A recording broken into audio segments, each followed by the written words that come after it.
No John, no Lance. It's Dell. It's Raheel. Young AJ is with us as well. Welcome in. Happy Friday. Made it to the end of the week. Celebrate. Do what you got to do. If you're driving in, this is a different type of show. I don't know if John and Lance's audience is ready for Heezy and Dell. What do you think is going to happen that they're not ready for? One, we're going to respect the audience. How so? Shortest wait times in the business. We're implementing that for today only. It's Friday. Shortest wait times. You know, last time I was on, it was me, Lance, and you at East River 9 at Birdie's. And La Raza, the homie, waited for 40 minutes, and we didn't even take him. So I'm not doing that. I respect people's time. I think you do Yes, on my show, as well. it's one of the things I like to do. If I see you and you call in with a real name, like if you call in with a moniker, I'll make you wait because I know you're on that nonsense time. Yeah. But if it's a real name, I'll get you in as quick as possible. Yeah, I'll try to get you in today, but not the first segment. I'm just gonna, the first segment. First caveat. I gotta lay everything out. Already disappointing the people. I know. I gotta lay everything out. We got a lot to discuss on today's show. They hung up. Good. Let them know. Not on the first segment. After that, fair game. Shortest wait times in the business, and it is a busy Friday. There's a lot going on. Oh, look at that. You see that, Dell? Do you see him coming? You see that? To Victor Wembanyama? No, the Houston Astros. Oh. The Houston Astros. Live and local right here because we're leading with the Astros. Another win. No big deal. Another series win. And just like that, 2.5 games behind. Although Milwaukee is up next, that's a little scary. That's a good baseball team. It's a very good baseball team. You are in a division that allows for, you could drop a couple to Milwaukee and maybe not lose much ground. This division stinks. Now, if Milwaukee, this series, they win it, they take 2 out of 3. Could the Astros be in first place by the time we get back? Yes, it's very possible. I got to look at the schedule for the other teams ahead of them. It almost doesn't matter because the West, I mean, the Mariners are hot. They just didn't play yesterday, so the Astros gained a half a game. The Mariners swept the A's, which had led the AOS for a good bit. So 2.5, as you said. Spencer Arrighetti once again showing out.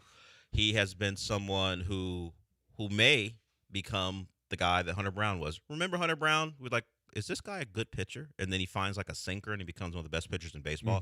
Arrighetti, who didn't even begin his season with the big club, whatever reason that might have been, he has been great since he's been called up. And now you have a big 2 already. You have your big 2. Once Hunter Brown comes back, you have a big 2 again. You have a potential big 3 as well. Imai has been balling out. I mean, he has been balling out. He's pitched better. Yeah, balling out. That's a bit much, I'll say. But he pitched better. Part of the no hitter. He struggled mightily in the first, but got out of it, and then found his stride. I don't know if I'm willing to give him big 3 status because I will say it has been good to see better performances when your big acquisition is talking about how difficult it is to pitch on a mound, or how that was the first cold 2 months. It's been hard. Or he can't adjust to Houston. And if you had to move to Japan right now, would it be an easy adjustment? No, it wouldn't be easy.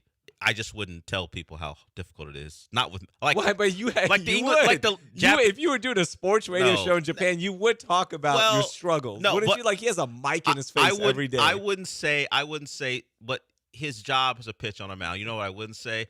Getting adjusted to the mic's been difficult. I wouldn't say that. I might say the mound is different.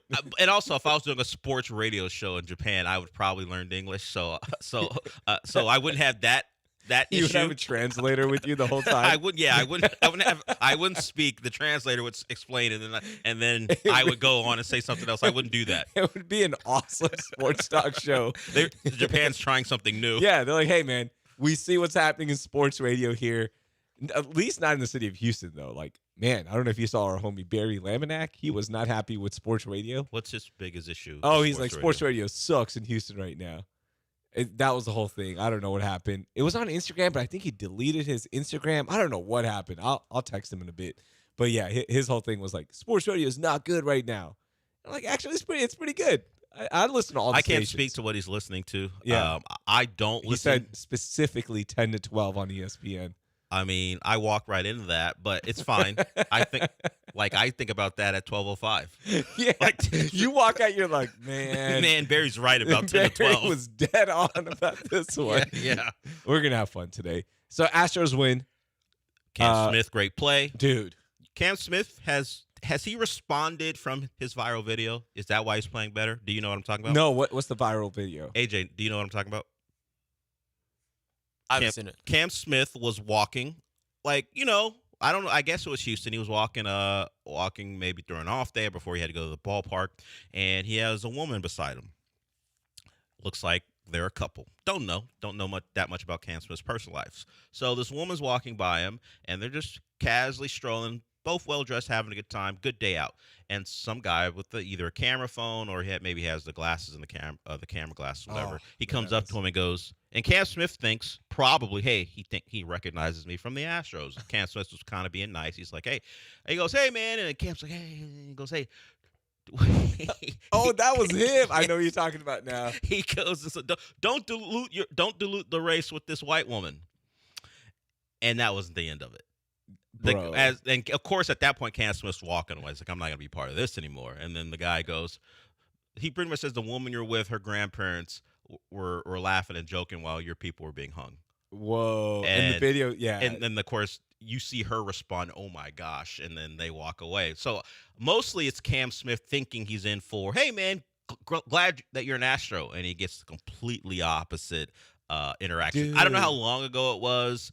There's no date on it, but it just went viral over the weekend.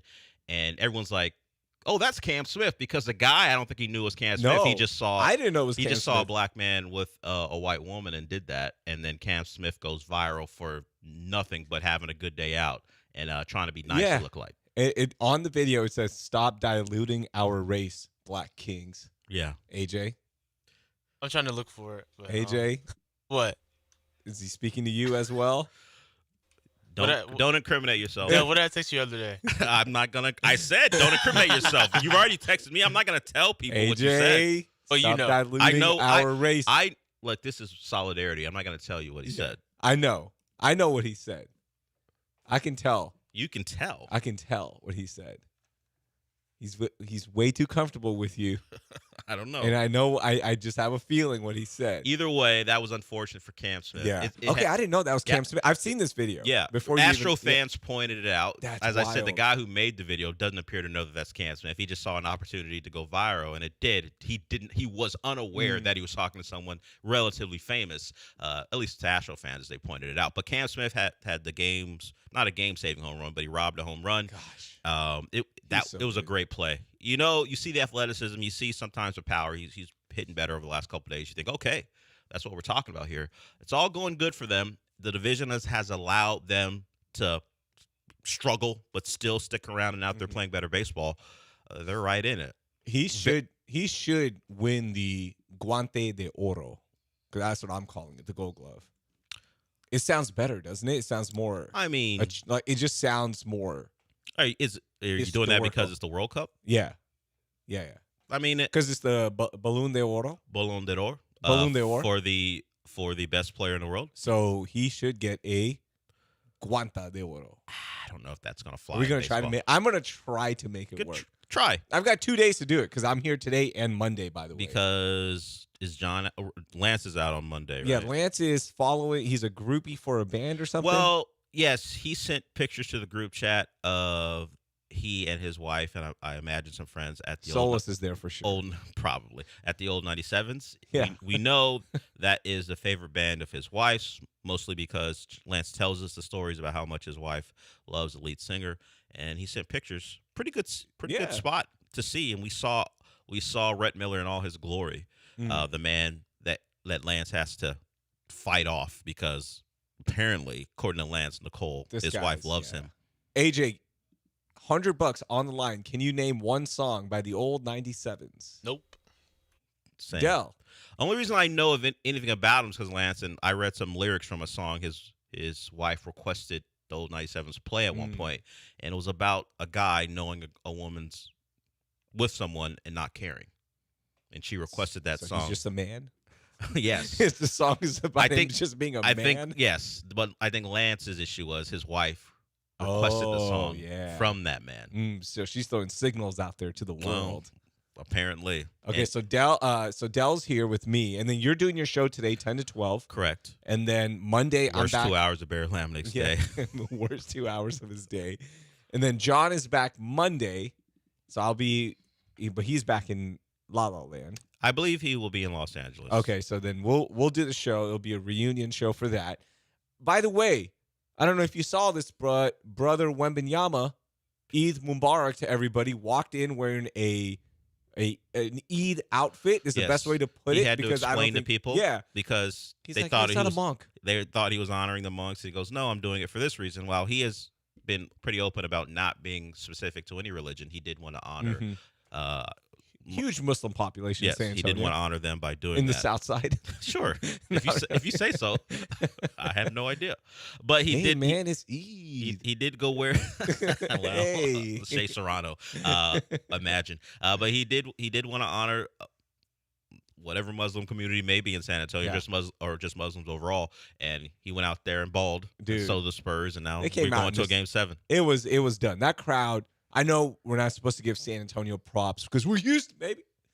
H-Town till I drown. But Is that a saying? H-Town till I drown. Yeah, that was Lance McCullers. I thought.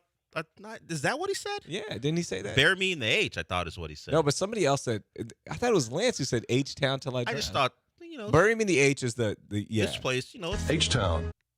and Cal will tell you how much he loves it as H-Town. well.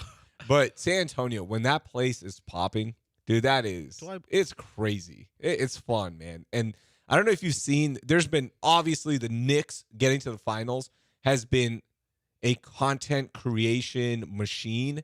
Side Talk Sports in New York. If you're not familiar with that, they're the ones who go do the man on the street videos after the Knicks win, and people just say the wildest stuff. It's a blast. Like, I think right now we are in the best content creation timeline because of the Knicks getting to the finals. But the Spurs every night, I don't know if you've seen this, Dale. I just follow a lot of people from the South Side because of my UFC work. There's a lot of fighters from there. But, dude, they've been doing basically street takeovers after every Spurs win. Like, they are doing what we did in Houston when the Rockets were winning. Any 12-year-old Spurs fans calling Shea a PAB like that little Knicks fan did. That's right. But they're like just taking over Military Drive, and it is just cars nonstop. They're honking. It's a parade. They are going wild in San Antonio. Game 7 on Saturday night, which is going to be phenomenal. You think it'll be competitive? I think it will. Because we haven't had a real competitive game, at least in the fourth quarter, since like game 1. Yeah. The game 1 was amazing, but it's been a lackluster series in terms of drama. I mean, we're getting games. We're getting a game 7. People, we got the back and forth. We got Wemby calling the code red. We've got apparently now Carter Bryant is taking it upon himself to go after Shea. He ran at him a couple times. We might get into that. But as far as the actual intrigue in the fourth quarter, we're not getting a lot of that. But we do get a game 7, which is cool. I'm glad of it. I like more basketball. I just hope we get something a bit more compelling than we've gotten. But hey, the Spurs have risen to the challenge, and now we see if the Spurs can do what the Thunder kind of did last year and get to the finals before they're supposed to. I put that in quotes because usually age is a big factor as far as winning. There's a script that we all write for teams. Yeah. Not the NBA, but just what we write for teams. We just believe that the Spurs have to lose and feel the pain because the Thunder, while they made the finals and won it last year, I mean, they had been in the playoffs and lost, but not like traditionally where you do it 2 to 3 years and find your way. But yeah, I'm interested to see if they can go in there and get another one, and also if we get a compelling one in the fourth quarter. I can't wait, man. I think it's going to be a compelling one, and then the finals will start up next week. The Knicks are waiting. They've had 9 days off. I think the Knicks have. I mean, I don't know if it's 45% or 40%, but I think they got a 35 to 40% shot to win whoever they play. Oh, I think it's going to be a very competitive series, whoever it is. But just because of the 7-game series, it will wear and tear. I've heard you talk about it. There's injuries already. The Knicks are just chilling. They're hanging out. Mitchell Robinson's got the broken finger. I saw that, but he should be good, right? I mean, it's Mitchell Robinson, so it's like he'll be fine. He should play. You'll be okay. It's like a pinky or something. Yeah, he should play. Put on a brace. You'll be okay. Okay, so Astros win. Spurs game 7. They force it Saturday night. Is that too much real sports in the first segment for you? A little bit, but no, Okay. I just want to lay it out. It's also OTA season. We'll talk about the Texans next. A lot of news coming out of OTAs. Some of us got our first look at the new and improved CJ Stroud. Ooh, and the reviews are in. And they're not good with me and Dell. I mean, it's not good. We're gonna have fun with that. And also, Dell, it is Friday. Me and you're back. We're doing a show together for 3 hours. So I want to make it a Freaky Friday. Yeah. What does that mean for the listeners? It's a Freaky Friday. That's what it means. That's all? It's a Freaky Friday. They don't tell stories? It's a Freaky Friday. It just means Freaky Friday. It's a Freaky Friday. Okay. All right? It's Dell, it's Raheel, AJ behind the glass, filling in for the Texas Radio Hall of Famers. Oh. I'm saying us as a crew. Oh, got it. Yeah. Because when you come on this side, it's a different Dell. Is it? Yeah, it's a different Dell. I wouldn't say so. I think so. Okay. It's a different Dell. But we're filling in for John and Lance. I can't watch YouTube videos. Yeah, you actually have to talk. You actually have to work. When we come back, we'll talk about CJ Stroud's new look, and the reviews are in.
You're listening to John and Lance. Broadcasting live from the Huntington Bank Studios, here's John Granado and Lance Zierlein. No Lance, no John. Raheel Ramzanli here with Del Olalea. Said it correctly? Or do you want more? You don't need to add any extra spice to it. Okay. Ramzanli, correct? Yep. There it is. And young AJ. I don't know AJ's last name. It's I don't Russ. want to know. No, now you know. I don't want to know. Why? I just like young AJ. That's our thing. That's our sports radio thing that we always do is the youngest guys. Are you old enough that you want to be the one doing the young AJ Yeah, thing? I am old. Del, we are old now. I know I'm not. I know I was getting the young stuff from the interns a couple of days ago, asking me questions about how I do my job and how is it different from John and Lance. We had a couple of very interested in the biz interns. Good. They're interested in asking like questions, but you know how it goes around here. At some point, too many questions. Too many questions. Get out of here. Just do your job. I think we'll do. I think at one point I said you got till. Well, I said it was Wednesday. I said you got till today to ask questions, and after that, just get your ass out there. Yeah. Do a podcast. I actually had my old neighbor, and they're some of our best friends now. Pierre, he was supposed to intern this. I've never met a Pierre. Yeah, Pierre. My man Pierre was supposed to intern in the summer, but because he's local, Joe George was like, let's get the external kids in the summer, and then you get the whole fall. Got it. You'll be like one of two interns who actually show up. That's true. Yeah.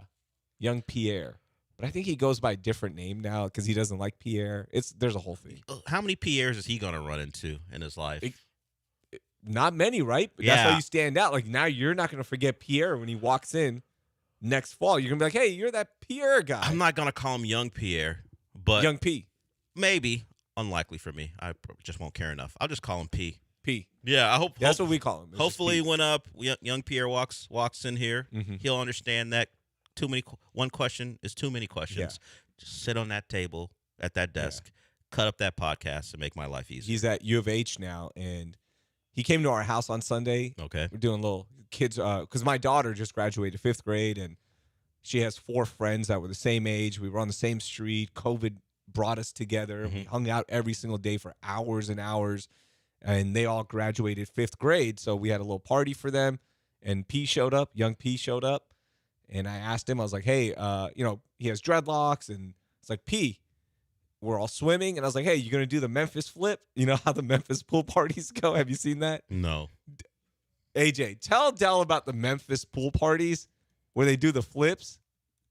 I don't know about the video. I don't know why. AJ. Why did you assume AJ knew about the Memphis flips? I thought AJ was for the culture. I guess he's not. Everything. No. They do these flips, and it's like everyone goes at the same time, and the pool water is just escaping. Oh, I have seen that. Yeah. You've seen it? Yeah, I've seen that. And you got to go, like when you do it, it's so stupid. I didn't know that's what it was called. But I asked him to do it, but I was like, wait, he grew up in Richmond, Rosenberg. He's not a Memphis cat. Well, you know, no. He doesn't have that swag with him. So yeah, P, no swag. Speaking of no swag, CJ Stroud unveiled his new look yesterday for the first time. So you want to do that or actually hear from them about some football stuff? I'm asking. Both. I don't know. We can do both. Okay, we so got time. You want to start with Let's do like his new look? New look. Let's do new look. You want to do his new look. So of course the commentary on CJ from people who had spoke to people who would know is, hey, he's working really hard. Of course, the big news, because it's a quarterback, so we have to talk about something, is he cut his hair. Big deal anyway, as Gilbert would say.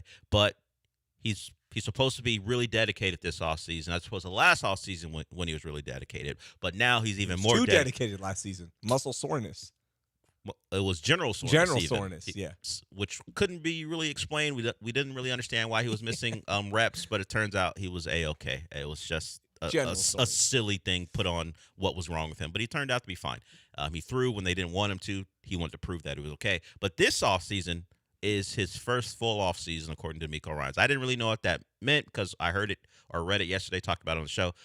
I guess at least for me, is his first offseason, maybe a little too interested in other things besides being ready for another season. Yeah, going on. He came off a great year. He's podcasting. He's teaching Asian kids how to play football. He's traveling the world with Michael Parsons, which is an interesting sentence to say. But and he did those podcasts. Last offseason, a little banged up. This is his first offseason where he's fully healthy and ready to go. So we got the weight loss, according to the people who said they would know. He's putting in work. Lots of work. Lots of work. They're very excited about him. You got to see CJ for the first time yesterday since all that work had been put in. What do you think? Look, you can put in work. Your body composition might not change that fast. It's only been, 5 months roughly? Yeah, January their season ended. Body composition doesn't change that fast. When I saw him walk in yesterday to the press conference area, because it was an outdoor seating little tent thing, I was like, maybe CJ should have left like a loose shirt on or something, because he walked in and I was like, hey, it's the same CJ. I thought he was going to walk in just yoked, like, all right. You always hear about these transformations. The guy walks in, you're like, damn, he put in work. I didn't think, I was like, he just got a haircut. And he's got more facial hair. Yeah. He still got that baby fat around his chin. Yeah, I don't know. We're watching him on video and on Twitter videos, so I don't know what people are seeing up close. Maybe they are noticing a change. Maybe we'll notice it by August when, as you say, the body transformation or composition thing is still continuing. But I saw mostly the same guy with the with the different look. It's not even a criticism. I just didn't see what was reported to have happened. And that's not to say he isn't working hard. I imagine even in the off seasons when he's traveling the world or a little banged up, he's working hard. Honestly, none of it actually matters. I don't like Pat Mahomes has a dad bod for most of the season. Actually, Pat Mahomes talked about it maybe a year or so ago. He's actually says he's in better shape before the season begins, then he puts on weight to take on the hits of an NFL season. Yeah. So if you look, there's video of him out there, and he looks pretty slimmed down as far as what we think of Patrick Mahomes as he's coming off his torn ACL and LCL or PCL. Yeah. He's got the brace on. He's out there practicing, so it looks like Patrick Mahomes is going to be ready to go for Week 1.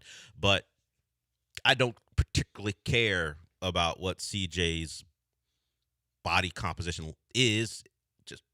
Just be chubby, play. Be thin, be whatever.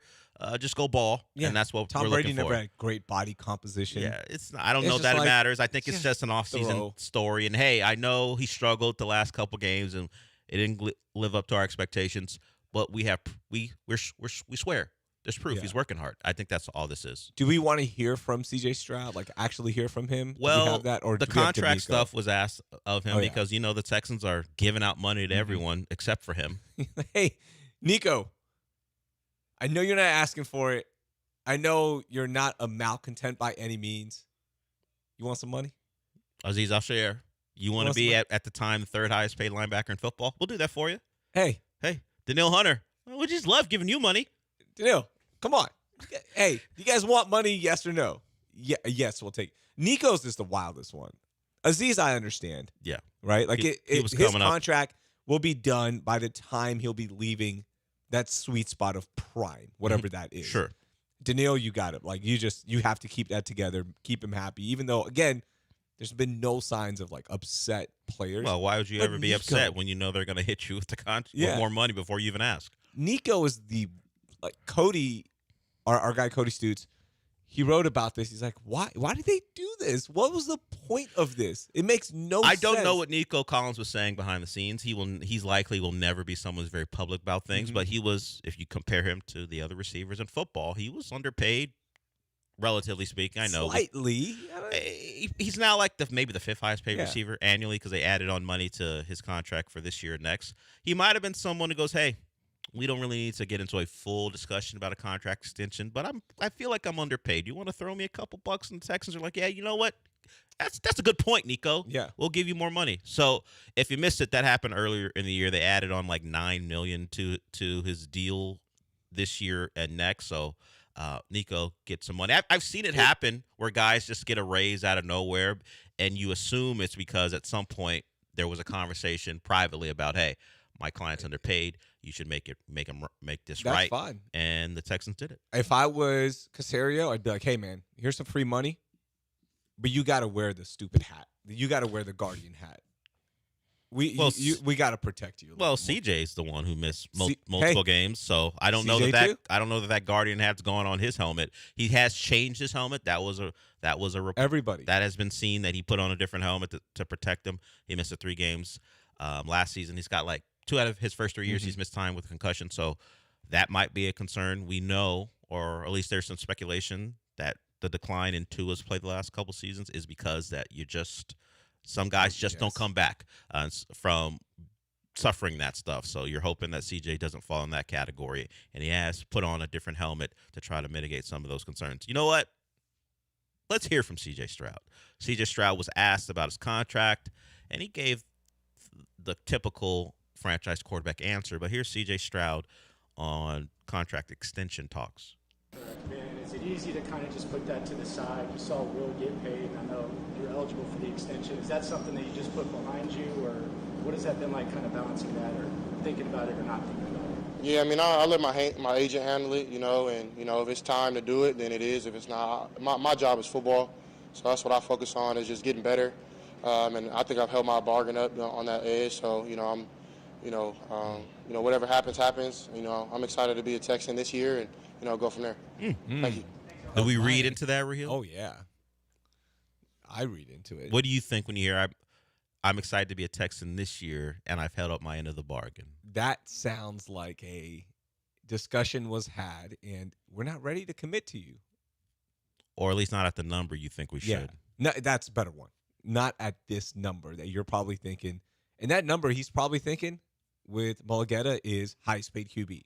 At least in that top 6 range. I don't know what leg, not that it matters with agents, I don't know what they have to stand on to say he should be the highest paid quarterback in football other than, hey, I'm just the next guy. Yep. But probably more than the Texans are comfortable with giving him right now.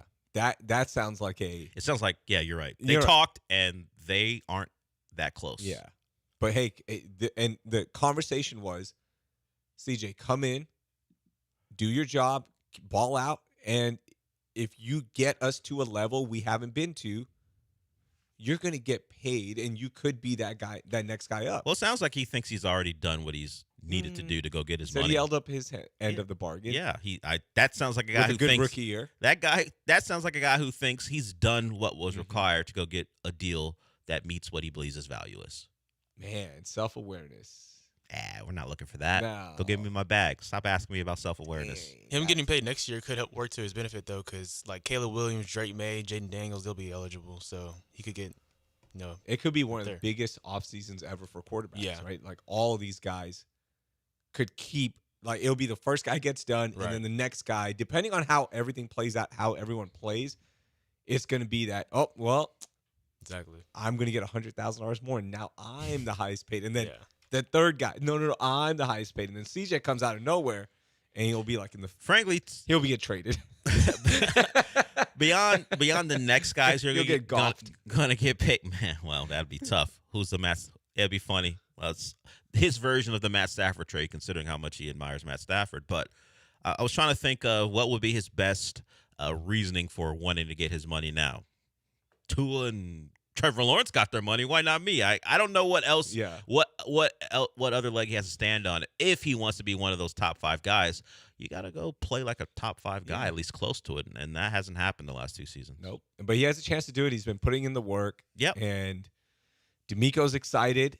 This offseason has been more stable. They've had time to install stuff. This is their big thing. We have time for the install now.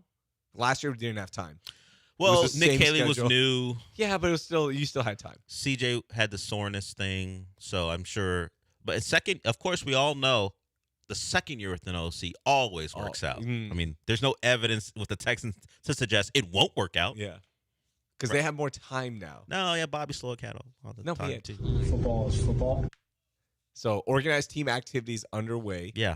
Guys out I call them, because I respect the sport, I call them organized team activities. I don't shorten it. You don't respect the sport. You're the National Football You're League. the Let's least respectful of our sports entities of anyone I know. The excitement is building. Also, we're 100 days away from college football, roughly. Well, last week I think we got to 100 because for week 0 type games. Yeah. And for the real games. It feels like the coaches got batteries in their backs and they're taking that energy as well. Hey, football's getting ever closer, so it's time to talk. Apparently, a Texas Tech game won't happen because Texas will never agree. But Tech wants it to happen. We can talk about that. Tony, this isn't nice. What happened? He says, so you're saying CJ will be coming to camp into camp still built like a Pixar mom. I wouldn't say all that. I mean, not the woman from The Incredibles, certainly. No, she stacked. No, he don't look like that, Tony. No. Okay. Not many people do. You want to participate? It's a Friday. Oh, sorry. It's a Freaky Friday. Okay. It's Raheel and Dell, 713-780-3776. Shortest wait times in the business. You can also get at us on Twitter at @the_Raheel, at Dell V2, not to be mistaken for Dell V1. Yeah. Version 2 is better. And AJ, you don't have to tweet AJ. Just call and talk to him. He'll get you on. Don't do that. Yeah, get him on. The interns will take the calls, right? When we come back. Yeah, do we have interns out there? Yeah, but I don't know if they're taking calls yet, though. They don't know how to do it? I don't think so yet. They don't know how to press a button? Why? I explained. I don't know who's out there, See? but I've explained to the interns the last couple of days how to answer the phones. I can't believe we're doing this. Come on, interns. It's a Freaky Friday. Can we pick up the phones and get this going? I'm sure they can. Texas Tech. Let's do that next. You wanna talk about why your program is starting a war in state? Yeah. Yeah. I want to do that because I also have a question about the offseason that I want to get from you. Do you think that your 2s and 3s could beat the Cougs? If they had a field, yeah. If the Cougs could do the bare minimum and keep their field, yeah, safe. There is a problem there if you don't know. We'll get to that. TDCU not looking good right now. We'll do all that. There's a lot to talk about. There's a lot to do right here on a Freaky Friday edition of The Bench. Dell, Raheel, AJ, we'll be right back.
AJ, what are we doing?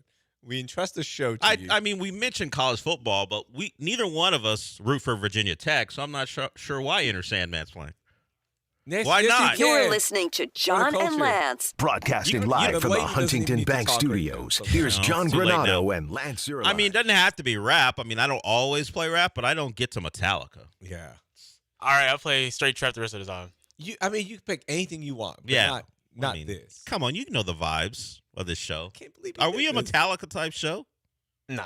No. What's happening here? I don't know. My music taste is just different. I listen to everything. No, so do I. So do we, but it's not Metallica. Yeah. I mean, we're going on this show. Metallica is reserved for like a really desperate day for me. Not desperate. Even. Like I've listened to everything all day. There's nothing else you can go to. And it's just But there's so much music that's not even possible. Yeah. But you have like your certain rotation, right? Yeah, but Metallica's not part of it. No, and this is not a shot at Metallica, understood, but it's just not for me. It's a shot at Metallica for me. It's just not for me. That's all. All right. As I said, I only want to hear it when Virginia Tech is running out of the tunnel. That's all. When they're relevant, even. Well, I don't want to see well, like they're on gonna a get Saturday played. 2 p.m. game. I don't. I'm care. not watching Virginia Tech on CW. No, I'm not doing that. It's a night game. Yeah. Top 10 matchup. Then I'll care. Well, then good luck with that. Well, James Franklin's there, so maybe it'll come around again.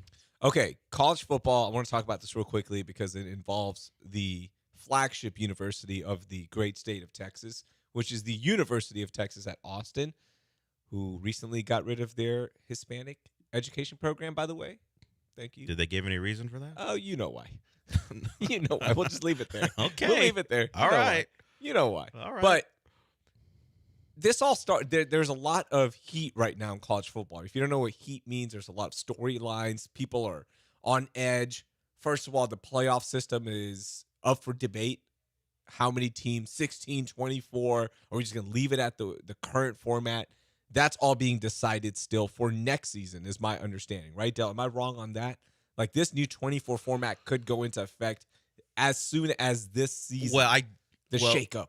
Possibly, but you have too many of the power brokers who can't agree. Hell, the SEC inside their own conference can't agree on what they want. Yes. Sankey seems like he somehow, some way is standing in this in way of progress, at least for some people.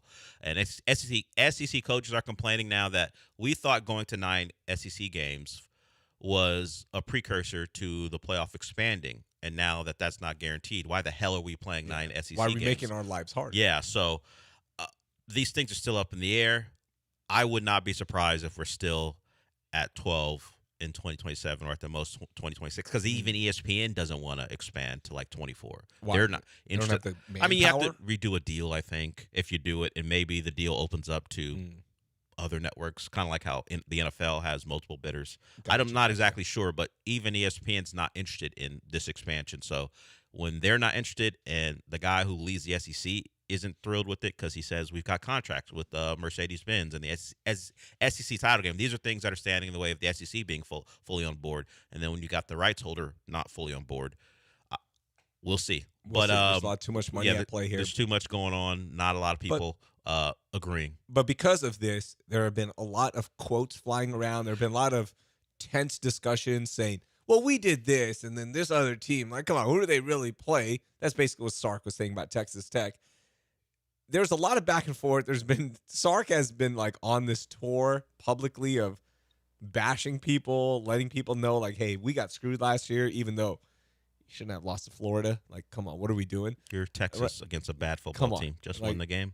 Just go win that game. It wasn't the Ohio State game. It was Florida. And I'm a Texas grad. Okay, I'm saying this. Now Texas Tech is firing back. What happened? Well, Joey McGuire felt it was disrespectful, as you might. And you know what? Let's let him say it. We won't play the whole thing, but Joey McGuire, if you don't know, he is the head coach of Texas Tech, and they have big money behind him. And with big money, you can start slanging it around and start talking about what you can and can't do. So here's Joey McGuire in response to Sark's claims that the school that is Tech could win the Big 12, and so could Texas with their 2s and 3s. Here's Joey McGuire on that. You know, Sark, we played him. We got our butts kicked the last time we played him. We're 1-1 against Texas since I've been there. And I said, there's no way they're talking about us, because Sark's a pretty tough guy. His teams are really tough, and I would think that if he was talking about us, that he would call us out. Like he wouldn't just say, just kind of this comment of, well, there's another team in our state. And so I guess he was talking about us. So I've actually talked to Keith Patterson and I've talked to G.J. Kinney, and they're willing to take our games, and Abilene Christian will go to Texas State. We'll buy our contract out of Abilene Christian. I'm sure, because Texas has got a lot of money, they can buy their contract out. But I do know there's a lot of Red Raiders that will help them buy that contract out if they don't want to. And they can come to Lubbock week 1, and, we can figure out if their 2s and 3s can win this conference. And I know a lot of people are going to say a lot of stuff about me. This is good. Or about us. We didn't score in the playoffs. That's obvious. You can take a shot at us for that. We didn't score in the playoffs. The last time we played Texas, we got beat 57-7, and he played some of his 2s and 3s. They kicked the crap out of us. But, I know he feels really good about his team if he's making those comments. And, man, we would love to play the University of Texas week 1 in Lubbock. I do know that Cody Campbell reached out to Stephen All right, Jones. thank you to Joey McGuire. Joey McGuire. And he did the Eminem thing from 8 Mile. I'm going to say all the things that happen that are bad, so you can't use them against me. Yeah. And now what do you have to say? That's why he's missing the Yeah, top. my mom's white trash. Yeah, I live in the trailer. Yeah, we got beat by 50 points. Yeah, our last 2s and time we 3s. played. Yeah, Yeah. they played our 2s and 3s. Or that he played his 2s and 3s. He did all that stuff. But And, what else do you have? well, That's basically what 8 Sark Mile came was. from a good home with his mom and dad. Yeah. Went to private school too. So there that is. Mackay Pfeiffer, alive or dead? He's alive. I know Okay, that to be the okay. case. At least as of the last time I checked, because I check up on Mackay Gosh, Pfeiffer. I a hope couple he weeks doesn't ago. die today. Well, that will be terrible. on you. I know. So he mentioned Cody Campbell. He's the big booster. He's the one allowing Joey McGuire to talk the way Texas he is. Tech Tillman. Yeah, well, possibly. So while he says a lot of Red Raiders would pay for the buyout, he only needs the one, and that one, Cody Campbell has already said, upping the ante. Texas Tech Athletics will pay the buyout for both the ACU, Abilene Christian, and Texas State games. Let's go. So now he is willing, the big booster for Tech, to pay both buyouts so they can get that game together. What are we doing? This is not They're going to trying. happen. Yeah, it's not. Texas I mean, won't yeah. go for it, but Texas Tech is just saying it maybe one of those things where they very well know it's never going to happen, Yeah. but we can step up and try to be the people who show we're not scared, knowing it's kind of that hold me back thing. We're not Yeah, gonna hold me really back. we're not gonna really get in a fight, but I'll pretend like we're willing to fight. Don't make me buy you out. Don't make me buy you out, ACU. I do. It is pretty great that they've talked to the two little schools as compared to them and said, "Hey, you want some money not to play Texas Tech in Texas? You guys can play each other and you'll still get paid." And I don't know what Texas State and Abilene Christian have said, but if Texas Tech They is willing probably to said give them yes. money to play, we'll say yes. They just want them. It's a money game for Yeah. both schools. They want it, and if it could happen, they love to not get their own guys beat up playing two major power conference schools, play the game, get paid, and then go on about their day. I love this. But it's never going to happen. I love that McGuire, Campbell, all these guys are calling Sark out. They're calling Texas out. You know why? Because that means we are actually worth a damn now again. Like Well, he also- like before it was like, It's oh, you also beat Texas. a matter of that pride. didn't even save your job before. I think whether you certainly Texas being worth a damn helps, but the fact that, as you put it, because you've put it the flagship school in the state, it doesn't really matter how good Texas is. When the coach at Texas says something about you in a way that's that demeaning, you have to respond. 2s and 3s. You have to respond. All right. U of H, you asked me this. Could Texas's 2s and 3s Who's your beat U of backup H? quarterback right now? I don't know who it's going to be. I don't think it's going to be Roger Bell's son yet. Okay. I'm not sure who it is. Because the guy who was there last year, As the it one who filled in. stands, it is someone Yeah, I named don't know. Carl Lacey Jr., a redshirt freshman. Okay. Carl Lacey Jr. I've it never. is. I don't know. I don't know who he is. I should know. He's I very don't know. inexperienced. We'll say that. Yeah. The The he's kid they thrown had for- last year was pretty Yeah, decent. he had a couple throws when Arch had to miss a play or two. He was like an 8th-year senior. Carl Lacey Jr. has 7 total yards passing in his Okay. career, so not very experienced. So now, No, with no. that being That's known, your 2. now with that being, according to our lads, that's your 2. I don't know how it'll play out during fall ball or fall practice. As it stands now, with knowing that Carl Lacey Jr. is your quarterback, you're running out Malik Brown. Maybe, I don't know if he wins the job or Hollywood Smothers wins the job. You don't have Cam Coleman out there because he's a starter along with Ryan Wingo. You're running out some guy named Sterling Burkhalter. Love him. And Khalil Flockett. Do you still think? Yes. Wow. Yes. Wow. You think Carl Lacey Jr. walks in 4-star recruit. You think Carl Lacey Jr. walks into Lubbock and plays, well, it wouldn't be Sorsby probably. So 4-star recruit from Alabama. They stole him from Alabama. Did you steal him or did Alabama go? Who cares? Yeah, who are you? I don't even know how it went, actually. Well, the thing is, who the hell is Tech's quarterback going to be? Oh, yeah. You never know. We don't know. But he said the entire. I think it's going to be a defensive battle. But what about Sark said the entire conference? Could they beat BYU? Yeah. I think they're 2s and 3s. I don't know, man. But you get. Does he get the entire offseason? Of course. And they train like all the your ones. all your ones transfer. Okay, and the 2s and 3s, and they know, and they know go to the Big 12. And the 2s and 3s or the ones stay in the SEC and see how they fare in this fantasy scenario. Yeah. And the 2s and 3s, Texas B team goes back to the Big 12. Yeah, UTB. like European soccer. Or UT Brownsville. Yeah, okay. like teams in this country in MLS, they have MLS, and then there's a lower division, and some of the teams who are big clubs, they send their reserves to play in a lesser league.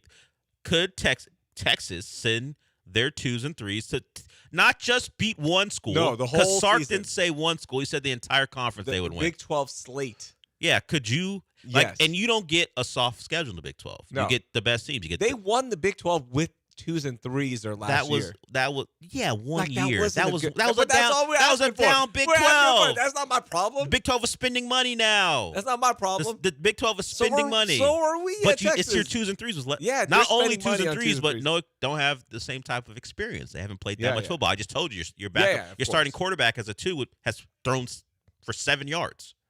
You're not winning the Big 12. I don't buy it. I don't care. Sark is on that. He's talking that cash bleep. I get it. But hey, how about make the playoff?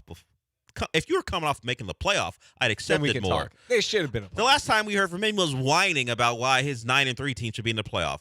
Big talk now. Make the playoff. Then you can say whatever you want. Should have made the playoff. Almost whatever you want. Should have been. Ole Miss on the bubble. Ole Miss is standing there. Hey, maybe you should lessen your academic standard. You don't make the playoff, and we do. That's true. That's true. Just beat Florida. That's all I'm asking for. Beat Florida. What are we doing? Can't beat Florida? Not last year. Florida team that was not good. Billy Napier. Basura, Florida. You couldn't beat Billy Napier. Oh, 713-780-3776. I'm excited. College football season is here. OTAs are going on. I can't pretend I'm that excited about OTAs. I was going to ask you, when do you get excited about college football? Well, we can talk about that when we come back. That's a tease. Young AJ, take notes. We're going to tease. We're going to hold the audience until next segment. Raheel, Dell, Young AJ filling in for John and Lance. Dell will do the Dell Olaleya show with Mapes at 10 and Michael a.m. Carroll at 11:30. So love to have Michael back. Michael, the Mandalorian reviews. Are we getting them? I'm not gonna watch that movie. I don't. Well, at least not in the theater. I'll watch it at home. I got no interest. No interest here either, and I like the Mandalorian. Yeah, I just don't care about Grogu at all. We're good. AJ knows I'm an alien racist. You are. I don't like aliens in Star Wars. It's weird to say, but I don't. If everything was doing? If everything was Andor coded, I mean like humanoid. I like humanoids. You could be everyone's an alien. No one's from Earth really. Yeah. But the point remains, humanoids cool. An Anzellan, Babu Frick, okay, cool. But Grogu, out of here. Yeah. If you look like a fish person, out of here.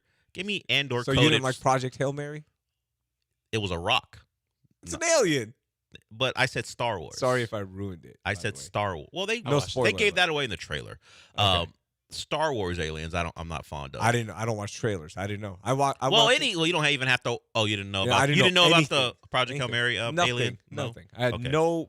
I just went in. I was like, oh, somebody said this is better than Interstellar, which is the greatest movie of all time. That's. It a was stretch. not. It was not as. I don't good think as it's better than Interstellar, but it wasn't as good as greatest movie of all time. Star Wars. Any of the Star Wars. No, that's a lie. Even the 2000s. Stop it. All right, we'll be back. We'll talk about when do we get excited? Better than Solo? Star Wars story? Solo? Was Childish Gambino in Project Hail Mary? What about The Martian? He's in that. Now what? Oh. Now what? Gambino immediately catapults everyone. So is The Martian the best movie of all time? No, Interstellar is. But he's not in that. No, he's the voice. He's the voice of Interstellar? Of TARS. That's you didn't him? know that? Yeah. I don't remember. No, I'm just messing. Yeah, I was like, wait a minute. I've seen that movie in the last year. I don't remember that. We'll be back right here on ESPN 975.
Welcome back in. Hour 2. No John, no Lance. Raheel, Dell, young AJ, 713-780-3776. I know right now is when people are driving to work or finishing off that drive. You want to jump in, shortest wait times in the business. Astros win last night, 2.5 games back.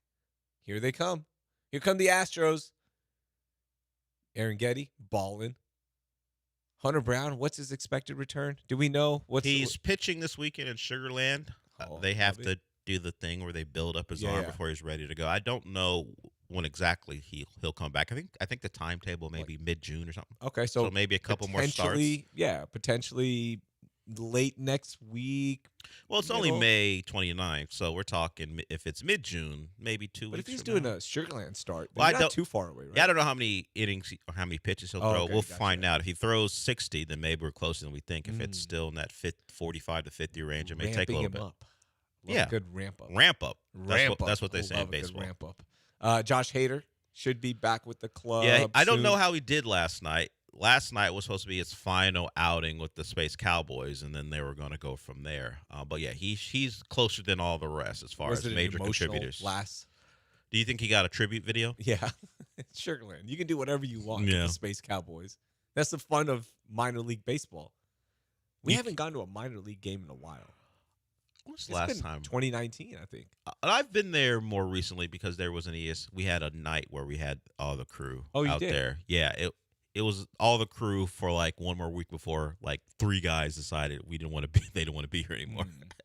They didn't want to be here or they got fired? No, they didn't want to be here. Ooh. It was yeah, the wheelhouse. The wheelhouse. Like I was there with those guys and other people, and then like a week later that show didn't exist anymore because they all made decisions. They all left on their own accord? Well, Kellner went to Austin back. Yeah, he's Cody had he wanted to do more Texan-centric stuff. You talked about an article where he wasn't thrilled to Nico. Football. Yeah, what exactly? We'll get to that. What exactly his issue was, and then Jake. I know he does New York stuff. He was doing that while he was here, but Asman. Yeah, well, Asman, that's right. Asman. So Jake. That was a show. Mm-hmm. The wheelhouse. And then we went to go see Jordan as he was in a rehab assignment, ramping up himself, and then that show was no longer a show anymore. Like a week later, I think they all made decisions for themselves, and that's how it went. Good decision. Good for them. Yeah, Cody's awesome. Cody's killing it. That's my boy. That was my original intern. You had him do stuff. Yeah, he was like my personal intern. Like stuff, like basic bits, radio stuff. Yeah, let me be clear.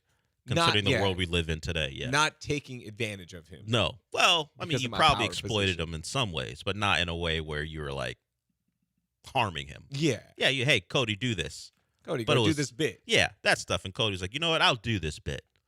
KJ, who was also an intern back in the day at this company, 1560 The Game days, not ESPN days, he says all of the interns are young to him now. He's the OG intern, first in the building from U of H's kinesiology program. Shout out to KJ. KJ is always like, I'm going to call in. He always sends us stuff on Instagram. He's like, I'm going to call in. He's called into my show. He never calls in when we're together, though. Yeah, that's true. In fact, he texted me when we were having our back and forth on Friday about me not wanting to engage in one of your bits. And he just said, I'm just here listening. You've changed, though. I've never really enjoyed being a part of your bit. But you did. It depends. You gave in to me a little bit. Don't say given. That sounds aggressive and something I won't stand for. Honestly, there are some things where I'm like, I'm not going to do that. And but some things I think, okay, that's cool. I didn't want to do a fake fight. That's all. Why'd you reveal it? We were gonna mess with AJ, and I didn't. Well, you didn't tell me that. How would I know? I texted you and said, "Hey, don't ever say anything to AJ." When? Like we're just gonna go with it. When did you say this? Like right before you told AJ, "I'm not doing the bit." I don't see a text from you about that. Actually, I thought I did. I thought I sent you. You mean last week? Last week, I thought you meant for today. No, today. No, today we're just. I already told AJ that we are doing a Freaky Friday.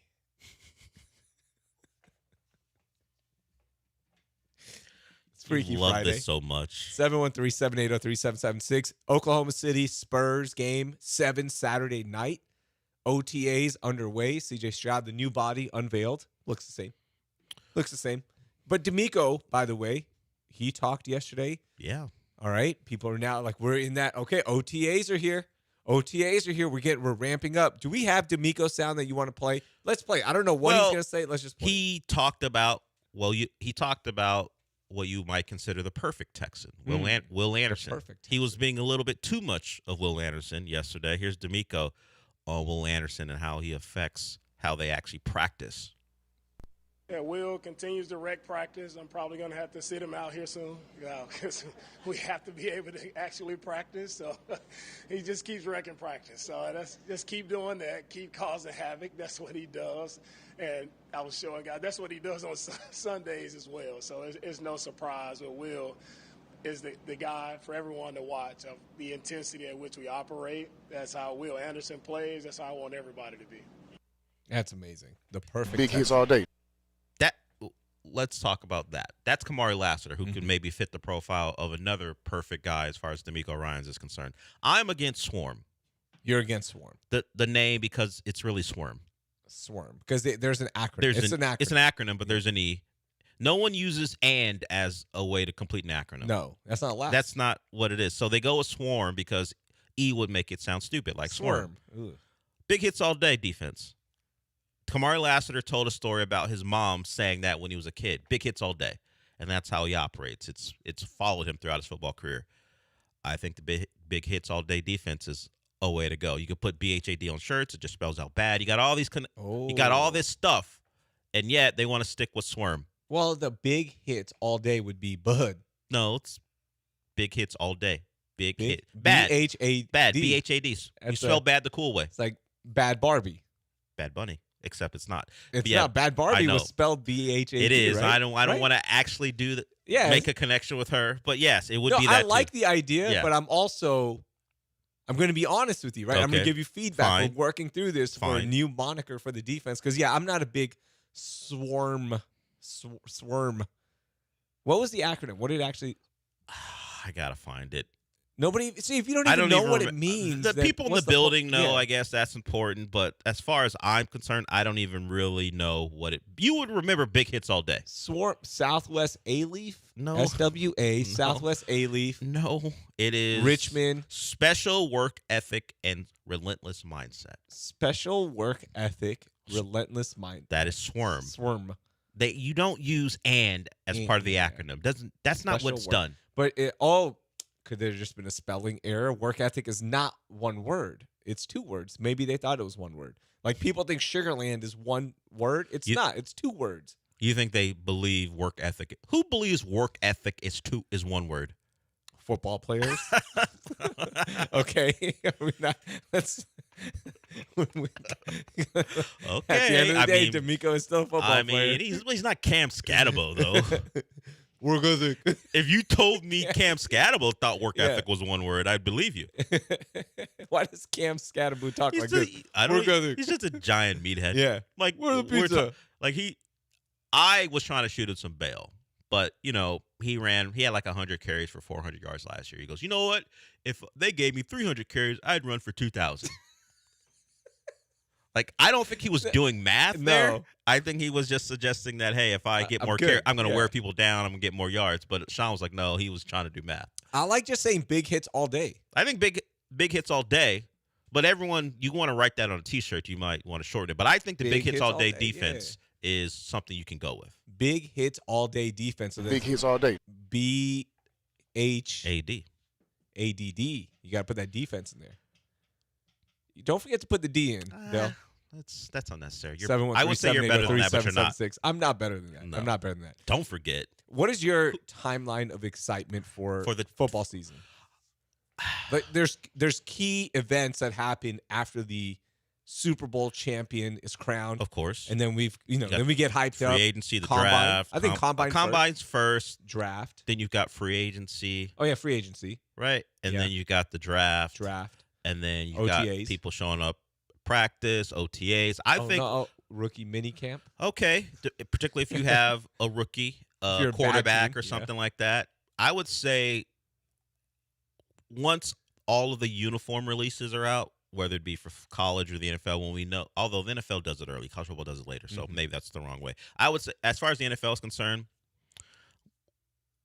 joint practice. So not even training camp. Nah, I don't care that much. First joint practice. Yeah, because training camp, some of that early is shells and there's nothing going on. You're just doing 7-on-7 stuff. When I can actually judge in some ways you against another team, that's when I start to get excited, because reporters will talk about, like, when it's just practice between the team, the reporters will talk about who's looking good, who's not looking good. And do you really know if the defense is good or your offense just sucks?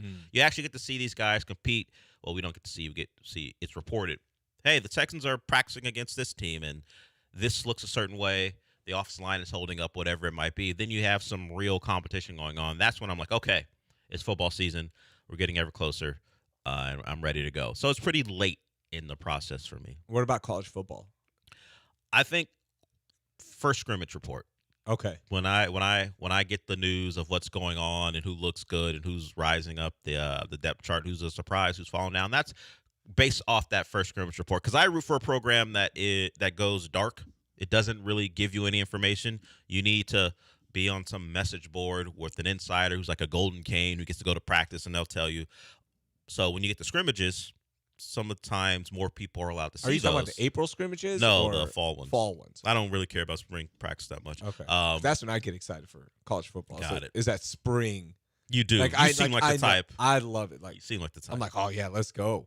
We're right there. Less so for me. So when you get that first fall scrimmage report, and people have been able to see, particularly in this new era where sometimes some guys, and although the portal has changed now, some guys you get in the portal you don't see in the spring, although that has kind of changed.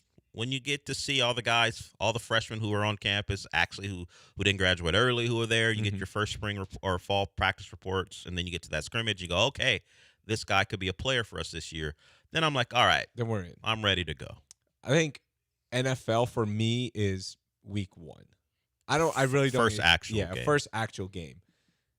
When I was doing this full time, of course, the preseason games are important, and the first 30 minutes are important, all that stuff. I would never get excited, even though I am excited. Like, I love the Texans. I'm a fan of the Houston Texans. They're my city's team. I want to see them succeed. I still won't get excited until week 1. We're kicking off. The Bills are here. All right. I see a table being smashed.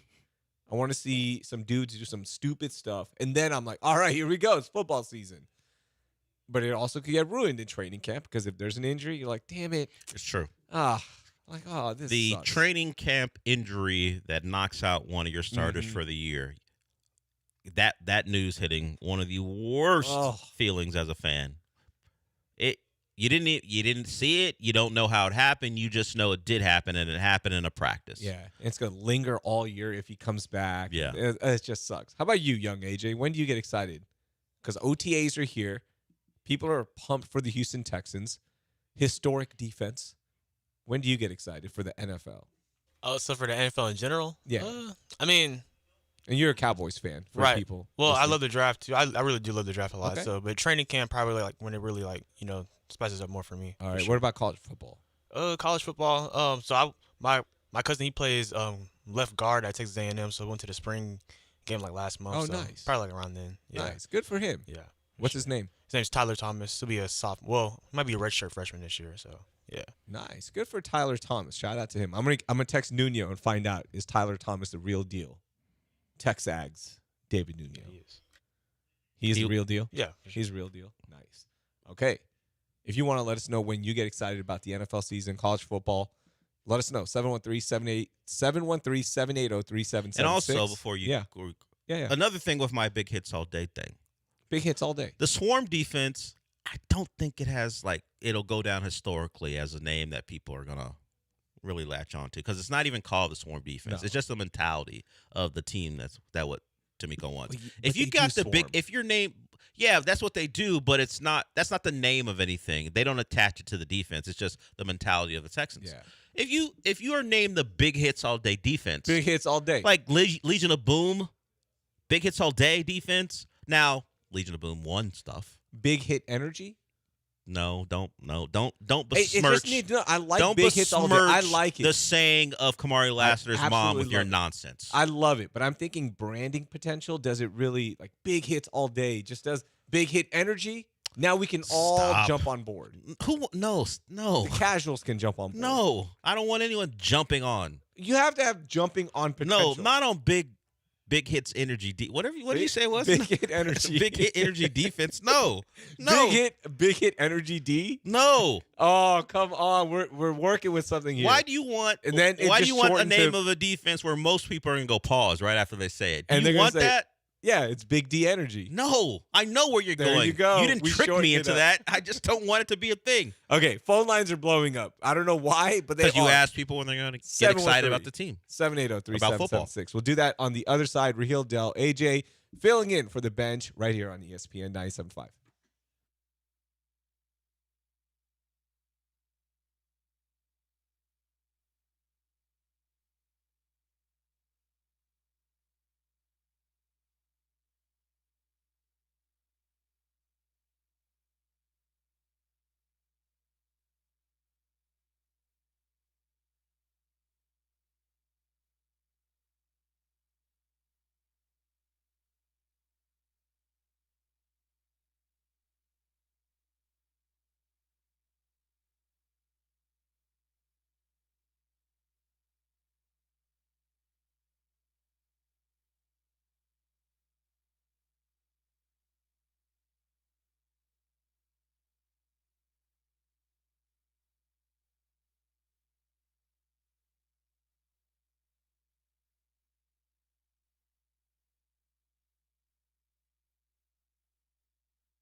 You're listening to John and Lance. Broadcasting live from the Huntington Bank Studios, here's John Granado and Lance Zierlein.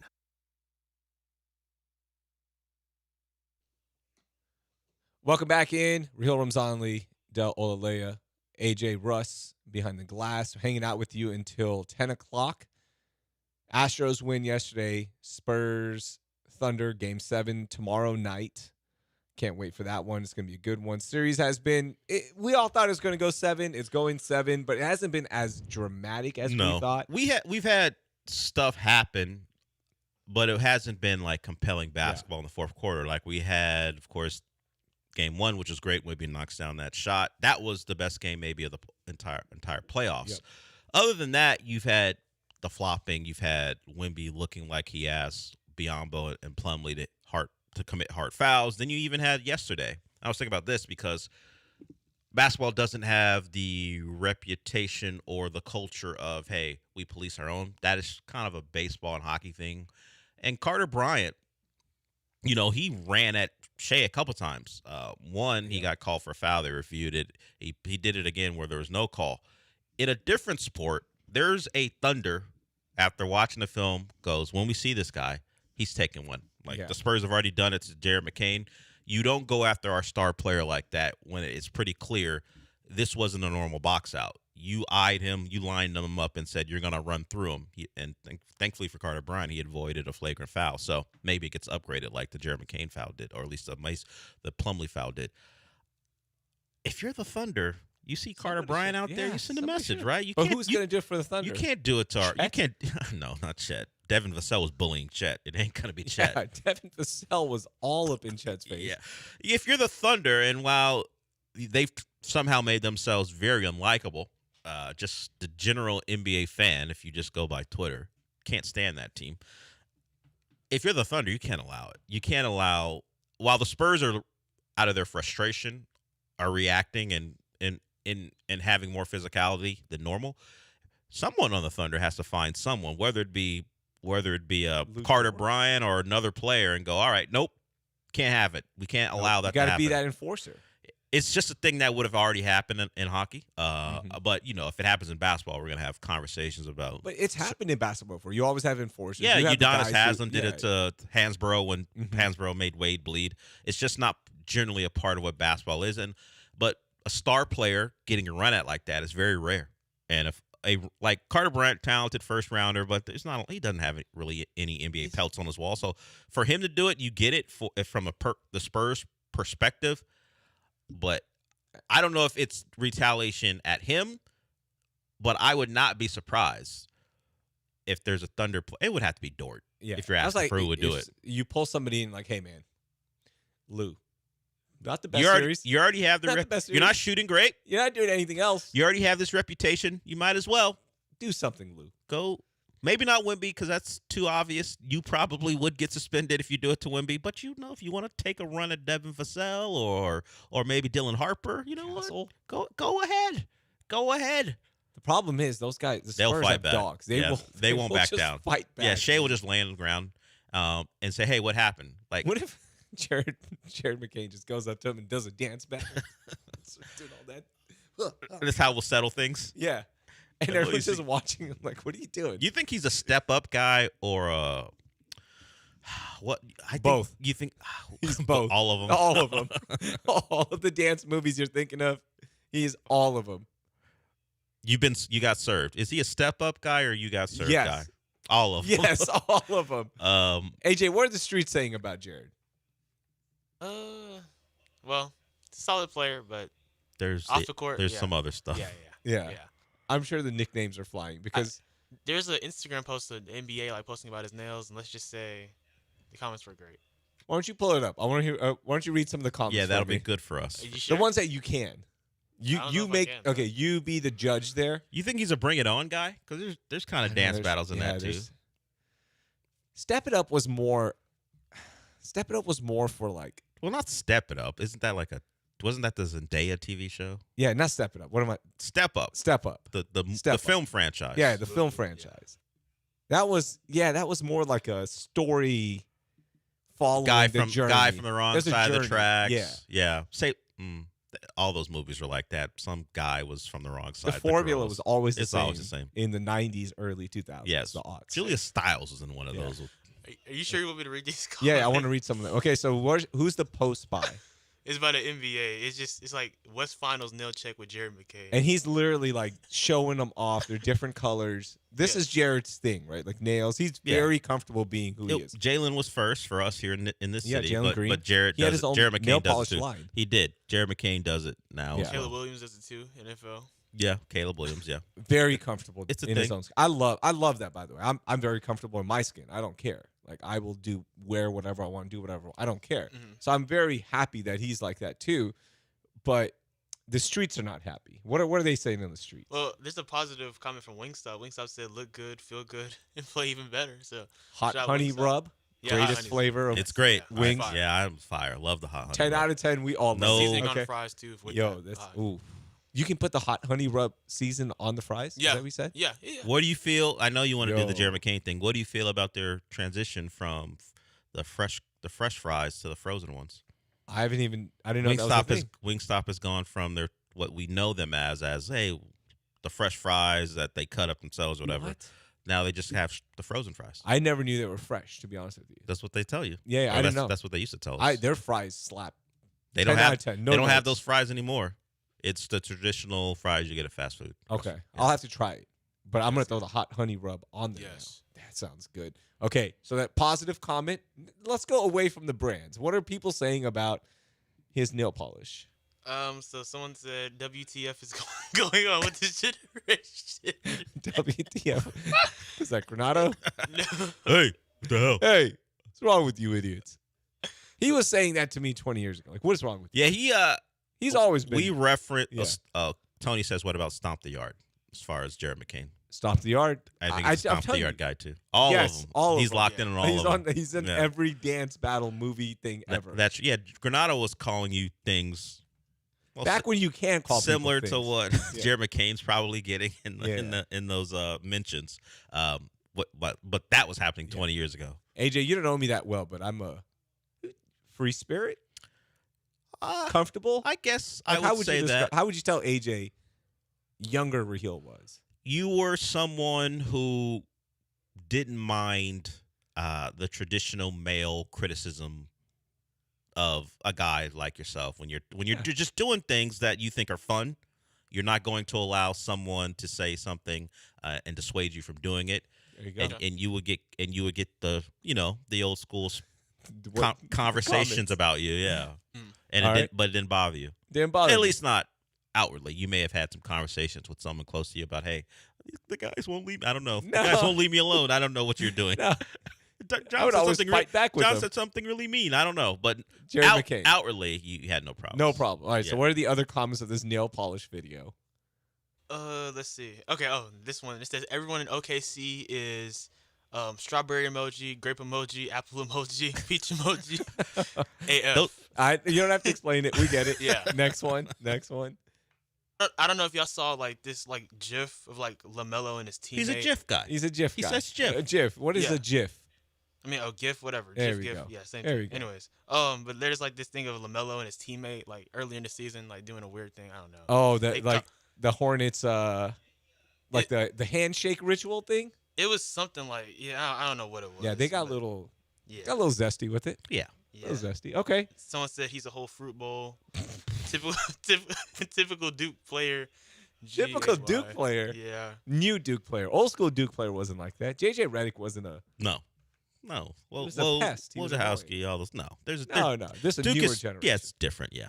What WTF is this new generation? well, there it is. All right. So that's AJ with the comments of Jared McCain's nail polish. Nail polish. tweet by the NBA, right? Post by the NBA. Post by the NBA. Yeah. Do we have time for a call or are we over? Sure. Okay. Well, we're over, but we can get this on 713. The thing was, 780-3776. we're supposed to get to people quickly, and you already violated it. Oh, I mean, as quick as I can. Oh, now what's as quick? Shortest as you wait can. times in the business. Sonny, what's up, man? Hey, morning, guys. Hey, roll bounce with Nick Cannon and Bow Wow. That's my favorite. I mean, it's roller skating, but it's also like a good dance choreo movie. I remember that Charlie Murphy is also really funny in that. But yeah, check out Roll Bounce. I wonder if McCain's seen that one. But I wanted to call and see who y'all thought, who your Heisman favorites were. And I don't know why there's not a lot of buzz about Kevin Jennings at SMU. I mean, Arch, he showed out, and honestly, he was impressive towards the end of the year. But I honestly thought that Sark maybe was talking about SMU and not Tech. But I just don't even think we're on the radar like that. But anyway, I think Kevin Jennings is the best quarterback in the state. I don't know if Arch would even start over at Kevin at SMU, and I'm biased, obviously. But why is there any buzz about him? And who are y'all's favorites for the Heisman this year? Sonny, I don't know what your schedule was like this morning, all right, because I don't want to offend you. You probably at work. You're getting ready for work. We literally spent the first segment talking about Kevin Jennings. So to call in and say we're not. Oh, dang. Yeah. The whole first segment, we literally talked about that because I opened with, this is a Heisman year for Arch, right, Del? And you're like, yeah, but wait. Kevin Jennings, why are we not talking about him? So we literally spent 8 minutes on him. Let's go. Yeah. So, Sonny, I know you got stuff going on. But don't call into the show and insult us by saying that we didn't talk about Kevin Jennings. Thank you for the call, Sonny. Thank you for the call, Sonny. Oh, my. These are the things I don't. How long do I hold this in? Hold it all day. I can't. We made his day. I can't. We made Sonny's day. Because he asked a legitimate question. He asked a legitimate question. I mean, did you hear the excitement? Yeah, in his voice but Sonny calls in all the about time. Well, not all the time, but he likes calling into the station and this time slot. I know his shtick. And I don't want to. No, you'll no. But now he leaves the show like, wow. I mean, he's going to listen back. No, don't put up the first segment. We'll hold the bit. He's going to listen back. We'll play the bit as long as we can. He's going to listen back because he's going to be excited. He loves SMU. He loves Kevin Jennings. He's going to listen back to see what I said. And he's Kevin Jennings. Kevin James is not the guy. We're not he's talking about him, Sonny. As far as sorry. Kevin Jennings is concerned, to answer your question, Sonny, you know it's in your name, SMU. That's the reason no one's talking about Kevin Jennings. Yeah. He plays at SMU. If he played someplace else, he would be maybe a dark horse. He threw a lot of picks last year, 13 of them. That doesn't help his cause. And the last thing a lot of people remember from Kevin Jennings is that awful playoff game against Penn State. So that was when SMU had the great year. You know, you lose an ACC title game on that last-second field goal to Clemson. Mm-hmm. Still made people have probably not forgotten how bad he was in that playoff game. So he's going to have to play better. That's one of the reasons. And then he plays at SMU. People forgot about him last year. Yeah. I mean, that was a team who they had the big win against Miami in early November, but they started off the year losing to Baylor, TCU. So they were out of the national conversation after being a playoff team last year. So all those things worked against Kevin Jennings as far as a potential Heisman candidacy, and he'll have to overcome that this year. As far as the best quarterback in the state, I'm not even that high on Arch, and I won't agree with that. I think Kevin Jennings has had his moments, and as you mentioned, Sonny, Arch has become a better player as he got more experience. I think Arch is the better quarterback. Yeah. But I think Kevin Jennings is a viable player as far as maybe second best quarterback in the state. I don't know if there's a real comp. He could start with the Texas 2s and win the Big 12. Well, I don't know if he could win the Big 12, but he would start for the Texas 2s. No, but if you, let's say, hypothetical or a little dream world that we're playing. Sure. If you took the Texas 2s and 3s and gave them Kevin Jennings, do they win the Big 12? No. What? No. I'm telling you, Tech is spending money. They got players on that team. Are they going to spend money on offense? They spent money. They just don't have a quarterback. That's the problem. Yeah. So what happened? We couldn't spend enough money? Well, no, they spent enough. The problem is the guy they spent it on likes to spend his money. Yeah. Gambling. On Turkish League basketball, right? That's how desperate the situation was. How much was he betting, by the way?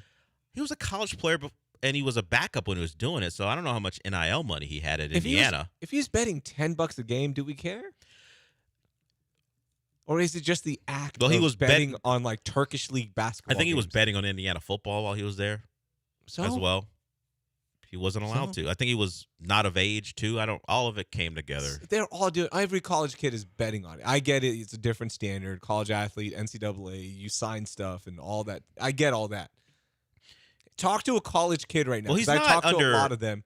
Like, what are we doing? They all illegally bet online. You're going to make it accessible. Well, this Guess is what? about the You're gonna access NCAA. it. It's not about legality. The NCAA is after him Yeah. because he broke their rules, That's what I'm not saying. legal rules. They're legal. At least Yeah, he's yeah, not that's being what I mean. charged with anything. Well, you got rules in place. I mean, the NCAA is Come on. pretty impotent as far as what they enforce. But What are we doing? I'm not even upset about it. It's just the rule is there and he broke it. And as long as the rule is there, we all follow rules we don't agree with. Yeah, and but that's just what are how- that's rules there for, Del? Nah, no. To be broken. Nah, that's something you say when you're a teenager. What is he? You know, He was 19, right, when he did it? that's something you say. I think. I don't know the age. I could be wrong. I thought That's he was something you 19. say as a immature person. Rules are meant to be broken because we all know when you break a rule, there are sometimes consequences. And this is not me saying he should face them. I just know you got to be aware. We were talking about self-awareness earlier with a certain quarterback. Be aware. You can't do it. They tell you not to do it. Just don't do it. You can't not bet on Turkish soccer. What? That's something you can't stay away from. At the same time, we don't have to put him into a residential No, he rehab. did that himself. I know that's, he said he had a problem. No, he did not do it himself. It was let's have a meeting. Hey, you're going to have to check into this, and maybe the NCAA is going to be a little bit nicer. It's a PR thing. It's a PR thing. Come on. But don't put him in. He broke the rule. If you know what his recourse is, go into the supplemental draft. That's it right now. Yeah, that's the recourse. He's not going to get to play next year? Is it Well, they official yet? tried to, and they had the Texas Tech judge who recused himself. So a UH judge heard it and go, nope, NCAA wins this one. That sucks. What are we doing? I hate that. I mean, he knew. Don't do it. How come all these other – you say a lot of people are doing it as far as college kids in general. Somehow, some way, unless your name is John Mateer, who couldn't avoid it himself as well. Yeah. He said he was joking about it. But other college quarterbacks or just college players in general, most of them don't do it, or at least they don't get caught doing it. They don't get caught. They can continue their careers, whether you say he wasn't good enough to avoid being caught or however you're positioning it. Most guys don't lose eligibility due to gambling. Yeah, you're right. No, you're right.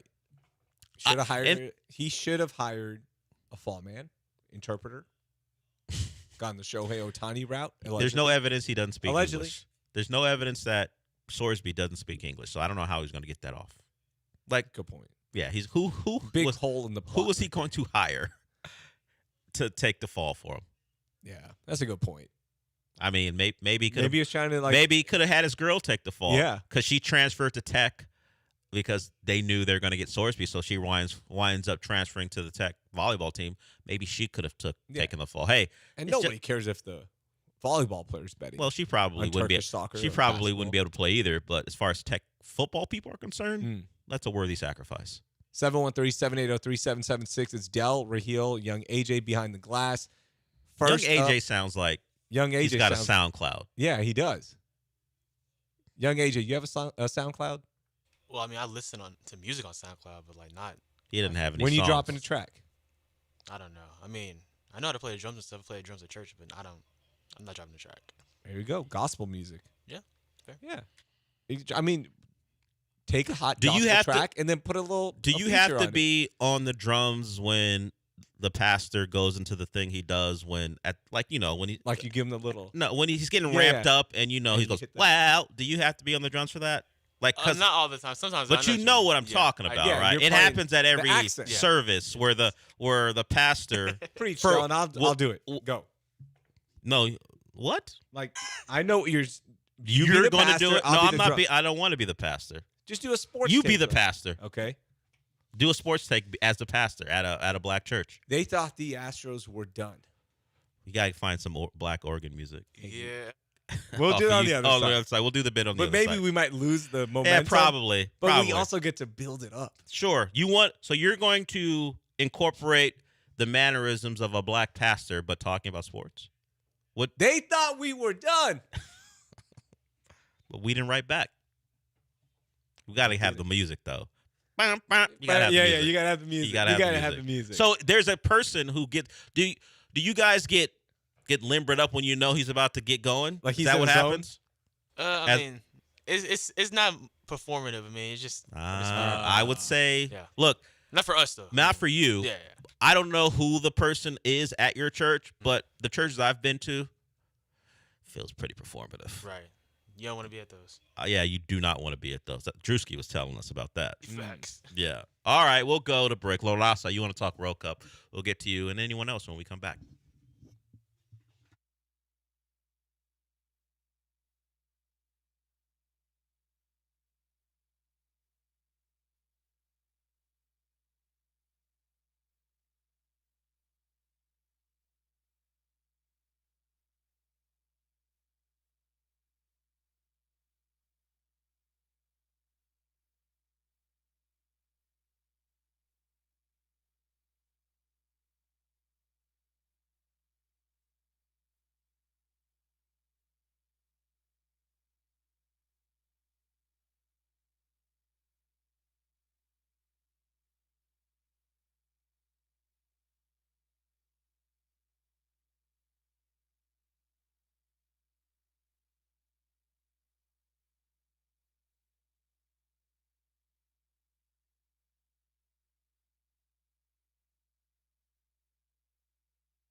You're listening to John and Lance. Broadcasting live from the Huntington Bank Studios, here's John Granado and Lance Zierlein.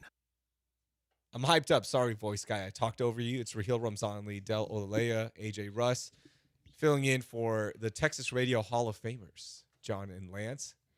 Lance is out being a groupie with the old 97. Yeah, he had a night out. Yeah. It wasn't like he had to travel. The show was here in town. Oh, it was in town. I thought he traveled with No, I guess drinks and fun, frivolity happened, so he's taking the day. He also won't be here on Monday. John will be back on Monday. Well, he'll be in L.A., but he'll be back doing the show on Monday. I think he's at a wedding for son of a coach. Son of a coach. Yeah. So he's there for that. Oh, I thought Lance went to like McAllen to watch the old 97. I don't think so. I thought the show was here, and he maybe just decided, hey, I'm going to Shiner to watch the old 97. We're gonna drink.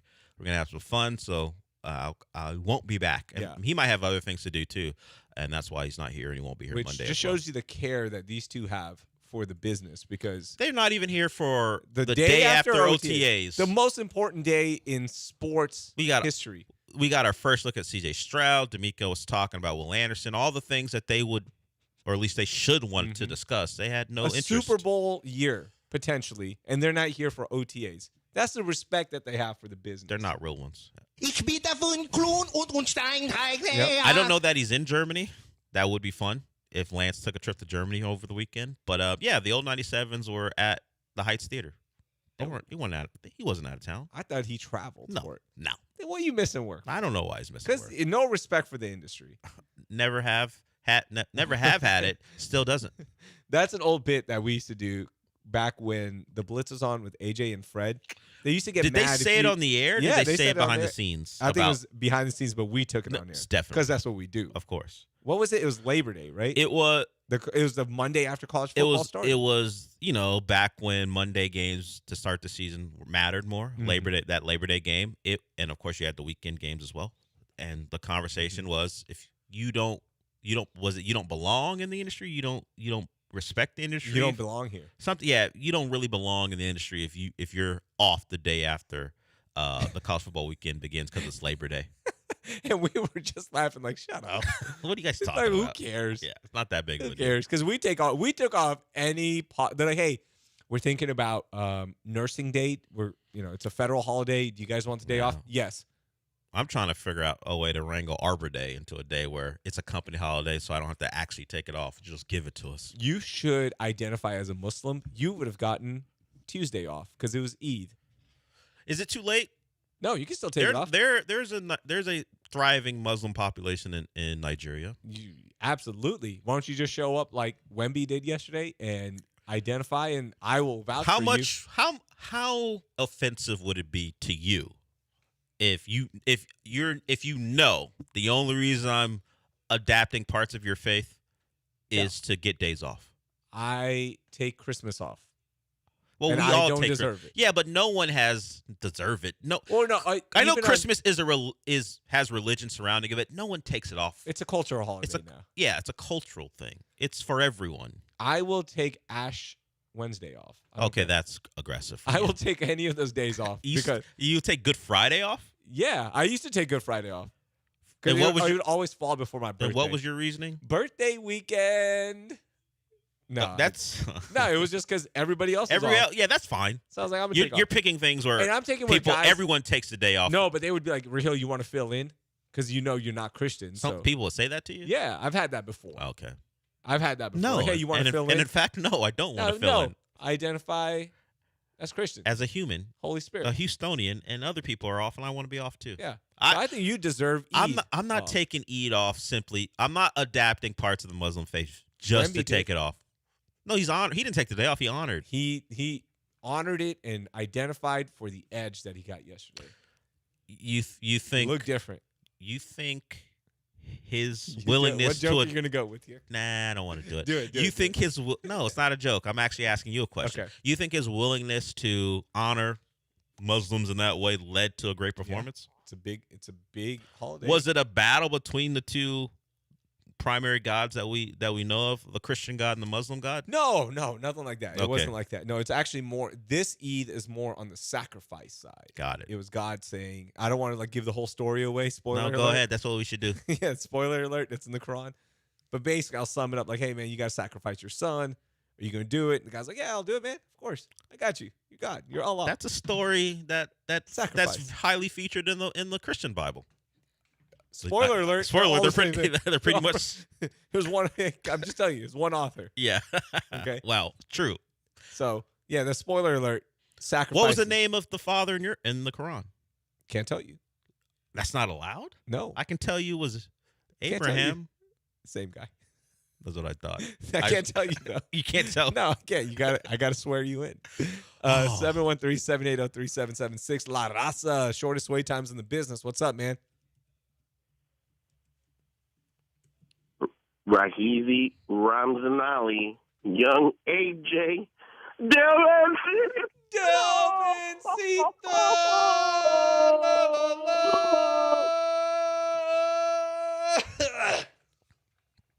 Gentlemen, good morning. Freaky Friday. It is Freaky Friday. All right, gentlemen. Hold on, I appreciate La the Raza. 20-minute wait If you're gonna time. say freaky, hold on. If you're gonna say Freaky Friday, let AJ do his thing. All right, continue. All right, gentlemen. Good morning. Y'all talking about like religious stuff and sacrificing things. I think if New York wins the championship, they're going to sacrifice that city and burn it down to the ground. Is that what they're going to try to do? And then, sacrifice everybody there? That's what the rumor is. They're going to kill people? No, people are saying if the Knicks win, the city NBA will burn to Finals, the ground. It's going to turn into Gotham. Which version? Matt Reeves' version or Christopher Nolan's version of Gotham? Matt Reeves' version. Okay. The super emo dark version? People are doing drops. Yeah, drop heads. Drop heads everywhere. Yeah. Does this give you power over me? Do you think you in charge? Ha. That was La Raza's Bane impression. I thought it was his Riddler from the Matt Reeves version. Did you know there was a Joker in that movie, but they cut it? Yes. There's a 5-minute scene. Thanks for alerting me to that. I'm aware. I just wanted to. Thanks. I'm aware. Hey, guys, you said the acronym SWARM? I thought that meant Southwest A-Leaf Richmond Montrose. No. That's No. SWAT. Southwest A-Leaf, Texas. Not Southwest A-Leaf. Richmond Richmond Montrose. Montrose. No. Or Maryland? Isn't Maryland close to Ireland? Ireland? Ireland? Ireland and an acronym for the Never Texans? change. Larasa, we appreciate it. Sorry about the 20-minute wait time. That's all on Real. No, I got a real question, though. Okay. Hey, this is a real question. Legit question. All right? Hey, Del, you follow the U.S. soccer team. How come they give the chase to Diego Luna, but they didn't put him on the roster? Why even make him out there kind of like the guy and they didn't even put him on the roster? Yeah, that upset some people. He was in a lot of the promotional stuff for the World Cup. Put him in videos, put him on posters, and he didn't make the team. I don't know why. Pochettino used him as kind of this galvanizing force. This is the way you should play. And then when it came down to it, he goes, "You're not talented enough to play for this World Cup team. Beat it." I don't know. That's a young player that people gravitated towards. You have, of course, he has an MLS background, plays for the MLS, and he was big in their Gold Cup run where they lost in the final to Mexico. He got one of the bigger cheers in NRG. It was a stadium dominated by Mexican fans, but as far as the U.S. crowd, they liked him, and he didn't make the team. It happens. I don't know why. It is weird. I guess they have to pull all the Diego Luna promotional stuff now that he's not on the team. It's the prerogative of the head coach, and he didn't think he was right for the squad. It sucks though, because it's someone for a team that not a lot of people connect with because of some things they say. Can you find what the clip on Sean's page with Timothy Weah calls people evil? It's been hard for some people to connect to this team, and Diego Luna was one of the guys people connected with, and he didn't make it. And midfielder, he was going to play midfield for them, right?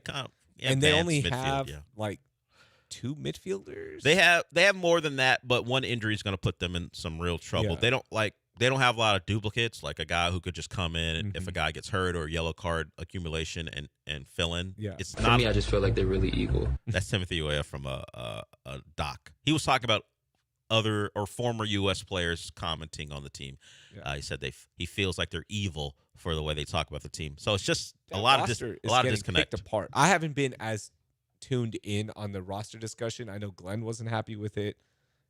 Only 3 forwards on the roster. Yeah, is my understanding. The forward now, Christian Pulisic will play an advanced position, but yes, as far as out and out strikers, you only have the 3. But it's a much better group. But it's a really good. It's a much better yeah. group than what we took to the previous World Cup in 2022 with Pepe and Balogun and Haji Wright, who played well in the championship, which is the second division in English football. He helped his club get promotion to the Premier League. So nice. they have some dudes.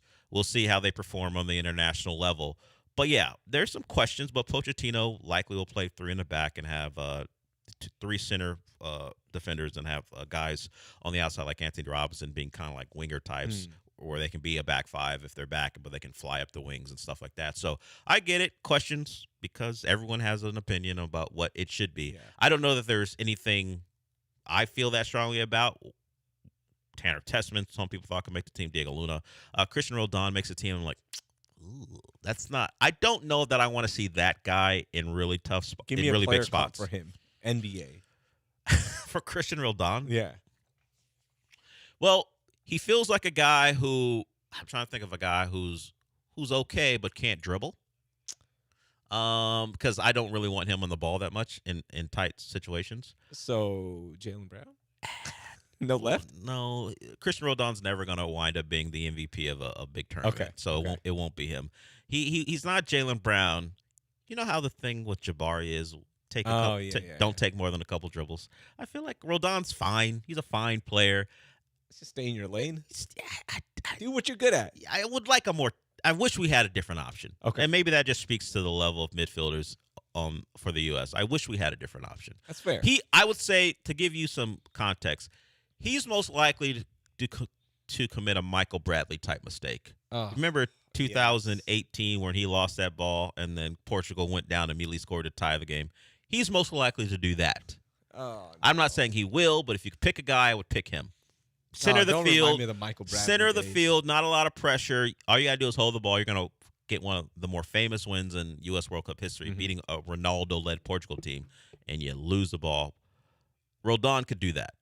I hope it's not the case. I hope not. Thank you for the call, La Raza. Grant, you were on, but you can call back in. We're going to take a break here. When we come back, I do want to talk about the 10-year anniversary of one of the greatest losses in human history. Wow. Do that next.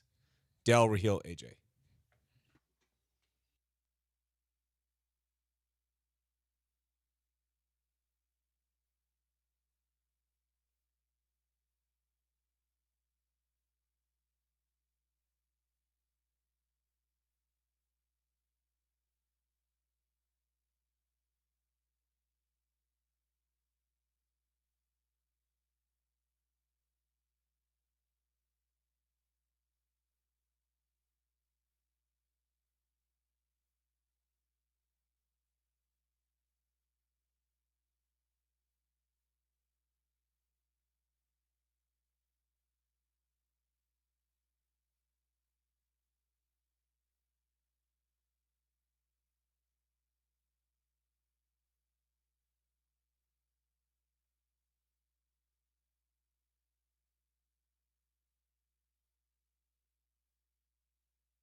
Final hour of the show.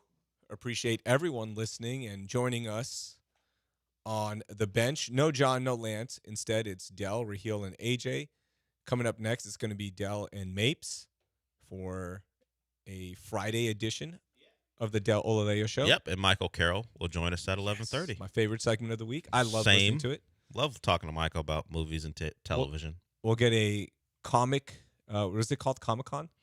Comic Palooza. That's where he was at. He wasn't with us last Friday. He was there hosting. He did a couple podcasts with John, so we'll talk to him about that. Yeah, he's very busy. He's back. We'll talk about that. I did see Obsession.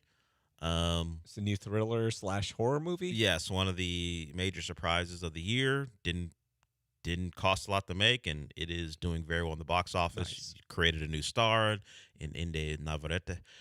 She was very good, particularly the last 20 minutes or so. That movie went nuts the last 20 minutes. Nice. So have that full breakdown with Michael Carroll. Yeah, and if you haven't seen it, business. June 2nd, it'll be out on digital. So if you're not a person who likes a theater, it'll be ready for you by Monday to watch. Summer vacation has started for a lot of the kids. I don't know, when does HISD get out? I'm not following HISD, but Fort Bend ISD is out. My daughter, last day of school was yesterday, half day, came home crying. She loved it. She loved school. She loved school. And her teachers were absolutely amazing. Shout out to Ms. Oswald, Mr. Lee. Aaron Lee, he's a baller. He hoops. I loved him because I would just talk to him like, hey, what shoes you hooping in? And he's a sneakerhead, so we had a lot of fun. And I told both of them, like, look, my daughter wants to play sports, so treat her like an athlete. Like, make sure the grades are good, treat her, challenge her. And she was great. She loved it. She came home crying. I was like, wow, you're a nerd. I was like, dweeb. Is it because she'll see her friends less, or just she likes being at school? She liked the school. She liked the teachers, the friends, all that stuff. But she'll be there next year, or is she going to a different She's school? going middle school next year, dude. Yeah. Will she have the same friend group, or are they all going to different Most places? of them, like 99%, I think a couple are switching out to other schools. Okay. But yeah, she's going to middle school. I have a middle schooler, dude. So that's good, because for you maybe not, but as far as her being able to go to a school with all her friends, like for me, I switch schools probably every couple years. Wow. So I never had the whole, hey, we grow up together, we go from one school to the other. Because my parents were we're going to put you in private school, and then I went to public from about 6th grade on. But my mom had her Black Empowerment days. Oh yeah, so you went to. So she put me in the Marcus Garvey School. Yep. I went to Florida. I went to some regular school. And when I came back, she had a shirt that said Jesus was a black man. He had dreads on. Oh, no way! And she put me in a black in L.A., right? a black school in the middle of L.A. It was South Central. Yeah, Crenshaw. Yeah, I thought. I remember you saying South Central. And the Nation of Islam guys were outside trying to sell bean pies. Yeah, they weren't being led. Since it was like right in the middle of L.A., it was just it was a school. It was the pavement for the parking lot, and of course basketball courts. And then the school was surrounded by a gate, like this giant black gate that surrounded the entire school. And they would just come up to fence and gate, and they would come up to the fence and go, "Hey, at this time prices, like, hey, 50 cents for a bean pie." And I was like, and they had their bow ties and everything. Yeah, the Nation of Islam. Yeah, so I never had the opportunity to like go That's from wild. school. So you have to school do you have high school friends you keep in touch with? I haven't. No, not really. Well, it's been a long school? time, but also high school was in California. Man, Yeah. like I grew up with the same friend group, and we all pretty much stuck together for the most part. So I still talk to them like best friends, kids, all that. Like their kids are my kids, kind of thing, right? So yeah, that's that. I'm sorry you didn't get to experience that, because that is one of the cool things of life, right? You get to grow up with the same friends and they group become and all that. lifelong friends. It's just the environments that how I went to school. It made that harder than it would be for other people. But that's why I said it's pretty cool that she'll be able to do that. Yeah, I hope she does. Like, I hope she does. But like maybe in high school, like IMG Academy is like, hey, we want you here. Volleyball program. Well, bye. Sorry. Yeah, you're gonna have. I think about that, man. No like, memories. If people don't know, IMG is a school like Bradenton, Florida. All it's there for is for kids who have a chance to do something in college on the athletic level. It's a training ground for those kids, and I think about it from their perspective and the parents' perspective. We're just gonna send you to Florida, and this is your path forward. And you see those kids, at least on the football side, I'm sure it does it for the swimmers because they have a basketball side too. Basketball too. Yeah. All of it. It's all about. They're very successful. All those kids wind up D1 and other, and if not D1, certainly schools that are good, and you'll get a scholarship and all that But stuff. what about my friends? Don't worry about it. You'll make new ones. You'll make new ones in college when you got a D1 scholarship. You can make friends after. Okay. You're getting that. You're not gonna let some Richmond kid hold you down. On the phone lines, who's that? I can't see the name. It's Tongue Dart Chris. Oh, TDC. What's up, man? Let's bring him in. 713-780-3776. Shortest wait times in the business. Raheel and Dell. What's happening, TDC? Hello. Good morning. I like La Raza. I too am busting it open one time for this Freaky Friday. Oh, hold on. It's a Freaky Friday. That being said, for Freaky Friday, Dell, I won't be able to call into your show because I'm going to a job site right now. But could you do me a favor and ask Michael Carroll how many signatures he got for his Marvel butt plug? I appreciate it. A&M sucks. Oh. Wow. Did he finish off with like A&M sucks? Is that what he said? I don't know. We'll just say A&M I'm sucks. not asking that question. I will. Michael. He's not here yet. He's probably at home. And it's probably an Iron Man color scheme. You think that's his favorite? Little maroon and gold. I don't know. It feels like a Spider-Man guy, if anything, to me, since we're playing this game now. I think he's a Spider-Man guy. With great power comes great plugging. Oh, speaking ability. of that, Spider Noir is out on Amazon. I'm watching that. Yeah, that's the Nick Cage animation / spin-off. It's live action. Now, live action. Now, the character that came to prominence because it was in the Spider-Verse movies, and that was animation, but it's live Greatest action. Spider-Man movie ever. I love those movies. It's live action, and Prime gives you the option of going or flipping from the noir black and white to color. What'd you choose? And I went with black and white, and it stays, and it's not like, all right, you have to restart it. Like if you want to flip in the middle of the episode, it'll start where you stopped in the different view. Damn, that's great. Yeah, I tried it out initially to see what it would be. So I started off in black and white. So you just pause it, and then you press down on your remote, and it'll give you the color option, and it'll start up again right where you pause it in black and white. Yeah. Okay, I'll watch that. It's a series. It's a series, miniseries. Yeah, or full series. I don't know how long it'll go, but it's a full series. Are they releasing them weekly or what? Are all the episodes out? Can we just drop all the episodes? Stop this weekly stuff. I think there's 8 episodes. Well, they drop several episodes. I don't know if they dropped all 8, but I know there are multiple episodes you can watch right now. Drop all 8. I don't have time for this weekly stuff. And no, just let me. Yeah, for Spider Noir, they dropped all 8 of them. Good. Thank you, Amazon. They don't always do that. Did you know Amazon's doing drone deliveries? I did. I just have not experienced it yet. I put it up on my Instagram at Raheel Doing Things. We got a drone delivery package. What did you get? We got a gift card for a teacher. Okay. And it is hilarious. Like this thing is hovering, and you can watch the video. It's on my Instagram at Raheel Doing Things. And now in our neighborhood, there's just drones. Because we have an Amazon warehouse. I don't think I've seen one in my neighborhood yet. You have to be near one of the warehouses. You're near one. There's one off of 96 in League City. Yeah, you should be. So what they do is they're just zooming all day long, and then they'll hover on your driveway for about, like 15 feet, 10 feet high. And then the box just drops down. It's usually lighter items, nothing fragile in there. But what happens is because the drone, these are huge drones, the box just goes flying away. You're like, hey, man. So if you're not home, drone delivery, bad idea. Because literally somebody could just drive up and take your package. Well, speaking of that, it wasn't a drone, but I ordered something, and I'm in the middle of a nap. Normally I get my Amazon deliveries in the middle of the afternoon. I'm probably not checking anything. So I go out there because I check my email, and it goes, oh, your package has been delivered. And, they send you a picture and show you that they delivered it. I went out there, box was ripped open. Now the stuff wasn't gone because it wasn't anything that's like, it was very specific. I don't remember what it was. Might have been whatever, some soap. Like a ring for like an O-ring for a faucet or something. You're like, dude, you want to steal that? It was my Spider Noir butt plug. Hey, according to what Tongue Dart Chris was talking about. No, it might have been something very callback, very specific. Not that long ago. Very specific to something. Might have been. It wasn't what you said, but something kind of close to that. So no one really needed it. They just ripped open the package and they looked inside, and like it's not for me, so I'll leave it. I don't need this lubricant. Well, for the faucet, not everything has to go there, AJ. Yeah, I saw your face. Plumber's glue. Or what are they called? The plumber's lubricant. Sure. I don't like the lubricant, but sure. Ted is on. He has a hypothetical question for us, which I'll take. I know we're over, but it's not my show. I don't care. It's not my show either. 713-780-3776. What's up, Ted? Teddy.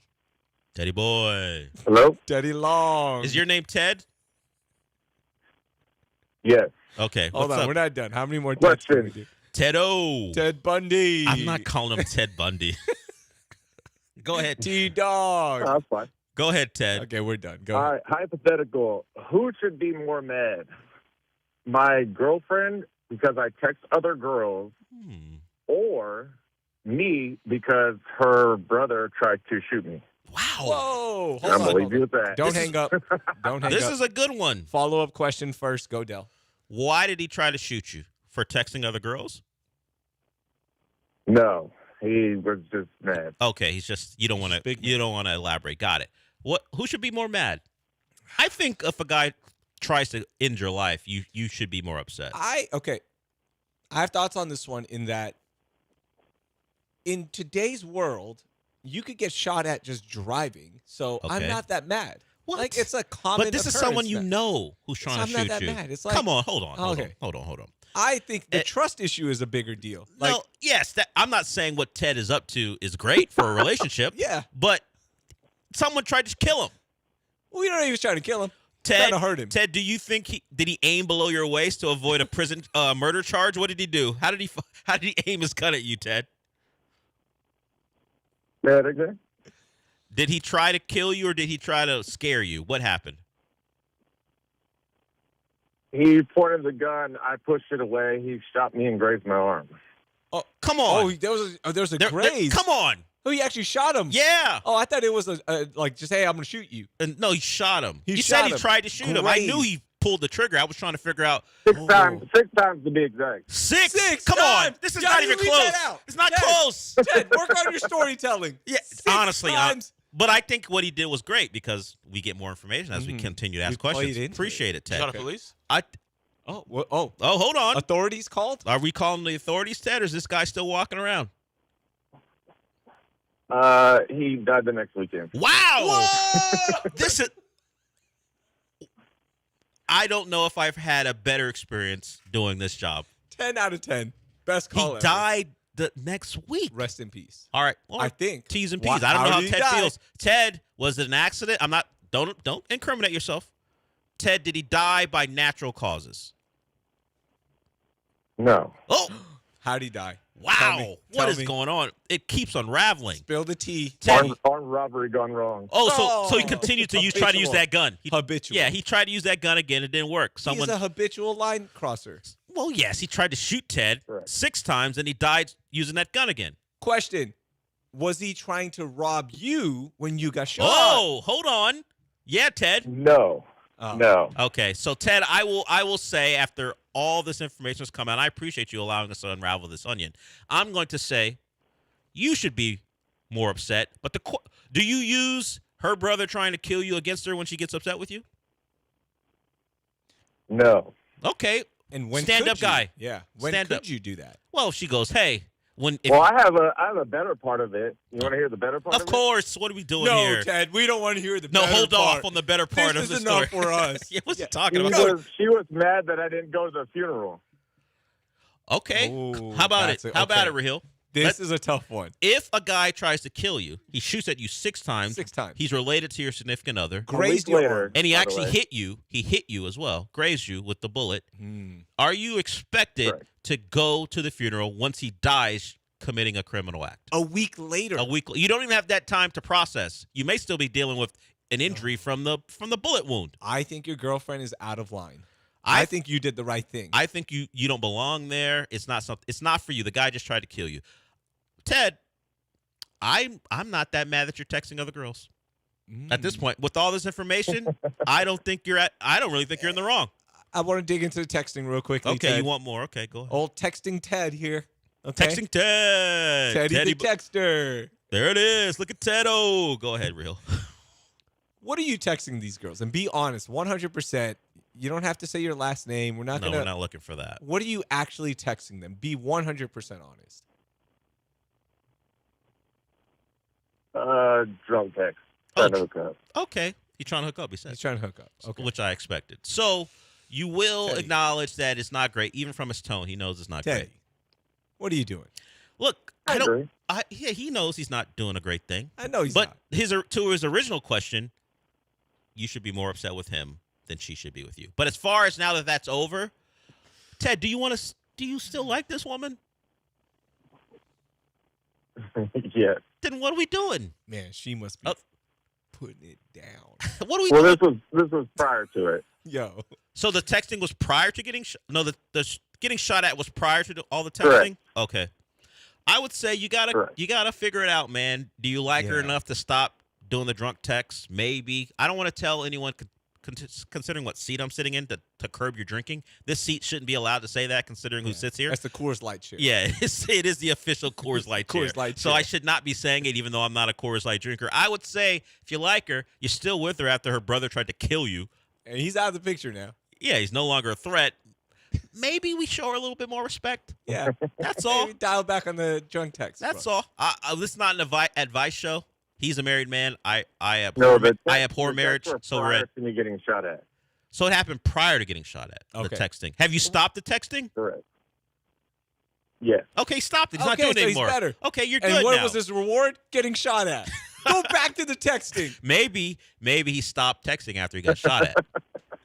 Ted, this is crazy. I appreciate the story, Ted. No, that was not a hindrance. Oh, okay. It didn't even stop him. He just stopped it at a different point. Yeah, he had to. No, the reason he stopped was because it was his right arm, and that's how he texts, and he got grazed. He has to go to rehab right now. But once he's done with rehab and his fingers are working, it broke. It hit my texting fingers. Yeah. See, you gotta recover, Ted. I appreciate the great Thanks, story. I'm buddy. glad you survived. I don't know the guy who tried, but and he's dead. I don't want to say glad he's dead. T's and P's all involved. Yeah. We're glad you're okay. I'm glad you're still with this girl. Seems like it's all going to work out. Stay with her. Don't get married because why do that? Yeah. You can't stop. Yeah. Don't get married. Don't get married. Hell yeah, Dale. Yeah, see? Stay with her because you like her. Yeah. But you don't got to marry the girl. Thank you, Ted, for the call. Old Best toxic call. Ted. Toxic Ted. Love Ted. Whenever Ted wants to call in, he can. That was awesome. That's why you take phone calls, gentlemen. Yeah, and if we hadn't got to him, if we made him wait a long time, think what would have happened. We wouldn't have that call. We wouldn't have one of the best segments of the day. Look, I don't know what Lexi's thoughts are on pulling that type of thing for social media. It's banger. It's too long. It's recording. It's not too long. Our things, the social media videos for YouTube go like 10 minutes. Oh, they do? Yeah, they're full All right, on Lexi. segments. I don't know if she'll do it. I don't know if the station would like that, but I don't think anything better is going to happen on this station. There, that call had so many twists and turns. Yeah, but I appreciate Ted for allowing us to pull at the strings to figure it all out. And he was honest with his answers, which I appreciate. So thank you. Yeah, and he's reformed. Doesn't do the texting anymore. We have one more segment before our final segment. I don't think we're going to do news of the weird. Actually, we do because you have a pretty good news of the weird. Do the I? judge one in the chambers. Oh, yeah. We got to do that one. We got to spend some time on that one. Got it. Speaking of toxicity. Yeah, That's this time in the courtroom. Yeah, we'll do that in the last segment. So we got one more segment where you can call in. If you have a hypothetical question, go for it. Astros win yesterday. Just want to reset a few things before we go to break. 5-1. And guess what? Just 2.5 games back. Yeah. Here they come. The Mariners had the day off, so you gain a half a game. You go into a series. All of a sudden, that I can say a big weekend series versus the Brewers. And that's going to be a little harder. Yeah. It's not the Rangers. A little bit harder. Do you know about one Brewers pitcher with the last name of Uribe? What he did? No. What did he do? After striking out a Cardinal in the eighth, Oh, the DX chop chop. guy. I didn't know that. Yeah, I do. I didn't know that. He's was his coming name. to town too. A lot of my sports news is like, oh yeah, I know that guy. Okay. But I don't know their name. Got it. Yeah. Got it. That definitely. So Milwaukee, 3-game set. Who knows? By the time we come back on Monday, I asked the question: could the Astros be in first place by Monday? It is mathematically possible. it is. It's a first. Could we have a first place Monday? Tough if we to talk do, we're about. going to be wilding out on Monday because I will be back on Monday as well. All right. So when we come back, though, I promised we were going to talk about this.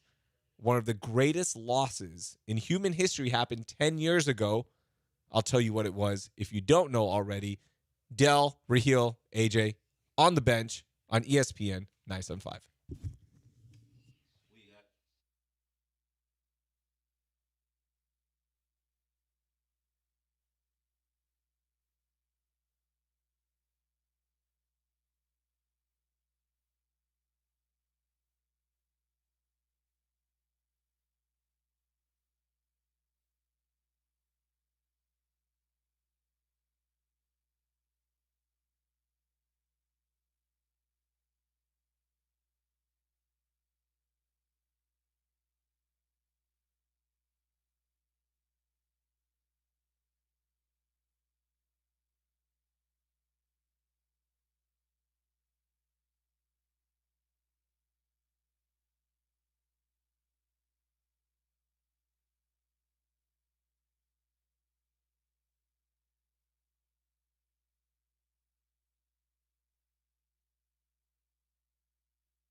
You're listening to John and Lance. Broadcasting live from the Huntington Bank Studios, here's John Granado and Lance Zierlein. Welcome back in Raheel and Dell with AJ. I still haven't watched Michael yet. Is that what it's called? Mike? MJ? Yeah, Michael. Yeah, Michael. Michael. My wife watched it. I haven't watched it. She went to yet. the theaters? No, she watched it at home. Okay. Yeah, she went to the theaters. Is it out yet? I think I might have implicated her. Or yourself. Or myself. Fire stick. AJ! Hey. What are you doing? We don't incriminate AJ. ourselves here. Let's just say his wife saw the movie. Yeah, she That's watched all. the movie. I haven't watched it yet. I will try to watch it at some point. I've been locked in on the playoffs. Spurs win yesterday, Game 7. Wemby walked out, honoring Eid. Wore the kurta. That's what it's called. Okay. It's also called throbe, but I call it kurta. That's what I call it in my house. So that's what Wemby's going to call it in his house. Okay. So that was the big thing. Game 7 tomorrow night. Astros 2.5 back in the competitive West is the best way That's to put it. a way to put it without insulting everyone involved. Yeah. And they've got a potential Cy Young candidate. You might as well just throw Arrighetti out there. He didn't feel his best. He talked about he didn't feel his best, but he got through it, and the Astros take 3 out of 4 from the Rangers. I was talking about it yesterday that they had, and it popped up on the broadcast, like Jordan, I think is either like right around 8th for most home runs hit by anyone in Globe Life. That's amazing. He's Debo to them. Yeah. Debo's coming when Jordan comes up to the plate. We was talking about it yesterday. So he is nuts. The Astros 2.5 out makes it more likely he may be on an MVP season type run. I think he was before that. I think he was. Baseball's the one sport you can get away with. It helps now that his team is competitive. Yeah. There's now less of a reason not to vote him as the MVP. Yes, Mike Trout has won it, or his team's won this about 70 games. A couple times he's won the MVP. Now, I don't know that Jordan would have got that same type of grace because he's an Astro, but now they're in the race, and if they keep it up, there should be nothing that keeps them from having a real shot, if not winning the thing. Jordan is at how many homers right now? Is it 20 at 20 last check? flat? I'll look it up here. He's got 20 home runs, only 39 RBIs in 20 home crazy. runs. Yeah. Oh, I want to see him get Aaron Judge. I want to see him get that 62. I would love that. It would just, and if they make the playoffs and it's in a winning fashion, New York fans would just lose it. I don't think New York fans care anymore about the Yankees. And if the Knicks win, it's just over. Like nothing else matters. There might not be a city for them to play baseball in, unfortunately, after If the Knicks win, yeah. If they win. But gosh, that would be fun. Just so you could stick that little dagger into the Yankees. That Jordan has 63. And not your loser. Who never shows up in the playoffs. Yeah. Harden. Can't even show up in the World Baseball Classic. James Judge. James Judge. 10 years ago, Dell lost a legend. A true patriot. I still think that was a psyop. Oh. I've said it before. Psyop. Guess what movie was coming out right around that time that our true patriot died? It was a new King Kong relaunch, right? The franchise. The franchise. The new relaunch. franchise. Was the it reboot. Skull Island or something that came out? I think I still stand on Psyop. they use our guy to help promote a new film franchise. 10 years ago for Harambe, put some respect on his name. Harambe was shot and killed at the Cincinnati Zoo after a young boy jumped into the cage or the enclosure. Yeah. Enclosure? I think they call it that. It's still a cage, It's but a cage. it's a It's a nicer cage. version of a cage. It's yeah. a cage. And Harambe, being a gorilla, was like, yo, got a new toy. Well. And just drug the boy through the water, and the safety response team escalated it into a kill as opposed to a dart because they're like, hey, this kid might get hurt very badly, right? A gorilla's dragging him. Yeah. And that's how Harambe was shot and killed. Was the child a paid actor? So you're thinking it's a psychological operation, a psyop. I think if we need to really investigate what Sam Jackson, Brie Larson, and Tom Hiddleston were doing as they were getting ready to promote Skull Island. You think Hollywood was like, hey, this movie, we need something. the actors involved aren't enough. We need to get the gorillas back in the consciousness of the people. Because up until that point, gorillas had really taken a back seat. Yeah, I mean, who cared about King Kong anymore or gorillas in general? But you know what you do as we're getting ready to get this thing up and running, as we start our Monsters universe again with Godzilla. Of course, we know Godzilla and his movies with Kong, and now they have a series on Apple. How do we get this launched? We kill a gorilla, and we use a paid actor to do it. Because the boy suffered minor injuries. I'm saying, like, it's a real test for the family to agree to it, but those checks clear. Mm-hmm.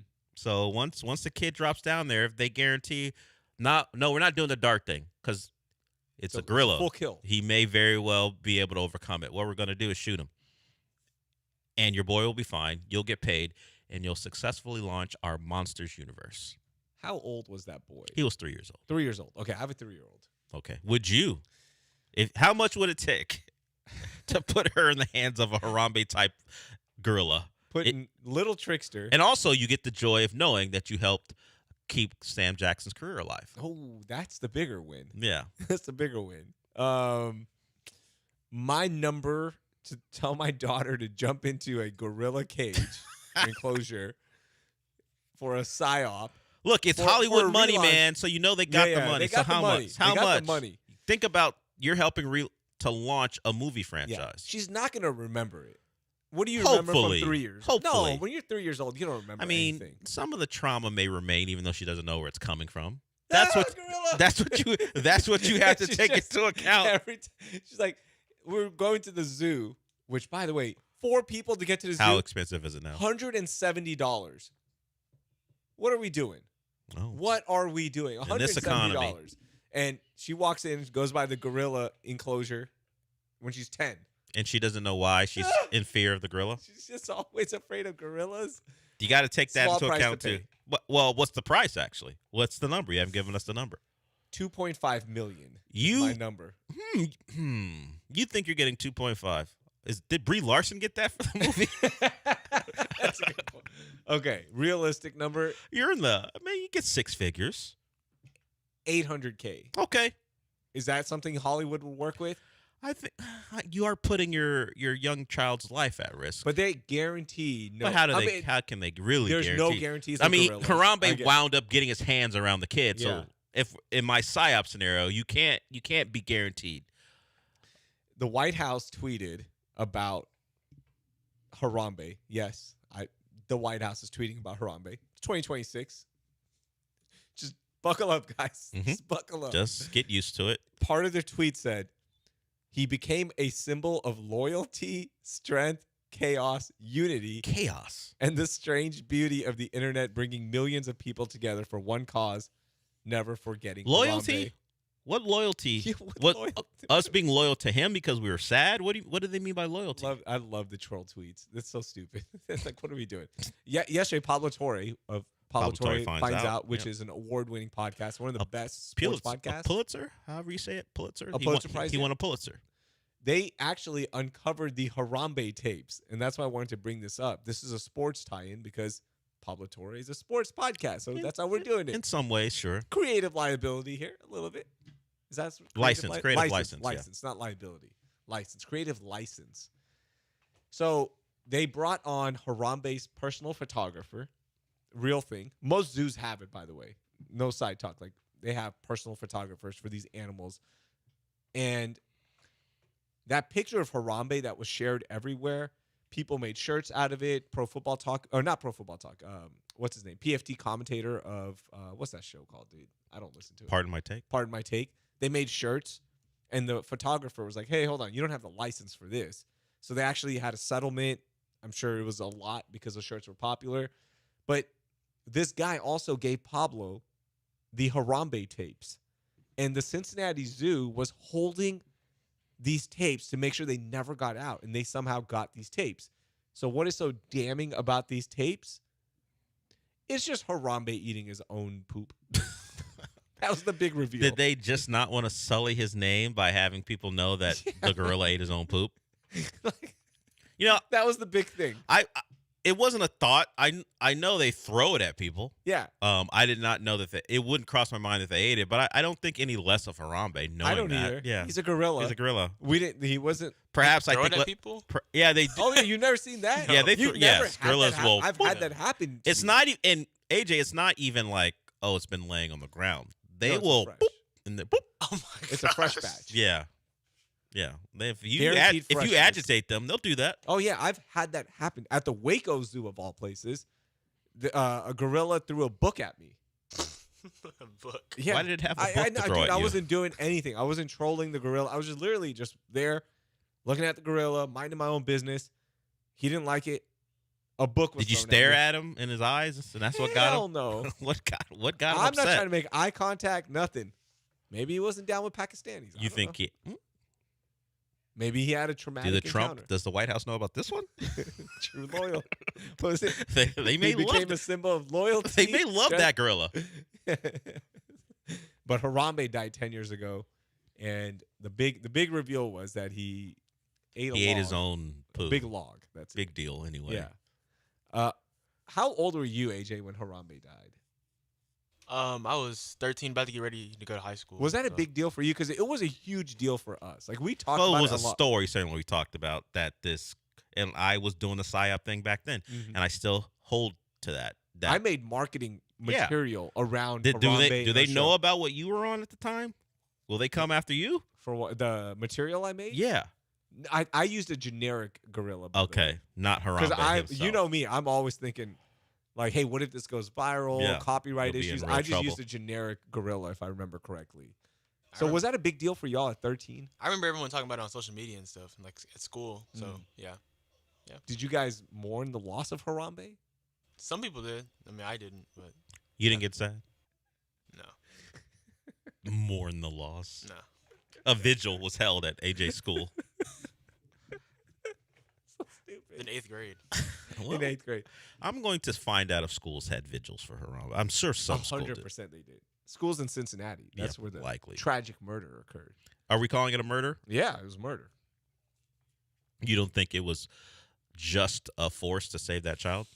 It was murder. Okay. Murder would suggest some ill intent. You think? You know what? Do you think Harambe wasn't told about the PSYOP? Like, or they told him, but he didn't know he was going to be the guy or the animal who had to In die? a PSYOP, it's usually one person doesn't. Oh, so Harambe was subject. part of it, Yeah. and he knew that. Hey, No, he had no idea. hey, This was just a no, they normal told. day. You know what they did? They told What? him they would trank him. Oh, and He thought he was gonna get tranked. He wasn't in on. He didn't want to do it, but hey, we'll trank you. We'll keep the poo eating videos. we'll keep everything hidden. We won't let people see that to protect you. He thought he was just getting tranked. Next thing you know, He's he's dead. a symbol of loyalty Sure. and chaos. So there are vigils at universities. Yeah. Queen's University had a vigil. Ironically, I bet it was like more of a. More than 300 attendees gathered at Kingston Pier on September 16th to remember Harambe. It happened in Toronto as well. Crody. Students held a vigil at BYU. It was cold, so they braved the cold weather. So across the country, in London, they had a vigil. Yeah. It became an internet thing. Like everybody was doing the never forget Harambe forever. It became a whole thing.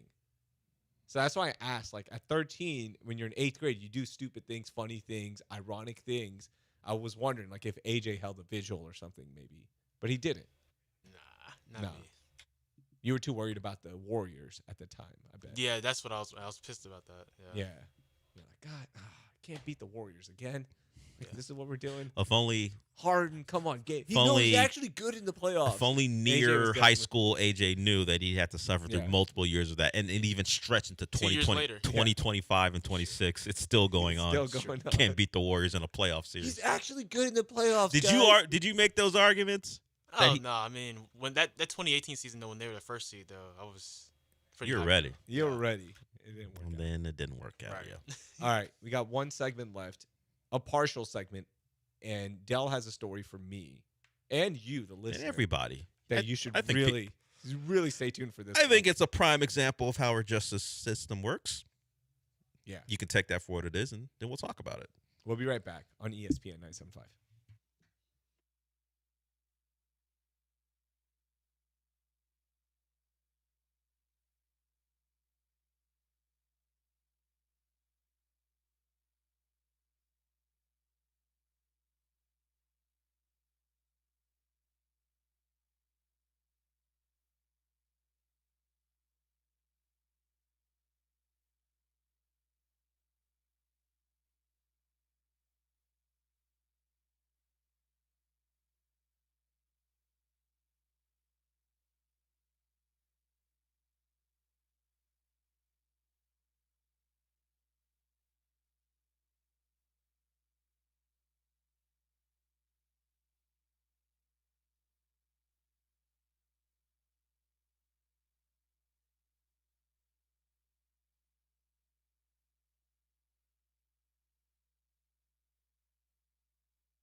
Big thanks to everyone for listening today. I'll be back on Monday with John, and Dell will be there as well.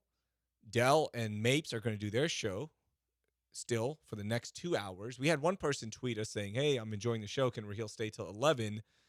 If you want to Venmo me and Zelle me the payment, then I will stay. I'm not for the working hour for free." that I'm Yeah. working. Yeah, you want to pay up? He'll do it. Yes, absolutely. I have an hour to kill, so if you want to pay me, I will stay, Renee. Otherwise, no, I will not be working for free. You work by the hour. I work by the hour. Does it have to be here, or could be someplace else where Renee could pay you to work? Wherever you want me to work. And if you've had enough of me by the first segment, you still got to owe me the whole hour. You owe for the entire hour, no matter what. The whole hour. If you found that you only needed 15 more minutes with Real, you still got to pay him for the hour. If you're finished with me after the first segment, still, full hour. Sorry. That's how it works. Firefighters in Galveston were working a little extra time yesterday, Del. I don't know if you saw this or not, but on the Pleasure Pier, which is, again, a real name, Pleasure Pier. Brought to us by Tillman Fertitta. Yeah, who now bought Caesars. I did see that. Ooh. Perhaps he could have saved some of that money to fix U of H's field. Yeah, which was ruined by Wheeler Baptist Church and their Easter ceremony. Mm-hmm. We're knocking out 6 stories in one. That's how, look at that. Take notes, Mapes. We're journalists. That's how we do it here. Take notes. So, TDECU field ruined. Not sure what's going to happen with that. They might fix it. They might not. There's a lot of questions up in the air. Could it be a temporary fix or a permanent fix? Yeah, there's some things. Insurances. Sure. Who did what? Just go to grass. Who done it? You're a school in the state of Texas. Just play on grass. That's an entryway. Your field turf is screwed up. Put grass down. But just put it. I'm talking to Texas too, who may implement that in a couple of years. Supposedly. What are we doing? You're in Texas. Play on grass. So, Texas Tech, you too. At the Pleasure Pier, there's a ride called the Iron Shark, which goes up 100 feet and falls down 100 feet. Great roller coaster. I rode it 7 times in a row. When I was working at Landry's, they take over the Pleasure Pier for like a meeting, and you can do whatever you want. So I was like, run it back. Run it back. I know that person hated you. No, there was nobody else. Okay, so they have to do something. Yeah, they have to do something. I was like, all right, run it back. So the roller coaster goes up to that 100-foot fall or the climb. And right before it tilts over, it got stuck. Oof. And the people were sitting there for 3 hours. 3 hours? 3 hours. See, if that wasn't enough for you, Del. Gosh. So on these roller coasters, they're really good about safety and they're good about like having an escape plan, all that stuff. Turns out the escape like elevator thing, that was also broken. That's what happens when the founder is hanging out in Italy. Yeah. Things start to slip by. The Pleasure Pier then had to call in the Galveston Fire Department. So they initially thought they could handle it themselves. They thought. How long did it take? How long did it take before they figured out, well, we can't do it because the people are still hanging up there. They're just hanging up there. And luckily they were sitting. And so like the way they're sitting, you can look up the video. It's online everywhere. But they're sitting like this. So it's not like they were getting a blood rush or anything like that. Their legs probably, the blood came in and that probably sucked, like wobbly when you're walking out because you were there for 3 hours. Yeah. So they called in the firefighting crew, and guess what they did? They had to get the 100-foot ladder one by one. They had to make their way down. Yeah, wow. and they had to climb down. It was a whole thing. So shout out to the Pleasure Pier. Not much pleasure being had. Speaking of pleasure, Raheel. Bam! A prominent cop Take notes, mate. Who reportedly had loud sex with federal judge Eleanor Ross, has been identified as a deputy chief in the Atlanta Police Department. How are they identified? Because of the moans and the groans. They were so loud that people noticed, the judge is having sex in there. In the chamber. In the chambers. In her office. Eleanor Ross was having sex in the chambers. Eleanor Ross. Is this from 1935? I told you. I said during the break, that's an old school name. She had sex in her chambers during business hours that was loud enough that court staff could hear moans and kissing sounds, according to a judicial complaint that was later confirmed by a judicial committee. The officer in question is Deputy Chief Kelly, with 2 E's, Collier of the Atlanta Police Department. So, Eleanor Ross, the judge. District judge. Married. So that adds a little bit more. You know what? I will credit the 2 individuals. One's 58, the other's 55. The fact that they can be so amorous and vigorous that the moans were heard by others is to say, guys, ladies, when you get in your 50s, stuff ain't gotta stop. Stuff ain't gotta stop. Still got it. You still can keep going and have the type of fun you can have that leads to you potentially losing your job as a federal judge. Did he show up in full uniform?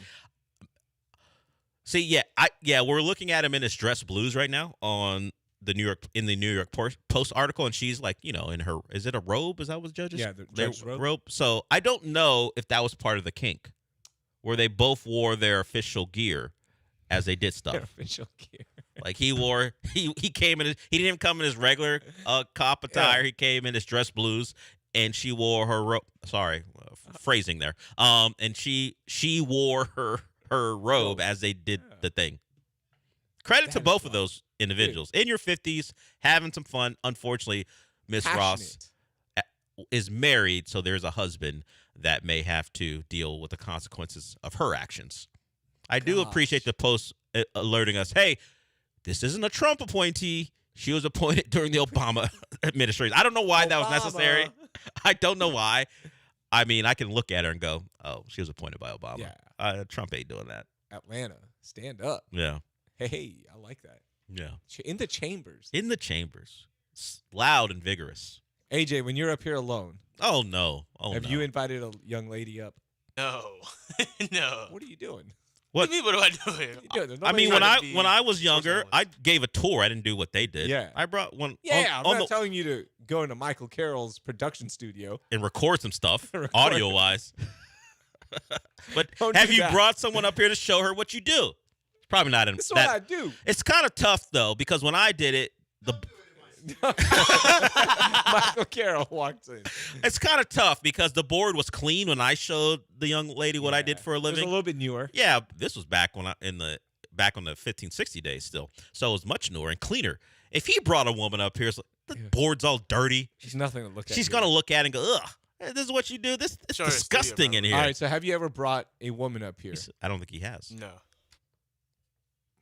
It's not that impressive. I think at this point, doing sports radio is not that impressive. No, they do get impressed. Oh, they do when you say it? Okay, but when they see it, You know what? You keep the image alive of this nice, fancy place. Don't actually bring her up here.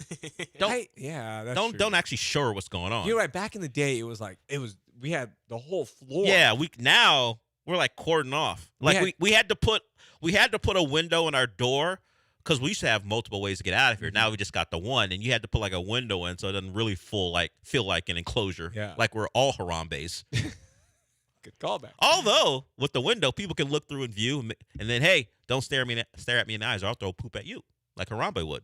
I wouldn't eat it though. We're all Harambe. That's just Harambe. That's just Harambe. Rest in peace, Harambe. 10 years. 10 years. Gone but not forgotten. Not at all. The greatest psyop ever, according to Dell. According to me. Thank you so much, Dell. That was a lot of fun. I'll be back Monday. AJ, great job. Thank you to everyone for participating in the show. Easy win here for Ted, caller of the day. Do we think that was his real name? Because when we actually called for Ted, he didn't respond immediately. No, fake name. It's got to be a fake name. No, fake name. Teddy. Teddy boy. Teddy boy. Toxic Ted. We're out of here. Have a great weekend. Game 7 tomorrow. Milwaukee Astros. That series starts up. We'll talk about it on Monday. Coming up next, Dell and Mapes try to top that. Take that, Mapes. Although he's with me, so he'll do that.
So I misquoted Raheel at the end of the show. You know, that show that just ended like 3 minutes ago that I was a part of. I said, take that, Mapes. The quote is actually beat that, Mapes. And Mapes is here, and we'll try to beat what Raheel and I did with AJ for the next couple hours. We're going to be joined by Michael Carroll at 11:30. He's back. You heard him at some point late in the previous show, urging AJ not to bring a woman into his studio. It is a cleaner portion of the building. It is where magic happens. But Michael would like for you not to add to that magic. Not that kind of Not magic. that kind. Not We're the talking about audio magic. Eleanor Ross type of magic. Yeah. The judge who may be losing her job after deciding to have sex in her chambers that we talked about at the end of the show. Michael would say, if you're going to come into my room, we're just going to do some good old-fashioned radio. Audio magic. Magic. Again, not like the audio magic that was happening with the moans no and groans. kissing sounds, no moans and groans. We're just going to talk about aqueduct plumbing or Michelob Ultra or whatever it might be. So Michael Carroll will join us at 11:30. He's back. We will talk television and movies. I've seen the first couple episodes of Spider Noir. I saw Obsession last night. The last 20 minutes of that movie, crazy. Shout out to one of the better horror movies of the year, if not the best horror movie. We'll talk about that a little bit later. But let's go back a couple weeks ago. Do we remember this? I know it sounds dumb to say where we are sitting right now, but this is a really special group. And I really believe in every single player that's in this locker room right now. And I think we need to take it a little more personally. I'm sure there's stuff being said right now that makes it seem bleak. I don't think it feels that way in here. Sean, do you know who said that a couple weeks ago?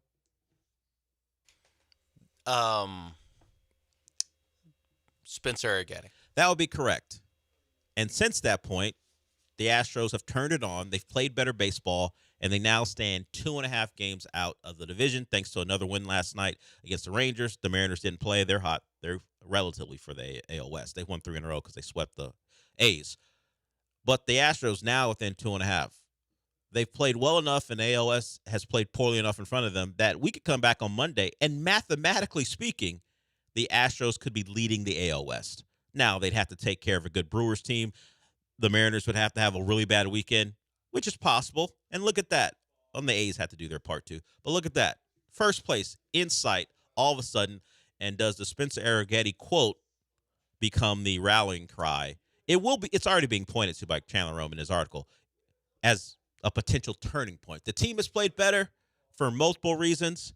Spencer Arrighetti, chief among them, he continues to pitch well. He didn't have it last night as far as his best stuff. He talked about not feeling great, but he did find a way, and the Astros did, to take care of the Rangers. The fact that he didn't have his best stuff and it's a 6-inning quality start is like, hey, we'll take that. Speaks to how far we've come as a staff, and as Arrighetti has come as a pitcher, where it's like, didn't really have my stuff, and it's still a pretty good outing. I will say, I'm not sure, as much as the sentiment from his last start before this one of the quote you read, like, yes, he has been mostly proven right in the last week or so. I will say, like, it's not exactly the rallying cry. You know, it's not going to be the moment that we all remember of this season turning around. It's not going to be like the Tim Tebow speech back in Florida of like, I promise you, no one will play as harder as I will play. Not Al Pacino's speech in any given Sunday. Yeah, it's a good quote, and obviously it's the right mentality for these guys. Because when you started with, I know it sounds dumb, it's difficult to really get the juices going. Yeah, I know what I'm about to say. I know what I'm about to say sounds pretty stupid, but trust me, believe in us. Yeah. I mean, that is very true for where we were a week or that's a week a guy, plus ago. That's a guy who's self-aware. Yeah, like, I know this looks like so stupid that I'm saying this, but I think despite being 10 or 11 games under 500, we're still a good team. I appreciate his self-awareness to know that him hyping up this team at that point would have made everyone roll their eyes and hey, but not wrong so far. So now they're only 6 games under 500. Yeah, that is the thing that we have to toss by the wayside. That this still hasn't been proven to be a good baseball team yet. And I asked a question on this show and the previous show, at least the John and Lance show earlier in the week. When do we stop talking about what they were in the past? When you get to 500, there's still multiple series wins away, it feels like, from getting there. But they're getting ever closer to getting to 500. And it may not take that to even be leading this division as it continues to be the worst division in baseball. But, hey, they're playing better, and that's all that matters. And it was Arrighetti and several other pitchers to help the Astros take out the Rangers. They won 5-1. Pearson, Okert, De Los Santos, and Abreu all combined to not give up a run. They closed that out after Arrighetti's 6 innings, and they get the win. They beat Nathan Eovaldi. They got Tim. He went 7, but they got to him for 5 runs. So shout out to the club for taking 3 out of 4 from the Rangers. And the Brewers are in town. So that's a good baseball team. We'll see if there's like the Rangers stink. They were better than the Astros, but they are not good either. Now we see a good baseball team. We'll see if there's a major difference now that a good baseball team is next up on the schedule.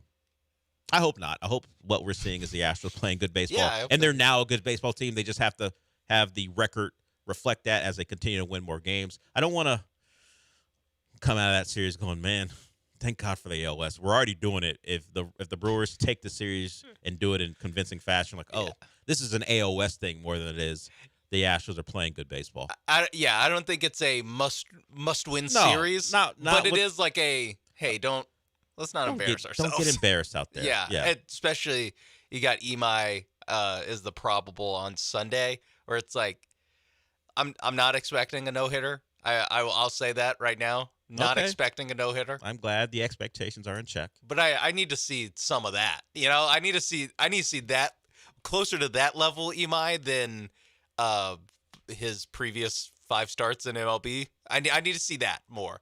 I don't need he gets 6 outs and gives up 8 runs Imai start. Yeah, so in the midst of this really hot run where they've won 6 out of 7, and it's, if you want to go back a little bit further, it's 8 out of 10, I think, or 7 out of 10. The Cubs are a big part of that, and leading into that series, the Cubs had been bad, and that continued in that series, and then of course the Rangers, who were under 500 when you rolled into Arlington and you take 3 out of 4. So now you're seeing a team who's hot themselves. The Brewers have won 7 out of 10. They've got the most exciting pitcher in baseball, and also they've won 3 in a row. When you say the most exciting pitcher in baseball, who is that? Oh, I know people might be thinking I'm talking about a certain hard throwing starter. No, I'm talking about a DX shopping reliever. Yeah, okay. After Uribe, the most. I know you think it's Mizorowski I'm talking about. Yeah, he seems good. Sure, the 6'7" hard throwing righty. Yeah, understood if you think I'm excited about him, but no.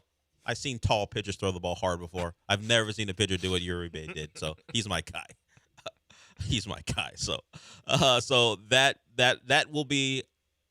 It won't be a proving ground per se because there's so much baseball, but it will be good to see if what they've been able to accomplish over the last week and a half to 2 weeks or so is sustainable against a good ball club. And as you mentioned, Sean, Imai on Sunday, is that a swing game to win the series? Who will know? But we were talking about the Astros when Hunter Brown comes back. He'll pitch over the weekend in Sugarland. You now have a big 2, which we have become very comfortable and familiar with here in Houston. The top of that rotation being a strength, whether it be Cole and Verlander, and then of course Fromber and Verlander. Just been a combination now recently. Hunter Brown and Fromber. Now is it going to be Arrighetti and Hunter Brown when Hunter Brown's back? If it's the top 2 and you can find a solidified third, then we might be cooking with something that suggests, hey, this isn't a lost year, but we got to get there first. We got to get Hunter Brown back. He'll go this weekend in Sugarland. I know that Hader was supposed to go today. I mean, last night, because it was supposed to be back-to-back. He gets his 2 appearances out of the way, but I have not seen anything about his appearance yesterday. Let's see. Yeah. He had a home run hit off of him. Yikes! Keep him down there. Can't have him messing up this. James Tibbs the third hit a home run off of Josh Hader last night. Some guy that died in the Battle of Bunker Hill hit a home run off of him. James Tibbs the third. That's what I'm seeing. Tibbs. It was a runaway victory for the Dodgers OKC Comets, the Dodgers affiliate in Sugarland last night, and Hader threw one up in the zone. and Tibbs turned on it and took it out of the ballpark. So that's unfortunate. I don't know Hader's full stats. I just know he gave up a 3-run bomb to, as you said, someone who died at the Battle of Bunker Hill. I'm not looking for that. That's No. keep him down there, huh? Yeah. Hey, the staff doesn't have room for a guy like that. Some guy giving up home runs to minor Tibbs? leaguers. Yeah. He is the 10th best prospect for the Dodgers, so he wasn't some jamoke, at least. 10th best. I guess the Dodgers have a better farm system. Yeah, the 10th best prospect for the Astros. Okay, I get you're a little skeptical. It's not like that for every organization. Yeah. I had to run that through my head real quick. Oh yeah. An organization that has guys. Although I don't even know where the Dodgers rank. I just know, just without even looking, it's higher than the Astros. Yes. It was the second home run for James Tibbs. Unfortunately, it came against Hader. Oh, like he had a good night last night. Okay. In Sugarland. You know what? Maybe Tibbs was just seeing the ball well. Yeah, seeing the ball well in Sugarland. That's okay. Okay. That's okay. I'm less upset. Yeah, it wasn't like he was in a awful slump and Hader's a slump buster. He had already had a pretty good night, and then that kept going. So that's not great, but hey, he's still working on stuff. He left it up, and the guy turned on it and took it out. That's lefty on lefty, and Tibbs got to that. So Yeah, that's and like everyone says when they have a bad or less than good rehab assignment, I just felt good out there. I was just working on stuff. The results, that was the results. That was a second consecutive night that Hader gave a home run. He's just working on How do you feel about He feels good. How do you feel about a guy named Chucky Robinson hitting a home run off of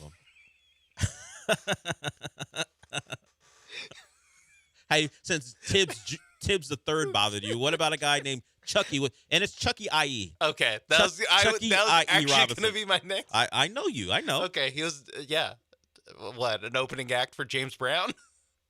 I don't know. Motown artist Chucky Robinson. Chucky Robinson. He hit a home run off of Josh Hader too. So the Comets had. I wrote "Living in America." The Comets had his number. It's fine. He'll be fine when he comes back. As you said, just working on some stuff. Okay, so a little humor to go with. I mean, it's just the names of the people that hit home runs. If the guy's name was Dave Pearson, it's not funny. It's whatever. But yeah, Tibbs the third and Chucky Robinson got to Hader. Now I kind of think they're a group. Chucky Robinson and Tibbs the third. I think Tibbs the third is opening for Chucky Robinson. Yeah. Well, they come to the Bayou Center. Is it Bayou Music Center? Yeah. And Chucky Robinson opens for James Tibbs the third. And they had a moment against Hader. No big deal. He'll be fine. Right. All right. When we come back, we'll move on to the Texans because there were words spoken by several members of the team. We got our first look at C.J. Stroud since all this offseason work has been put in. Rahil and I talked about it. Didn't notice much of a difference, but hey, we didn't see him in person. He does have the beard to go with the new haircut, so I think that was our takeaway. The thing we noticed most was he did a lot to the head area as far as changing the look. As far as the body composition, if they say he's in better shape, I'll believe it. Rahil insultingly said, "Hey, until you are fully formed, wear looser clothing." I was like, that's harsh. Let that man live. He was out there practicing, came right from practice, and then spoke to the media. He spoke about his contract. He did a better job handling it than what J.J. McCarthy did. While we talked about it in passing, we played the clip late in the show, J.J. McCarthy talking about his relationship with Kyler Murray. The general NFL public was like, oof, that's rough. You need some media training. You can't answer that question like that. Learn from Kyler in multiple ways, not just how to play quarterback, but how to talk to the media. Like, even guys like Ben Kirk, who never had to answer a question like that because his career didn't rise to the level on the NFL level of people caring about him as a potential prospect. Nice career at Virginia, but when it came down to it, he was Aaron Rodgers' backup in Green Bay. So he never had to answer questions like that, but he, along with others, like, man, come on, JJ. You can't answer a question like that. CJ, pure professional. So we'll hear from him on his contract. We'll also hear from Kamari Lassiter, the author, co-author of Big Hits All Day. His mother is actually the one who brought it to him, and now big hits all day. Now he says it. We'll hear from him on moving on from that Patriots loss. So we'll get to the Texans when we come back. If you want to join us, the number is 713-780-3776. We've had one caller. We've had a couple callers in the morning. We had Lorazo. We had SMU Sunny, but no one's going to beat Ted. Ted told us. Well, Ted asked a hypothetical. Should I feel worse about my girl's brother trying to kill me with a gun, or should she feel worse about me texting other women? And then it just unraveled from there. We asked so many questions. So if you think you can beat Ted, I challenge you to do it. Or you can just talk about sports. We'll do that. We'll get into Game 6 of the Spurs Thunder series, a blowout, another one as we get to Game 7. And Sean, I want you to contemplate this question, and we'll get to it when we talk about Spurs Thunder. We rarely see this in the NBA where, let's just say, a non-important piece to a rotation targets the star of another team with physicality. That's what Carter Bryant did to Shea a couple times on box outs where he just eyed him up and ran into him. It was very hockey-like, except normally if you do that to a star in hockey, someone on the other team's retaliating. Do the Thunder need to respond?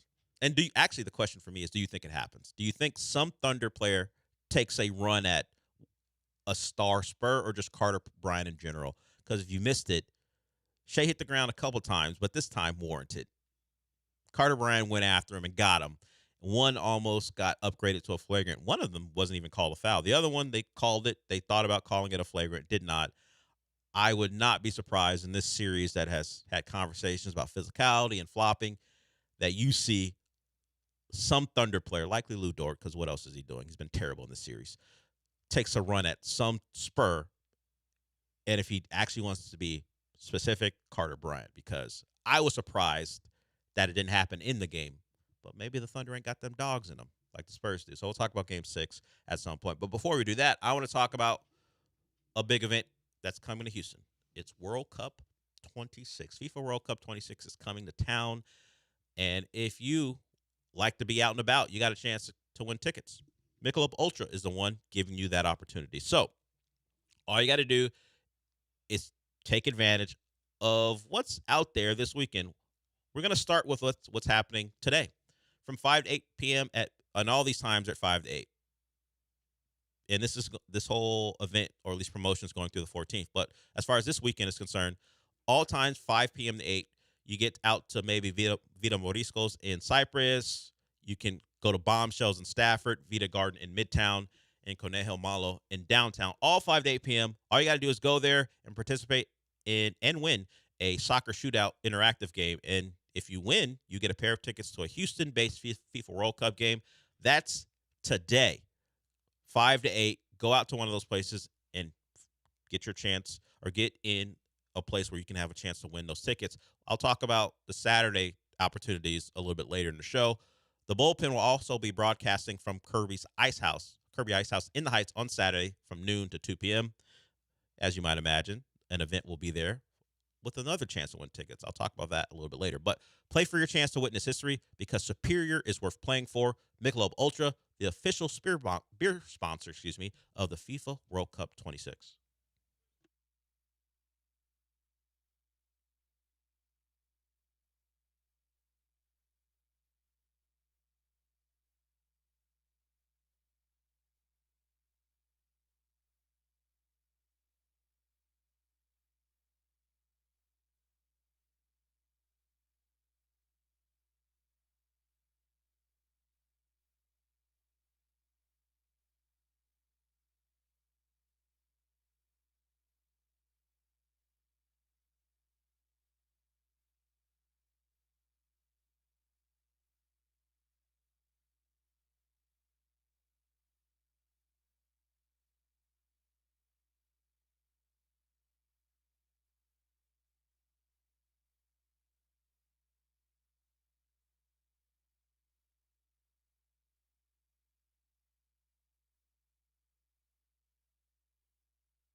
This is the Del Alalea Show. On ESPN 97.5 and 97.9 HD2. Live from the Huntington Bank Studios, here's Del Alalea.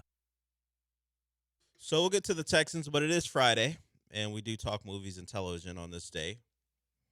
So, Sean, I'm in a spot that's new for me because when it comes to the Game of Thrones universe, being one of those book nerds, I had always been ahead until, the guy who authored the series just stopped writing the book. So, for the most part, I kind of knew what was coming, at least early on in Game of Thrones. I have avoided House of the Dragon spoilers.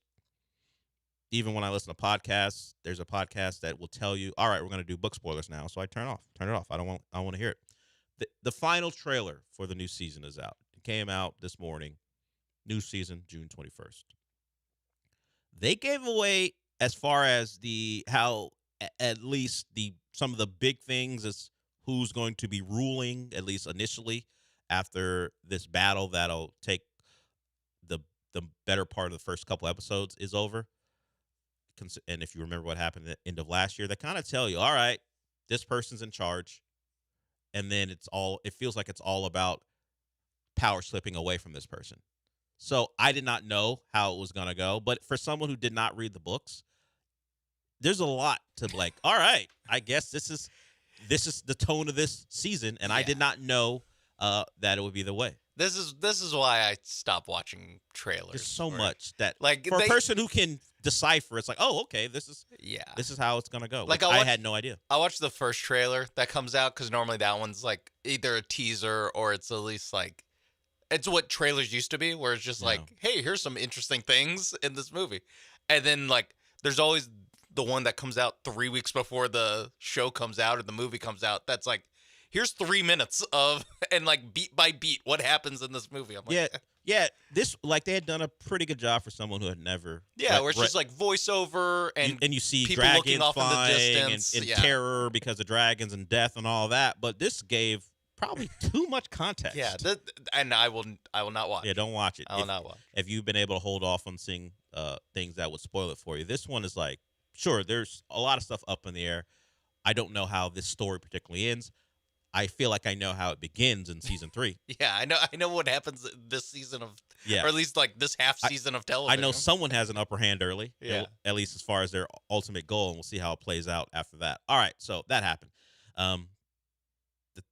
The season begins earlier than when the Texans season begins, but OTAs, you might want to call a trailer of things to come. Maybe you consider the preseason that, but the Texans were on the field for OTAs, and C.J. Stroud spoke.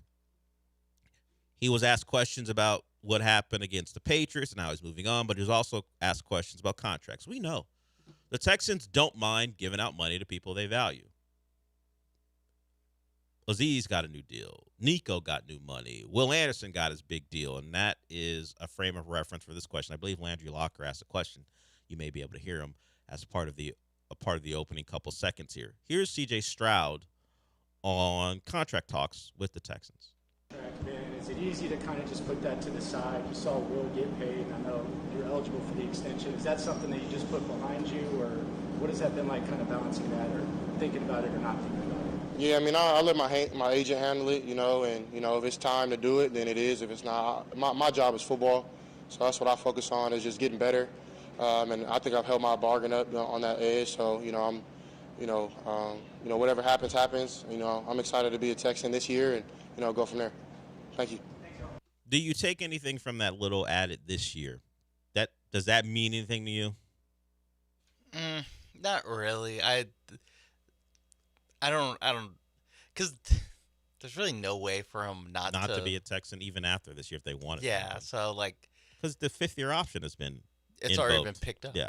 They, as Cal McNair said, they've already made a decision to commit to C.J. Stroud for 1 more year. Yeah.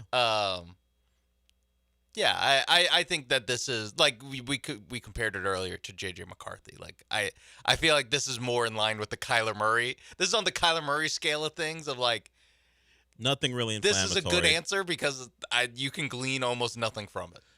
You can the one thing I will take away from it, not this year stuff, because we know, as you said, it's at least 2 years if the Texans won it this year and next, is he believes he's done enough so far to get that deal. When he said, "I held up my end of the bargain." Yeah.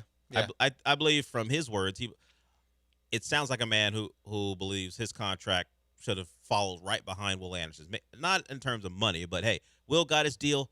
I should get my deal.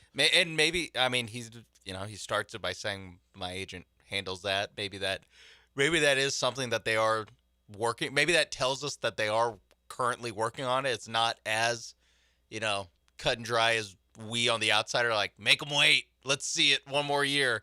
Maybe the Texans are talking with them, but I would imagine it hasn't been radio silence. I wouldn't be surprised though if they're further away than certainly CJ would like. Yeah, it's because if they're operating in any way like we think they should, where this should be a prove it season, he's not looking for this to be a prove it year. No. And the Texans normally don't make guys prove it. Like they don't actually play, the Rafael Stone hardball on negotiations, like where, every guy that comes up is like, this is their max. It's like, well, they're not going to get the max, unless they're Kevin Durant, they're not going to get the max. And even he took less. Yeah, and even he took less. But with Caserio, it's like almost the opposite. It's like they'll just get it done early, and it'll be a 3-year deal worth a little bit more than you think. And then, okay, for the most part, it's like, yeah, it's Derek Stingley. That's fine. You can pay him whatever. It's Will Anderson. You can kind of pay him whatever. It's not going to be a bad deal. But this one is different because it's not a no doubt about it. Like, yep, top of the market. See it for the next 4 years or whatever. This is going to have to be a little bit. They have to be comfortable being uncomfortable. It is because of the position he plays, but also his performance relative to the guys you mentioned. That the Will Anderson, Stingley stuff, there was no conversation really other than, oh, look, the Texans gave their best players some money. Depending on where this deal comes in at, whenever it happens, unless he has this great year, then everyone's saying give him his money, make him whole, all that stuff. If it's another year that's, let's say, in the same realm of the last two, the number will be a point of contention for some about you can't build a roster if you're paying a quarterback at that level this money. Oh, yeah. If they give him a giant, well, he's getting a giant bag, but give him a bag. If he gets $58 million, yeah, the top 5 quarterback type bag.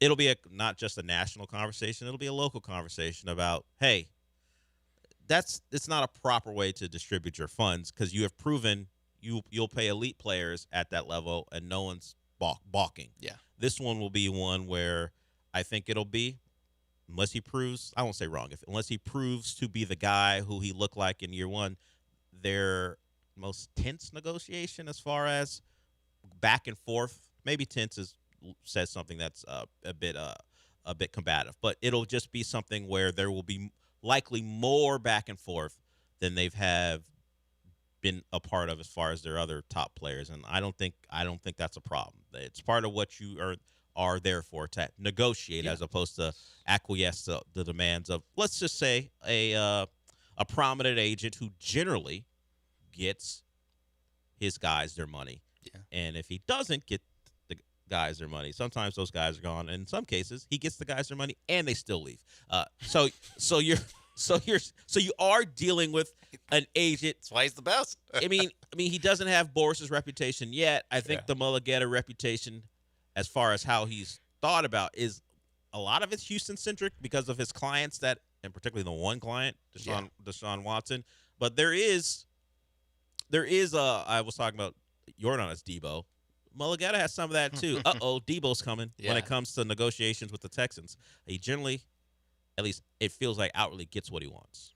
Yeah, it'll be interesting. There is a little bit of like, hey, that's what the money's for. It's like to really negotiate. Like, it's all fun to be like, hey, let's break a record for defensive player guaranteed money with Will Anderson, or hey, let's go highest cornerback for Stingley. It's like, no, but this is like actually where the rubber it meets the road of like, you really can't screw this up. And honestly, it's like we're gonna focus so much on the contract side of it. It really is as simple as like, can CJ Stroud back up getting paid? It's the Trevor Lawrence thing, where the Trevor Lawrence deal bad deal. Was one of the examples of why you don't pay these guys. And then, last 9-10 games of the regular season, Trevor Lawrence playing all right. Like, the contract doesn't look as bad. Or it's the flip side, and it's Tua who, it's like, we're going to have to eat all this dead money. Some of it just comes down to, what C.J. Stroud does. And even the Trevor Lawrence thing had a little swing due to the playoff performance. Yeah, exactly. So when you're in that realm of quarterback, it's just how you play. This is just how it's going to be. Where Dak Prescott gets paid more than all those guys, we're good. Yeah, we're good with how we see that how that offense operates, Yeah. and we look at the Cowboys defense as a reason why that team wasn't more successful. Trevor Lawrence, as let's say, he ranges depending on play between maybe 9 and 13, 14 best quarterback in football. Sometimes worse, sometimes better. His game will lead to conversations about, are we sure about this? And then, Jags, nice decision. I think CJ's of that ilk of quarterback where kind of, unless the Texans get a great deal, no matter what he's paid, if he's commiserate with all the other quarterbacks at his level, we're going to have the back and forth about this week he looks like this guy. Yeah, exactly. And other weeks he doesn't. And is this or was this a good deal for the Texans? So I think that's how it'll be. All right, we'll go to break. We'll come back with a guy who hasn't been paid yet, but he fits the mold of what the Texans are looking for. The author of Big Hits All Day. Big Hits All Day. There it is. He'll have other thoughts on moving on from their final game of last season, the Patriots loss. We'll hear from Kamari Lassiter when we get back.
You're listening to the Del Olaleya Show. On ESPN 97.5 and the ESPN Houston app. Live from the Huntington Bank Studios, here's Del Olaleya.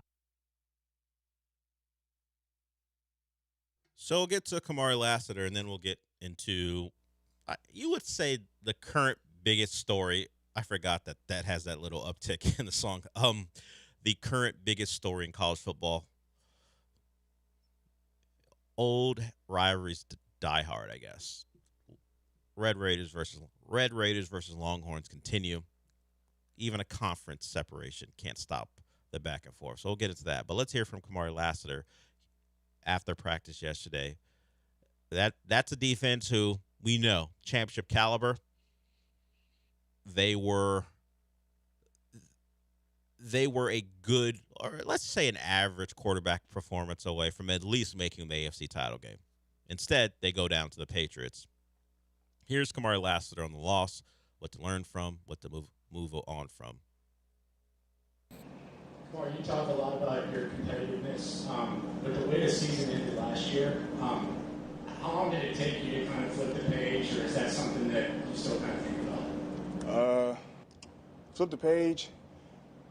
It's kind of like give and take because you have flipped the page. Like I didn't forget about it, but you got to move on because I can't go back. You know, I could just learn from what I did in that game, what I did in that game, what I didn't do, what we did as a team, what we didn't do. Just learn from those mistakes and just kind of move forward and make sure it doesn't happen again.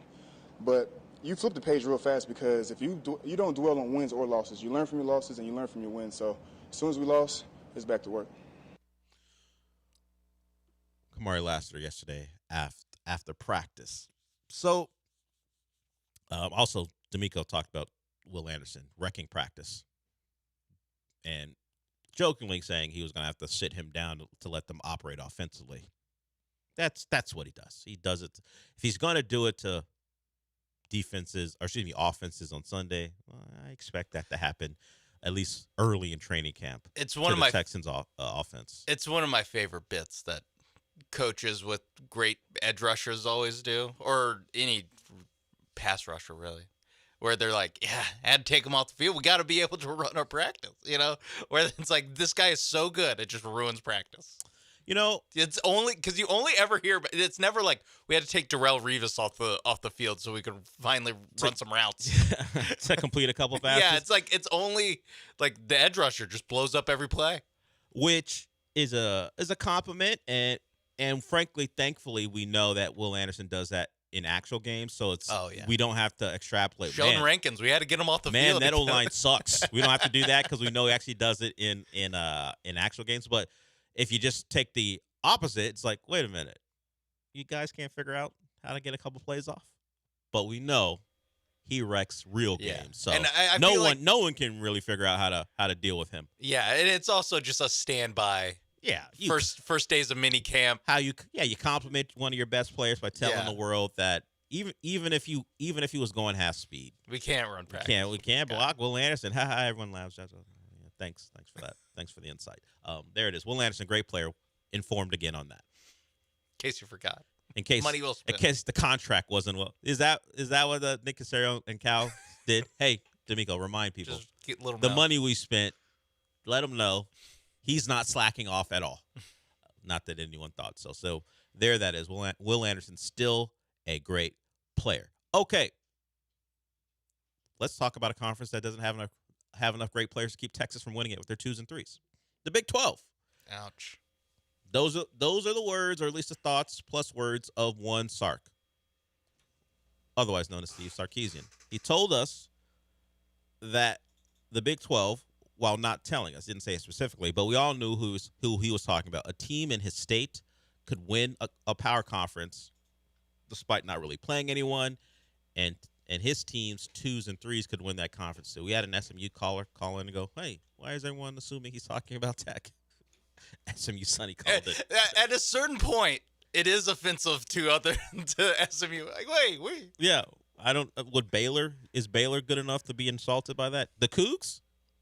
The Cougs were a top 25 team last year. He just said they're a Power 5 team in our state, and their schedule's so easy that are ones and twos or are twos and threes, and they're expected to make the CFP. Yeah. So the assumption by everyone was I guess they Tech. expected to make CFP. Yeah, that was the one that was the clue. As it stands now, SMU could win their conference and go the route of Duke and not make the playoff because they're in the ACC. The Cougs, if they won, probably would make it in as a Big 12 member. But the assumption is he's talking about Tech, and the assumption was also made by Tech's head coach, Joey McGuire. We're at the point now where we know that not only has Tech talked to the two opponents for Tech and Texas for week 1 and offered buyouts, we now know that Cody Campbell, the big money booster for Tech, will pay for Texas's buyout. If Texas wanted to play Tech in week 1 to settle it on the field, of course, Sark didn't say in a one-game situation his twos or threes would win. He said over the course of a season, they'd win the conference. He also never said they'd beat Tech. Yeah, he never said he would beat Tech. He just said they'd win the conference. Yeah, he said he would beat Tech's schedule. Yeah, he said that about their schedules. But when you feel like you're being called out, you got to respond. So here's Joey McGuire. Joey McGuire is the head coach of Texas Tech. He's got a good program. And Joey McGuire did the thing that we talked about with Spencer Arguetti. Self-awareness.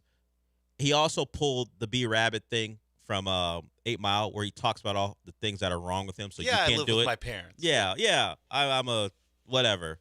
He did all the things, so he undercut anybody's argument before you could get to it. We won't play the whole thing, but here's Joey McGuire in response to the conversation about what Texas's twos or threes could do in the Big 12. Sark, we played him. We got our butts kicked the last time we played him. We're 1-1 against Texas since I've been there. And I said, there's no way they're talking about us, because Sark's a pretty tough guy. His teams are really tough, and I would think that if he was talking about us, that he would call us out. Like, he wouldn't just say, just kind of this comment of, well, there's another team in our state. And so I guess he was talking about us. So I've actually talked to Keith Patterson and I've talked to G.J. Kinney, and they're willing to take our games, and Abilene Christian will go to Texas State. We'll buy our contract out of Abilene Christian. I'm sure, because Texas has got a lot of money, they can buy their contract out. But I do know there's a lot of Red Raiders that will help them buy that contract out if they don't want to. And they can come to Lubbock week 1. And, we can figure out if their twos and threes can win this conference. And I know a lot of people are going to say a lot of stuff about me or about us. We didn't score in the playoffs. That's obvious. You can take a shot at us for that. We didn't. I do live with my mom in the trailer. All right, thank you. Thank you, Joe McGuire. I told you. Hey, you can't say it if I say it first. I know. It is funny that people only took the middle part, not the hey, listen, yes, the last time we played, it was 49-point game, and the twos and threes actually did play and score touchdowns against us. Yes. However, we're willing to do something that it won't ever happen. How about that? Yeah, that's the other thing. We'll pick a fight we know won't ever come to fruition, but we'll look like the tough guy. And we'll cancel our You think our schedule's easy? We'll cancel our Abilene Christian game. And if we're just judging things, Texas does have the tougher opponent week 1. Yes. Texas State's a tougher opponent than Abilene And in week 2. Yeah, I'm going for it. But as far as the games they've mentioned, the games that are mentioned as far as getting those teams out the way, giving them their money so this game could take place between Tech and Texas, Texas does have the tougher opponent, which is just part of the whole conversation about why we would never, or Texas would never do it. Look, as I said before with these things. Hey, you want to turn this home game into a road game? Yeah. At one point I heard Arlington too. That was like part of the things I read. I did not hear him say Arlington, but I think at some point Arlington was brought up if you want to make it a neutral field. Much like I talk about when I say that, or when I say this, it's another example of what's going on here, where if two people have the thought, trust me, you don't have to be the third, fourth, fifth guy. Thank you, everyone, for telling me Texas' schedule's tough. I know. You just said it. The 4 people on my timeline who said it before you said it, it's fine. Once again, I will say, if you have the idea, you should know this about yourself. You're not that brilliant. Other people have the idea too. You can gauge it. All right, I've seen it 4 or 5 times now. I don't got to say it. The world knows this ain't happening, and we also know that Texas and their schedule doesn't need Texas Tech on it. I got it. Thank you. I know they play in the SEC. I know they play Ohio State. Understood. Texas now and their schedule. If they could buy us out of the Ohio State game. Yeah. That's what we're talking about. See, this is real negotiation here. I mean, the joke would be, if only someone could have bought you out of that Florida game. That too. Well, it's a conference game. It's a conference game, Dell. I know. You gotta play. I know. Montgomery or Birmingham says we have to play. I know. Where is the? Is it still in Birmingham? I don't know where the SEC headquarters are. I don't know. Somewhere in Alabama. You got just which is weird, but whatever. It's weird. Hey, we'll fix that. You think they'll move it? Texas will fix it. Haven't they moved like media days? Like, wasn't it in Texas one time, or is it always been they move it around? Yeah, I thought last year was in Arlington. Yeah, so or like you're getting there. At some point, the center of the SEC will be in the state of Texas. You guys are making that happen. That's good. All you got to do, win a national title, and you have more reason to make it happen. Yeah, but someone in this conference has to. Yeah, is Texas a curse since you guys joined? Yeah, getting a little dry as far as championship games and appearances even for the SEC. Yeah, you guys need to make up for it by eventually getting there. So, thank you to Sark, thank you to Joey McGuire, thank you for proposing a game that will never happen. At least it gave people some conversation. And shout out to Tech as they try to win the Big 12 without a real quarterback. At least one we know of that they paid a lot of money to. I don't know how much they're paying their backup, who now will likely be their starter. Joe McGuire did say that, hey. Is the Sorsby thing still on? Well, he's advocating for Sorsby, saying, I know there has to be consequences for his actions. But not these consequences. But can he play? Yeah. What type of consequences would he want? Was that therapy? Ass? Was that ass? Oh, therapy's a consequence, huh? Not for a football coach, not yes. Not a PR stunt? So, but he didn't elaborate on what consequences he should face that aren't missing the season because he doesn't have any eligibility. He basically said he doesn't have to miss the season to face consequences. Got it. I mean, this is why I laugh at people who just honor these guys like they aren't just like the rest of us, looking out for themselves. Yeah, I know it's about the players and the camaraderie and the community you build with your players, but particularly if they help you win games. Particularly, yeah. Hey, and if I'm Abilene Christian, I'm putting this on the bulletin board. Oh, you don't want to play us? You're trying to buy us out? They're trying to run from us. Yeah, exactly. I mean, another thing that's been pointed out: last time Texas Tech and Abilene Christian played, it went to overtime. That was a different Texas Tech before Cody Campbell got deeply involved. So before last year, yeah. Yes. In fact, yes.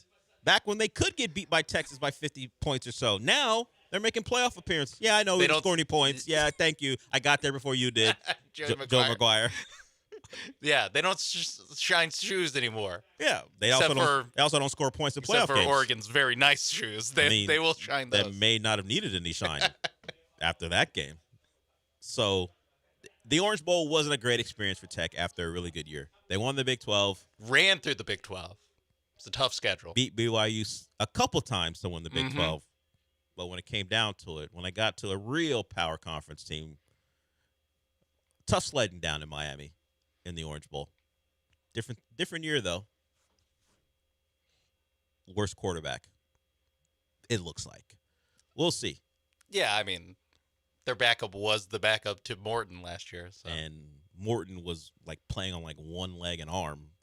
He had to deal with injuries. And Hammond's coming off a ACL tear.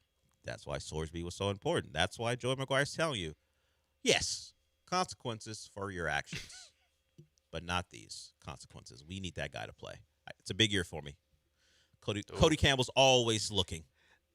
Not just for players to pay, but maybe a coach to pay. That is the unspoken part of this. Cody Campbell's the shadow over everything Texas Tech football related. And it's like this roster 100% should probably go undefeated and win the Big 12. The question would be, could Texas Tech win it with their 2s and 3s? That right? That should be the real question. If Joe McGuire came out and said, yeah, Texas could do it, but so could ours. Yeah, So could ours. We can win the Big 12 with our 2s and 3s. Houston would be tough. Houston BYU week too. 3. Do they play BYU this year? Not in the regular season. It'll be tough to beat BYU in the title game with your 2s and 3s. Yeah. Although the games weren't close last year, but if you drop down a level with your talent, BYU could give you a game. I can't believe this is a controversy. Looking at their schedule. You are firmly at Colorado. With Raheel. I went through Texas's roster and particularly the quarterbacks. You think your backup could lead Texas? Maybe not the 2s and 3s. Yeah. But the spirit of what he's saying is this schedule sucks. Yes, the schedule does suck. As far as entertainment value for anyone who cares to watch Texas Tech and see if they're a real national title contender, you're not going to get any real proof by the way the schedule lays out. The 2 hardest games. They do got U the of H, Cougs, though. Yeah, no, but it's U of H and At Arizona home. State both at home. That's true. Well, and the Cougs got a problem with their field and Kenny Dillingham's panhandling. So, Yeah, exactly. it's a little tough. If you don't know, the Cougs had an event in their stadium, and TDECU's field got ruined. There are questions about how they're going to fix it. Do they do a temporary fix that they have to refix after the season, or a permanent one? I don't know how that affects actual games being played with the permanent fix because the games don't begin until September or late August, depending on how their schedule lays out. But once again, guys, if you're just a grass field, you can just throw down some sod and be cool. You're in the state of Texas. You should be on grass. Same goes for the Longhorns. Same goes for Tech. SMU grass, A&M grass. But for the most part, all the majors. TCU grass, too. But Baylor's turf. Come on. What are we doing? Put the grass down. It's just Texas. You can find a way to – I know it's cheaper, but Cody Campbell, pay for the install of the grass field. You got all that money. Pay for the install. No, he's saving it to buy out of the Abilene Christian deal. You know what? Play Abilene Christian because you're never playing Texas and pay for grass. I know Texas Tech has always had turf from what I remember. I don't remember a time where they ever had grass. Yeah. Come on. West Texas, I think you can grow grass. Don't allow that to be another thing they insult you with. A little harder, but yeah. Also, buy a private eye so you can find out your quarterback sent bet thousands of times. Look into it before you make the deal. Yeah. I don't do some background checking on your guy before you make the deal. 2 schools ago, he was betting on his team. Yeah. Look into it. You got the cash for it. All right, we'll go to break. We're about 25 minutes away from Michael Carroll joining us. So if you got questions about movies and television, some of you save them until he joins us. I get it. But anything else you want to talk about before then, we will certainly take your calls on that too. And we'll get to some NBA. Game 6 was last night. Blowout win for the Spurs. We got a Game 7 on Saturday. We'll get to the NBA when we come back.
So during the break, Sean and I were discussing the rocket explosion called Blue Origin. Brought to you by Blue Origin.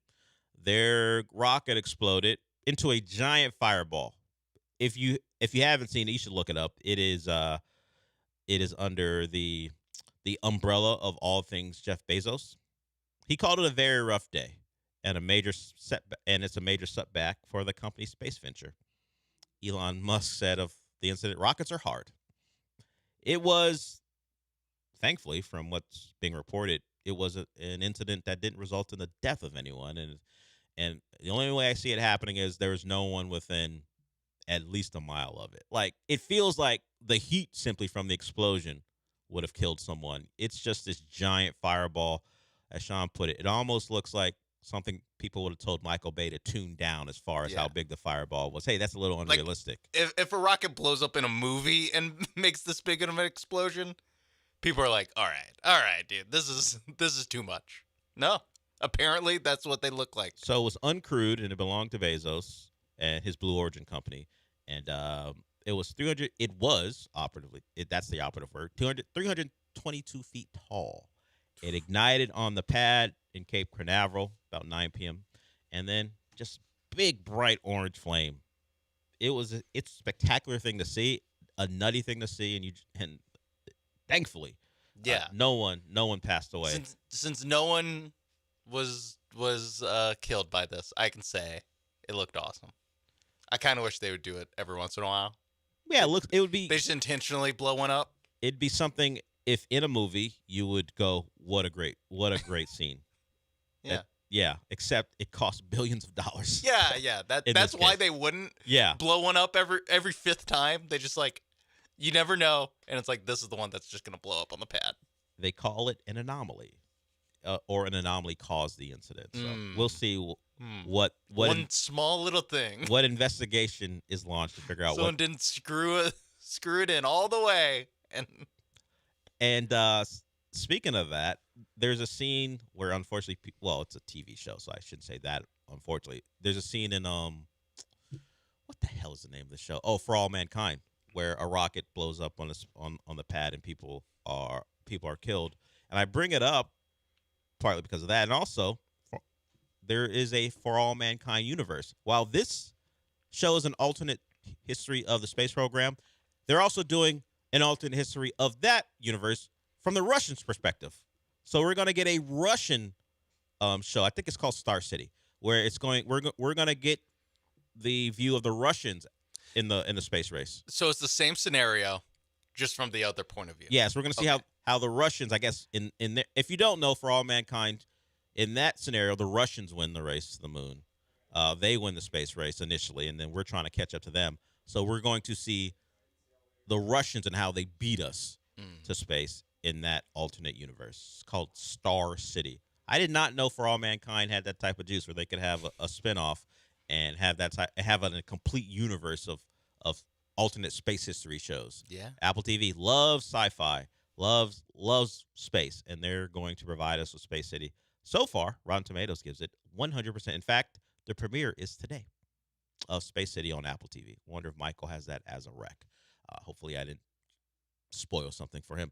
But I love a space show. And I will check into Star City. I wonder if we'll have some crossover. Like in For All Mankind, of course, we have characters who have been around from the beginning, and it's like 20 years in the future, so they all have gray hair, fake wrinkles as well. Are we gonna get them young again? Yeah. We're gonna get it won't really be flashbacks because it'll be as they go in this series. Will we get a younger Joel Kinnaman again, who plays one of the major roles in For All Mankind? Do they do Operation Paperclip in this? In Star City? Yeah, or in the actual, or in For All Mankind? Do they recruit Nazi scientists in this? That's what I'm asking. Because that would be the cameo spot. It's like, Werner von Braun. I don't remember if they got to Nazi scientist Operation. I don't think they did. Did they do that? Because that was a key part of. Yeah, they do that. The U.S. winning. They actually do. They do Operation Paperclip in For All Mankind. Okay. It doesn't work out the same way. Yeah, I was gonna say, do they lose the recruiting battle for those guys, or or do those guys just not pull through? But oh well. We'd have to watch in its entirety to figure it out. But Operation Paperclip wasn't the rousing success in the show compared to reality. No. It was a bad recruiting class, It happens. They're 5 stars. It happens. We took some character risks. No, the problem is the scientists topped out in their junior years. You guys didn't wait. We didn't wait. In the show, they didn't wait for early. In the show, they didn't wait for a senior film. Yeah, bunch of scientists whose parents held them back a couple years, so they be older and more mature. And now look what it got you.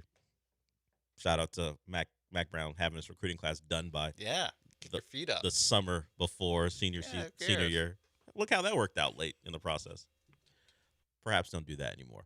Let's get to Chris. He wants to talk about a show on Netflix, and then we may talk some basketball. What's up, Chris?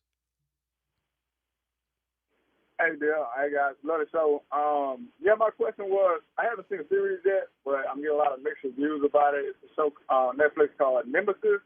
I wanted to see if you've seen it. Supposedly they say, like, the acting's not really that good on it.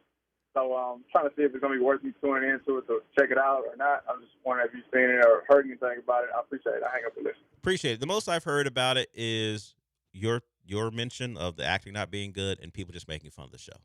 I have not actually seen a clip of it. I know that it is, for some people, reaching meme territory. If you just go by critics, 86% on Rotten Tomatoes, so well-reviewed. It is maybe a guilty pleasure more than anything else.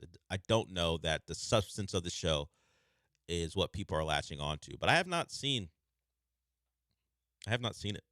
But I do know that it is part of the internet right now with people making mention of it. But it is number one on Netflix. It was at least recently. So people are watching. So maybe give it a look, Chris. We'll see if Michael has some thoughts on that. Let's get to the NBA before we wrap it up for this segment. Not competitive. The Spurs run away from it. They respond to the Game 5 loss with the Game 6 blowout of their own. They had a 20-0 run. The game, I think, was an 8-point game, and then they ripped off a 20-0 run in the third quarter to put the game away, and then the fourth quarter was just running out the clock. So I mentioned it earlier. Carter Bryant took a couple runs at SGA, knocked him down a couple times, legitimate ones as opposed to what the conversation's been about SGA.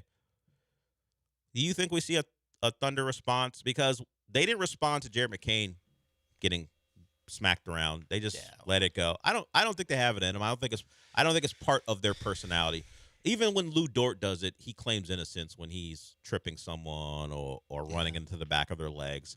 I mean, we saw Wemby order the code red in Game 5. What about NBC and Mike Tirico's going, he's like doing the lip reading thing, or maybe they had a source that told them hard fouls. He said hard fouls. Like they'd had we have the broadcast shot that we initially saw. Yeah. They had the reverse angle where when he tried to cover his mouth, we could still see it.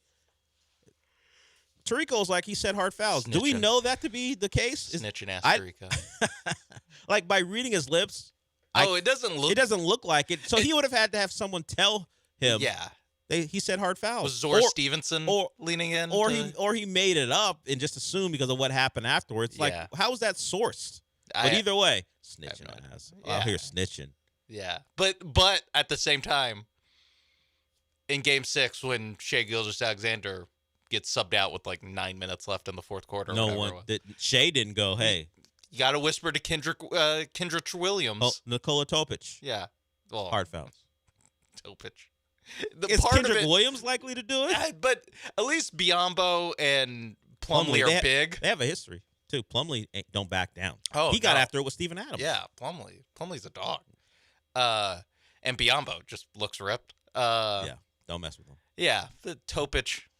Who on the Thunder, like third They don't really string, have a goon. Who's the guy I mean, that they could go to? Lou Dort's their goon. But yeah, he's a starter, so yeah, they can't risk him missing a game. I know he's not playing I think they can risk him missing. At least in their heads, they believe he's very important. They're still starting him. So yeah.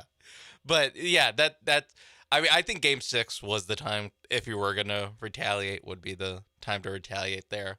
But because in Game 7, like, I don't know. I don't think you can be doing that. I don't think you can either be playing your goon unless it's Lou Dort, which they don't seem as fine as I am with letting Lou Dort get suspended. They could have sent. Is Thomas Sorber active? They could have sent. They could have sent him in there.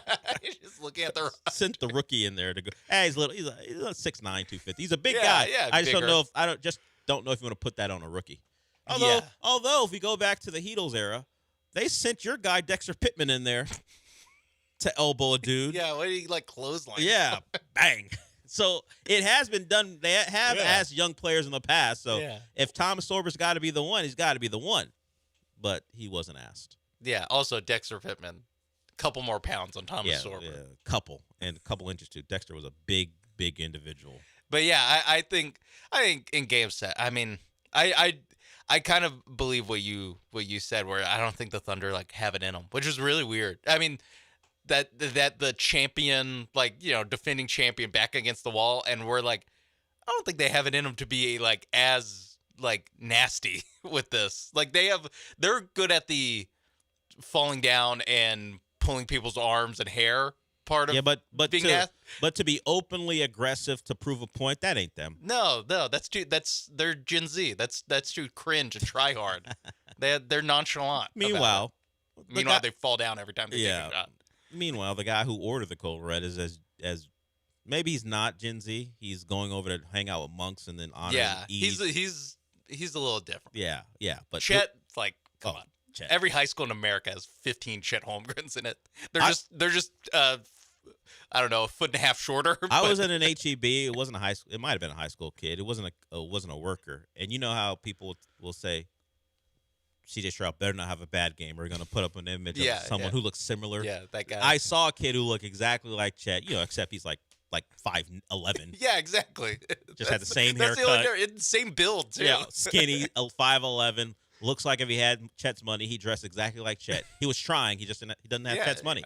He looked exactly like Chet if basketball wasn't a thing for Chet. If basketball wasn't an option. Yeah, if Chet didn't have basketball to make it out of Minnesota. If he was a 5'11" shooter, not a 7'1" shooter. Yeah. All of it would be Chet, except Chet had the benefit of being 7 feet tall. All right, we'll go to break. Michael Carroll will join us here shortly. But before we go to break, I want to talk about Aqueduct Plumbing Company. It's the place you go to if you got a plumbing problem. Pretty simple. Plumbing issue, Aqueduct Plumbing Company is the place for you. They do big jobs. They do small jobs. Something you should know about them. One of the bigger jobs that you can do for a home, particularly if you have a plumbing problem, is the repipe. If older homes are going to be in danger of needing a repipe because the pipes start to degrade, you turn on your water, you got things in your water you're not looking for. You're looking to turn the tap on and get clean water because you cook, you clean, you eat with that. If your water's bad and you think it's the pipes, check out the people at Aqueduct Plumbing Company. Give them a call. You can call them at 281-488-6238 and get in touch with the premier repiping company in the city of Houston. If you are unaware of what something will cost and you don't want to be charged for figuring it out, Aqueduct Plumbing Company also is a place for you. They give you a free quote.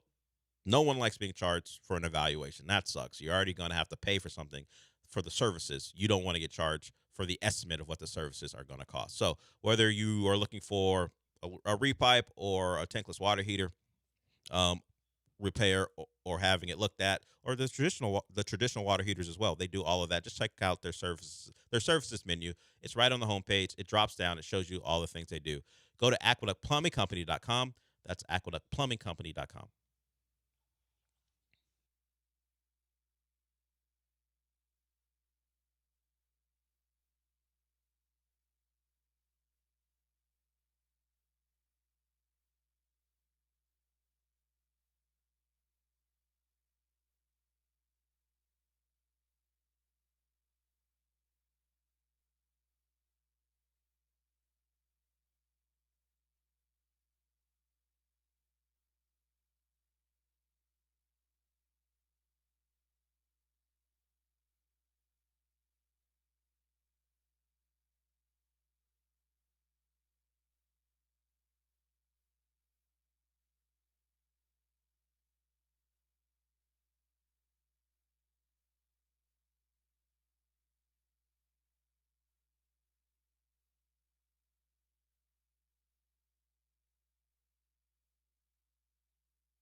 Michael Carroll's back. He Hello. had some business to take care of. And by that, I mean being at Comic Palooza, spend a weekend hosting your podcast, doing other things. How was it? It was good, man. It was fun. I did 4 panels there. I moderated a panel on Friday, was part of a panel on Saturday, did our podcast live on Sunday, and then was part of another panel that Sunday as well. What was your favorite part? It's probably doing the podcast live because I don't see Jong that much, shockingly. Oh, yeah. Okay. So it was nice to see I don't his even face. really think about that, of course, because you can do a podcast anywhere. Mhm. Hell, John does a radio show from L.A. I didn't really think about the fact that you guys likely don't actually aren't in the same room that often anymore. Very rarely are we in the same room. So it's Yeah. nice to actually see him in person. And then, last year, it was like, I think it was like 40 minutes before we started, I got a text from him saying, I just got into an accident, and so he couldn't make the panel last year. Thankfully, he was safe. Everyone was safe. It wasn't a bad accident or anything, but he was unable to make it last year. So it was good to see him out this year, as well as Shalice Williams of Real Movie Junkie and Brian Wanawanto of the Bri 5 podcast. So it was a good experience for sure. It was a fun event. It looks it. Keeping updated on some of your posts and even posts you would like about the event. It was it seemed like a fun time. Latest issue of Comic-Cast is 648. Why Project Hail Mary amazes both movie and book fans. There's a question attached to that, so you can see their latest. It came out on Tuesday in podcast form. Yeah, it's our live episode from Comic Palooza. So it was a fun one to discuss. God, I can't talk. I've been talking so much this week, this last like 10 days or whatever. Trust, understood. You understand. Particularly today, of all days, where he'll joined us for the morning show with John and Lance out. So a couple trailers and also some shows that have come out. Spider Noir is out. Yes. That is on Amazon. Saw the first couple episodes. Very interested in that.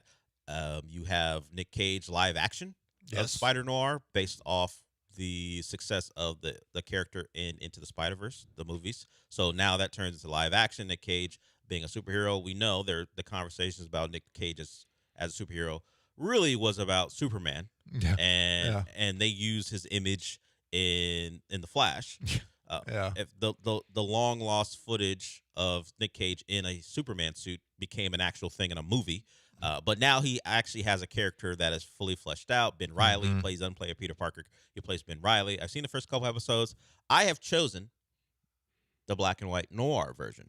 I think you should. For people who don't know, Amazon has provided you the opportunity to watch it in black and white, and also they call it some special thing, True hue, full color, or something like that. Yeah. And the fun thing is they allow for you to go back and forth and not restart. So if you start in black and white, and you're like, that's not for me. You're 20 minutes in. You can switch it in the middle. You can switch it to true hue, and it doesn't go back to the beginning. It begins again where you ended it in black and white. So they do allow for that if you want to flip back and forth. But I'm gonna watch the entire thing in black and white. They have a special name for that too, but I'm watching it in that. Well, I think it's the right choice because of the style of storytelling that they're trying to do. It's this 1930s New York, like detective noir style story. So you want that black and white feel that it should be. You know what I mean? Like that is part of the experience of that show, and I think it works best watching it in black and white and then go to the color version.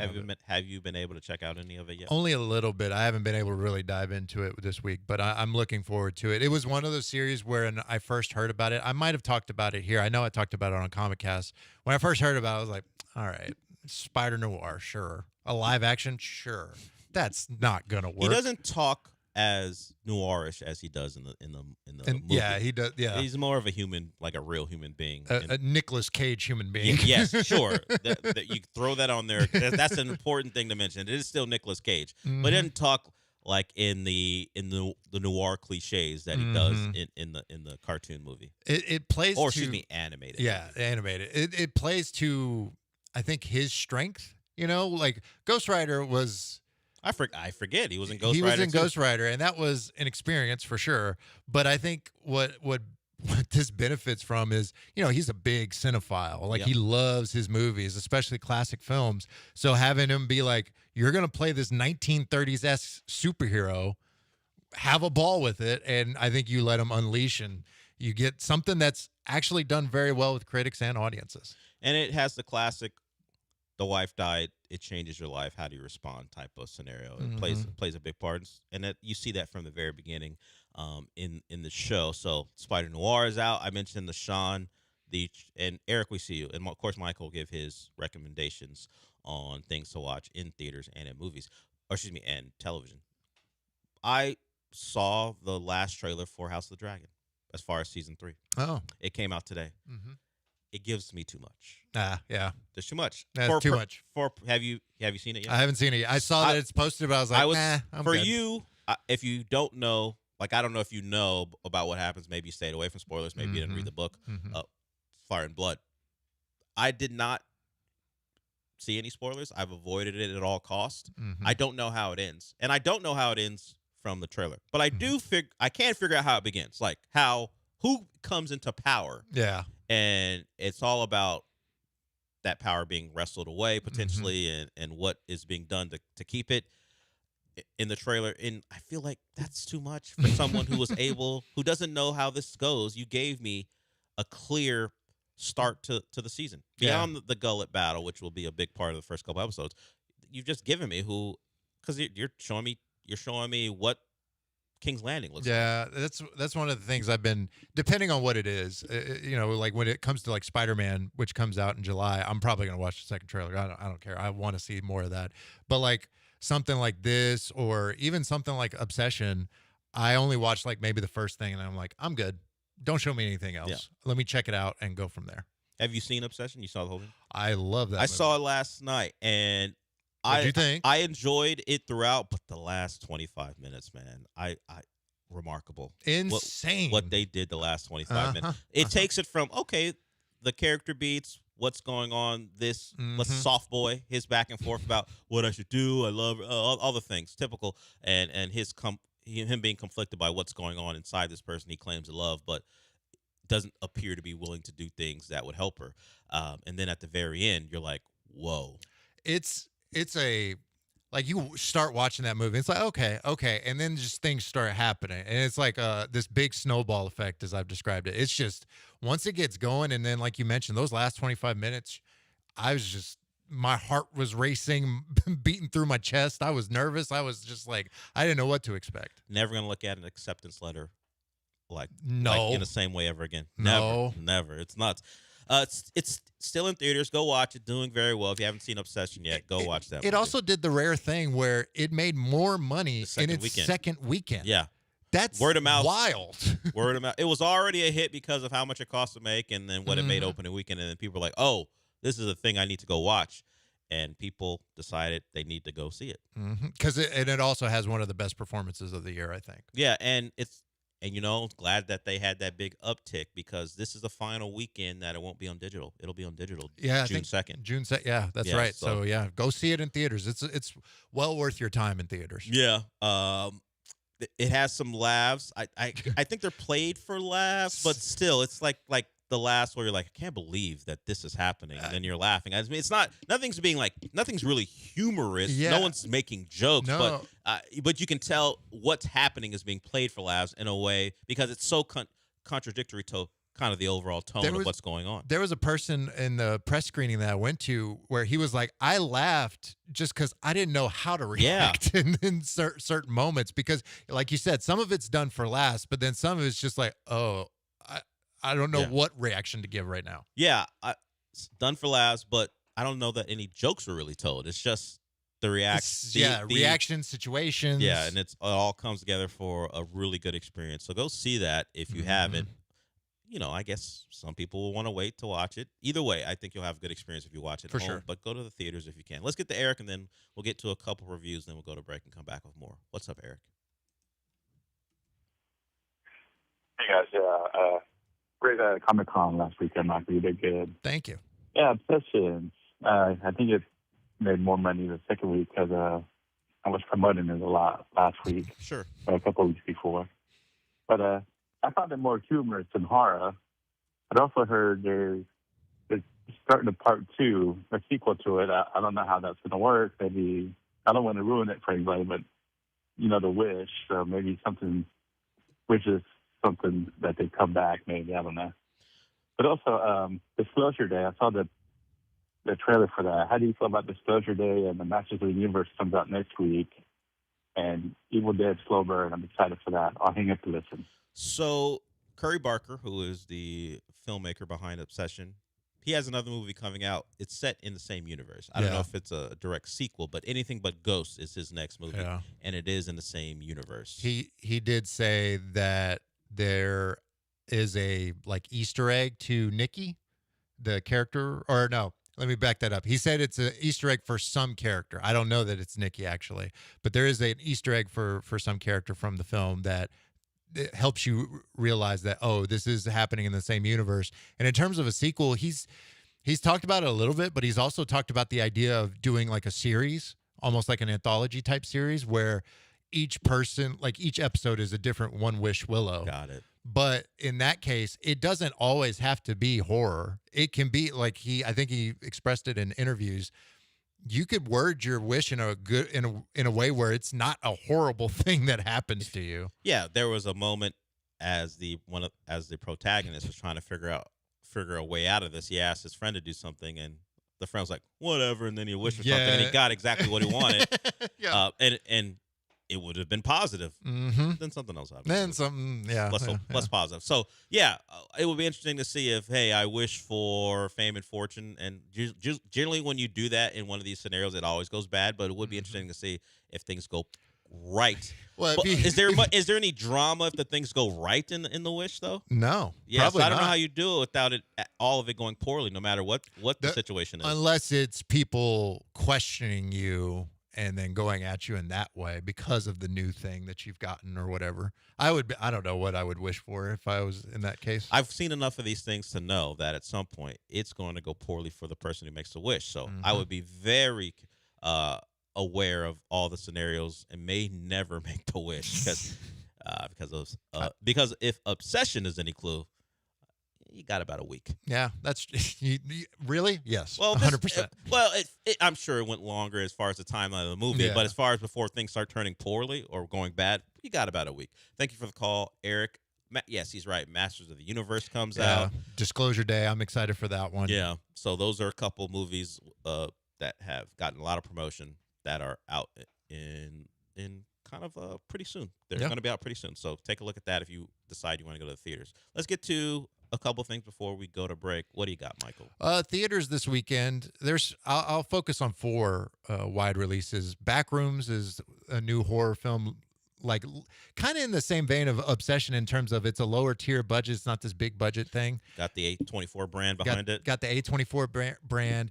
Got the youngest director in A24's history directing this. And the synopsis is very short. A strange doorway appears in the basement of a furniture showroom.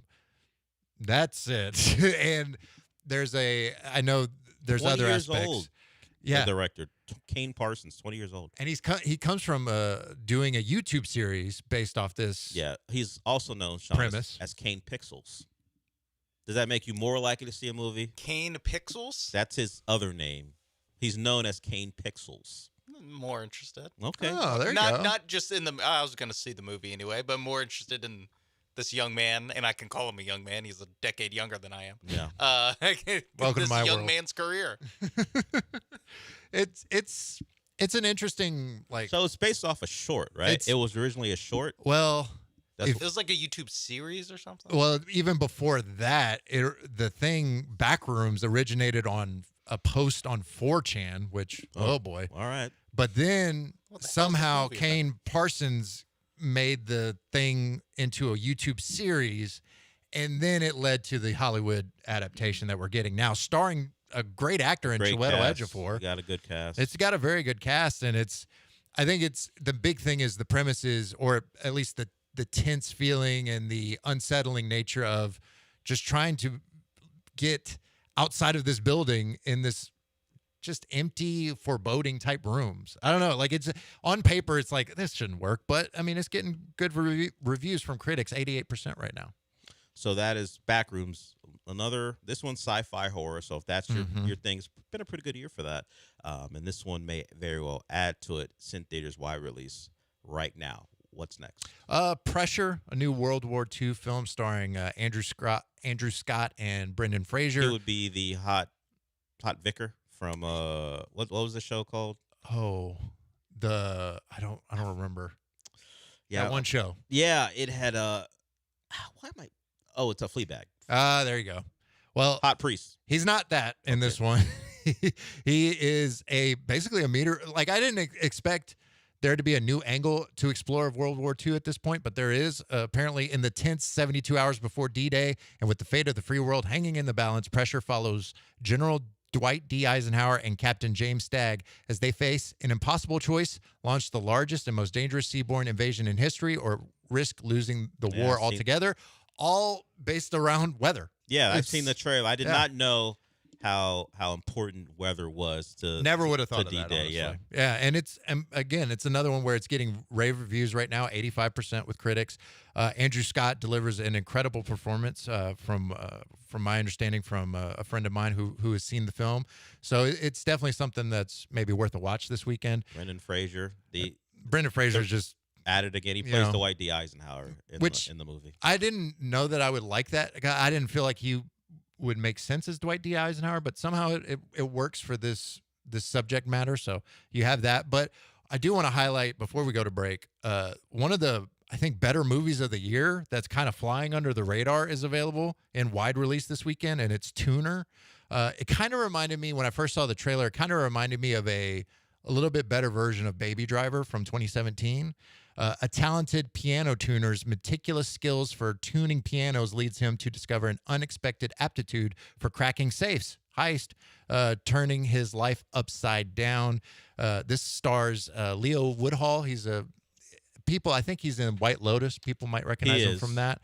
Also, Dustin Hoffman and Havana Rose Liu is also starring in this one. It looks good, and I like, as we know, I like a good heist film similar to Sean. Yes. But it also plays in terms of a character study, and it's an interesting dynamic that they're going for here. This is also done by a director who is known for documentaries. This is his first fiction film, so it's interesting.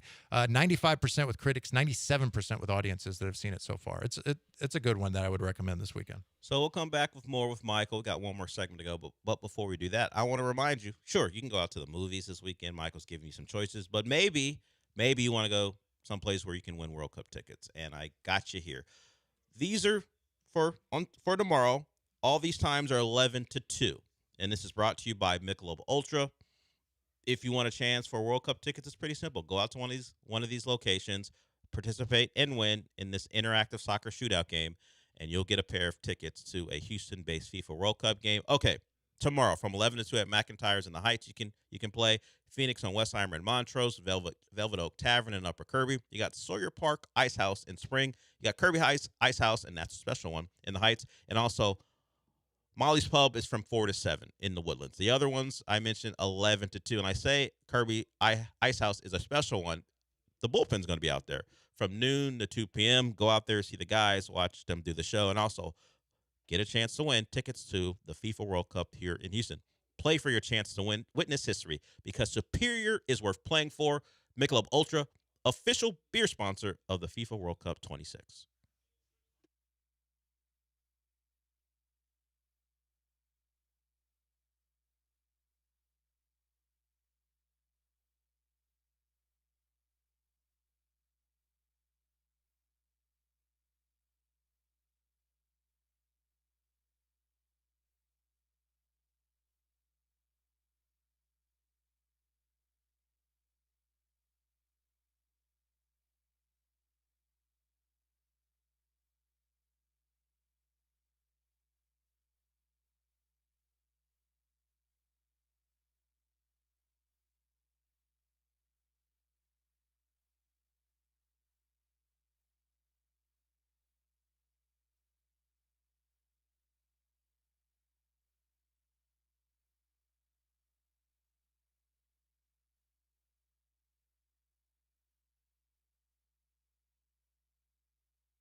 You're listening to the Del Olalea Show. That's kind of full of sports, but also filled with a lot of movie talk. Now back to the Huntington Bank Studios with Del Olalea and Sean Mapes. Plenty of movie talk in the last segment. Maybe we get to some TV here as well. Michael Carroll here, host of Comicast. He does that with Jong Lee. He's back with us after a week. I won't say off. You're doing some important things at Comic Palooza, but you're back here with us, able to join us to give us some recommendations. What's next? One last one for theaters, and then we'll jump to TV. The Breadwinner, which is the new Nate Bargatze film. I think it's his first feature-length film, starring him and Mandy Moore as a couple, and as the mom lands a Shark Tank deal, switching roles with her breadwinner husband, he struggles to adapt as a stay-at-home dad to their 3 daughters. Very tropey, very family comedy, but it can be enjoyed by a family. So if you like Nate's style of comedy, or if you're looking for something a little more family oriented, this weekend you have that. I was going to ask you how your feelings on these vehicles for comedians. I generally don't enjoy them. It very rarely does it work. Yeah. As we saw with like Joe Coy's entry into it. Sebastian Maniscalco, he had the TV show on HBO. He had that TV show. I think that won a couple seasons. The betting show, wasn't it? I'll have to look it up. There was something, and it just like they do well for reasons, obviously on stage. Bookie, yeah. You have That was the special show. cases, I guess you could say, with Kevin Hart and certain other ones, but as it keeps going, the ones that are specifically for him are a bit hit or miss now. Like he's an IP, of course, with the Jumanji and stuff like that, and he has his relationship with The Rock or Dwayne Johnson that they get movies off. But as far as like, hey, this comedian got some juice, we're gonna make a movie specifically for him, I'm like, it's rare that I think they get a good one. It's tough to see it. I mean, Nate, we'll see with Nate and how it performs this weekend. I figure with his fan base, it'll do pretty well. But typically it's not a good foray because they're comedians, they're not actors. So I mean, you're already working at that point. Yeah, the good ones are the ones that aren't stand-up comedians. They're like sketch comedians that then make a movie that's basically a bunch of sketches. Like going from stand-up to being like the breadwinner in the movie, the breadwinner, like having to carry a movie. It's like a lot of times it's a little too much. Well, like Keegan-Michael Key, like he's the one I think of who comes from improv and doing all that, and it makes sense in a lot of the movies that he's in. And Jordan Peele, of course, and that we've seen where that's led.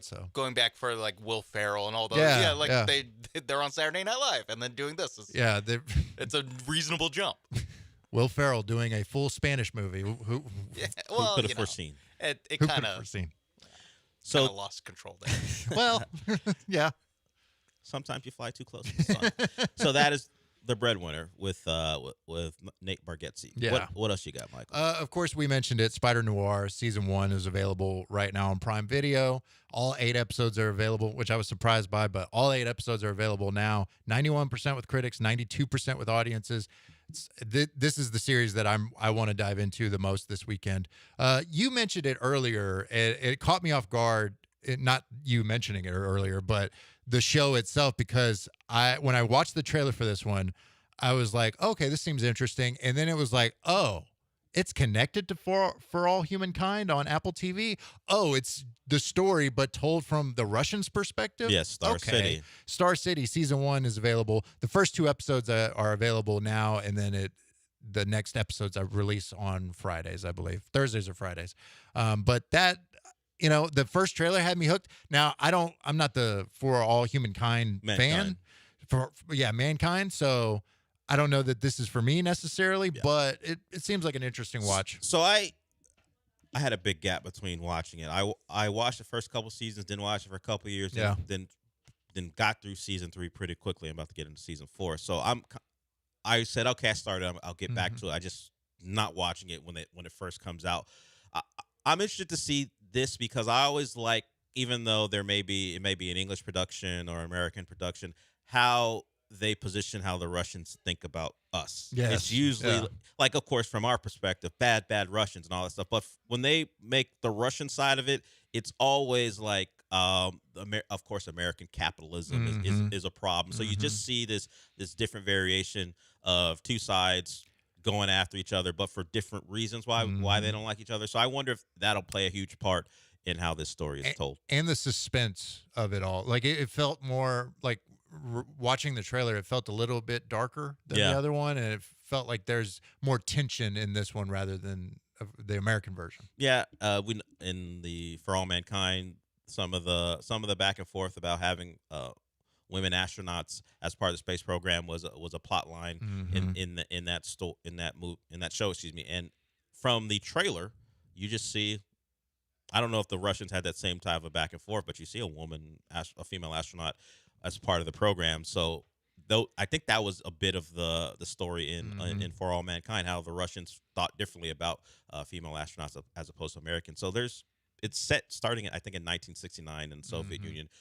Getting good reviews, at least for the first couple episodes. Yeah, 88% right now with critics. So that may be something to watch this weekend, at least the first 2 episodes. Deli Boys Season 2 is available now on Hulu. The fun comedy, 2 brothers getting involved with their criminal empire family that they didn't realize in the first season. Now they're full bore into it, and things go off the rails, of course. Only 6 episodes versus the first season that had 10 episodes. There's also Miss You, Love You, starring Allison Janney and Andrew Rannells. That one is a film about a grieving widow who is forced to plan her husband's funeral with a total stranger, her estranged son's assistant. So that is an indie drama that may be something to watch on HBO Max. One thing to maybe avoid is the John Travolta Propeller One Night Coach film. Not a chance. That one feels very self-indulgent. Limited release, I'm guessing? No, it's Apple TV. Available right now. Only an hour. Whimsical. I mean, come on. It's his first directorial debut. Yeah, I owe it to him. There you go. What do you owe to him? What has he provided that you think you need to watch this? Hours of entertainment. Face Off. What was the last? Oh, it's got to be Face Off. Yeah, right? Face Off. 100%. I mean, it's a good one. Yeah, it is. I'm not knocking it. I remember it was a staple on HBO during the summer. Broken Face Arrow. Off. Less so. Yeah, It's the first 2 that I thought of. Mobland. He's in that movie. Not great. There hasn't been a lot of great stuff from him recently. So that's why you reference Face Off. Well, 30-year-old movie. Yeah, really quick before we run out, Dead Man's Wire, which released earlier this year, is now available on Netflix. Highly recommend checking that one out. Thank you, Michael Carroll. Michael Carroll, the host of Comicast, he does that with John Lee. You can hear it Wednesdays on ESPN ISM5, but also wherever you listen to podcasts. Sean, we are done for the week. We'll be back on Monday. Perhaps first place Astros on Monday. We'll see. Got to have a big series from them and some failures from the A's and the Mariners. Entirely possible. But since we're done for the day, Sean, what does that mean? Flip me over, Mike. I didn't get to this He wasn't week. here. Yeah. You weren't here, and then when you got here, he wasn't here. No flipping of John. Man, I miss him. In the last couple of days. Me less so. I don't miss him at all, actually. I'll talk to you guys on Monday.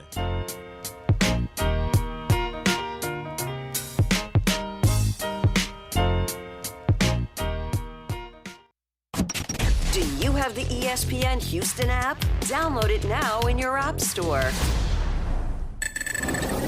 This is Ron Ansana with your market scoreboard report on ESPN 97.5. In today's Trend Watching, 2 facts that will explain why most consumers are so glum, even with a growing economy, the unemployment rate staying low, and generally speaking, relative to the rest of the world, the U.S. economy is doing what many consider to be quite fine. However, the savings rate has recently plunged from April of last year at 5.5% to April of this year down to 2.6%. That savings rate can be accounted for in part by those who are retiring and beginning to tap their savings, but it doesn't explain everything.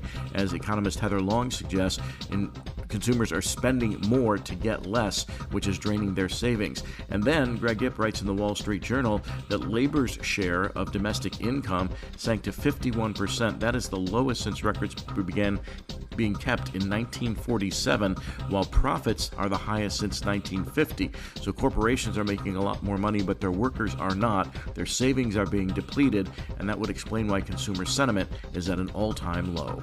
Dream Rate Mortgage, the ultimate mortgage hookup. Visit 975loans.com. NMLS number 2482473, Equal Housing Lender. John Renato here. Walking into Republic Boot Company at 11th and Studewood in the Heights is like walking into a time machine to the Republic of Texas. Seriously, go check it out. Whether it's their exclusive 1836 collection of all leather boots or a customized pair with whatever material and design you want, these are going to be the most comfortable boots you've ever worn. Hats, suits, and all kinds of handmade leather products in a Texas-inspired haven. Book their space for your next event. Republic Boot Company, where tradition meets style. RepublicBootCompany.com. If you or someone you care about are searching for a stable, meaningful career, the International Brotherhood of Electrical Workers Local 66 in Houston wants to talk to you. For more than 125 years, IBEW 66 has supported men and women who build, maintain, and operate our electrical grid. Their paid apprenticeship programs in electrical construction and line work offer classroom learning and a recognized career in as little as 3 to 5 years. Visit IBEW66.com. Powering careers, powering the future, IBEW66.com. Griffin, I beg you, find my daughter. April 1919, war-scarred and directionless, former Marine John Griffin is pulled into a high-stakes search from London to Paris, where mystery, violence, and a global conspiracy collide. From local Houston author Alex Juden comes Red Tiger Hunting, the first gripping entry in the recently completed John Griffin post-Great War mystery series. Called a rousing adventure by Kirkus Reviews. It's fast, dangerous, impossible to put down. Get it on Amazon or at Murder by the Book. Red Tiger Hunting. This is Danny Braden with Fleet Feet Houston. For all of you runners out there, Fleet Feet is the best place for all of your running needs. Whether you're a marathoner or just starting out, the experts at Fleet Feet can help. Stop by one of our 7 Houston area locations. We've been running Houston since 1987. Because of our growth, we turned to HR&P to manage our human resource and payroll needs. Fleet Feet wins every race with HR&P. Let HR&P customize a plan for your business. Get started at hrp.net. Every family has challenges. Every family has secrets. Every family has a gay uncle that gets too drunk and starts asking you about your buddies. But not every family has a feature-length documentary film made about it. But yours could. Go to yourheritagefilm.com and reach out. We sit down with your loved ones, visit about their upbringing, career, history, kids, school, everything, and we make a movie. They have a blast, and you have something truly special for generations. yourheritagefilm.com. Brinkman Quality Roofing, a local family-owned business, has 50 years' experience in roof repairs, roof maintenance, and roof replacements on both homes and businesses. Brinkman's workmanship is backed by the largest roofing manufacturers against leaks for up to 30 years. Brinkman has 100% financing available and free, no-obligation estimates. Brinkman Quality Roofing is the one to call at 281-480-ROOF. That's 281-480-ROOF, or go to brinkmanquality.com. Guess who? ESPN 97.5. Brought to you by Zada Jewelers. KFNC 97.9 HD2 Mont Bellevue, Houston. This is the Rich Eisen Show. Hey, everybody. Can't get enough of the Rich Eisen Show? You're in luck. You can find us everywhere. Watch us weekdays on Disney Plus from noon to 3 Eastern. Miss the show? We've got a podcast so you can listen anytime. But here's the best part. Our YouTube channel. Subscribe at youtube.com/Rich Eisen Show and you'll never miss a moment. Now, on with the show. This is the Rich Eisen Show. That's like an alarm clock. Yeah, yeah. With guest host O'Shea Jackson Jr. Live from the Rich Eisen Show studio in Los Angeles. Today's guests, ESPN senior NBA writer Ramona Shelburne. Many-time Emmy-nominated host Rich Eisen. Your phone calls, latest news, and more. And now, sitting in for Rich, O'Shea Jackson Jr.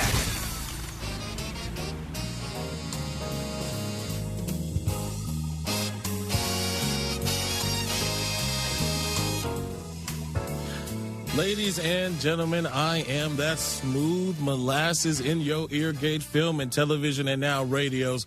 O'Shea Jackson Jr. sitting in for Rich Eisen. Over there, we got my brother of the Ball Brigade, Chris Brockman in the building. What up, baby? What's happening, man? Jay Felly on the ones and twos. Hey, what up, O'Shea? And over there in the corner, my tag team partner, the big tuna, T.J. Jefferson. Don't stop calling me that, though. Come on, man. You run out tuna. The big tuna is a hilarious name. With two O's, though. Yeah, people be thinking it's fish. No, bro. Big tuna, Altoona, Pennsylvania. What's up, y'all? How y'all feeling? What up, man? Man, how you feeling? What up? I feel great when the Thunder lose. I feel so man, food tasted better. When I stretched, I didn't pull my back. I'm 35. I'm 35. That's a real danger. Yeah. That's a real danger. And the Thunder lose. I tried to Hooray for me. Tried to tell you that yesterday. It was going 7. Yeah, man, but I agreed with you. You guys were right. You know what it was? It was the hopeless, my man Chris Brockman, full of no hope. I guess, honestly, when Hall of Famers come on the show and they tell us things, we need to listen to that information. Chris Webber was on here earlier this week with Susie and said, oh, yeah, San Antonio is going to blow them out in Game 6. Like, we're going to have a Game 7. And we were all like, what? Blow them out? They looked terrible in Game 5. Yeah, no legs. No legs. Wemby was terrible. They were, him and Fox were 8 for 30. Nope, didn't matter. Yeah. Blowout last night. Yeah, it was incredible. Wait, hold on, TJ. You know what I like to do? Timeout. Chris Webber was here? Wow, right. Stop it. I'm a Laker fan, man. He was a Sacramento That's King. a fan of the show. Oh, timeout. But, timeout. Chris Webber was here? That's terrible. But, yes, the Spurs handled business, 118-91. Gotta love that. Victor Wembanyama, there he is. They said, that you couldn't just get 15 shots up. He put up 21, hit 10 of them, but 4 of those were major threes at great times, really set the gap where it was needed. And they did what they were supposed to do at home. The key to that victory, though, while, you got your starters doing your business, how about Dylan Harper? My man Dylan Harper with 18 points off the bench for San Antonio. Hooping. All right. 6 for 9 shooting. And remember that the 3-point percentage I said was going to change? It got up to 37%. Yeah, 29 and 37. That's huge. I think they made 5 more threes than Oklahoma City. They doubled their free throw attempts. I mean, everything was going San Antonio's way last night. And again, that's why we're getting a Game 7, which we all would have expected. After the epic Game 1, we were hoping for a Game 7 in this series. The games have not been great. Once again, that's now 5 out of the 6 games that have just been kind of yawn fest heading into the fourth quarter. The stars are coming out early in the fourth. It's not what we want. It's not what we were hoping, but we are getting a Game 7, so still fingers crossed that that's going to be an epic battle, and we'll see who makes it to the NBA Finals to play the Knicks. You ever had a sandwich where the bread kind of made the sandwich? Like the bread was so good that it was just like the key X factor in the sandwich. Maybe that's what we're going to get. Because Game 1 and Game 7, if we get 2 great games right there, that's a pretty good sandwich, man. And I don't want Oklahoma City to go any further. But, made me hungry. It's usually, it might be a chance of 5v8. But do you think, so let's say Game 7 is, let's say it's like a 5-point game. Like it comes down to the closing minutes, but free throws makes it a 2-possession game or what have you. Do you think that we are going to look back and remember this as a great series? Because this has not been a great series at all. But do you think the great Game 1 and a close Game 7 will kind of make us forget that this was kind of almost like a snoozer? A little bit. It's one of those, when you look it up online later on in life, you're like, actually, I don't remember it that way. It's because that Game 1 and Game 7 were so crazy. It might be something like that. But where do you guys think, in Oklahoma, do you see the Spurs having a chance? In my heart of hearts, of course, I'm the Laker fan who just had to see them. I think Oklahoma's going to go in here and it's going to be the game that I was expecting in Game 1. Yeah. And I can't stand that I feel that way.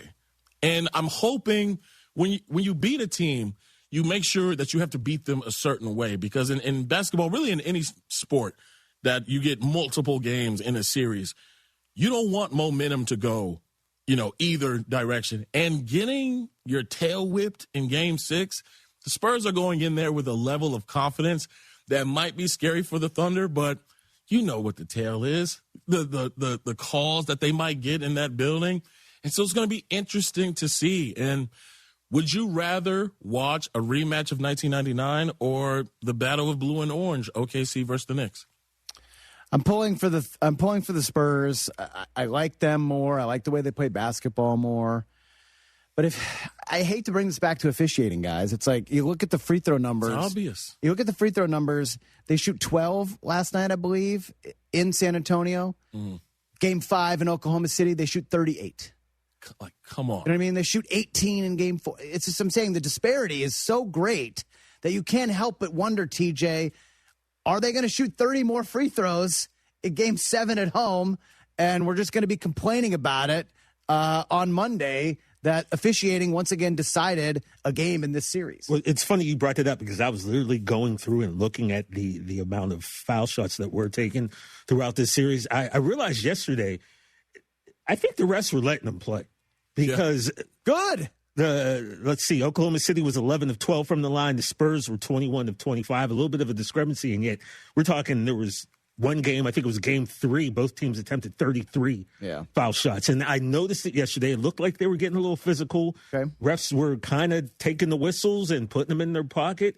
Hopefully we get that. Hopefully the refs let these guys play. We don't need the ticky-tack fouls. Just let them go out there, get busy for 48 minutes, and truly crown a winner without ref interference. I know that sounds great and all, but is it going to happen? Perfect world, TJ. In a perfect world. But it's kind of what we got yesterday a little bit. Yeah, it would be great. We're getting a Game 7. And afterward last night, Victor Wembanyama was asked what he thinks about when he hears the words Game 7.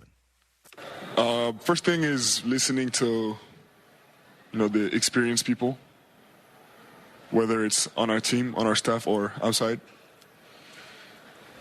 We got the chance to have plenty of those around. Yeah. Man, well, I mean, first of all, I was surprised he was sitting down. I thought he was standing. And then when it zoomed out, he was sitting. Because he was holding the mic. I was like, oh, man, they won't let him sit down? What a giant. Did you see the shirt he was wearing when he walked in? Oh, yeah. What's that, a 7X? I saw it. My goodness. He came in with a tarp tee. A tarp. That was wild, man. The dude is just larger than life. We saw him at Fanatics Fest, and I couldn't believe it. Yeah, it was just like I was sitting there like, whoa. Yeah, man. Large. Man. He's probably grown since then, by the way. Since you saw them, he's probably added an inch or two. That dude, we were talking about it in our Ebony and Ivory carpool, that dude, if he had put on the muscle of Giannis, what does that look like? There's still a chance. Scary. And I'm pulling for him. We're really going to be watching the referees, and I think the league has to know that we're watching the referees. Adam Silver, he has this war against tanking. What happened to flopping? Didn't they used to get fined $5,000? Technical fouls, too, for flopping. Yeah. What happened to that? I don't know. It's just out the window? I think that's coming. Man, we're going to have Ramona Shelburne on in a few, and I need to ask her because she has much more knowledge about the league than I do. What happened to that $5,000 fine that you used to get for flopping? Also, she can truly break down how this whole tanking thing is going to work. I was watching. Oh, yeah, the rule, it all got passed. Yes. I was really trying to figure out, and I was like, wait a minute, we got Ramona coming in today, so I don't even have to worry. She'll be able to. Wait, please inform me, what got passed? Is another confusing? The 3-2-1 on the tanking and the new lottery stuff it got officially passed. Well, here we go. Yeah, man, because I need to know. I mean, what do you think? We got to go through what we think Shea Gilgeous-Alexander would be fined by now if we were doing a $5,000 thing. It's my $275,000. There's a compilation of him flopping on every shot attempt in one game. Mm-hmm. Yeah. $5,000 per flop. But then, like we said, someone put a mashup together of his Clipper rookie season. Nope. Not one flop, and he was getting hit way harder. Hey, you know what happened? Remember my man Chris Paul went to Oklahoma that 1 year. That 1 year. You saying he taught him that? Oh, he Obi-Wan'd him. Taught him his ways. And is that who it was? Because we're trying to figure out, what flipped. Chris Paul going to that Thunder that 1 year. Yeah, but Chris Paul wasn't, if I'm not mistaken, I don't ever remember Chris Paul being known as a flopper. Bro, we used to call him Fish Paul. Yes, he flops. Maybe as a Clipper fan, I can't remember this. Bro, you just I don't remember this. You just trying to put propaganda on the show. I don't remember this at all. That is wild. Oh, I can't wait to bring up that Clipper team with Ramona. You know, she's my resident so Clipper Chris player. Paul in 1920 was with Oklahoma City. Was Shea on that team in 1920? 1920? Well, he had to be on that Clipper team. They had to be on the same team at some point. He was. That was his first year with the Thunder. Come on, baby. I'm telling Chris Paul taught Shea how to flop. Yeah, and he mastered it. He is his Anakin. Come on. Yes, sir. Star Wars always finds a way back to my life. But Chris Paul was awesome that year. He was second team All-NBA. Bro, yeah, it was one of those that was like, oh, they sent him there to kind of fizzle out, and he refused. Shout out to Chris Paul, man. The Laker that should have been. Should have been. I was robbed, TJ.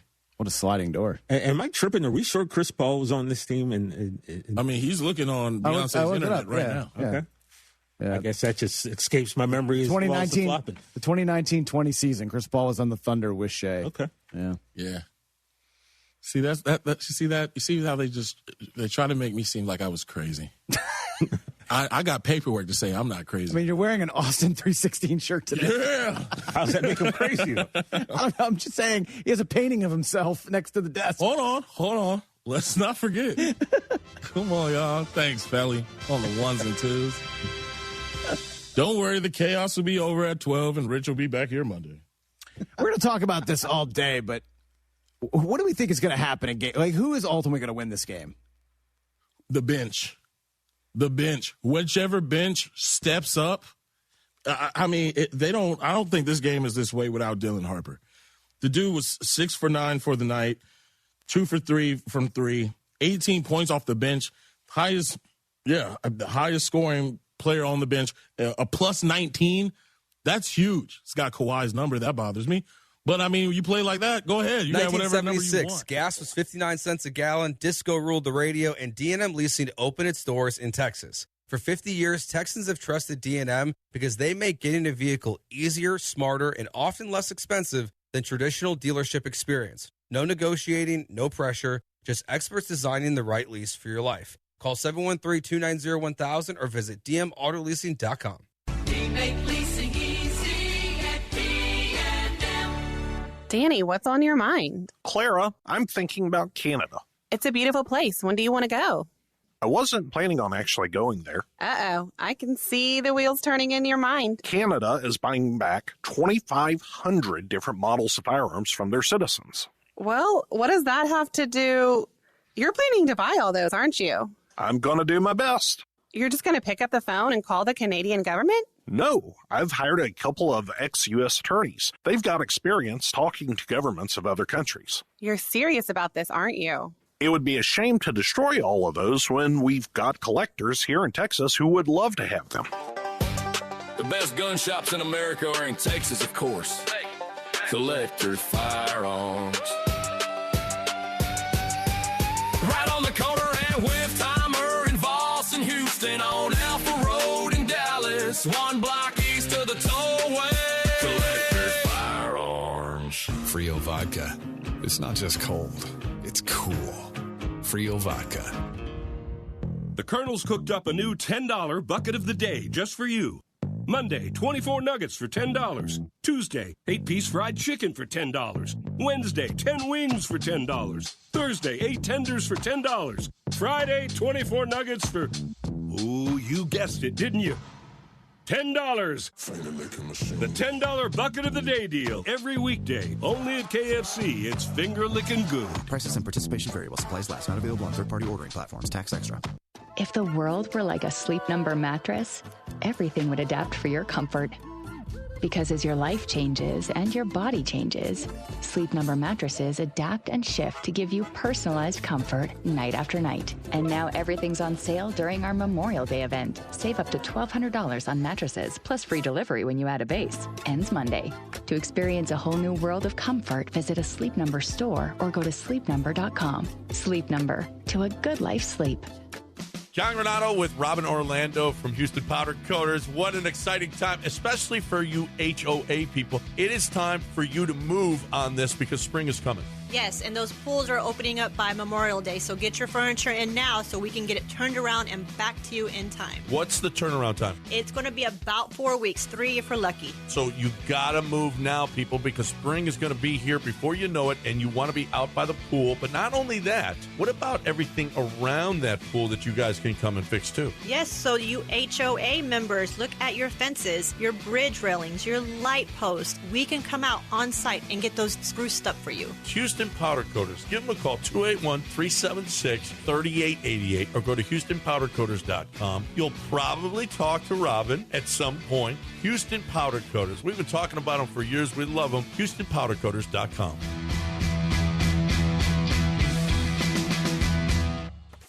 How long is this list? Don't let that honey-do list overwhelm you. Stokes Hardware to the rescue. This is Kirsten Stokes with Stokes Hardware, where old school service isn't gone. It's our specialty. The kids are out of school, which means it's a great time to do your DIY projects, like your patio, painting, or garden project you've been putting off. Skip the big box runaround. Shop local, shop smart, shop Stokes Hardware. Find us on Instagram, Facebook, and online at StokesHardware.com. Stokes Hardware, real help, real expertise. UFC Fight Night is back, and the only place to catch every punch, kick, and knockout in full-on Sports Lodge glory is Twin Peaks. Settle in with scratch-made favorites, legendary wings, and 29-degree draft beer that hits colder than a heavyweight takedown. With wall-to-wall TVs, you won't miss a single moment of the action. Grab your crew and make it a fight night to remember. Twin Peaks. Eats, drinks, scenic views. Small business owners, does your bank get your life? Does it let you switch from your personal to your business account with a tap? Or let you give your CPA direct access? We do. Let's get more from money. Switch to Huntington Bank. Welcome. Eligibility requirements apply. Some features may require enrollment. Follow ESPN Houston on Facebook, X, and Instagram. Wherever you are, we're there too. Not in like a creepy way. You know what? Just follow us on social media. Rich Eisen here. Running a small business means every hire matters. A bad hire costs time and money, but the right one helps your business grow. The challenge? Finding that person without sorting through resumes. That's where LinkedIn Hiring Pro comes in. It screens candidates so you can focus on conversations with qualified talent. With Hiring Pro, you can hire with confidence and build the team you need. Join the 2.7 million small businesses using LinkedIn to hire. Get started by posting your job for free at linkedin.com/Eisen. Terms and conditions apply. In a world in need of a hero, one man rises to the challenge in style. He is just driving the kids to soccer practice. Make every day feel epic in an all-new Hyundai Palisade Hybrid with up to an EPA-estimated 619 miles of range on select trims, advanced tech, and class-leading interior space. Because when you're hauling kids, gear, snacks, and backpacks, space matters. And so does comfort. Just make sure they keep their cleats off the seats. Visit HyundaiUSA.com or call 562-314-4603 for details.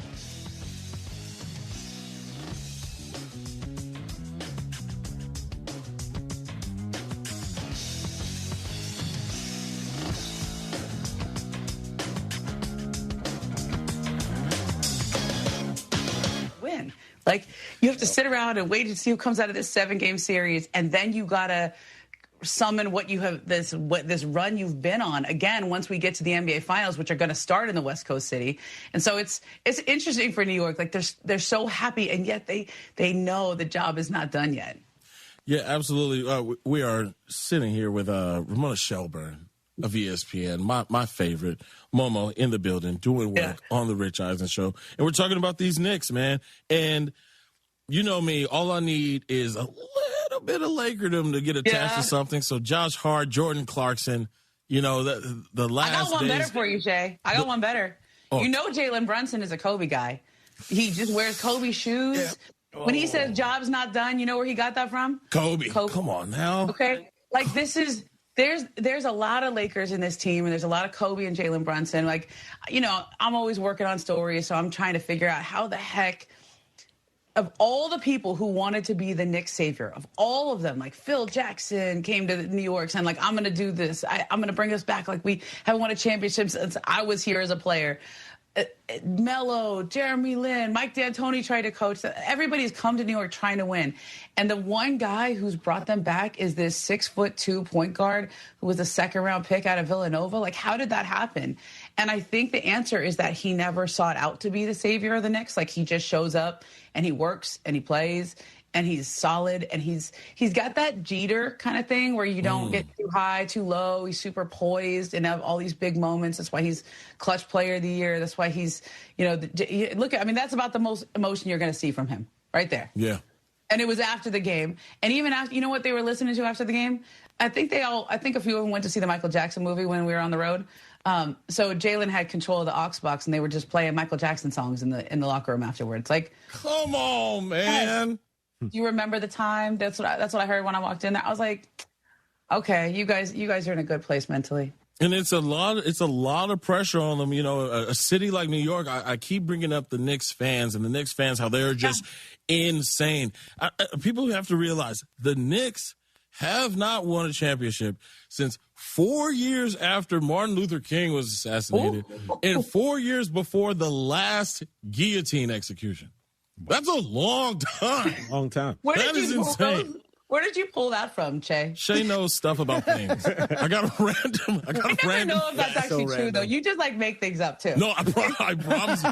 You can look it up. I'm waiting for people to fact check me. The last guillotine was in 1977, and then Martin Luther King was in 1969. Okay. It's just how things are. I'm sorry, Knicks fans, but you got your two, or when the garden was eaten and all that. But I am rooting for them because it can't be my rivals, the Spurs, or the annoying referees' favorites, the Oklahoma City Thunder. Well, look, I think also with the Knicks, you said there's a lot of pressure on them. Yeah. I actually don't feel that. Like for every other superstar who plays in New York, there's pressure. But Jalen Brunson is literally playing for his dad and for his godfather. Like the one place that he could go where there isn't pressure is where there's family there. These guys believe in him. They've known him since he was a baby. Like Leon Rose was Rick Brunson was Leon Rose's first client. First client. Rick Brunson had not really any options coming out of Temple. He played in Australia. Leon Rose was this law student at Temple who was a super fan. John Chaney was like, Rick, why don't you go with this guy? They've been together for 40 years as agent and coach and player, and now his son is on the team. There's not a lot of pressure on Jalen Brunson there. He's super comfortable. Oh, I love it for him. I brought up the Oklahoma City Thunder, and I know you hear the chirps. Well, mostly for them. But, the chirps about, the flopping and things like that. I have a question I want to ask you that we spoke about just a minute ago. Of course. Whatever happened to those $5,000 fines for flopping? Yeah, they did used to have those. You're right. I mean, he should owe $2.5 million by now. Okay, but listen, have we not watched James Harden during those Houston years? Like every player, James Harden was a foul merchant back in those days, and he won MVPs. This is what great players do. They learn how to get those calls. The only ones that I think, this, Shay, you're a Laker fan. Shaq never gets calls, right? Because he's so big, people just bounce off him. So people just foul him like crazy all the time, and figuring if we foul him 100 times, they can only call 80 of them. Well, at least there's 20 that we can still foul him, okay? Shay's good at being fouled and then selling the call, and also knowing how to get, how to make sure that they do foul him. I think there's an art form to it. But I also think in this, when I'm watching the Thunder, they don't have J-Dub. I know people are talking about this as some referendum on Shea, and is he truly a great player or whatever. No, they don't have their second best player. Yeah. He doesn't have help right now. And Chet Holmgren is not offensively that kind of a force. We have to respect him. I thought in the way that you would with the J-Dub, or even an AJ Mitchell, who's a great drive and kick point guard. When you don't have two of your best outlet valves, it's all on you. And so I think he's looking a lot like Anthony Edwards looked against the Thunder when they would just send everybody at him, and they would try to get the ball out of his hand. And then it's how good is your team to hit shots around you? I know you must be conflicted because the Thunder have Caruso on their team. Yeah, I don't like that. We already got two. Josh, look at that. Josh Hart and Jordan Clarkson get some love around here. And, okay. What if it's Alex Caruso against Josh Hart in the next round? What if the Thunder win? How are you gonna sort through your emotions there, Jay? Oh, I do not want the Thunder to win anything else. I have gone full on, just completely against them, and they accept the role. It's. I don't want to be a hater, but you make me. You know, You do want to be a hater. Come on, I gotta call you. It makes out on great that. TV. It makes You great love TV. being a hater. You like I see you on Twitter. Hey, you want to see a real hater comment? The only people that get all the calls are Shai Gilgeous-Alexander or Bam Adebayo when he's up 30 on the Washington Wizards. Oh, there it is. That's There the it is. only people that can get calls around here to get every call they want. Unbelievable. But my co-hosts, they have questions about actual NBA topics, not just me being a hater. You guys, Ramona Shelburne.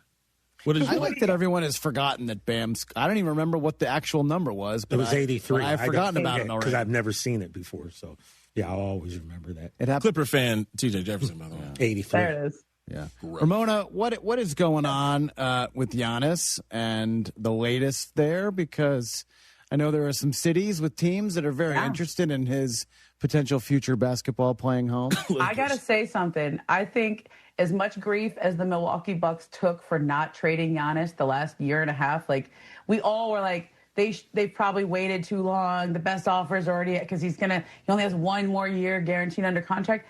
This postseason, I think, has completely reframed the trade discussions for Giannis because of how good Victor Wembanyama and the Spurs are.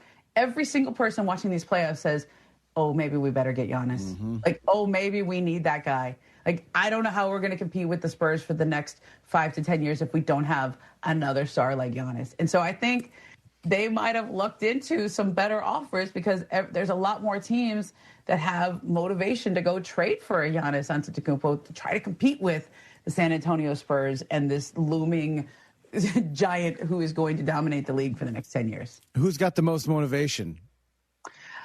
I think the Miami Heat were very motivated at the deadline. I think Milwaukee liked their offer at the time. They just weren't ready to trade Giannis, so I'm sure they'll get back involved. I would look at a team like Orlando. They're close. They made a move already. They're going to get a new coach. They have some good young pieces. But also, I'm wondering out west. Like, I mean, I know that the Warriors are going to be there, right? They're gonna try again on Giannis. Their offer is what their offer is. I don't know that they can necessarily sweeten it. And then their first round pick didn't end up being very good this year. I mean, it's still a lottery pick, but it's in the upper lottery. But I think there'll be some teams that come out of the woodwork that now have seen what's going on out west. Like, I think the Cleveland Cavaliers, let's look at them. If you saw what you saw this postseason, you know how far away they are. I don't know that just a year together and letting these guys grow together is enough. That feels like a team that could get more involved. I know they'll kick the tires a little bit before. What is Philadelphia going to do? We don't know who's running Philadelphia yet. But that's a team that has good young players that Milwaukee be interested. So I think this market for Giannis is going to take shape probably before the draft or around the draft. And when people have their picks, they have more that they can offer Milwaukee. And I think having talked to Wes Edens and Jimmy Haslam myself a couple months ago, and then hearing Jimmy Haslam go on the record with all the reporters after they hired Taylor Jenkins and say, we need some resolution by the draft. I think they're more in a place to wrap their head around trading their franchise guy. This guy's led them to a title. I think they're more in that place because you don't trade a star unless everybody on your team, everybody in your organization is on board. You have to be ready for that. You have to know exactly what you want out of that trade. You have to have organizational direction. And I think the way this season played out, the way their ownership situation is evolving, I think they're finally getting to that place where they can wrap their head around trading him. What is the package? Is it players total picks? Yeah. Is it like 8 combined picks and players? Like it might be. I mean, look, the Warriors offered 4 unprotected firsts. 4. That's a lot, and they said no. They said no to 4. I know we're always going to talk about Mikal Bridges and how they got 5 firsts for that. Sure. I don't think that's happening in this day and age, especially not with the way the lottery's been reformed. That's going to be interesting to see how that affects how many picks teams are going to put in, what kind of protections they're going to put in. That's going to change some things. But I think it's going to be a combination of picks, of good young players, and then you're going to have salary that matches it. So there's only a few teams that can get there, but I feel like there are a lot more motivated teams now with how this postseason has gone. Ramona, I've got two things for you as well. One of them was, Shaq came on the show earlier this week with Susie. Okay. And without getting into this, I am a Philadelphia 76er Los Angeles Clipper fan. I heard you mention the Sixers and maybe as a Giannis destination. I'm not even combination. How are you a Sixers and a Clippers fan? Okay, well, go ahead. Well, I'll give it to you. Grew up in Pennsylvania. Okay. Dr. J, who's on this poster right behind me, my favorite. He's my GOAT. Yeah. Moved to L.A. in 99. Didn't want to hop on the Laker bandwagon because I was like, people won't like that. Yeah, that's right. And they played the Lakers all the time. Yeah, so I'm like, all right, I'll take the Clippers. That has not worked out for me. I asked Shaq, I said, do you foresee a future where I might have a chance to have the same feelings that these New York Knicks fans are feeling with either of these franchises? Shaq, he nodded his head yes, and he said, you see what I'm doing? He goes, no, it's not like this. No, you have no chance. Give it up. So I'm going to ask you, since you're here, you know about the Clippers. Yeah. As a 26-year, 27-year Clipper fan, do I have any chance of feeling what the guys are feeling in the bodegas in New York right now about my team? What's your time frame? Before I die, Before you die? Okay. So this could be next year. It could be an hour after the show. Momo, I don't know. I hope I get another 40, 50. I don't think it's going to be next year. I mean, look, they're in the process of a rebuild. Like they got one more year of Kawhi Leonard. Let's see if he's still on the team, starting next season. Mm-hmm. I know there's teams that have called on him, but they will stay competitive. I don't think they're going to completely bottom out in terms of trying to tank and draft picks, etc. Because they still owe some to Oklahoma City, right? All of them. But also, I think they don't want to necessarily be terrible, and they've gotten some good young players. But I think that window, they got cap space, but who are they getting? Nobody signs as free agents anymore. You got to trade for somebody.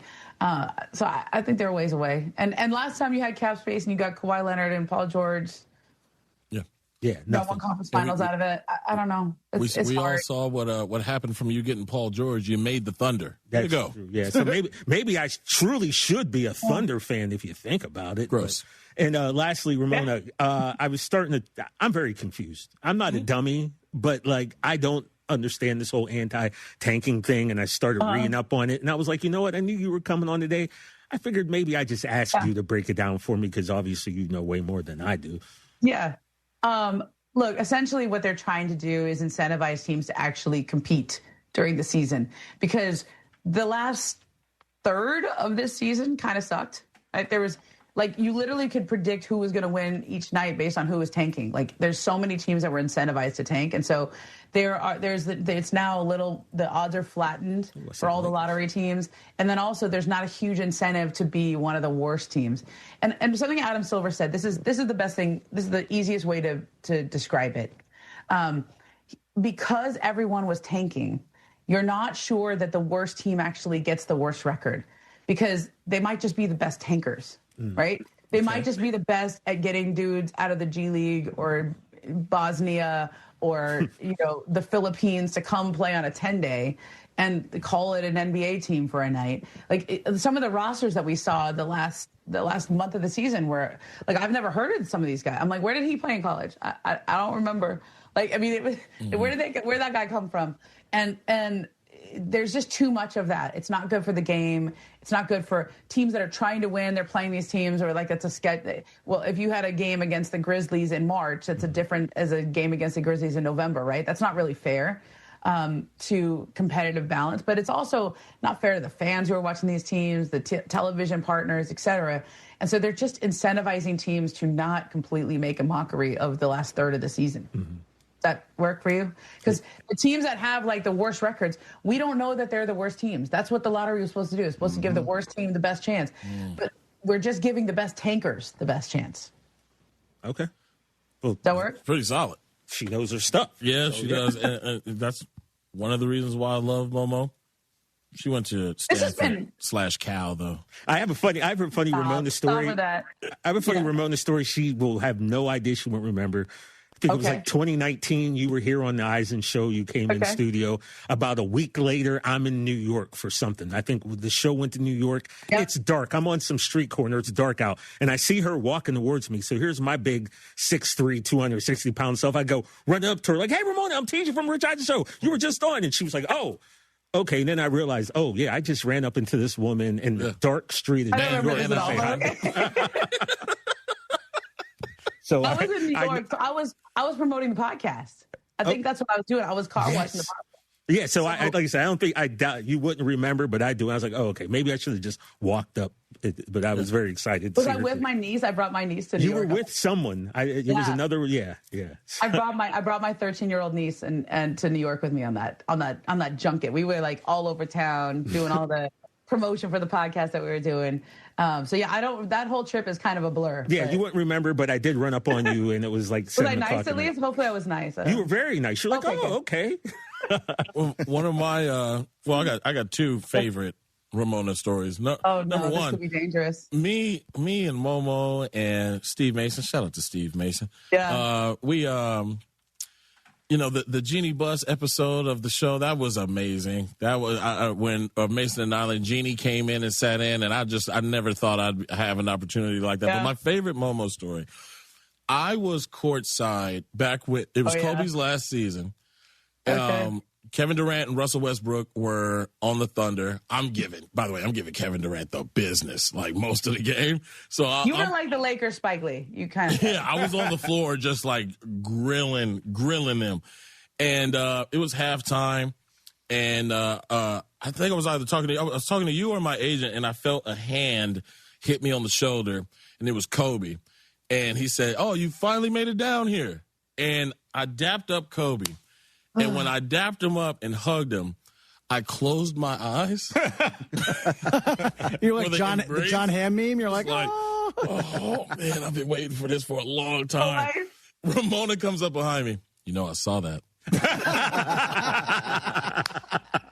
Oh my God. But you know what? You did so much better. I had my moment. We all get these celebrity moments at Laker games, right? Yeah. So mine was with Jack Nicholson. And I was like, I've always wanted to meet Jack Nicholson. It was Shaq's jersey retirement. He was like a presenter for this, right? Oh, awesome. And so I'm on the court, and we all kind of walk out through the tunnel after the presentation on the court. And somehow I find myself shoulder to shoulder with Jack Nicholson. I'm like, okay, this is your moment. Like, we're gonna have a connection here, and I'm gonna remember it forever. He's probably gonna forget it in 5 minutes, but let me just say something good so that I'm not weird. And the only thing that popped into my head was, so, is Shaq your favorite Laker? Wow. And Jack looked at me in the way Jack looks at you, and he goes, no. And I was like, okay. Great, no follow-up. We just kept going. Like, I just kept walking. I was like, that was it. That was not good. That was not good for my one. Yours is so much better. Like, you didn't do anything embarrassing except the thing I saw, and then we told a national TV audience. Okay, but like, I mean, what? Yeah, is Shaq your favorite Laker? That's all I could come up with. Terrible. No. Real quick before we let you go, Is anything going to happen about this Steve Ballmer? What's going on, man? Stuff. I really feel like this is getting swept under the rug. Oh, and Ramona is my go-to for Clipper trouble. So, like, what's happening? You love that. What's happening? Okay, so they're just investigating forever and ever and ever, and I think actually, quite frankly, I think the bar is quite high now because Pablo Torre won himself a Pulitzer for his investigation. You see him?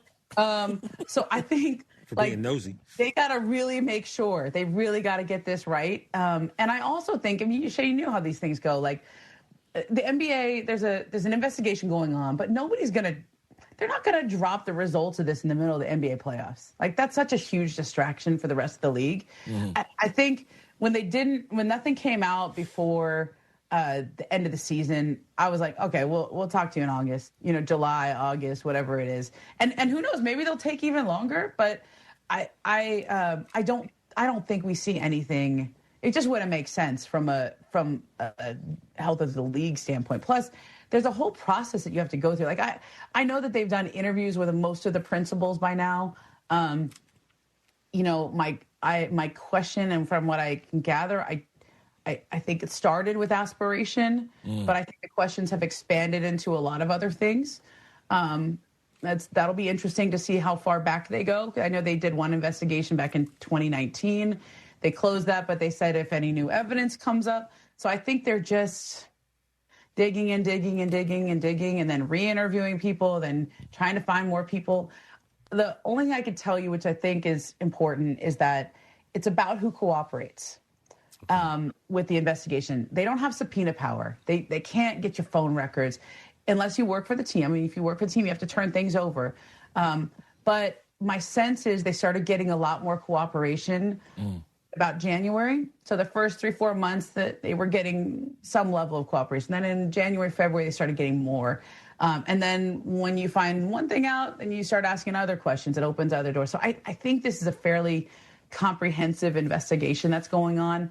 I think the Clippers, from what I understand, like from what it feels like, they still maintain every time they're asked about it, we don't think we did anything wrong here. We don't think they're going to find what is being alleged here.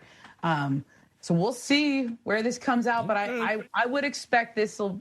I don't expect this to drop during the NBA Finals, Jay. I know it's been a long time. We're all waiting to hear. But if you remember, this really was like a September story, so we're not even a year. And when you have lawyers investigating, it takes a long time. They got billable hours, Ramona Shelburne, everybody, the great Ramona. Thank you so much for doing this. Jay. I appreciate you so much. As our Friday segments go, that was actually fairly tame. Neither of us are going to get fired. It's good.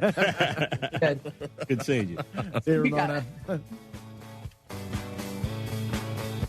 It's Rich Eisen for Pella Windows and Doors. Sometimes teams take a timeout to regroup and call the right play. When it comes to your home, Pella Windows and Doors always has the winning game plan. They do it every day, and that's why your neighbors trust them. Visit Pella.com/Eisen today. Right now, Pella Windows and Doors of Houston is offering 40% off installation and no interest, no payments for 12 months. Some restrictions may apply. See store for details. Offer ends May 31st, 2026. My name is Whitney Allen, and I'm a widow. My husband, Ryan, died. We never thought we'd ever have to use life insurance, but the unexpected happened. With Ethos, signing up was fast and 100% online. You can get a quote in seconds, apply in minutes, and get same-day coverage. No medical exams, and you can get up to $3 million worth of coverage. I'm grateful we were prepared. Get your free quote at ethos.com/play. That's ethos.com/play. Paid spokesperson. Time spent on application may vary. Online health questions required. Most car buyers don't know this. The longer you loan, the more likely you are to owe more on your car than it's worth. Millions of drivers are stuck in 6- and 7-year loans facing negative equity. Leasing with D&M avoids that trap, letting you drive the car you want without years of depreciation. For 50 years, Texans have trusted D&M to keep payments under control and drive smarter. Call 713-290-1000 or visit dmautoleasing.com today. D&M Leasing, the smarter way Texans drive. We make leasing easy at P&M. Your local bar could be your ticket to a global stage. Michelob Ultra's Soccer Shootout is giving fans the chance to win tickets to the FIFA World Cup 26 at participating bars across the country, because superior is worth playing for. Michelob Ultra, official beer sponsor of the FIFA World Cup 26. Enjoy responsibly. 2026 Anheuser-Busch Michelob Ultra Light Beer, St. Louis, Missouri. No purchase necessary. Open to U.S. residents, excluding California and Washington residents, 21+. Begins on 2/1/26 and ends on 5/31/26. See official rules at www.michelobultra.com/rules for prizes and details. Message and data rates may apply. Void where prohibited. Hey guys, Joe George here to tell you about TNT Shirts. TNT Shirts has been a family-owned business since 1983 with 2 locations, 1145 West 19th in the Heights and 2400 Taft in Montrose. There's no minimums for custom t-shirts. They printed 300 for us for the ESPN listener party. They also do embroidery, screen printing, and promo products, so why go somewhere else when you can support local? They're also officially licensed with Rice and the University of Houston. Check them out at tntshirts.com and tell them you heard about it on ESPN 97.5. Whether you're buying a home or you're refinancing, Kent Jones at Dream Rate Mortgage is the guy for you. He's done over 1,400 closings. He's been in it for 30 years. He knows all the hacks. He can save you thousands and thousands of dollars. He does it all the time. Dream Rate Mortgage is the way to go. Shop your loan. Kent Jones loves that. Dream Rate Mortgage, 975loans.com. That's 975loans.com. Dream Rate Mortgage, LLC, NMLS number 2482473. J. Ken Jones, NMLS number 356118. Equal housing lender. Hi, it's me, Flo. Here to tell you that with the Progressive Home and Auto Bundle, you get 24/7 protection, so you're covered no matter where the day takes you. Even bad hair day? Yep. And tree branch fell on my car day? Especially that day. Progressive has you covered 24/7 for your home and auto. How about thought it was chicken, but it was tuna day? Or overnight construction outside my bedroom day? Those days too. Great, because that was each day this week. Been there. Well, at least your home and auto are covered every day with Progressive. Progressive Casualty Insurance Company affiliates and other insurers. Not available in all states. Wait, everything on this IHOP value menu is just $6? I told you it was amazing. A huge plate of pancakes, bacon, and eggs is just $6. Wow. There's also French toast, a ham and cheese omelet, and oh, they got a BLT and fries now. Okay, we're coming here every day. You don't have to tell me twice. Feast for just $6 with the IHOP value menu. $7 in some locations, available every day for a limited time at participating restaurants in the U.S. Hours may vary. No substitutions. Not valid with other discounts or promotions. Prices may vary. John Granado here. Brinkman Quality Roofing is a local family-owned and operated business and has been the most trusted name in Houston for 50 years for roof repairs, roof maintenance, and roof replacements on both homes and businesses. They're experts in shingle roofs, tile roofs, solar shingle roofs, metal roofing, and commercial roofing products. Brinkman Quality Roofing is the one to call at 281-480-ROOF. That's 281-480-ROOF, or go to brinkmanquality.com. Spring is calling at Two Creeks Crossing Resort, just 90 minutes north of Houston. Spend the day relaxing by the water, then stick around for live music, great food, and can't-miss events happening all season long. From cook-offs and holiday celebrations to outdoor adventures and family-friendly fun. Whether you're rolling in with the RV, booking a waterfront cabin, or planning a glamping getaway, there's a perfect spot waiting for you. See everything coming up and reserve your stay now at twocreekscrossingresort.com.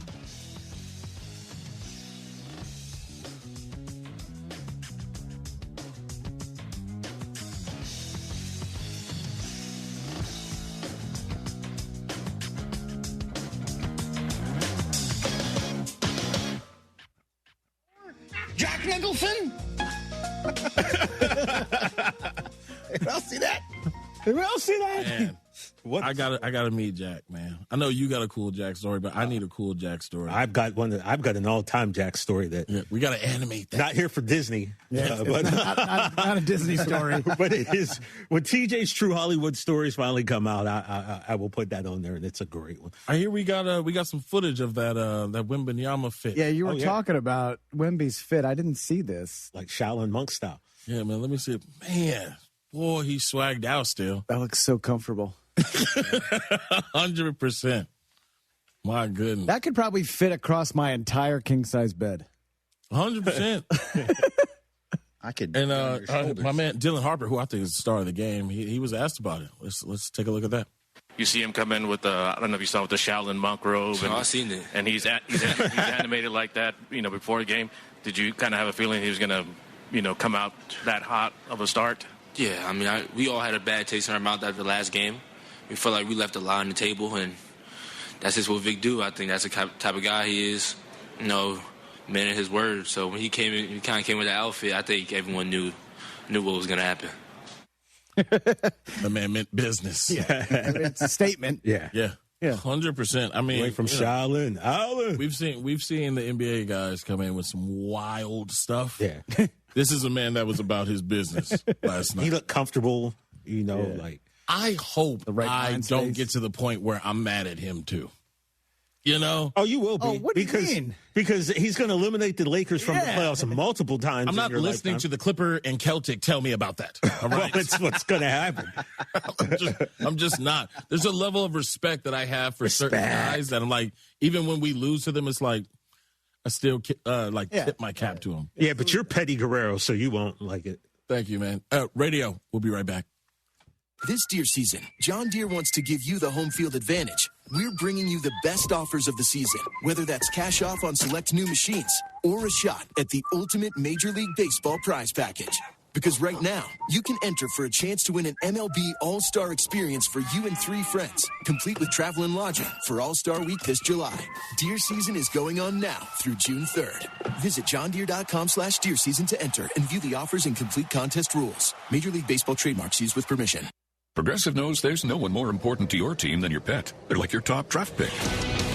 And it looks like Chuck has selected Pepper the Corgi. Bold pick there, Deborah. Yeah, Red Pepper has a high ceiling for sure, but he does have a tendency to bark at every tree. Yeah, he brings a lot to the table, but also takes a lot off of it, especially when it's been left near the edge. Nothing left to do now but suit him up for the dog park.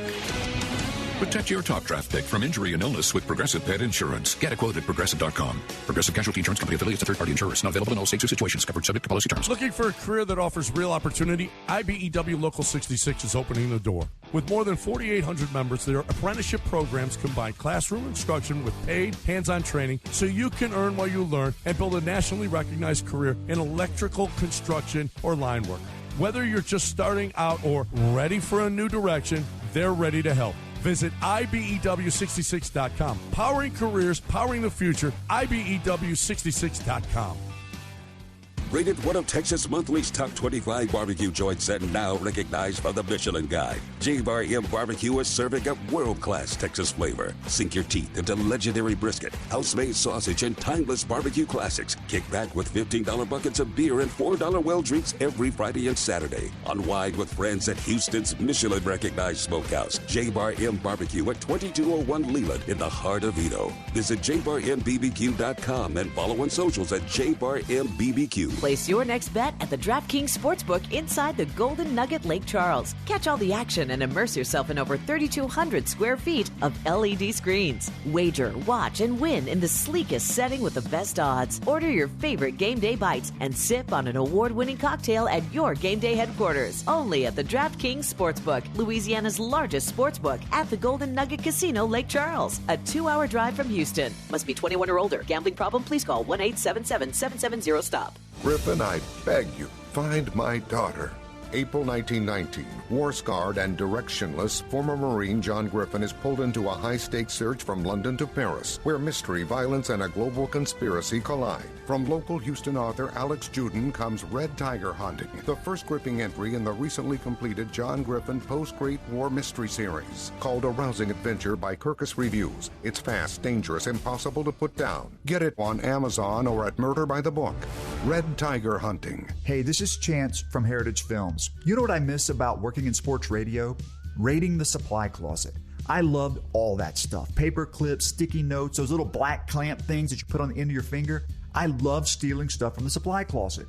But you know what I love more? My company, yourheritagefilm.com. I love filming families and founders' stories. I love being invited into their homes, getting to know them, and creating magic for generations. Magic markers, love those.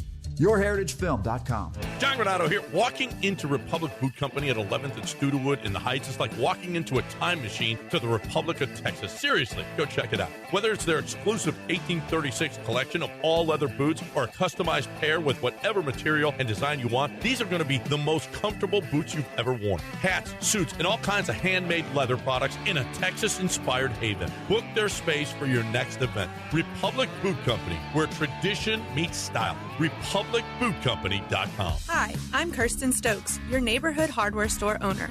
For 73 years, Stokes Hardware has everything to protect and prepare you for hurricane season. Don't wait until it's too late. Prepare now.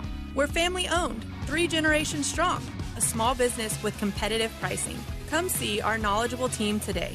Hablamos Espanol. Shop local, save more. Follow Stokes Hardware on Instagram, Facebook, and TikTok. Stokes Hardware, your neighborhood store since 1952.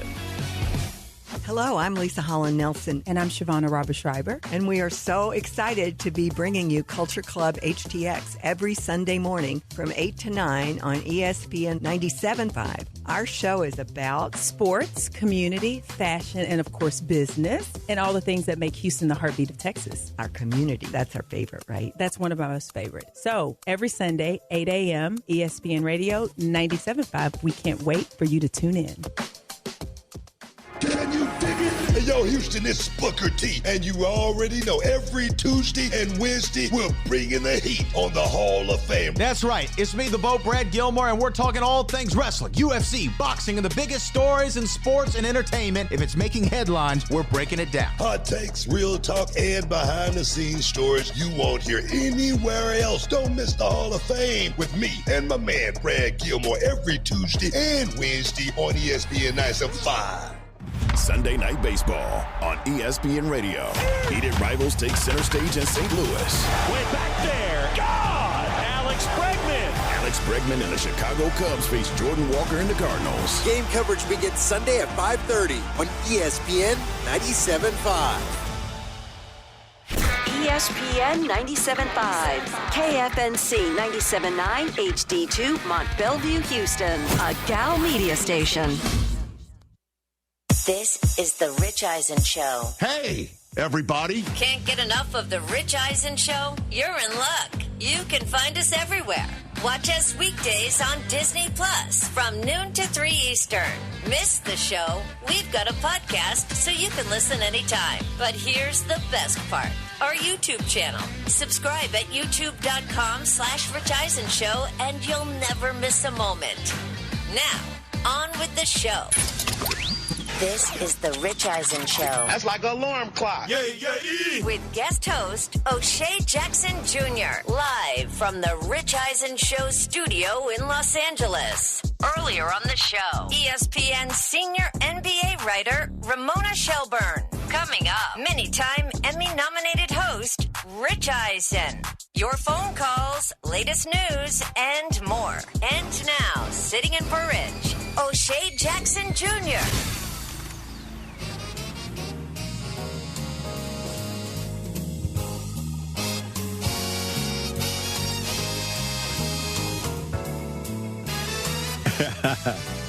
Hello, friend. I know I look a little disheveled and stressed, but Chris Brockman almost gave me an aneurysm. I just told TJ, I was like, I love how mad you got. Like, dude, I felt something pop near my eye. Well, it's not that serious. We need to take calls, man. We gotta take. Is there anybody? Yeah, callers. We got calls, and if anyone wants to play the win-loss game, feel free or ask any questions. We actually about, haven't had that in a couple days. Life and times about O'Shea 844-204-RICH. Please call us. Let's go to line one. Kenya, DC. What up, man? Oh, what up, O'Shea? What up, man? How you feeling? I'm all right, player. How you doing, man? Go Birds. All right. First of all, man, I know you're a busy man, and I doubt you remember this, but we connected back in January during the wild card post game. Oh, okay. How you feeling, man? Oh, I mean, you can't be feeling I said, too great. Jake Elliott was Missy Elliott. You was like, oh, yeah, that's bars. Yeah, that is, hold on. Now I specifically remember because that is so disrespectful. Yeah. Oh, man, that was one for the books.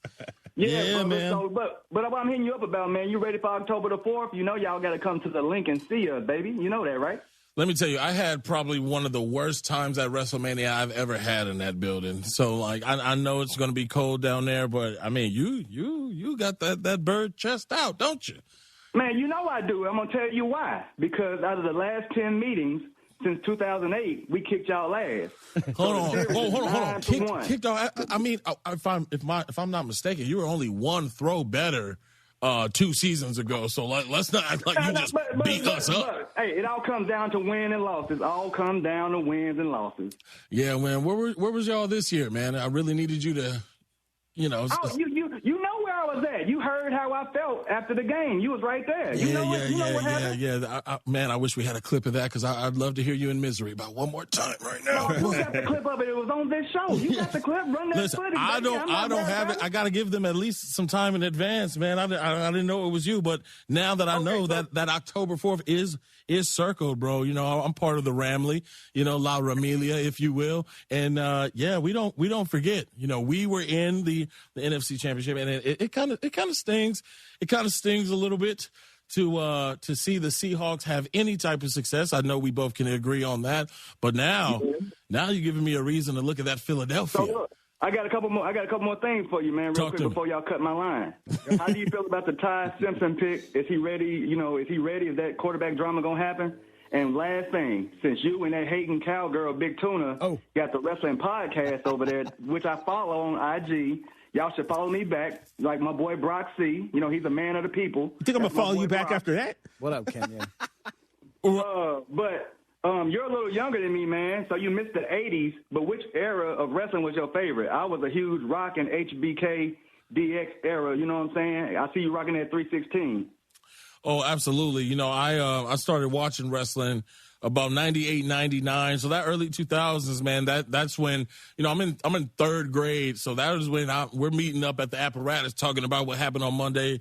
And that's back when SmackDown was on Thursdays and on UPN. So that's the era I remember the most. Now I could talk mess about my tag team partner. But you talking crazy to the both of us, man. We got the kendo sticks. We might need some tables around here. Hey, it's all good, man. I got nothing but love for the brothers, man. Y'all my guys, man. And as for the pick, you know, I was on family vacation in Hawaii doing my thing, and I went back to L.A., filmed a nice little video for the Rams.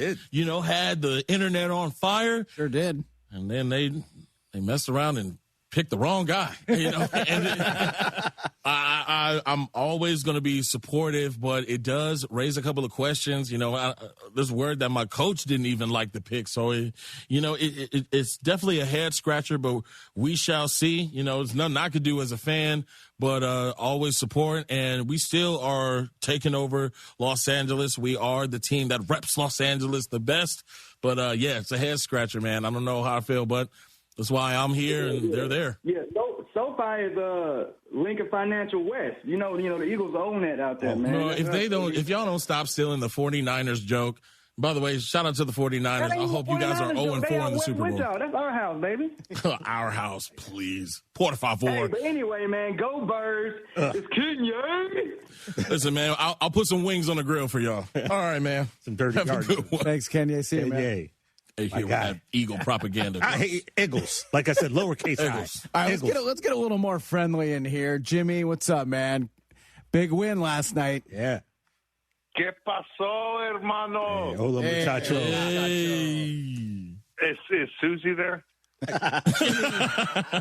You're a day late and a dollar short. It was Wednesday. Oh, yeah. Okay, so I get O'Shea Ohtani. That's cool.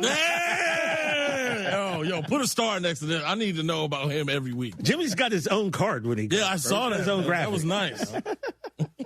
Hey, O'Shea, I've been waiting to talk to you seriously. In all respect, I want to give you props for respecting my Spurs. And as far as San Antonio is concerned, Kobe Bryant was the most worthy adversary we've ever had in the Western Conference. And I just wanted to shout out you for giving us respect and know that we respect you guys.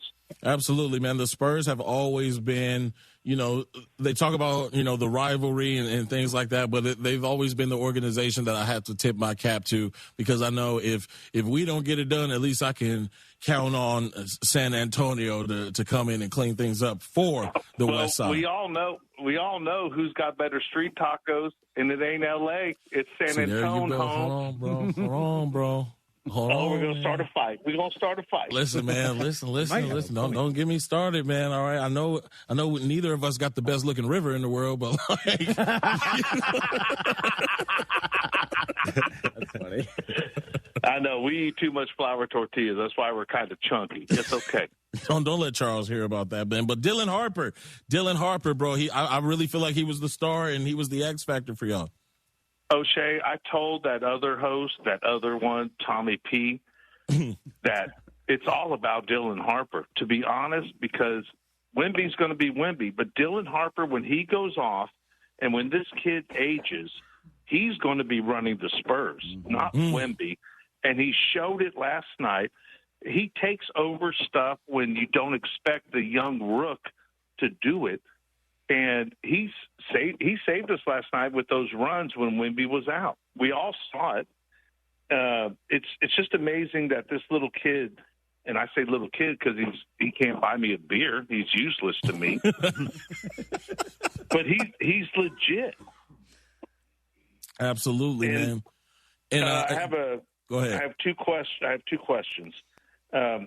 First one. Are we calling TJ Big Tuna? No. And second, absolutely Big Tuna.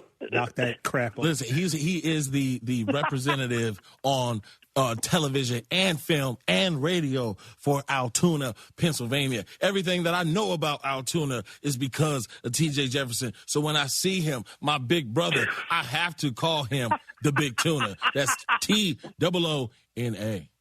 Okay, my second question for you, O'Shea. How many times have you been called over your life Rubik's Cube? Oh, actually, I think twice. A math teacher, and you. A math teacher and you. That was it. I get called water, snow cone, shaved ice. Yeah, shaved ice. All those all day. But Rubik's, only you and a math teacher at Taft High School. Okay, well, I'm gonna be honest, Spurs fan. I don't think we're gonna win Game 7. It's just, if we do, I'll be shocked. But I think it's going to be blue and orange on blue and orange. I think it's going to be OKC and Knicks again. Listen, man, I'm pulling for you, Jimmy. I'll tell you like this: whatever you feel in your heart, that's what you feel in your heart. But never in public say that you're not gonna win the game, man. Go Spurs, go! Let's go. Yeah, you're right, because Big Tuna's going to add that Spurs logo to his teams, because I know Big Tuna's coming Wendy style. Yeah, come on, Big Tuna, bro. You need to, bro. We gotta make some money off this, bro. I gotta embrace this. Y'all have a great weekend. Thank you, man. Have a great. Go Spurs, brother. See you, Jimmy. Pour him strong, bro. Dylan Harper, bro. You don't like Big Tuna, huh? Dylan Harper. You know, it's fine. Yeah, it's if people spell it right. If they exactly, but most people can't spell, so they make it like a fish. Oh, well, thank you for Brockman. That's a first. Anthony in Minnesota. What a man. Oh, sorry. Am I on? The phone kind of cut out there when you brought me on. No, you're here, dude. What's up? What's happening? Hey, bud. Just wanted to say thank you for paying for some dinner for me tonight, Mr. Chris Kramer over here. Yeah, yesterday, yeah. It's over. Game 6 is over. You know what we got to do? I think the John C. Riley, the wrong. I think we got to play that at the end of the week and go over your takes for the week sometimes. You know, that'd be kind of a fun little bit. John's, yeah, McKinley. Wrong. Yeah, wrong. Hey, I can be wrong every once in a while. You've been wrong a little more than me so far. But, as long as you send me my 10%, we're good. Whoa. Hey, that's all you need. You should run it by Rich when he calls in about the new bit. About, go over your little hot takes at the end of the week and see how you did. Send me my cut. Yeah, that's right. Always, Chris. Always send me my cut. Anthony, I love the toxicity, man. Thank you so much. Hey, it's all love for Brockman. No, I love that guy. He's the only other Patriots fan I like, so Yeah. And I like the Patriots. I'm in Minnesota. I like the Patriots. Brady's my favorite athlete of all time. So seeing him say they're gonna do good, it just kind of scares me now with the inverse Brockman stuff going on. Listen, Cake May, you gotta believe. Yeah, I'm taking a little heat because of the, I thought the Thunder would win last night. The Ohtani stuff hasn't been great lately, but that was a hot take segment. TJ, Big Tuna knows. I don't know because you hide these under the it was just for the bit, but I think you believe 99% of the stuff you say. Maybe not 99. That's pretty high. I'll give you more credit than that. He's such a bald bastard. Wow. I would never let somebody say that to Chris Brockman. For the record, Josh Gad, was talking about Michael Chiklis, not me. Oh, okay. Yeah. Okay? Michael Chiklis. For the record.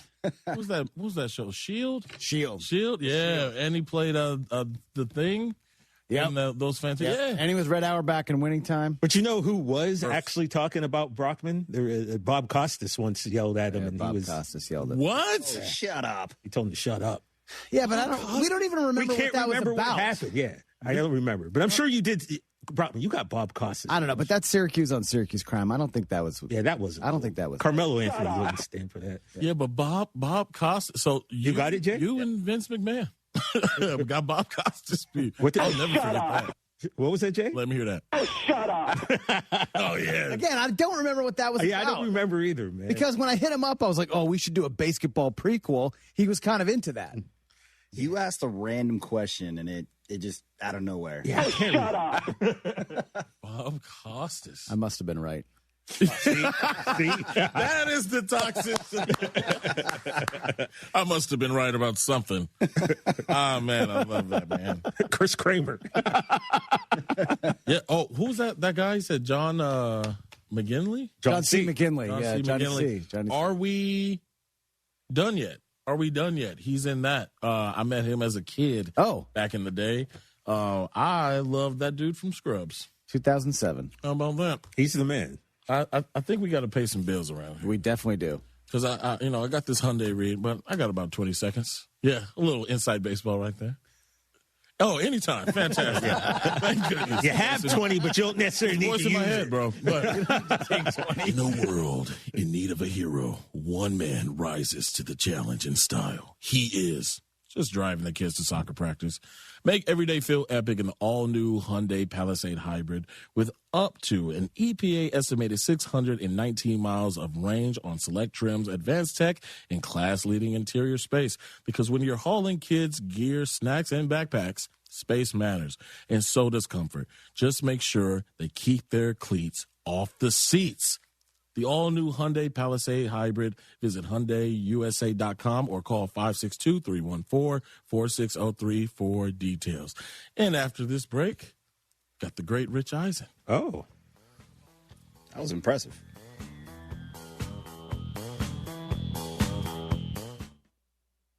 Evan Cohen here. In life, as in sports, the pros make it look easy. That's why pro golfers like Jason Day, Ben Griffin, and Patton Kazire trust the pros in lawn care. True Green. They have the experience and expertise to give you a lawn worthy of the PGA Tour. And since True Green does the work for you, you get more free time, or more tee times. So stop stressing over your lawn and start loving it. Sign up now at TrueGreen.com because nobody makes it easier to get a golf course quality lawn than True Green, the official lawn care treatment provider of the PGA Tour. Less than 4 in 10 kids aged 6 through 12 are playing sports regularly. 4 in 10 kids? Let it sink in.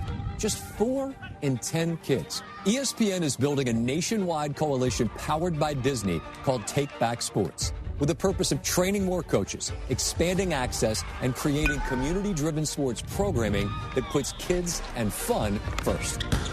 We're working on that story. We hope you'll join us. Visit takebacksports.org to learn more. Whether you're buying a home or you're refinancing, Kent Jones at Dream Rate Mortgage is the guy for you. He's done over 1,400 closings. He's been in it for 30 years. He knows all the hacks. He can save you thousands and thousands of dollars. He does it all the time. Dream Rate Mortgage is the way to go. Shop your loan. Kent Jones loves that. Dream Rate Mortgage, 975loans.com. That's 975loans.com. Dream Rate Mortgage, LLC, NMLS number 2482473. J. Ken Jones, NMLS number 356118. Equal housing lender. Wesley Financial Group is not a law firm. Ask yourself this question. Is it really worth holding on to that timeshare that you know you need to get rid of? Here's the truth. The average maintenance fee just went up over 17%. That could have been 117%, and there's nothing you can do about it. When you buy a timeshare, you give them a blank check for annual maintenance and assessment fees. I'm Chuck McDowell, founder of Wesley Financial Group. For 15 years, I've helped over 50,000 families cancel their timeshare. Not sell it, not transfer it, cancel it. Did you buy a timeshare because they told you it was a great investment and your maintenance fees would never go up? That's a lie. Are you ready to get rid of your timeshare once and for all? Simply call us and I'll send you our timeshare exit kit that explains all your options for cancellation. Call Wesley now for your timeshare exit kit. 800-979-3535. That's 800-979-3535. 800-979-3535. Spring is calling at Two Creeks Crossing Resort, just 90 minutes north of Houston. Spend the day relaxing by the water, then stick around for live music, great food, and can't-miss events happening all season long. From cook-offs and holiday celebrations to outdoor adventures and family-friendly fun. Whether you're rolling in with the RV, booking a waterfront cabin, or planning a glamping getaway, there's a perfect spot waiting for you. See everything coming up and reserve your stay now at TwoCreeksCrossingResort.com. Your local bar could be your ticket to a global stage. Michelob Ultra's Soccer Shootout is giving fans the chance to win tickets to the FIFA World Cup 26 at participating bars across the country, because superior is worth playing for. Michelob Ultra, official beer sponsor of the FIFA World Cup 26. Enjoy responsibly. 2026 Anheuser-Busch Michelob Ultra Light Beer, St. Louis, Missouri. No purchase necessary. Open to U.S. residents, excluding California and Washington residents, 21+. Begins on 2/1/26 and ends on 5/31/26. See official rules at www.michelobultra.com/rules for prizes and details. Message and data rates may apply. Void where prohibited.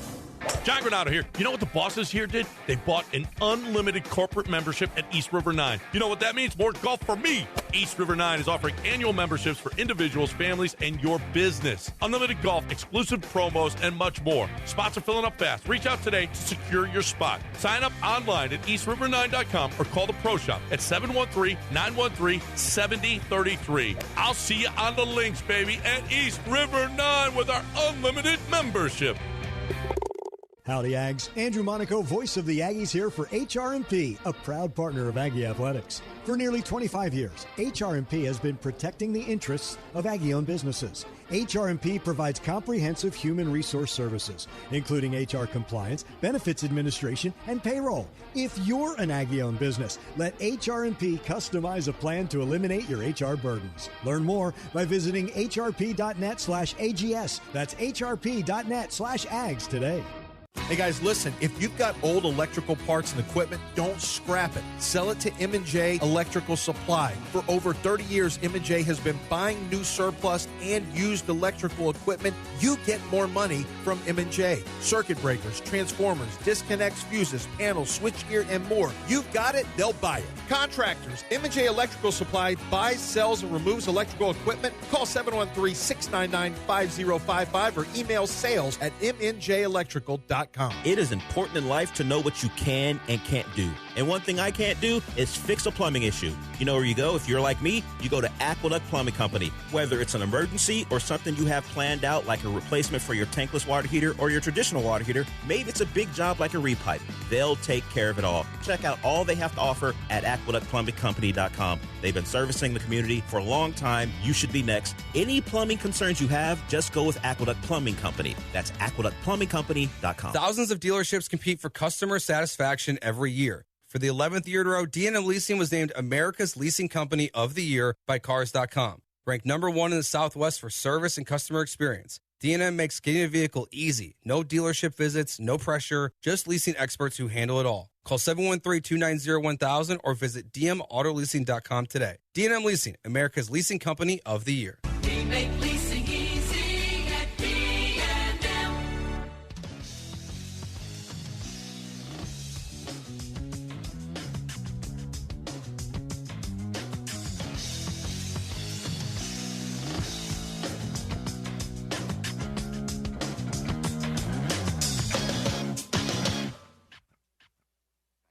That's good, man. To our radio listeners, we are back having Rich Eisen as a guest on the Rich Eisen Show. Of course. This is like a polar bear being in the Coca-Cola factory. It's crazy right now, man. What? I mean, it's great. I wanted this so bad. I was like, can Rich be a guest? And it worked out that way. How about those Knicks? Dude, I am so, of course, we hear that Mitchell Robinson breaks his pinky doing Lord knows what. Maybe when during practice they're not saying anything. And then, for the last 24 hours, Knicks Nation had their hearts in their throats, thinking about how we're going to try and battle Chet Holmgren and Isaiah Hartenstein with just Karl Anthony Towns playing 48 minutes. And then I guess he's going to be able to play in a cast. So let's go. I mean, this means the Knicks are going to be playing their third playoff series this year against the opponent coming off of a 7-game series. And that's awesome. I think that helps the Knicks. And let's see what happens on Wednesday night. But I'm genuinely pumped, man. Bing bong. Yeah, bing bong. Yeah, I am pulling for the Knicks. I'm giving you every bit of Laker energy I possibly can. Phil Jackson be with us all. And Mitchell, like Robinson, you got to pull a Ronnie Lott, baby. This is the finals. Get that off, man. You are on the Knicks in the finals. This has to happen. And for that city, if we are in the universe where the Knicks pull this out, I don't know if it's safe to be in New York, man. No. And I'm supposed to go there mid-June. It could be pandemonium. Spike Lee, I said yesterday, Spike Lee said it better happen on the road. And TJ thinks it doesn't even matter. that city is going to erupt. Oh, it don't matter. Well, I mean, they are jacked. I mean, going through JFK Airport on Tuesday and Wednesday, wrapped around my 11th Emmy loss. Everybody that I saw at TSA or anybody, on the flight, they were saying, "Go Knicks." They were fired up. They're like, "Can we pull it off? Do you think we can pull it off?" Because, the Thunder obviously have a championship pedigree. It looks like the Spurs are growing into their own, and the Knicks would have their hands full with either one. And certainly with Oklahoma City having home court advantage, and every single time that outside of game one of this Western Conference Finals, it sure looked like the whistles were going their way in a way that has not for most of the time.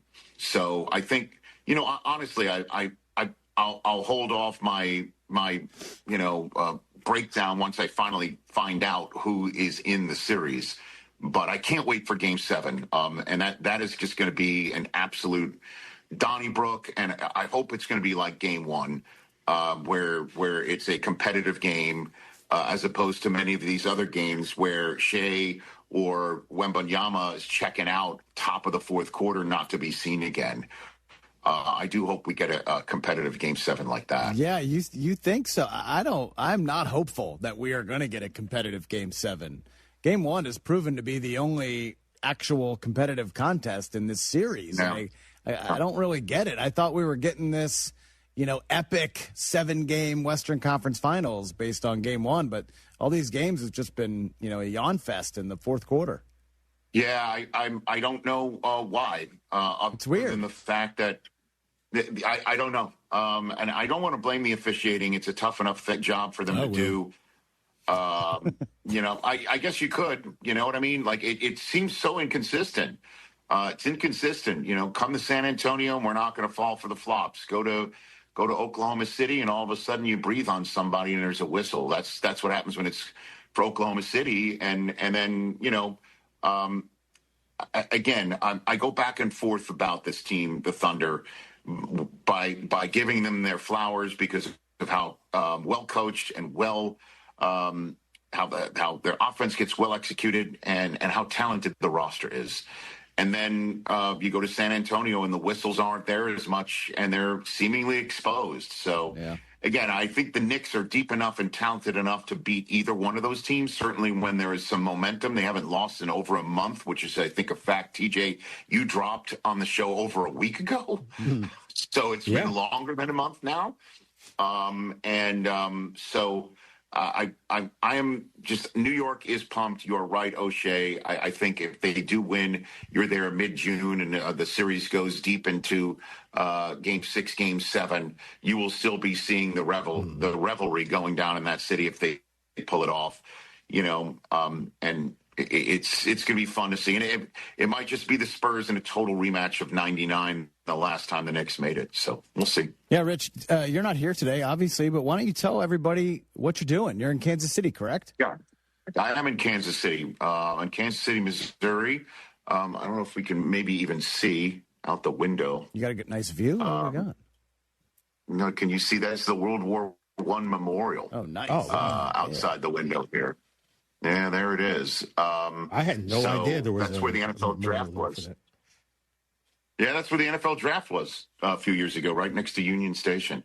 So I'm here for Big Slick, which is a charity event 17 years running in support for Children's Mercy Hospital, which is, a place, I talk so much about St. Jude on the program. Children's Mercy Hospital is here for so many people, obviously in Kansas and Missouri and the surrounding areas of Kansas City, to come and get kids healthy.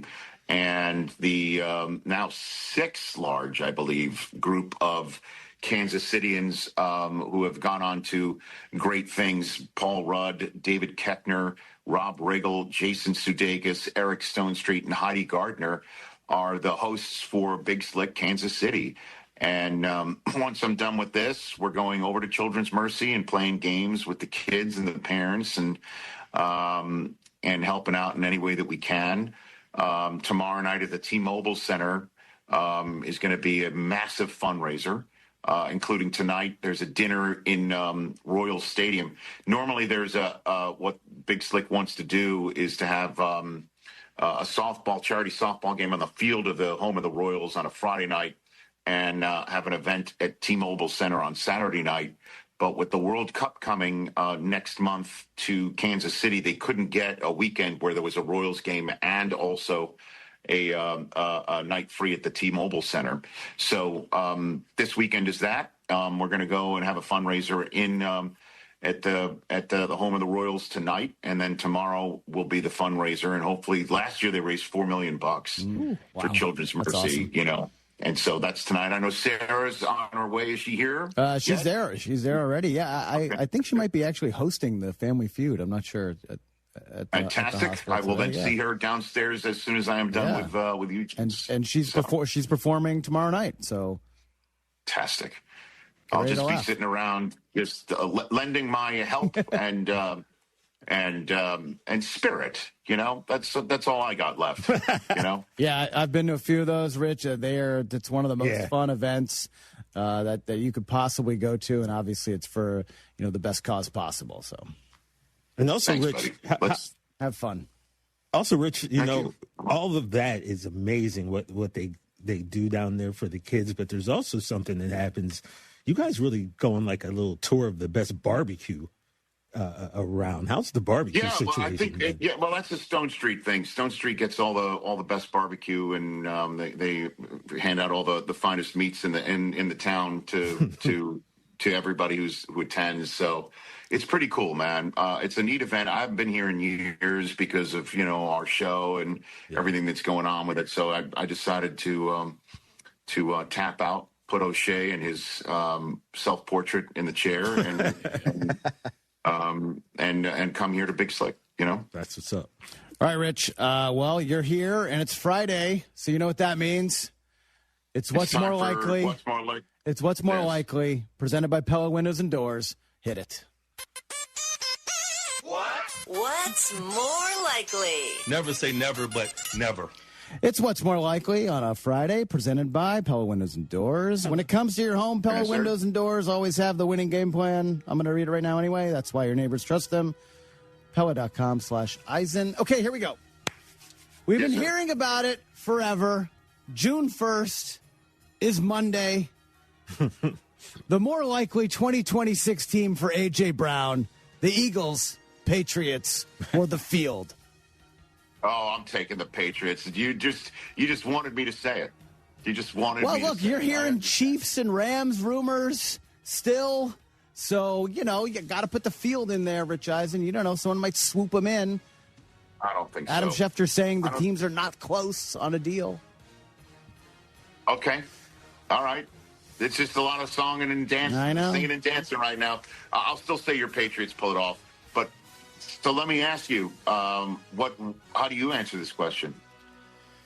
I mean, I don't want to give up a first-round pick for him. Do we have to give up a first-round pick? I don't want to do that. What do you care? What do you care? It's the second to last pick of the first round, right? You're going to make it again, aren't you?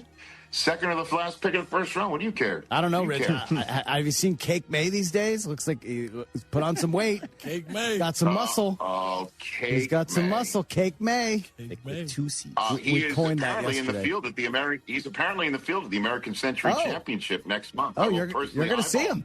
Cake May. I will personally eyeball him, maybe. I'll tell him about our nickname. So, yeah, I mean, at least he's rumored to be in the field. I'll still say Patriots, but if it's the Chiefs, that would be wild. That would be but I don't know. That doesn't sound like something that that the Chiefs would do. I know, but we don't know. I mean, Rashee Rice is like, what's going on with this guy? I'll take the Patriots. I'll take the Patriots. All right. Yeah. All right, Rich, not sure if you saw the sound bites from the Minnesota quarterbacks this week. That was interesting. I did. And weird. And we got some video from Browns camp. More likely to be the more interesting quarterback competition, Cleveland or Minnesota? Oh, it's Minnesota. Come on now. You're not – video is one thing or another and Shador and Deshaun Watson. It's youngster who got his shot after being drafted in the 5th round with a chip on his shoulder against Vet, who the team is already way monetarily invested in and may want to give a shot to for a new head coach. A quarterback whisperer coach who is 1 year removed from being coach of the year, and a young kid who got drafted in the 1st round, seemingly to get a shot, to the point where they let Sam Darnold walk to go win the Super Bowl somewhere else. And then Kyler Murray comes in, and you hear that it's being described. It's not like we go out together, we hang out together, we're playing video games together. It's like 2 teachers in a classroom. I'm on one side of the class, he's on the other side. It's so bizarre. Come on now, man. I think you have the answer to that question. There's no doubt about which is more interesting. Certainly, the Vikings are also a team that you feel, if they get the quarterback right, they can win their division and go deep, if not the whole thing. I wish they were on Hard Knocks just to see how weird. Oh man, like that's Wouldn't so that be awesome. amazing? Just to see the classroom setup. Yeah, just to see how it's set up in the classroom. Hilarious. You know what I mean? All right. We've seen Rich Lamar Jackson's back at Ravens camp. He's talking about his contract. He's not talking about his contract. AFC North quarterback to be an MVP finalist this year. Joe Burrow, Lamar Jackson. I'll go step up. I'll say how about both.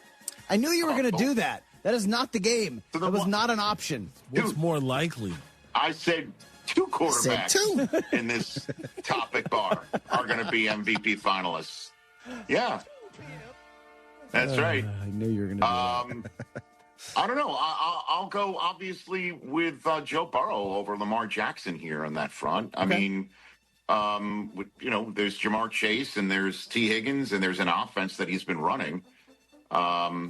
So I know Lamar's won MVP awards with a wide receiver room less decorated than the one that Burrow has.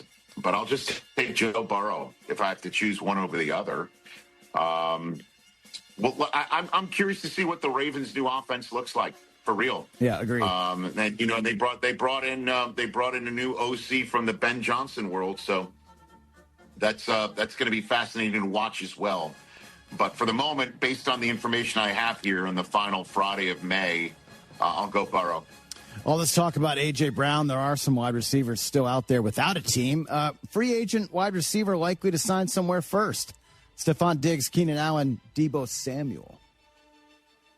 Wow. Oh. I'm still shocked these guys have some fantasy legends right there. Amen to that. I'm going to dart throw and say I'll dart throw and say Deebo. I'll dart throw and just say him.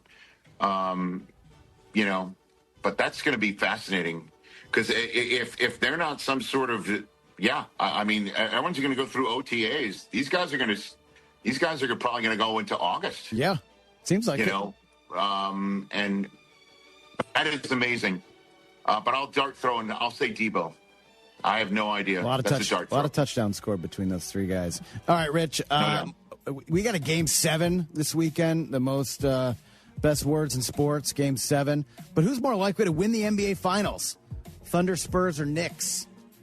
Oh, come on, dude. Yeah, say it. I will say it. 2 words. Bing bong. Yeah. That's for you, O'Shea Jackson Jr. That's so Bing bong. 2021, but we're bringing it back. And I want that voice text on a text chain sent to everybody after every Knicks win in the NBA Finals. I want it. I got you. Okay, I will expect it. I need it. In all seriousness, though, they have their superstar in Jalen Brunson. They've got their 2 centers, one who can stretch the defense in Karl Anthony Towns. They've got Josh Hart, who does everything. They've got OG Anunoby, who's got a ring already and knows how to do it, who can also rebound and shoot threes. They've got Bridges. They've got a bench deeper than the one they've ever had. And they've got momentum, and they've got an offense on tilt. And a defensive mindset that doesn't appear to be that much different from the Thibodeau years. So Why not them? Why not them? I mean, in all seriousness, if I'm Oklahoma or Texas, I'm scared of those city slickers. All right, I don't know if I want to stay in a hotel in New York. I don't know if a fire alarm might be pulled to those crazy Knicks fans. I'm scared. So it should be. I hear you. You know, my son Cooper, who speaks to a lot of his friends, and they want their hot takes brought to the Rich Eisen show. I love that. They were wondering, is Madison Square Garden the greatest home court or field advantage in any sport anywhere? And I thought that was an interesting question to ask. And you could make an argument that it is, just from its history, and the sounds are different in that building than other ones. But we'll find out. Obviously, we got to see who the Game 7 victor is, and then we'll start really drilling down to matchups. But yeah, I'll go Knicks.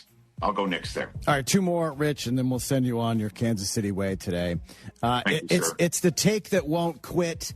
It's maybe the dumbest thing I've ever said. It was Overreaction Tuesday. I just want everyone in the comments to have that information. Okay. Ohtani did it again the other day. He threw 6 hitless, even though he gave up a run, and hit a home run. So more likely at his next start, Ohtani higher number home runs or runs allowed. Hold on a minute. By the way, this is a great question. Are you doing this now to sort of soften the blow of your terrible take? Now, it was an Overreaction Tuesday, so it's not like an actual take.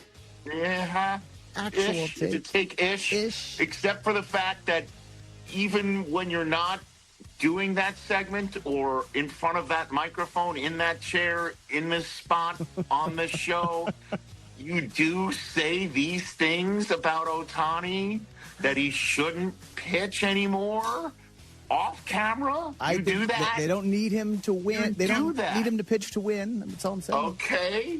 Says you. Yeah. Uh-huh. I mean, I'll go more Ohtani home runs. What would it be? Hold on a minute. What would it be? So he's won the last 2 MVP awards in the National League, right? Yes. I said 2. Okay. I said 2 MVPs. And then before that, he left the Angels as the MVP of the American League, right? So it's 3 MVP awards in a row, correct? Correct. For Shohei Ohtani. What would it mean if he doesn't win the MVP award this year, but wins the Cy Young instead? Oh, that means he should stick to hitting.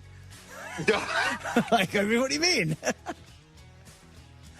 He doesn't win MVP, but he wins Cy Young instead. We will never see this again. So he'd be the best for playing, every 5th day instead of the best for playing every day. I'll go home runs. All right, last one. And Shay, I want you to be involved in this one. Rich and Shay, what's more likely to happen first? A legit Lakers championship or Den of Thieves 3? Okay. When do we expect to see Den of Thieves 3 in a studio near you, by the way? I mean, they haven't finished writing it yet. It should be they should finish writing it next year, and then we probably need a year to set up filming. And then after we film it, you need another year. So it's about 3, maybe 2.5, 3 years. So, I mean, I'm going Lakers. Well, hold on a minute. O'Shea Jackson Jr., you're missing, we've glossed over what Brockman is doing here. Do you see the word legit on the screen? Yeah, I know. He's a hater. He's a hater. It says oozing through his legit pores. Lakers title. So he's saying the last one was not legitimate. Yeah, but that's what the losers say, Rich. That's what the losers say. All right. Now, if he would have made it to the finals and got a championship, we wouldn't hear this nonsense, these shenanigans. So I don't listen to Brockman. I've learned to tune him out. You've taught me well. Well, there we go. Well done. There you go. That's what's more likely. Thank you, Rich. What's more likely? Brought to you by Pella Windows and Doors. When it comes to your home, Pella Windows and Doors always have the winning game plan. That's why your neighbors trust them. Visit Pella.com/Eisen. Thanks, Rich. Yeah, thank you, Rich. Whether we got Take care. See you guys Monday. Have a great rest of your show. 1999 rematch or the fight of blue and orange, bro, go Knicks. Go Knicks.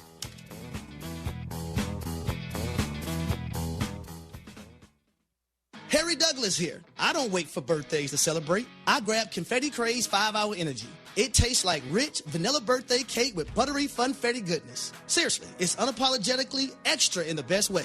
And it's sugar-free. So I get all that cake flavor without the guilt. It's tiny, portable, and ready for whenever I need a quick boost. I keep one with me because you never know when you'll need a little party energy. The funfetti flavor is back on 5hourenergy.com or on Amazon. Crack open a Confetti Craze 5-Hour Energy shot today.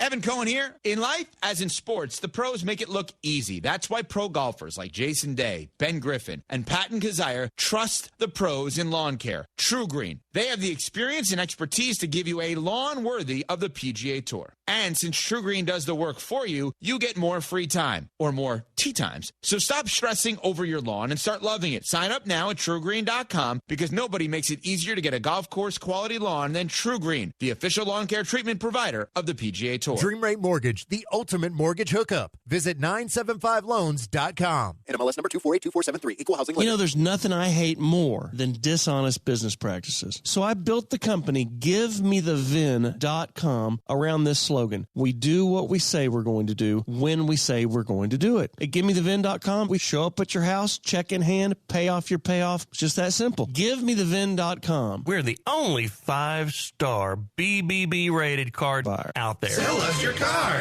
GiveMeTheVin.com. So easy you can do it in your underwear. There's a new vodka on the market that's crisp, clean, and smooth. It's Texas-owned and made for Texans. It's distilled with precision and undergoes a meticulous distillation and purification process like no other. It just tastes better. It's Frio vodka, as smooth as the Frio River. Why settle for just any vodka?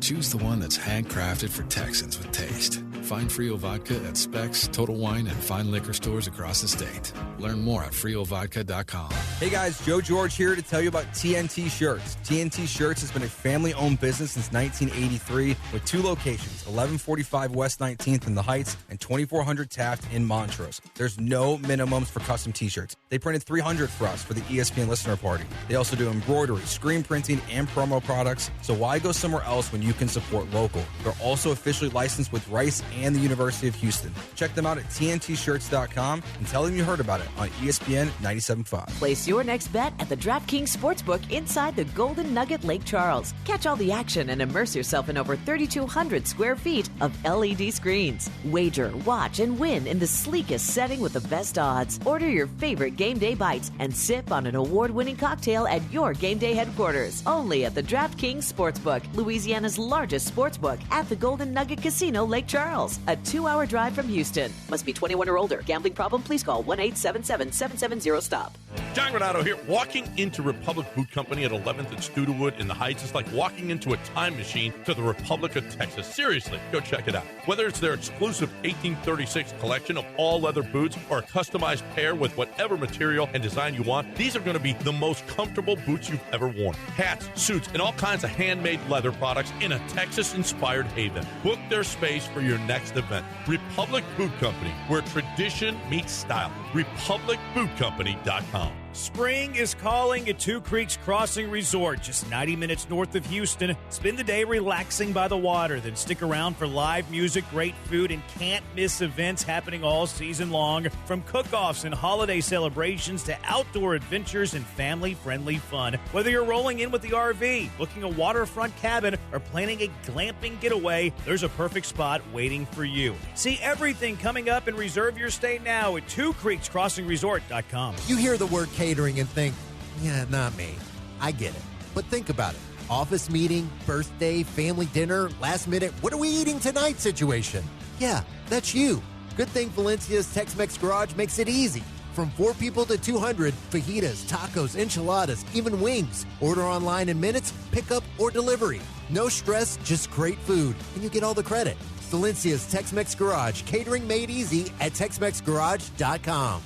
Subscribe to ESPN Houston today on YouTube and make sure to slap that bell to get notifications on new videos as soon as they release.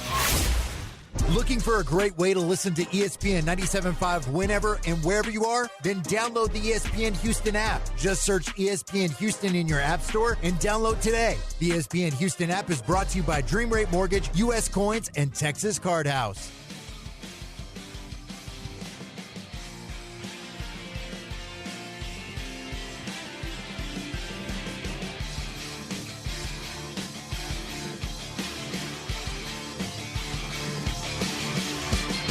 Hello again to our radio friends. Hello. Time to let's pay some bills around here.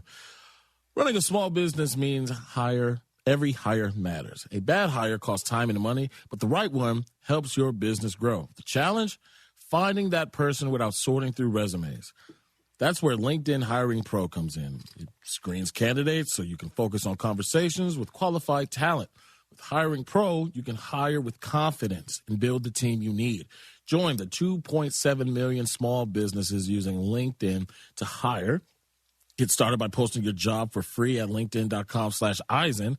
Terms and conditions apply. Shout out to LinkedIn. Yes, sir. It's good to hear from y'all.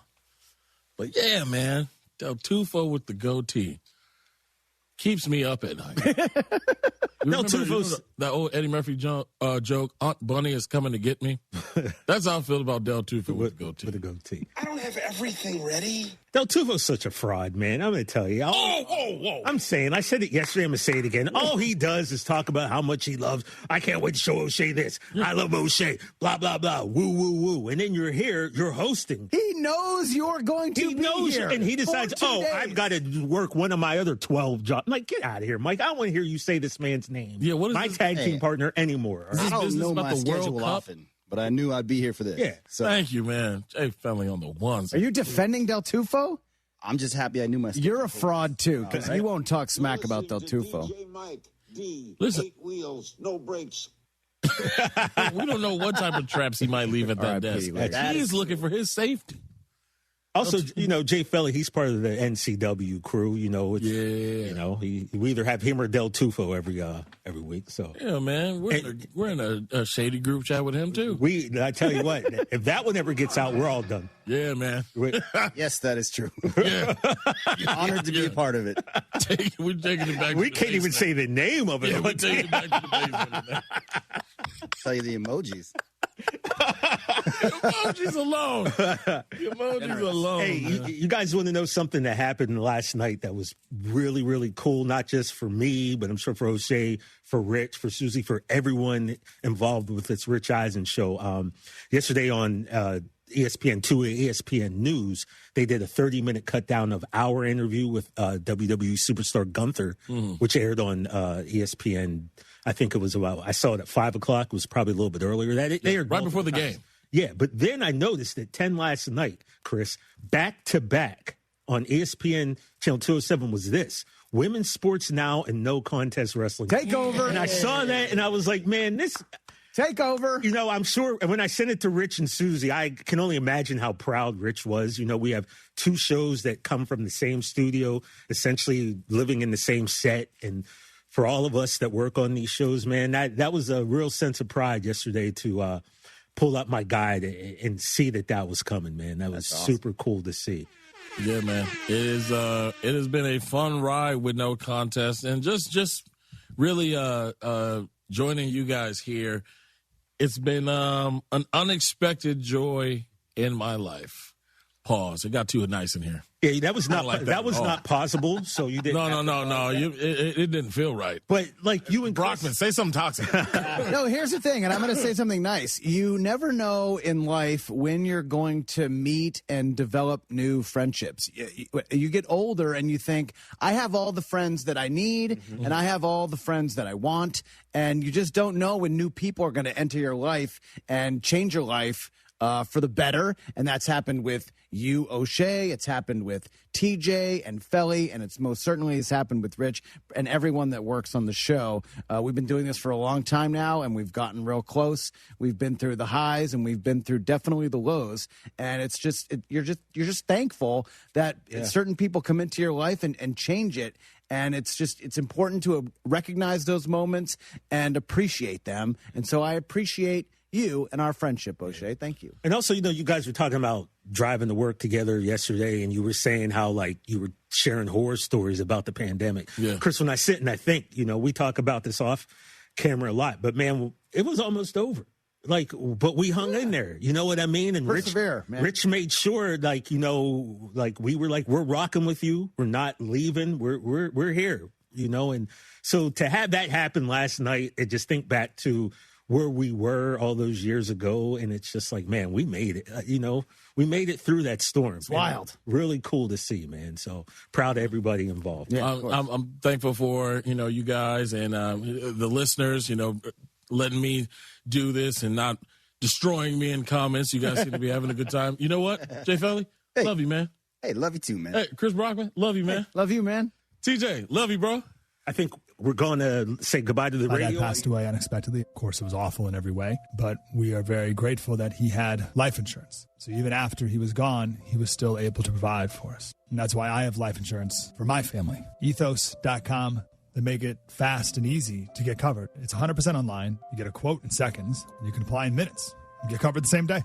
Get your free quote at ethos.com/game. That's ethos.com/game. Paid spokesperson. Time spent on application may vary. Online health questions required. Rates may vary. Rich Eisen here with some advice. If high-interest credit card debt is grinding you down, it might be time to call an audible with a SoFi personal loan. It consolidates your debt into one low monthly payment with no fees required. And with as soon as the same-day funding, you can make the right play fast. Call an audible on your debt today at SoFi.com/debtplay. Loans originated by SoFi Bank N.A., member FDIC. Terms and conditions apply. NMLS 696891. Fast funds terms apply at SoFi.com/debtplay. Life has a way of shifting priorities, changing needs, and pivoting plans. Home Bank is there for all of them. Their bankers partner with you every step along the way, from understanding your needs, meeting your goals, and celebrating your successes. Home Bank is invested in the vibrant spirit of our community and in you. So partner with them. Stop by any banking center across Greater Houston or visit home24bank.com to get started today. Good for business, good for life. Home Bank, member FDIC. Texting enrolls you in a recurring automated marketing text messages. Consent not required to purchase. Message and data rates may apply. The team's looking good this season. I think so. Man, I miss playing football. Ever since I turned 40, I just can't find that fire I used to have. Think it could be lower testosterone? What do you mean? I was feeling the same way. After 40, the body has less testosterone, and men lose their edge. That's why I take Nugenix Total T2. That's the testosterone booster, right? Yes, but Total T2 is their brand new formula that skyrockets nitric oxide levels in as little as 3 hours. Since I started taking it, I've been lifting like when we played for Coach Carter. My energy is way up, and it even spiced up things between me and the missus. Are they still giving out complimentary bottles? Yep, just send a text. Text SPARK to 215-215 for your complimentary bottle of Nugenix Total T2, the next generation testosterone booster. Text now and we'll include a bottle of Nugenix Thermo X, our newest, most powerful fat burner ever, absolutely free. Text SPARK to 215-215. That's SPARK to 215-215. These statements have not been evaluated by the FDA. This product is not intended to diagnose, treat, cure, or prevent any disease. East River 9 is excited to announce the opening of Birdie's Ice House by the Rustic Group. Step off the course and enjoy house-made burgers, tacos, ice-cold beer, and handcrafted cocktails. Whether you've just finished a round of golf, a pickleball match, or you're meeting friends, Birdie's is the perfect spot to relax, celebrate, and enjoy the best view of the Houston skyline in the city. So grab a bite at Birdie's today. Book your tee time, reserve a pickleball court, or explore corporate memberships at eastriver9.com. This is Chance McClain from YourHeritageFilm.com. We make adult films. Wait, no, I mean, we make adult, we film adults, but not like adult films. Who actually went to those nasty adult film movie theaters? That is so gross. I guess Pee Wee Herman did, and that didn't turn out so good. Speaking of Pee Wee, there's an absolutely excellent doc on his life. But that's not as good as the one we would make for your family. Man, I am all over the place. YourHeritageFilm.com. Pro Dunk basketball goals have been the best on the planet for years, and they keep getting better. John Renato here. Now with your Pro Dunk goal, you can get their drill-powered lightning adjust system that raises and lowers your goal in seconds, 10 times faster with zero effort. And now ESPN listeners get the patent-pending lightning adjust system free. That's a $249 value, but you have to call. This offer is not on the website. Call Pro Dunk at 281-351-9822. You got to mention ESPN. That's 281-351-9822. That's Pro Dunk. If you want a career with stability, purpose, and room to grow? The International Brotherhood of Electrical Workers, Local 66 in Houston, is ready to meet you. For over 125 years, they've trained the professionals who keep our electrical grid running strong. High wages, full family health insurance, and retirement planning are just the beginning. Send your son, daughter, grandchild, or come yourself. Visit 4345 Allen Genoa Road in Pasadena or go to IBEW66.com. Powering careers, powering the future, IBEW66.com. Hey, you got better things to do than think about your electricity bill, but how do you avoid the surprise of a high bill at the end of the month? Here's what I do. I rely on the guys over at Champion Energy. With their low-price, fixed-rate plans, there's never any surprises. Plus, the team at Champion sends me weekly usage reports with my projected bill amount. Again, no surprises. They also remind me when my contract is about to expire so I can lock in on low prices. Visit champion.energy to view a variety of fixed-rate offers. That's champion.energy. Promo code 1560. Promo code 1560. Sunday Night Baseball on ESPN Radio.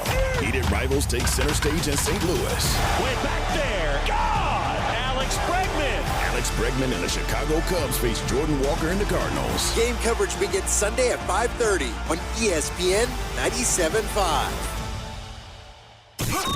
This is ESPN 97.5, brought to you by Zata Jewelers, KFNC, and 97.9 HD2 Mont Bellevue, Houston. This is The Rich Eisen Show. Hey, everybody. Can't get enough of The Rich Eisen Show? You're in luck. You can find us everywhere. Watch us weekdays on Disney Plus from noon to 3 Eastern. Miss the show? We've got a podcast so you can listen anytime. But here's the best part. Our YouTube channel. Subscribe at youtube.com/Rich Eisen Show and you'll never miss a moment. Now, on with the show. This is The Rich Eisen Show. That's like an alarm clock. Yeah. With guest host O'Shea Jackson Jr. Live from The Rich Eisen Show studio in Los Angeles. Earlier on the show, ESPN senior NBA writer Ramona Shelburne. Many-time Emmy-nominated host Rich Eisen. Coming up, your phone calls, latest news, and more. And now, sitting in for Rich, O'Shea Jackson Jr.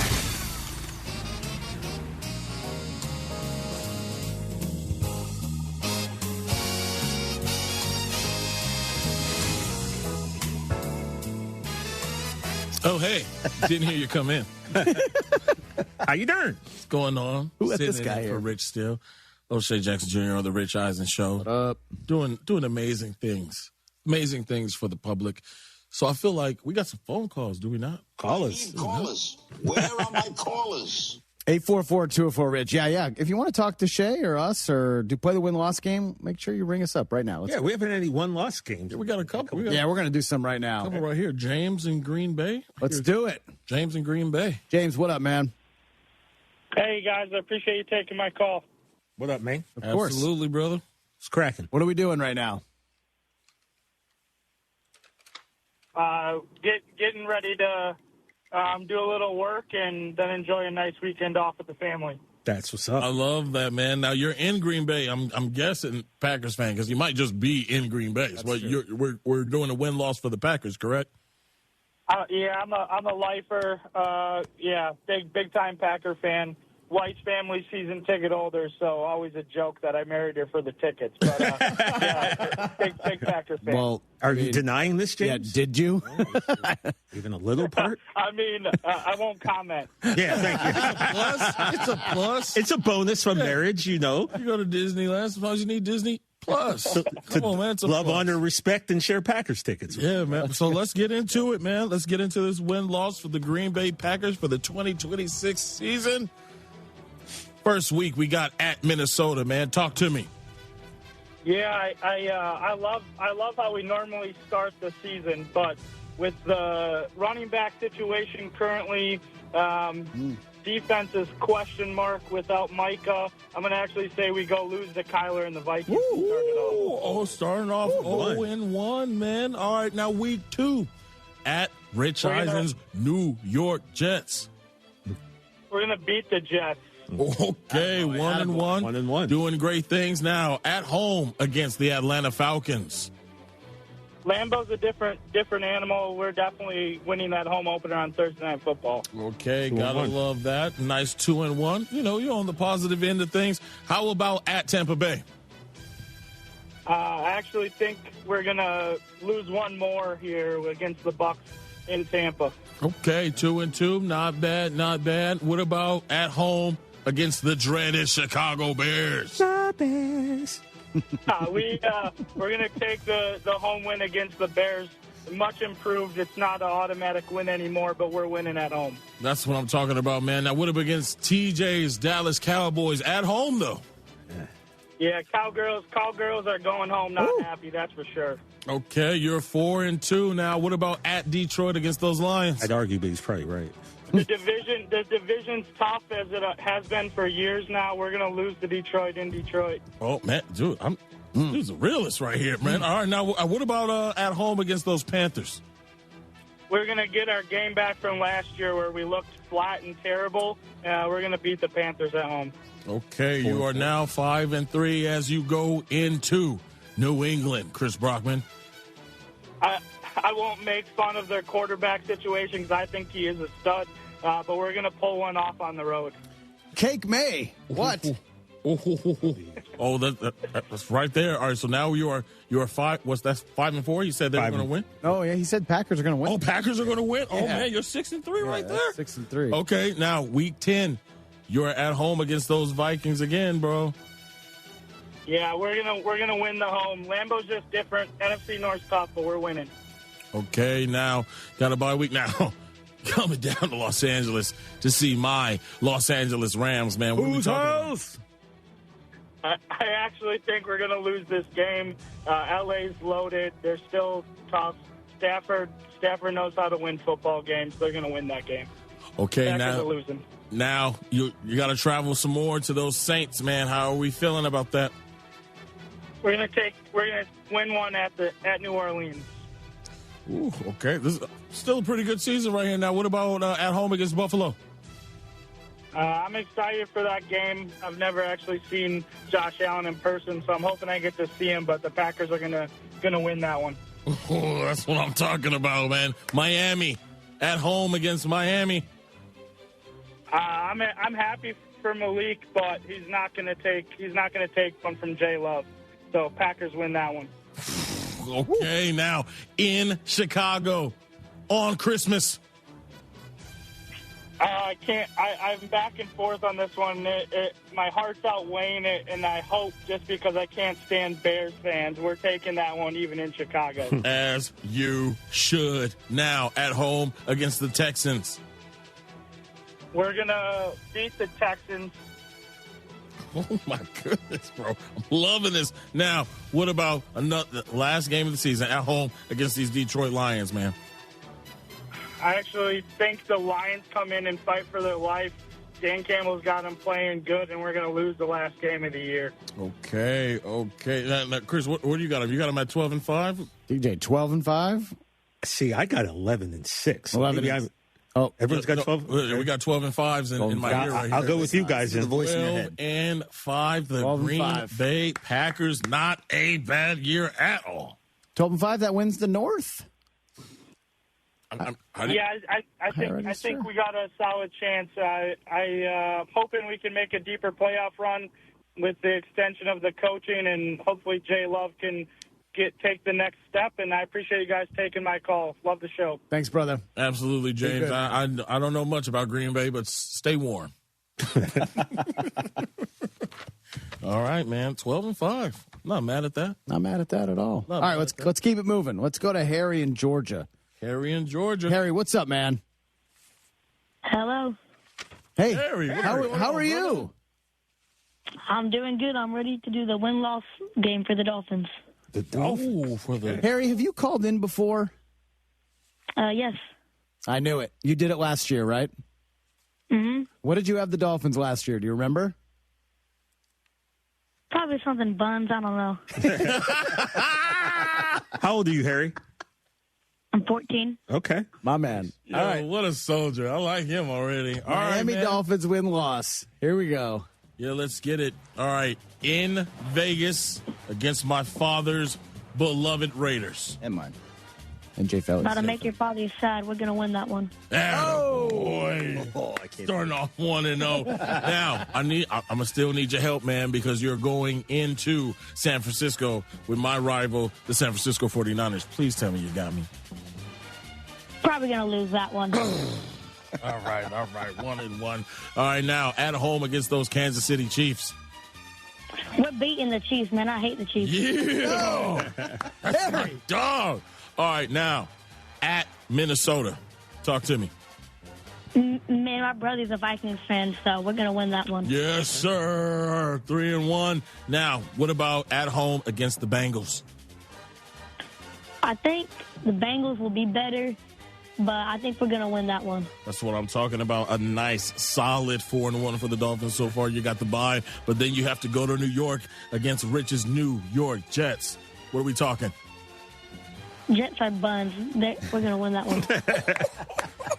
5-1. All right, and then at home against Chris Brockman's beloved New England Patriots. Boo. Come on, Harry. Well, I think we're going to win that one, I think. That is what I'm talking about, man. 6-1. Now, how about at home against the Detroit Lions? I think we're going to lose. Okay. Hey, bring it back. They're going on a nice streak with them. All right, now you're going to Indianapolis for the Colts.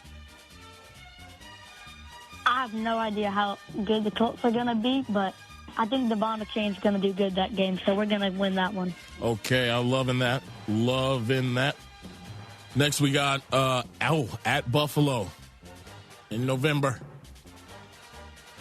Well, I know Malik Willis is used to the cold, but I don't think anybody else is, so we're probably going to lose that one. Okay, you're still doing well, 7-3. Now, next, we are going back at home. You're back at home against the New York Jets. We're going to win that one. Love that. Love that for you. Don't love that for Rich. All right, now at Denver against those Broncos. I think it'll be close, but I think the Dolphins will win in the end. I love that for you. 9-3 as you go at home against the Chicago Bears. Honestly, we're probably going to be leading like 20 at halftime, and then Caleb Williams is going to beat us in the end. That's a big L. then you're going to be traveling over there to Green Bay to go up against the Packers. I think we could win that one. If Devon Chain has a good night, then yeah, we'll win. Okay, 10-4, not bad, man. Now you got the Chargers at home. How are we feeling about that to end the year? Definite win. We're definitely going to win that. Definite win. Definite. You heard him. Now Buffalo's coming to see you to start the year, January 3rd. What you got, man?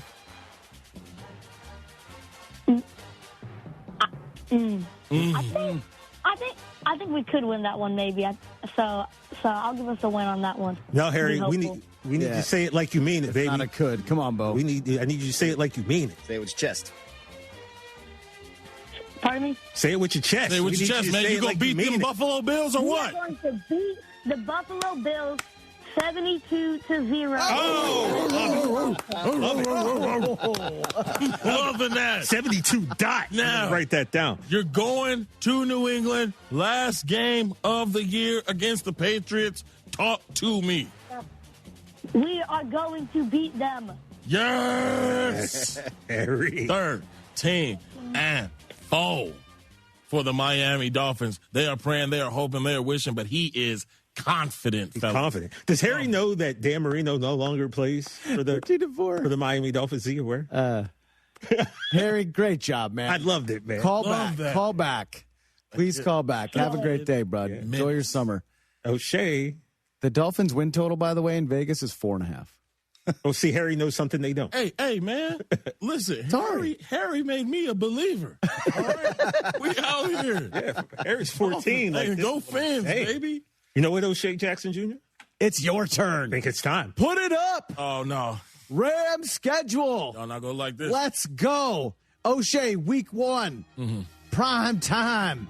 Australia. 49ers. What do you got? Oh, man.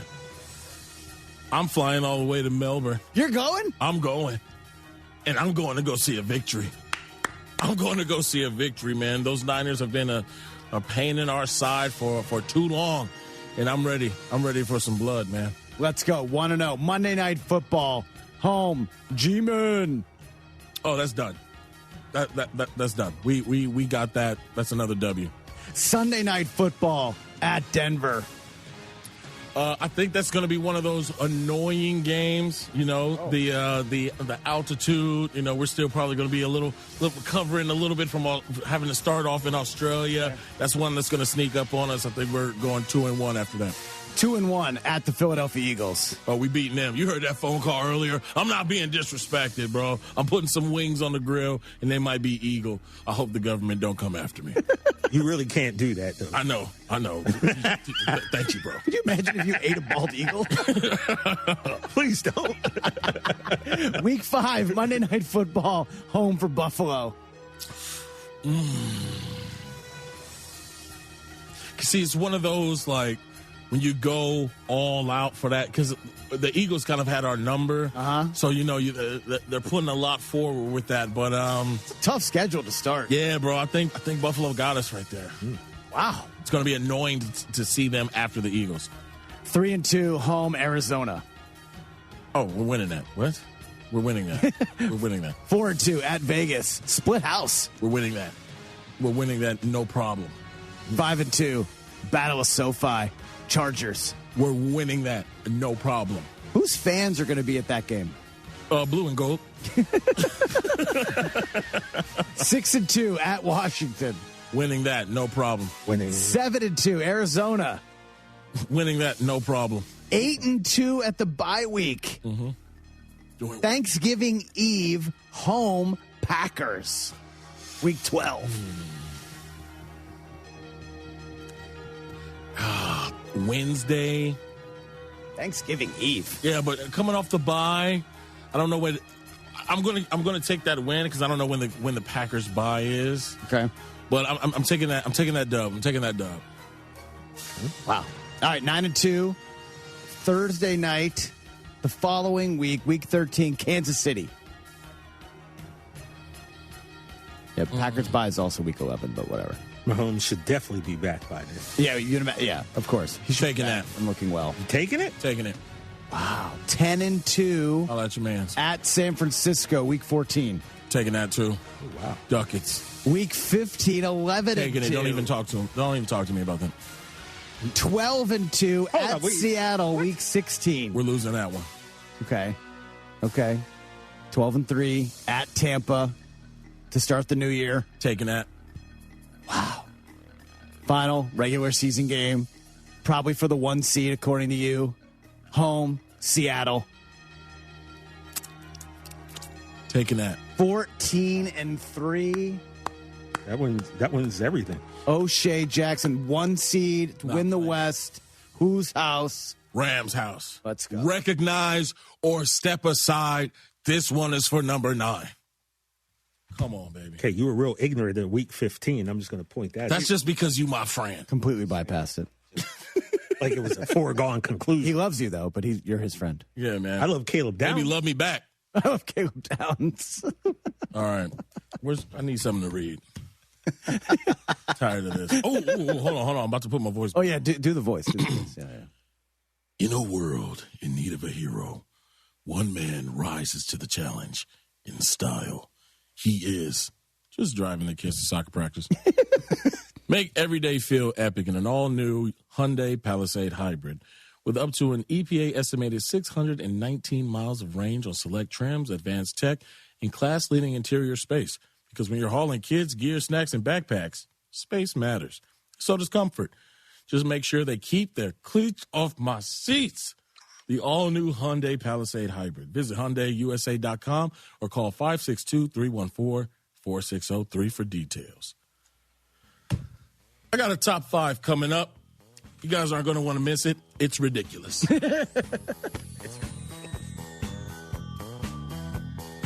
Smalls here. If you're heading into summer without a medical emergency kit, you're taking a risk most people don't think about until it's too late. Summer colds can turn into sinus infections that last weeks, ruining your perfect vacation getaway. And when you're traveling, finding a doctor and a pharmacy, it's stressful. That's why I ordered a medical emergency kit. It's like having an urgent care and a pharmacy at home. It includes prescriptions like amoxicillin and generic Z-Pak to treat a wide range of illnesses. So if you wake up sick, at home, or on the road, you have what you need. No waiting for your doctor, no hours at urgent care, and no pharmacy lines. Also, no copays. Match your symptoms to the right prescription in your guidebook or call their telemedicine doctor. Start meds sooner and feel better faster. Every home needs a medical emergency kit, so order yours online in minutes. It's shipped right to your door. Save $45 with my promo code SMALLS at urgentcarekit.com/smalls. That's promo code SMALLS at urgentcarekit.com/smalls. Prescription required. Always consult your doctor to determine if this product is right for you. Place your next bet at the DraftKings Sportsbook inside the Golden Nugget Lake Charles. Catch all the action and immerse yourself in over 3,200 square feet of LED screens. Wager, watch, and win in the sleekest setting with the best odds. Order your favorite game day bites and sip on an award-winning cocktail at your game day headquarters. Only at the DraftKings Sportsbook, Louisiana's largest sportsbook at the Golden Nugget Casino, Lake Charles. A 2-hour drive from Houston. Must be 21 or older. Gambling problem? Please call 1-877-770-STOP. The John Clay Wolf Show. Here's what's going on in the Wolf Pack. Bobo, we appreciate you. Thanks, man. Gigi doesn't. She said, You left me hanging, but whatever. I still love you. And I was there first. You're talking about the show meeting we had yesterday? She's the only one that showed up. Yeah, and I'm sitting there like, yeah, guys, I'm 3 minutes early. Right. What the heck? That was 50-1 odds in Vegas. The John Clay Wolf Show. Every Saturday morning. ESPN 97.5. It is important in life to know what you can and can't do. And one thing I can't do is fix a plumbing issue. You know where you go? If you're like me, you go to Aqueduct Plumbing Company. Whether it's an emergency or something you have planned out, like a replacement for your tankless water heater or your traditional water heater, maybe it's a big job like a repipe. They'll take care of it all. Check out all they have to offer at aqueductplumbingcompany.com. They've been servicing the community for a long time. You should be next. Any plumbing concerns you have, just go with Aqueduct Plumbing Company. That's aqueductplumbingcompany.com. Your local bar could be your ticket to a global stage. Michelob Ultra Soccer Shootout is giving fans the chance to win tickets to the FIFA World Cup 26 at participating bars across the country, because Superior is worth playing for. Michelob Ultra, official beer sponsor of the FIFA World Cup 26. Enjoy responsibly. 2026 Anheuser-Busch Michelob Ultra Light Beer, St. Louis, Missouri. No purchase necessary. Open to U.S. residents, excluding California and Washington residents, 21+. Begins on 2/1/26 and ends on 5/31/26. See official rules at www.michelobultra.com/rules for prices and details. Message and data rates may apply. Void where prohibited. Mike Holly, class of 1990, has been protecting the interest of Cougars for over 30 years. First as a Cougar offensive lineman and now as president of HR&P. HR&P provides comprehensive human capital management services, including HR compliance, benefits administration, and payroll. Don't struggle with the demands of human resources. Let HR&P eliminate these burdens and customize a plan that fits your business needs so you can get back to growing your business. Learn more by visiting hrp.net/U of H. That's hrp.net/U of H. John Granato here. Walking into Republic Boot Company at 11th and Studewood in the Heights is like walking into a time machine to the Republic of Texas. Seriously, go check it out. Whether it's their exclusive 1836 collection of all leather boots or a customized pair with whatever material and design you want, these are going to be the most comfortable boots you've ever worn. Hats, suits, and all kinds of handmade leather products in a Texas-inspired haven. Book their space for your next event. Republic Boot Company, where tradition meets style. RepublicBootCompany.com. John Granato here. Brinkman Quality Roofing has been the most trusted name in Houston for 50 years for roof repairs, roof maintenance, and roof replacements on both homes and businesses. Brinkman workmanship is backed by the largest roofing manufacturers against leaks for up to 30 years. Brinkman has 100% financing available and free, no-obligation estimates. Brinkman Quality Roofing is the one to call at 281-480-ROOF. That's 281-480-ROOF, or go to brinkmanquality.com. Hi, this is Kirsten Stokes with Stokes Hardware, where old school service isn't gone. It's our specialty. The kids are out of school, which means it's a great time to do your summer DIY projects, like your patio, your paint, or garden project you've been putting off. I was going to do it eventually. Skip the big box runaround. Shop local, shop smart, shop Stokes Hardware. Find us on Instagram, Facebook, and online at stokeshardware.com. Stokes Hardware. Real help, real expertise.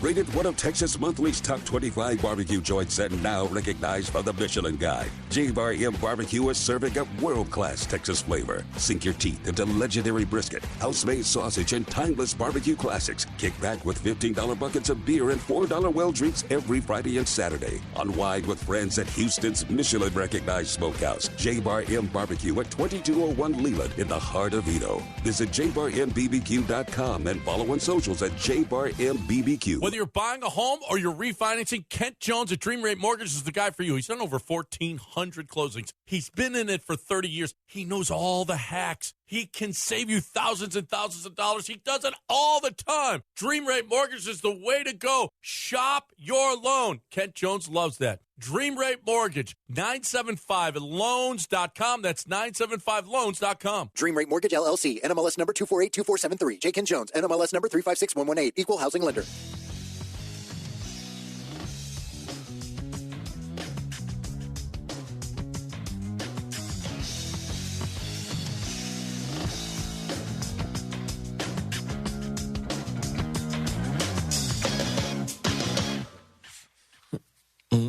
You know, just welcome back to our radio friends. Yeah, the clip that we just showed of Mike Del Tufo planking with extra weight on his back. How much weight did y'all put on him?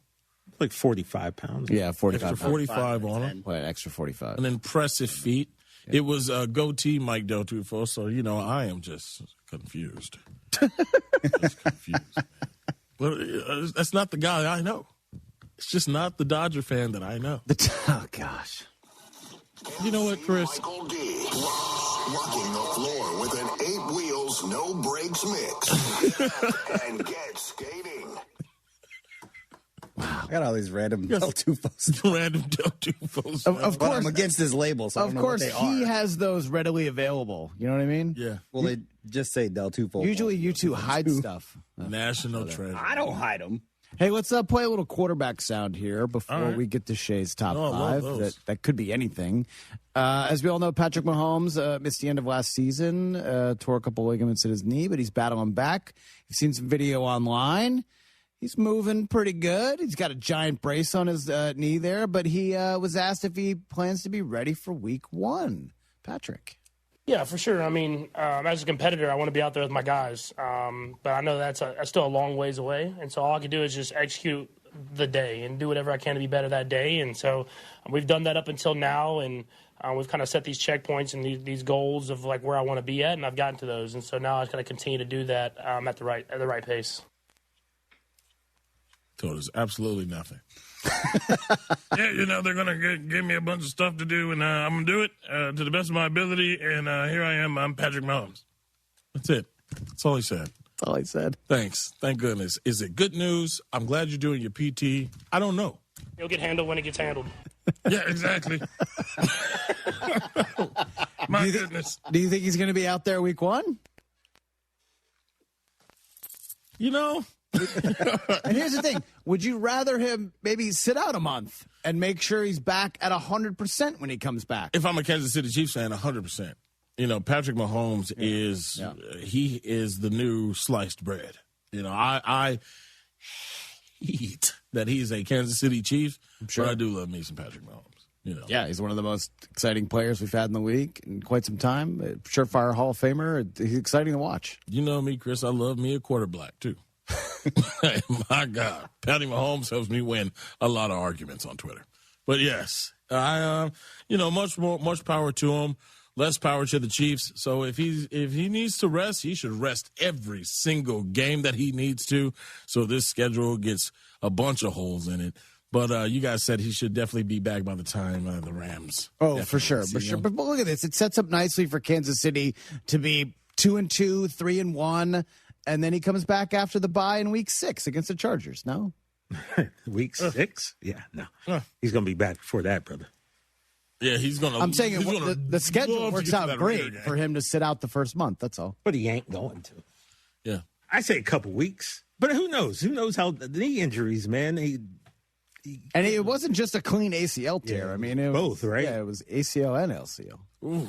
Oh, yeah. Yeah, he should take. I mean, when you're somebody as important as him, and when he is 100%, there is nothing like him.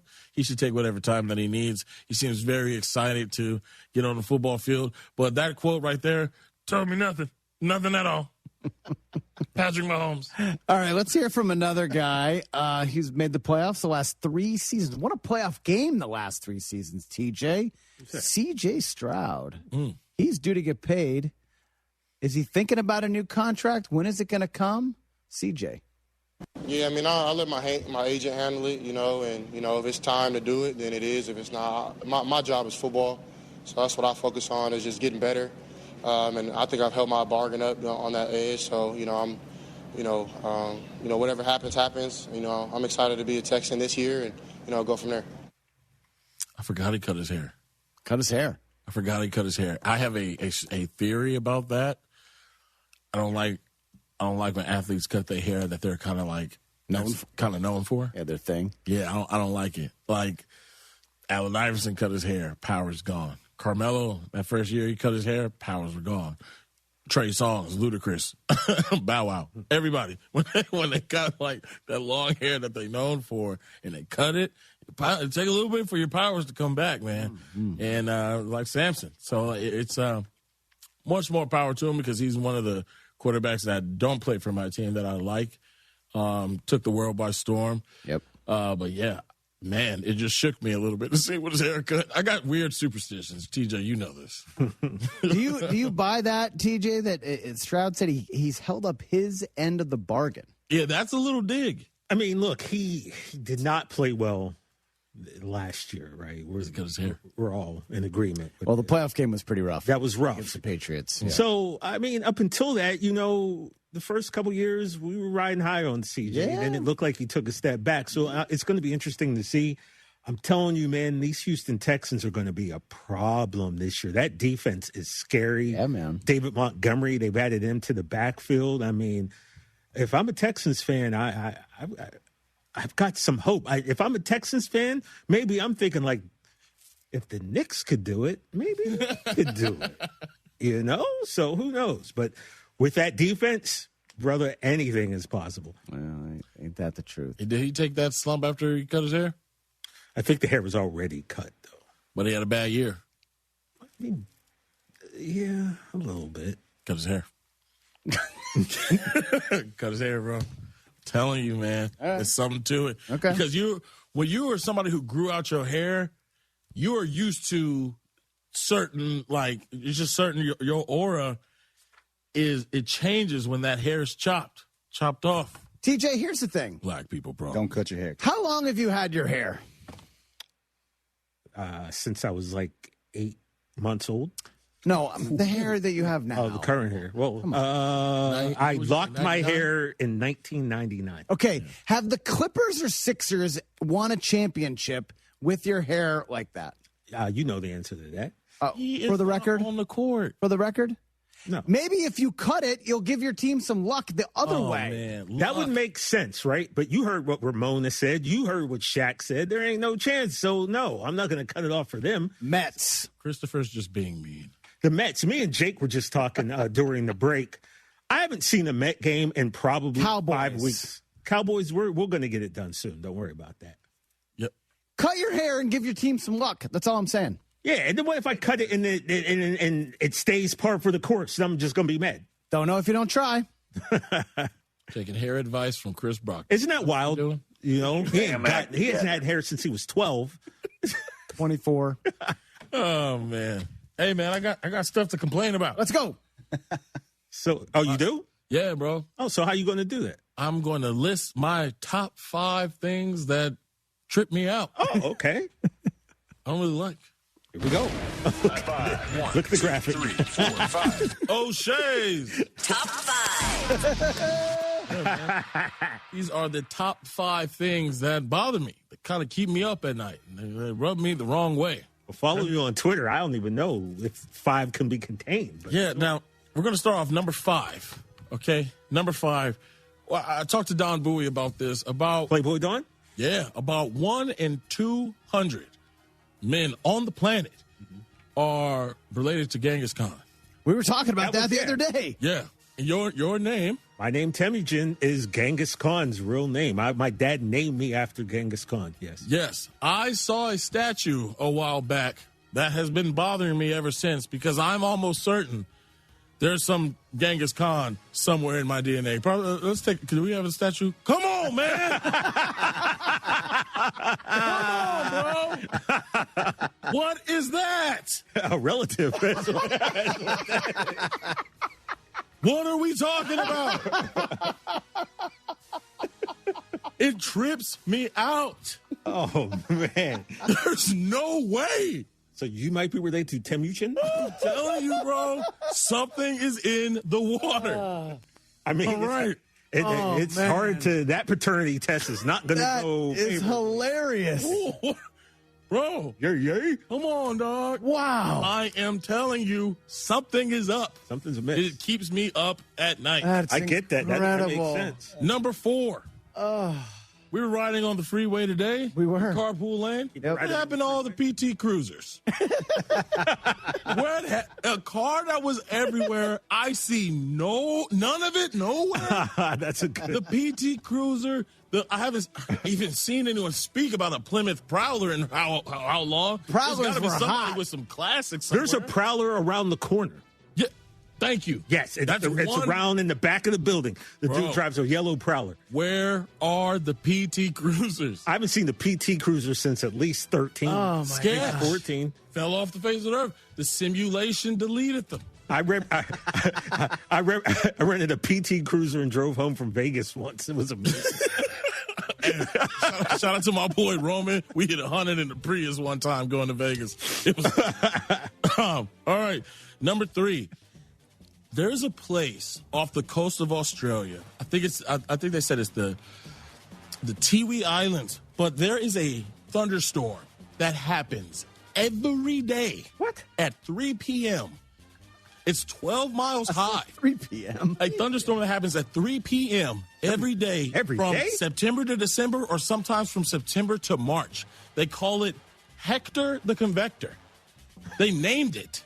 Oh, you got It's not weird that there's a thunderstorm that happens at the same time every day, sometimes for 3 months, sometimes for 6.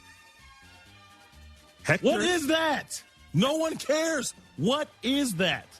I think that's just Mother Nature just kind of being On time? Yo, I can do whatever I want. Like, Listen, the get it in Lord order. does not work in a straight line. There's few things on this earth that you can, by the watch, 3 p.m., there's something over there. There's some sort of portal. I need it checked out. Well, we know one thing. Hector ain't on CPT. No, He's coming on time every day. Yeah, no.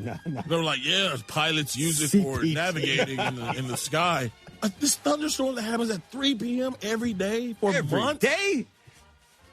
Bro, That's wild. something is going on. But in the simulation. at least you can like set your schedule to it if you live there. You know, you got to be in the crib by 2:59 so you don't get rained on. Come on, man. Think about it. Come on. And there's also a place in Venezuela that gets like 80,000 lightning strikes a day. It's insane. Yeah, stay away from it. Number 2. Scientists do not know where eels come from. What? Wait, What? What are you talking about? Yes.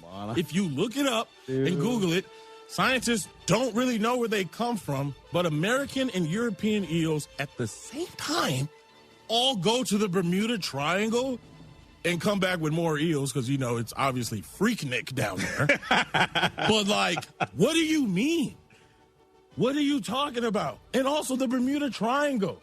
How is it not every country in the world teaming up to find out what's happening? What's down there? I remember there's a story about this ship who they went to the Bermuda Triangle and the captain goes, hold on, I think I hit something. Never heard from him again. No one cares. Everyone just goes on about their day. Was it the SS Minnow? Insanity.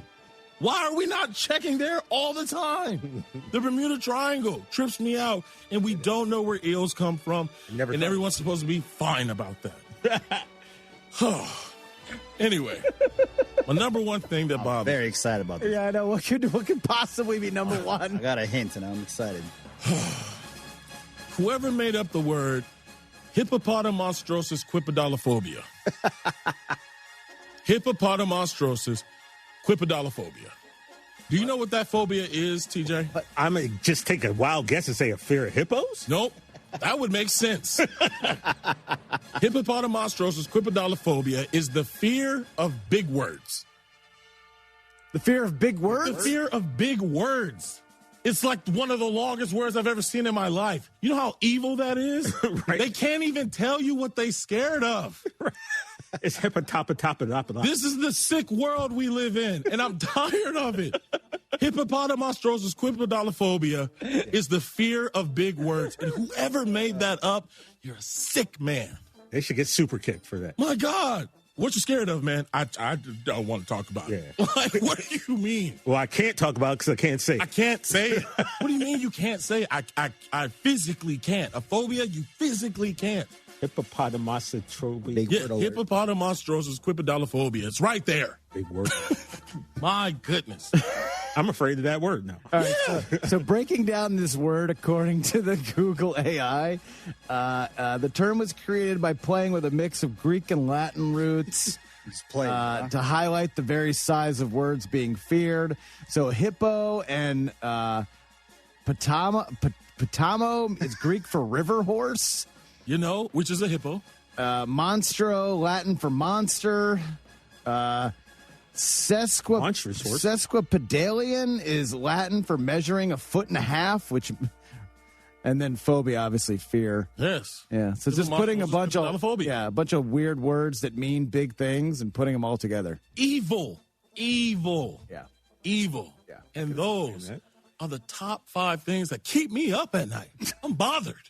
And I hope you are too.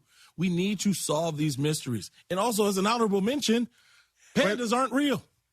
By the way, he laid this take on me in the car this morning.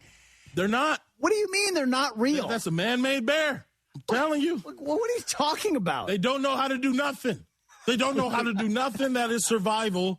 And like when they have a baby, it is the world news. The Chinese zodiac, there's no bear. There's no bear. It's the national animal of China. When you look it up, they're like, oh, they weren't around in ancient China. What? What do you mean? The dragon was? What are you talking about? This has been O'Shea Jackson Jr., y'all. And things that bother me. It's like, this is what should bother you the most, though. No, I mean, because like, what am I do about that? The other ones, I could do research. I need to know. But this one, like, there's a bunch of people that have to deal with that. That's crazy. Put that evil on me, Ricky Bobby. Don't you put that on us. My goodness. We'll be right back for more Rich Eisen Show. Hip-hop.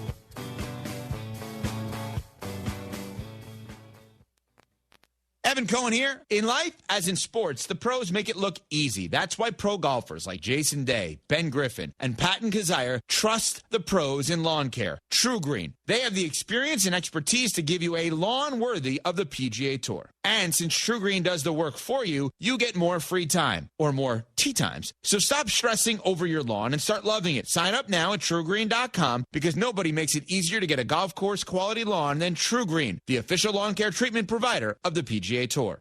My name is Whitney Allen, and I'm a widow. My husband, Ryan, died. We never thought we'd ever have to use life insurance, but the unexpected happened. With Ethos, signing up was fast and 100% online. You can get a quote in seconds, apply in minutes, and get same-day coverage. No medical exams, and you can get up to $3 million worth of coverage. I'm grateful we were prepared. Get your free quote at ethos.com/play. That's ethos.com/play. Paid spokesperson. Time spent on application may vary. Online health questions required. You deserve a bank that brings excellent service to your day. At Home Bank, the team is ready to help you achieve your financial goals. Visit any Greater Houston location or find more online at home24bank.com. Good for business, good for life. Home Bank, member FDIC. I need a little range, step to the range. There's a new flavor in town, the Jalapeno Ranch Club at Chick-fil-A. With that juicy Chick-fil-A original spicy or grilled chicken, a buttermilk ranch bun, candied bacon, pepper jack cheese, and jalapeno ranch sauce. It's got big ranch vibes with a little heat.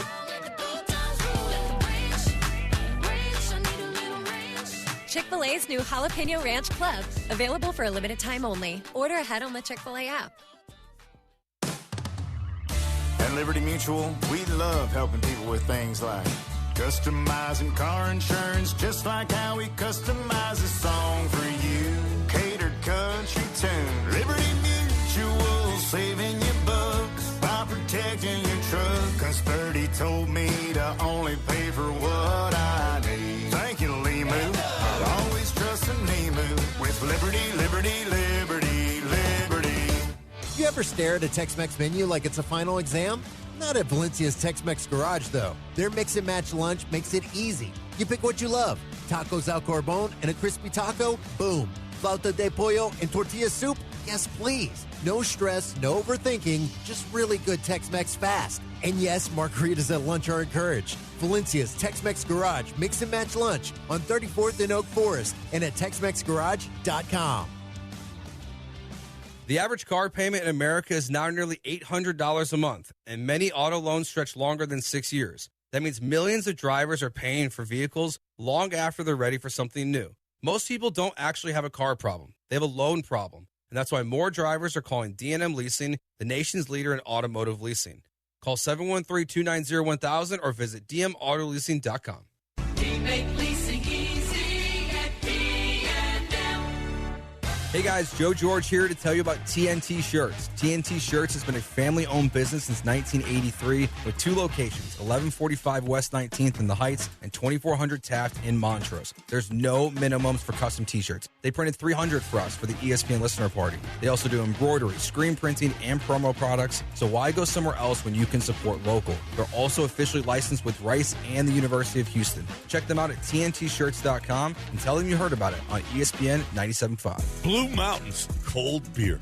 There, I said it. That's how you know your Coors Light is cold. Those beautiful Blue Mountains. If you like cold filtered, cold lagered, and cold packaged beer, then you need to be drinking Coors Light like me, John Granato, Coors Light enthusiast. So whether you're out with the crew or stocking up for the week, look for the Blue Mountains. Grab a cold Coors Light at your favorite local bar, restaurant, or on your next grocery run. Choose chill, Houston. Choose Coors Light. There, I said it again. Spring is calling at Two Creeks Crossing Resort, just 90 minutes north of Houston. Spend the day relaxing by the water, then stick around for live music, great food, and can't-miss events happening all season long. From cook-offs and holiday celebrations to outdoor adventures and family-friendly fun. Whether you're rolling in with the RV, booking a waterfront cabin, or planning a glamping getaway, there's a perfect spot waiting for you. See everything coming up and reserve your stay now at twocreekscrossingresort.com. Houston is Soccer City, USA, and World Cup 2026 is coming our way. Join me, Glenn Davis, every Tuesday and Wednesday, 6 Central Time, for Soccer Matters ESPN 97.5, presented by the Daspit Law Firm.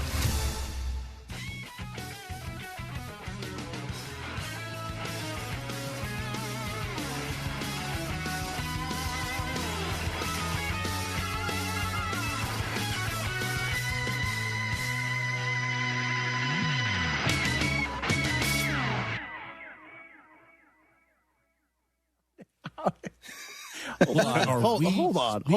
on. We're back on. Yeah, we're back on radio, man. Can you tell the radio what you just said? Yeah. Can I tell them after my LinkedIn? Sure. Yeah, we got to pay some bills. Okay.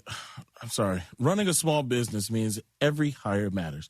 Bad hire costs time and money, but the right one helps your business grow. The challenge? Finding that person without sorting through resumes. That's where LinkedIn Hiring Pro comes in. It screens candidates so you can focus on conversations with qualified talent. With Hiring Pro, you can hire with confidence and build the team you need. Join the 2.7 million small businesses using LinkedIn to hire. Get started by posting your job for free at linkedin.com/Eisen. Terms and conditions apply. Yes, Canada has more lakes than the rest of the world combined. I did not know that. And wombats, when they defecate, it comes out cubed. Not logged, not spheres, cubed. Like Tetris blocks. Oh. Tetris blocks. That's interesting. Unbelievable. Do we know why? Just because? Man, no. I don't know. I don't know. And that bothers me. I know that keeps you up at night. Sorry, y'all. You know, you see the size of my head. It is a 8 fitted hat that I'm wearing. There's a lot of thoughts in here. You have a giant head. I get that. I'm Chris, an 8 that's too. enough, bro. Vincent Chase. Vinny Chase. Big head. Let's take some calls or something, man. I need. You need to free yourself a little bit. Yeah, I'm losing it right now. I'm losing it because. All right, we have some win-loss. Do we want to do Cowboys, Colts, or Niners? Not the Cowboys. Don't cube you. Definitely not those Niners. But let's do the Colts. Yeah, Colts is. You want to do Colts? All right, let's do Colts. 9-3. Yeah, Ryan 3. Ramon, what's up, man? Ramon in Jacksonville. What's good, y'all boys? What's good? What's good, man? Good, man. How are you a Colts fan in Jacksonville? Well, long story short, I thought my father was a Colts fan when I started picking up sports, and it turns out he was a Saints fan the whole time. So I was robbed at really picking my own team, and I kind of got stuck with the Colts. But we were at a time where we were good. I didn't mind it. You know, we was chilling. But now this is it's a dark period. It's a dark era. Brother, I got to tell you, you have raised more questions than you've answered. I'm more confused than I was when we met. I tell you all the time, man, it is rough here because, you know, these Jaguars fans are not kind either. So they don't win either. You got a Super Bowl, man. So shine that in front of them. They get ignorant. So, yeah. All right, man. So you're a Colts fan in Jacksonville, and you're going up against the Baltimore Ravens in Week 1 at home. How you feeling? That's an L. 0-1. That's an L. Just no fight, no him. nothing. I love him. Yeah. Okay. Now you're going to Kansas City. Going to Kansas City.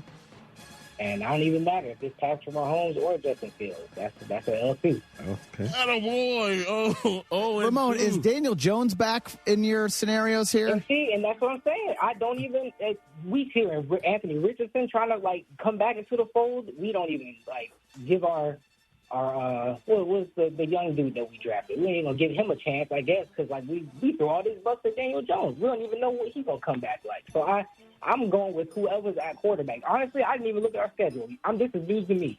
So who will pay for the play? So I'm learning with that. 0-2 at home against the Houston Texans.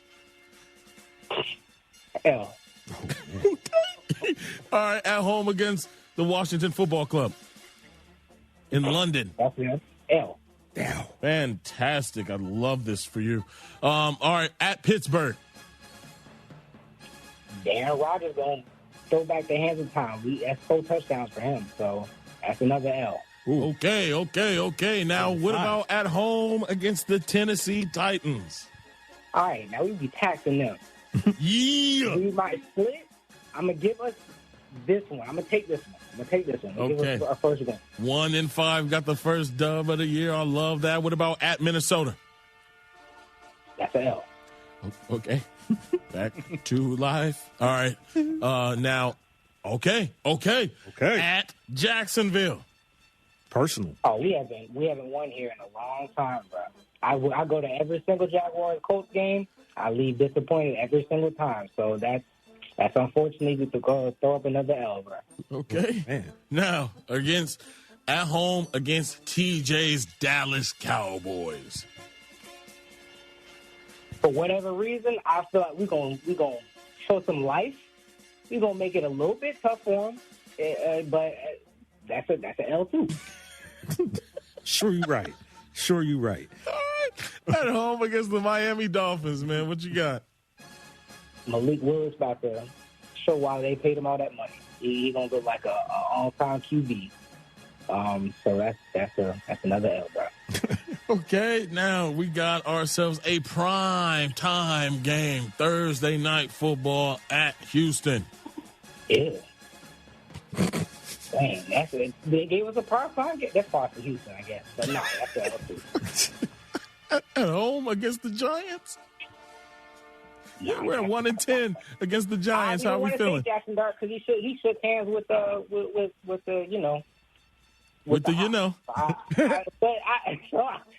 know what? Just for that, I'm gonna say we're gonna beat them. 2-10. They back on track. Come on. They back on track. They get a little rest before they head over to Philadelphia against the Eagles. How you feeling? Kicked in the knee. We back down. We back down to earth. So that's an L. All right. Now, you're going up against the Tennessee Titans in Tennessee as you come in 2-11. How are you feeling? All right, they got that one. I'm gonna give them that one. We took one from them early. They probably gonna want their lick back, so I'm gonna give them that one. Okay, that's 2-12. All right, now versus the Cincinnati Bengals at home day after Christmas or 27. L. I thought our season. I heard we had an easy thing. I thought we had an easy schedule. This does not sound easy. So. Well, now you're going to Cleveland. In Cleveland to start off the year, January 3rd. You are 2-13. Brand new year, Shay. Maybe they can turn it around. Okay. Shador, I think Shador's going to take the reins at that point. I think they unfortunately seem like Deshaun Watson will be leading the charge at first, but I'm pretty sure Shador will take over by then. Dang, I'm not confident. That's a good defense, still. L. Okay, the 2-14 Colts. For my man who lives in Jacksonville and is a Colts fan, what about this last game against the Jacksonville Jaguars in Indy? Nah, that's a L too. Jacksonville's gonna go home real happy, so that's cool. Hey, that's fine as long as we get a straight draft pick and with some direction. I don't even know what our draft pick's looking like, honestly. So I can't even really be excited. So I'm just excited for football, y'all, as you can tell. Ramon, I hope you're a fan of my nephew Arch Manning because with this record, he's going to be on your squad. No doubt. Oh, my fingers are crossed. But like I said, we don't treat quarterbacks very well here. So hopefully we'll have everything lined up for him to have a graceful entrance into the new era. But I would love to see that. I would love to see that. Man, hey, much power to you, brother. Maybe it's for the draft, but man, that was a fun one. Man, that was amazing. Ramon don't got no faith in Good days, Ramon. Yeah, man. Hey, wow. We are going to take what I think is going to be our last break. This is it. We're right off to the sunset, man. Yeah. Say goodbye. Yeah. So fun week. Radio audience. Good job, goodbye. Shay. We are out of here. We will come back, finish up things around here. Texting enrolls you in a recurring automated marketing text messages. Consent not required to purchase. Message and data rates may apply. The team's looking good this season. I think so. Man, I miss playing football. Ever since I turned 40, I just can't find that fire I used to have. Think it could be lower testosterone? What do you mean? I was feeling the same way. After 40, the body has less testosterone, and men lose their edge. That's why I take Nugenix Total T2. That's the testosterone booster, right? Yes, but Total T2 is their brand new formula that skyrockets nitric oxide levels in as little as 3 hours. Since I started taking it, I've been lifting like when we played for Coach Carter. My energy is way up, and it even spiced up things between me and the missus. Are they still giving out complimentary bottles? Yep, just send a text. Text AREA to 42424 for your complimentary bottle of Nugenix Total T2, the next generation testosterone booster. Text now and we'll include a bottle of Nugenix Thermo X, our newest, most powerful fat burner ever, absolutely free. Text AREA to 42424. That's AREA to 42424. These statements have not been evaluated by the FDA. This product is not intended to diagnose, treat, cure, or prevent any disease. Jeremy Branham here. You've heard me talk about Pro Dunk Hoops and their drill-powered lightning adjust system that lets you raise and lower your goal in seconds. It's 10 times faster with zero effort. Right now, with your new Pro Dunk basketball goal, you can get the lightning adjust system for free. That's a $249 savings. But you have to call. You won't find this offer on the website, so call Pro Dunk at 281-351-9822 and mention ESPN. That's 281-351-9822. Hey, this is Chance from Heritage Films. I think commercials suck for the most part, so I want to make sure that this commercial is awesome. We make documentary films like you see on Netflix, but for sort of regular folks like your dad or maybe you for your kids. Now, I know that bats and ancient Rome and like penguins are all cool documentary subjects, but one on your mom would be way better. YourHeritageFilm.com. John Granado here. You know what the bosses here did? They bought an unlimited corporate membership at East River 9. You know what that means? More golf for me. East River 9 is offering annual memberships for individuals, families, and your business. Unlimited golf, exclusive promos, and much more. Spots are filling up fast. Reach out today to secure your spot. Sign up online at eastriver9.com or call the Pro Shop at 713-913-7033. I'll see you on the links, baby, at East River 9 with our unlimited membership. For 73 years, Stokes Hardware has been your go-to family-owned hardware store, serving 3 generations strong. Summertime weather is here. Prepare your backyard for your guests We've got what you need for your curb appeal. Shop local, support small business, and get old school personal service. Our knowledgeable staff is always ready to help. Hablamos Español. Find us online and follow Stokes Hardware on Instagram, Facebook, and TikTok. Stokes Hardware, family trusted since 1952. Hi, I'm Jesse Coker, and if you work with electrical parts and equipment, you probably know my dad, Jeremy Coker, owner of M&J Electrical Supply. 30 years in the business, he knows his stuff. But I'm here to put a daughter's touch on his radio commercial. M&J Electrical Supply buys, sells, and removes electrical parts and equipment. Big jobs, small jobs, they've got you. I'm biased, but they're the best. Learn more at mnjelectrical.com. M&J Electrical Supply. Dad's business, daughter approved. Griffin, I beg you, find my daughter. April 1919, war-scarred and directionless, former Marine John Griffin is pulled into a high-stakes search from London to Paris, where mystery, violence, and a global conspiracy collide. From local Houston author Alex Juden comes Red Tiger Hunting, the first gripping entry in the recently completed John Griffin post-Great War mystery series. Called a rousing adventure by Kirkus Reviews. It's fast, dangerous, impossible to put down. Get it on Amazon or at Murder by the Book. Red Tiger Hunting. It is important in life to know what you can and can't do. And one thing I can't do is fix a plumbing issue. You know where you go? If you're like me, you go to Aqueduct Plumbing Company. Whether it's an emergency or something you have planned out, like a replacement for your tankless water heater or your traditional water heater, maybe it's a big job like a repipe. They'll take care of it all. Check out all they have to offer at aqueductplumbingcompany.com. They've been servicing the community for a long time. You should be next. Any plumbing concerns you have, just go with Aqueduct Plumbing Company. That's aqueductplumbingcompany.com. Chagrin out of here. Brinkman Quality Roofing is a local family-owned business and are the roof experts in shingle roofs, tile roofs, solar shingle roofs, metal roofing, and commercial roofing products. Brinkman has 100% financing available and free, no-obligation estimates. If your roof is starting to look bad, Brinkman's proprietary solution can make it look new again until you're ready to replace. Brinkman Quality Roofing is the one to call at 281-480-ROOF. That's 281-480-ROOF. Or go to brinkmanquality.com. This is ESPN 97.5, brought to you by Zada Jewelers. KFNC 97.9 HD2, Mont Bellevue, Houston, a Gal media station. Houston standing by, over.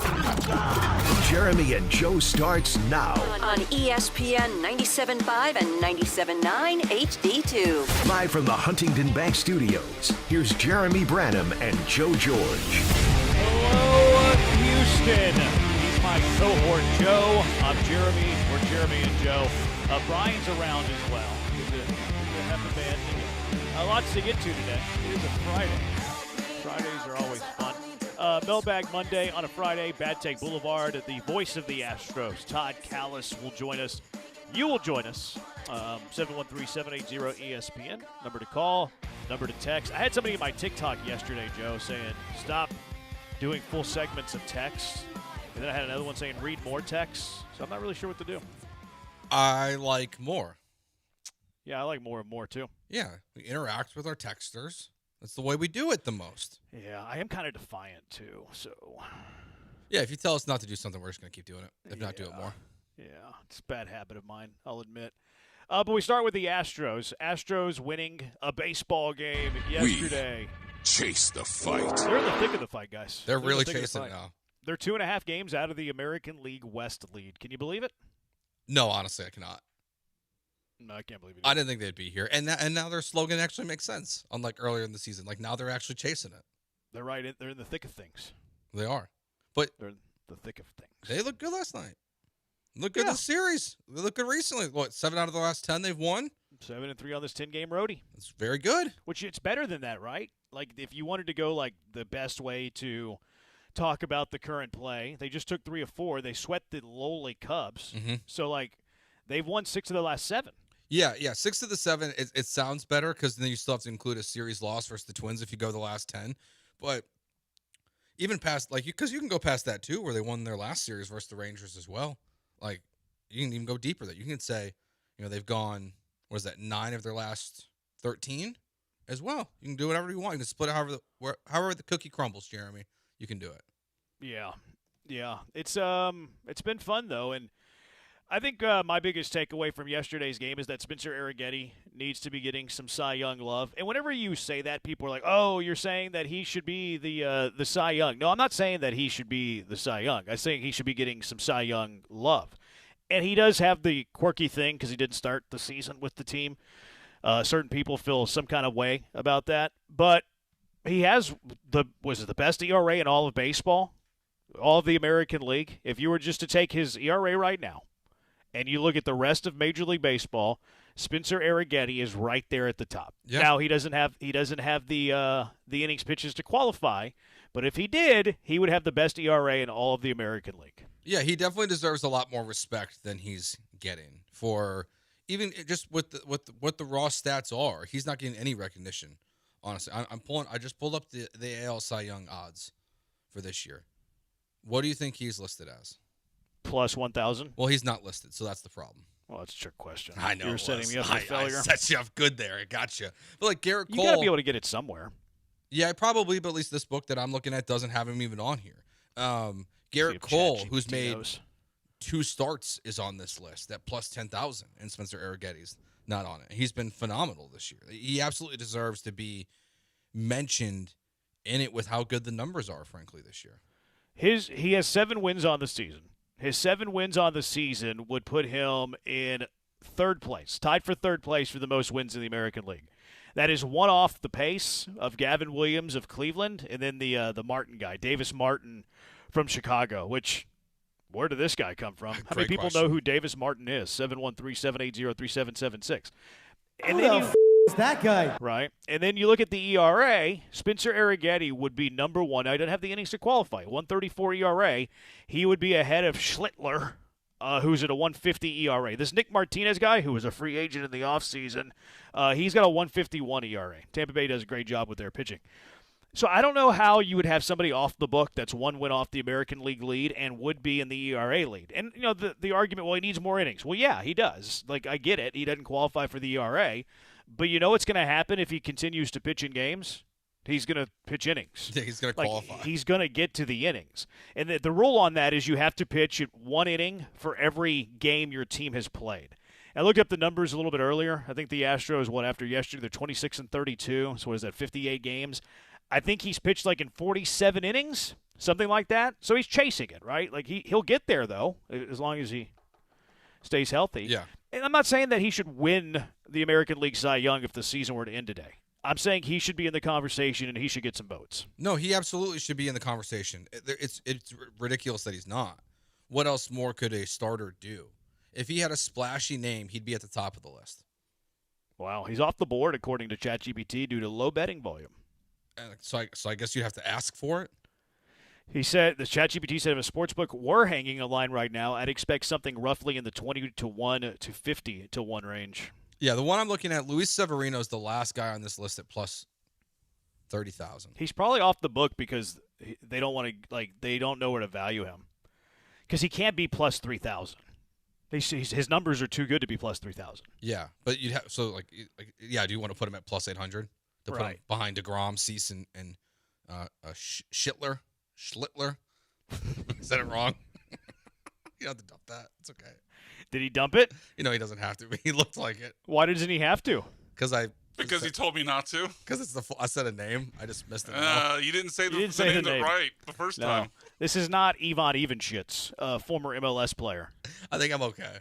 I don't know, man. So, all right, I mean, you're the APD. It's on you. We're gonna. You might have to. You might have to bring yourself into your own office to discuss. Junkie the Day nomination. Yeah, that's 6 minutes in. He's got an L in his name, though, Joe. Yeah, I know. I just missed it. It's Schlittler. I know.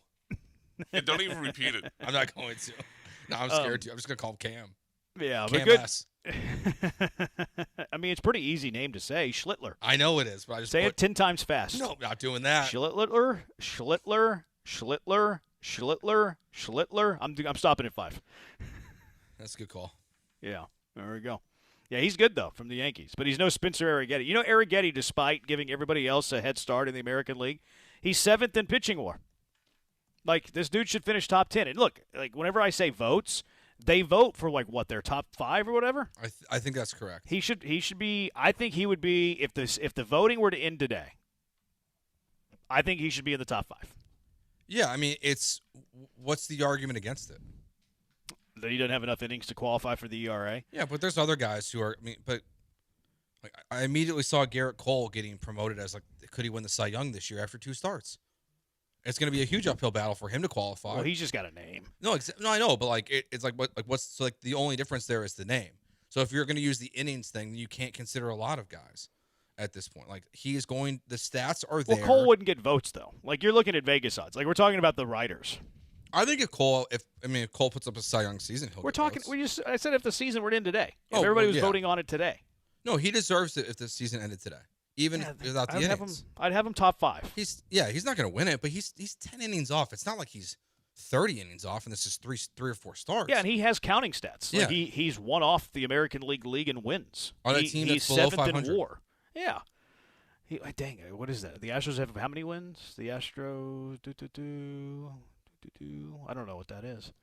The Astros have 26 wins. He has more than a quarter of their wins. Yeah. Like that, all that's deserving to say he's well deserving of Cy Young consideration this season. There's not a doubt in my mind. If this keeps up, he will get votes. Yeah. He's probably not a big enough name to win it. Not that should matter, frankly. Dallas Keuchel won it. That's true. So I guess, Arrighetti could win it then if this keeps up. Yeah. 1368 says, guys, just wanted to let you know the show before y'all's is the best. That's Rich Eisen. I don't know if Rich Eisen was in today, but he's my dear friend. So thank you for the compliments on that one. No, it was O'Shea Jackson again. Who? O'Shea Jackson? Doc O'Shea Jackson? The actor? Yeah, Ice Cube's kid. For real? Yeah, he hosted yesterday, too. Why is his name Jackson and not Cube? Surprising to hear Joe agree with Jeremy again. Todd Callis is awesome, best voice in radio. He's on TV. Branham, the interesting thing about Arrighetti is he doesn't really have a great repertoire of pitches. I don't watch him and say, wow, his stuff is nasty or overpowering, but he just gets the job done somehow, Ocho. So that's where I would disagree. I think he has one of the best breaking balls in all of baseball. I think compared to your normal, when you talk Cy Young and those elite pitchers, I don't think his overall repertoire is close to those. Like, yes, breaking ball good, totally agree. But that's where I think when you watch him pitch, it does feel different than watching a Skeens, DeGrom, Cole, like those level of guys. So I agree with Ocho there. Well, those guys have velo. For sure. Yeah, he doesn't have that. And you're discriminating against guys who doesn't have the upper 90 velo. I am. But he doesn't have that level of stuff. And that does make it feel like you're watching something. See, I disagree with the stuff thing. Like, I think that you're kind of and I know that velo, kind of plays a part of the equation and stuff, and he does lack that compared to some of the other names. But I don't think that you have to have elite velo to have really good stuff. How many elite pitches do you think he has overall? Is it one? Probably 1.5. Okay. Yeah, probably 1.5. I think even those guys. I think his curveball is elite. Yeah, they have more than one. So I don't watch him go that's an ace. We call him Ace-Aggetti, but his sweepers that grades out pretty good. But what's interesting is he doesn't throw that a ton. It's probably his 4th pitch that he uses the most. And it depends on the batters and stuff too. So you're going to pitch differently if a lineup full of lefties versus a lineup full of righties. No, but I think his curveball is elite. I think he's got a league average fastball. I think his sinker's all right. I think his changeup's all right. I think his sweeper's good when he goes there. But no, he pitches to his curveball. His curveball is an elite pitch. I think it's one of the best pitches in baseball, and I'm not being hyperbolic. And he knows how to get to that pitch. He knows when to throw that pitch. He can land that pitch for strikes. He can control that pitch at times. That's why his control is never going to be great, because that's his best pitch, and it's harder to land a curveball than it is a fastball, right? But no, I disagree with the really good stuff. I totally I agree with the velo, but I think he has really good stuff. I think he gets plenty of strikeouts. He gets plenty of whiffs. I think his baseball savant is very interesting when you look at it, too, because I feel like a lot of guys, it's either a lot of blue or a lot of red. Yeah. His is really a mixed bag.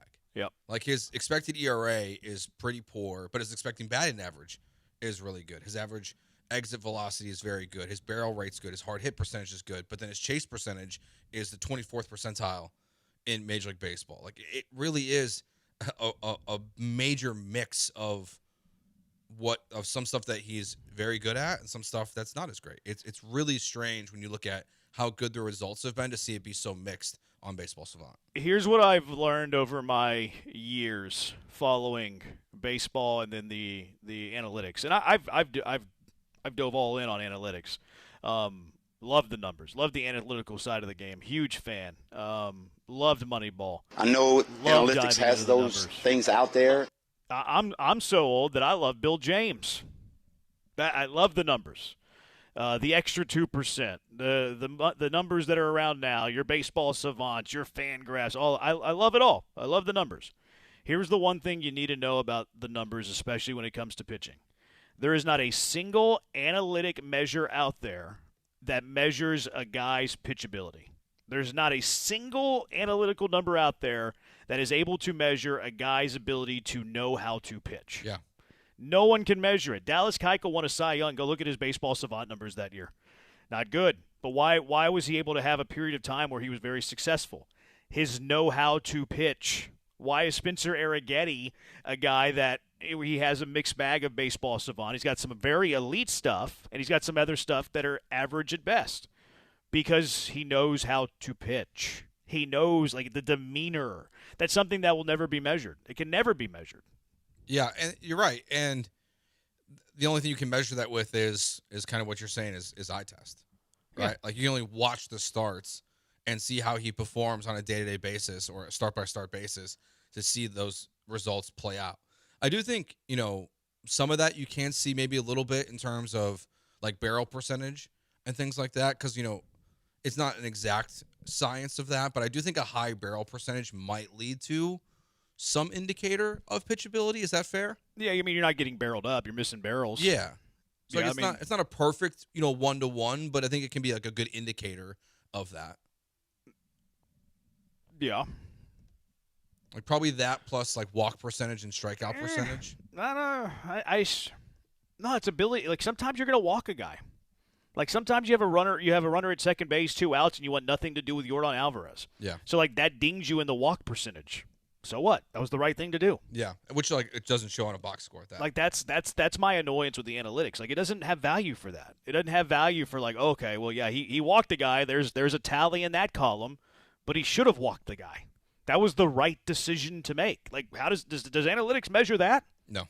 That goes back to the whole like having a Branham, having an at bat where you hit a ground ball to the right side with a runner at second with nobody out. Incredibly productive.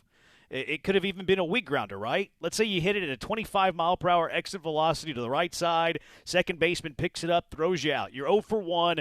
All your advanced numbers are going to ding you. It wasn't a hard hit. It wasn't a barrel. Your average exit velocity is going down. But was it a productive out? Yes. That's where the analytics don't value anything. Yeah. And you know why the Rays are having all this success? Because they're doing old-school baseball stuff. They're doing old school baseball stuff. Old school baseball stuff it's a lost art. Go look at Jose Altuve's career, year by year, Baseball Savant. It won't blow you away. But why is he great? Knows how to play baseball. Yeah, yeah. It doesn't like. It's on the other side too. Like I wish there was something that tracked more of like the quality of at bats. Of just being in a 1-2 count and then forcing it back into your favor and then even just getting a single off of that. Yes, and just, like, this was the premise of my idea a month ago, Joe. No, you're right. You're right. This is my. I want there to be a stat where it was a quality at bat. A Branham.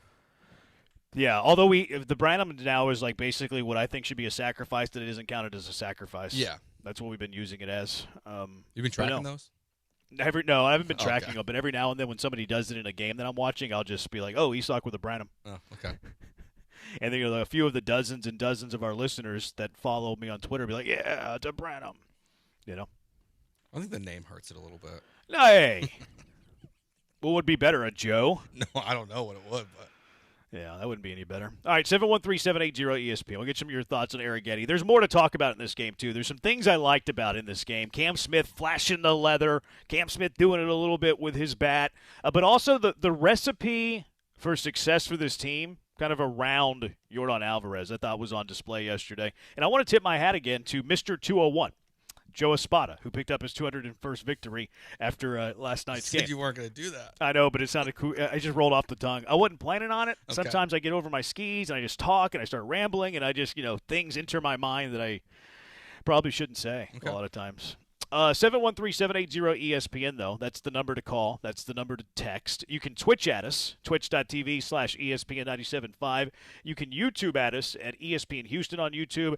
You can TikTok, ESPN975. You can watch us on Twitter, interact with us on Twitter as well, ESPN975.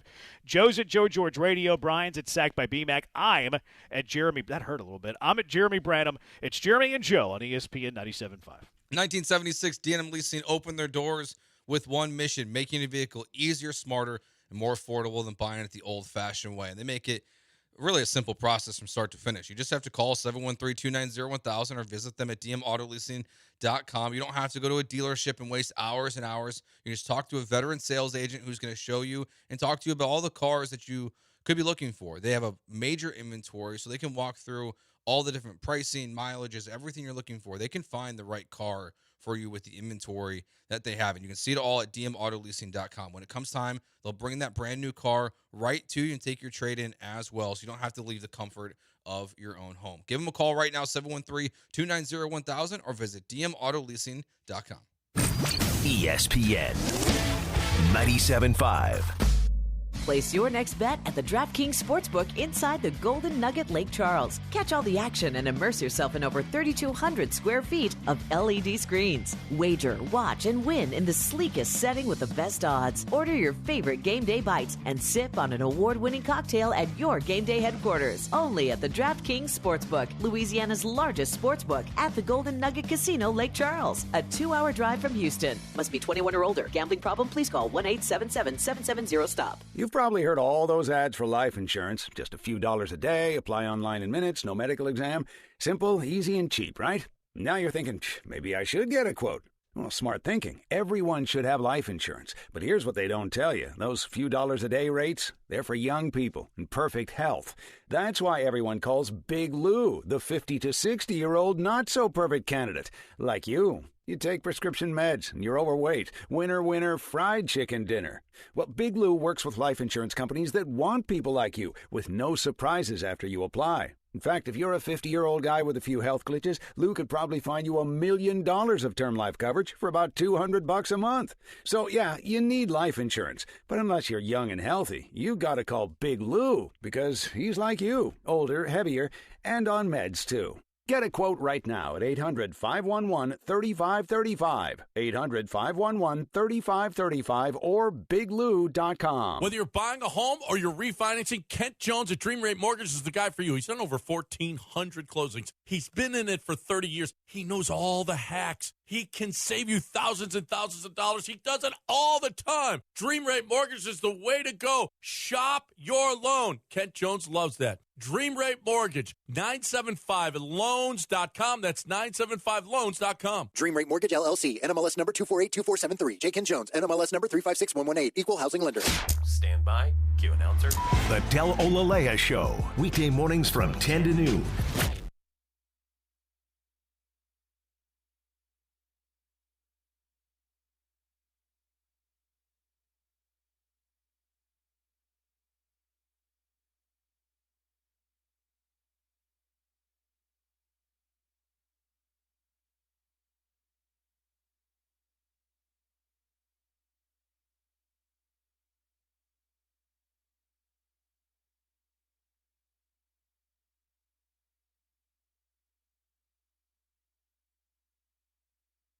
You're listening to Jeremy and Joe on ESPN 97.5 and the ESPN Houston app. Live from the Huntington Bank Studios. Here's Jeremy Branham and Joe George. I trust that you guys are watching. I'm not, full disclosure, I'm not in the studio today. I got some things to do later. Okay. I trust that you are watching the college baseball regionals, because today's Christmas in May for me. Nope. What is wrong with you? I'll turn it on during the next break. Put it on the bases loaded thing, or the squeeze play, I think it's called. Yeah, Okay. Squeeze play. Squeeze play's awesome. I'm watching squeeze play right now. Milwaukee's leading Auburn, boys, 12-7 in Game 1 of the Auburn Regional. Wow. The 4-seed Milwaukee. I don't even know their team name. Brewers. Milwaukee leads Auburn 12-7. Who's the 4 overall seed in the bottom of the 8th? Sometimes the number 1 seeds, Joe, because I know you don't like college baseball or follow college baseball. I think you'd like it. You should really follow it because you don't really have a team. Your UIC Flame got hammered today. But Auburn, like a lot of times the 1 seed, sometimes the 1 seed will throw off. Like they won't use their dude, you know. Okay. They want to save them for the driver's seat game because it's a 4-team tournament, double elimination. The driver's seat game is day 2, whoever wins the opening games.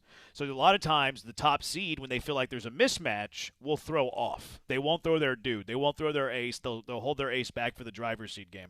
Auburn didn't do that. Auburn threw their dude today. And they're losing?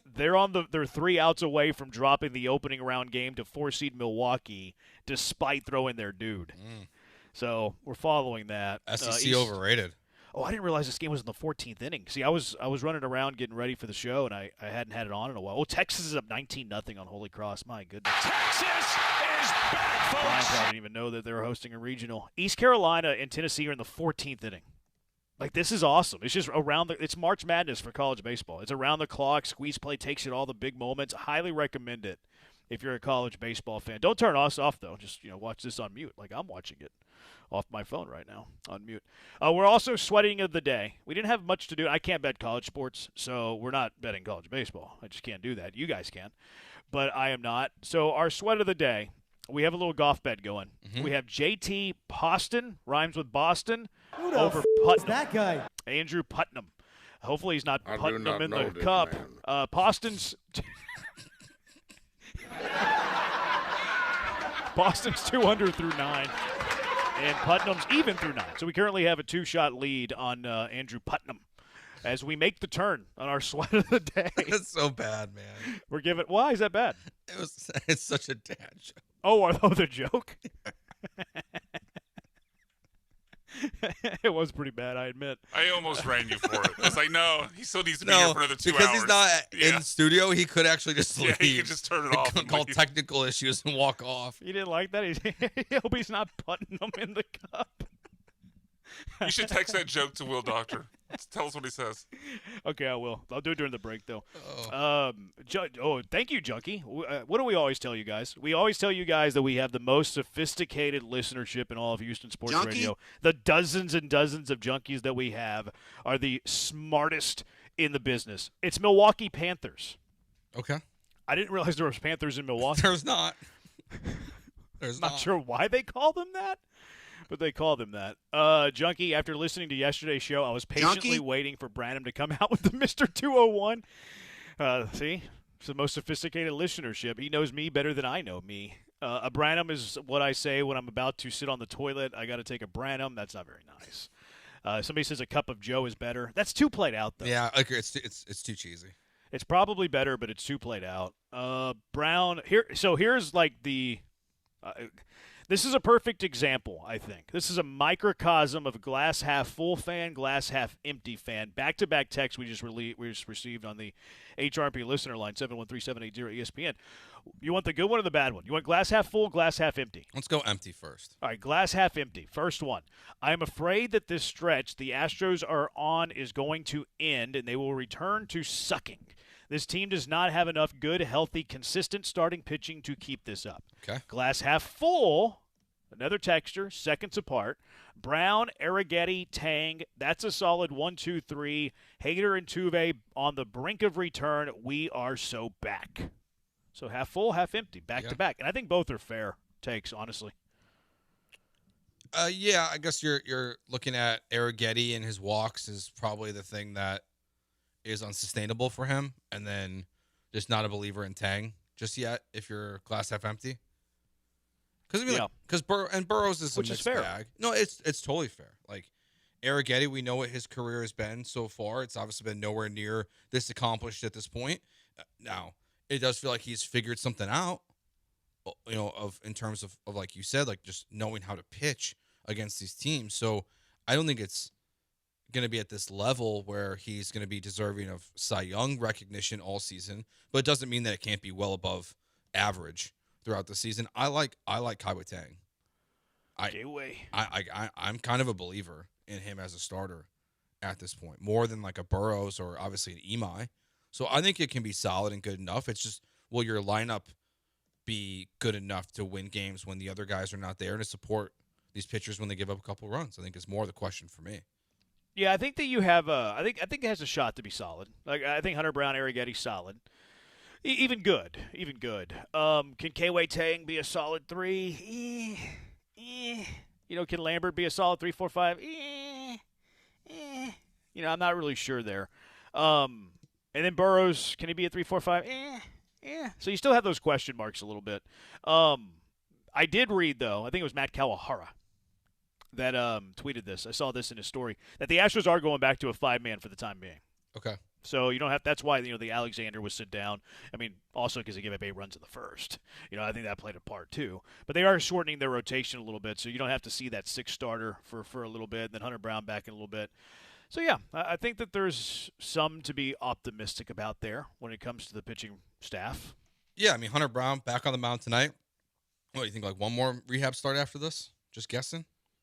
And then back with the Astros? They keep saying mid-June. I can't remember. They did put him on the 60-day, remember? I don't remember what day they did that, or it didn't matter what day they did it. I can't remember what day they retroactivated it to. So I don't know when he's eligible to come back. I'd have to go look at that, Joe.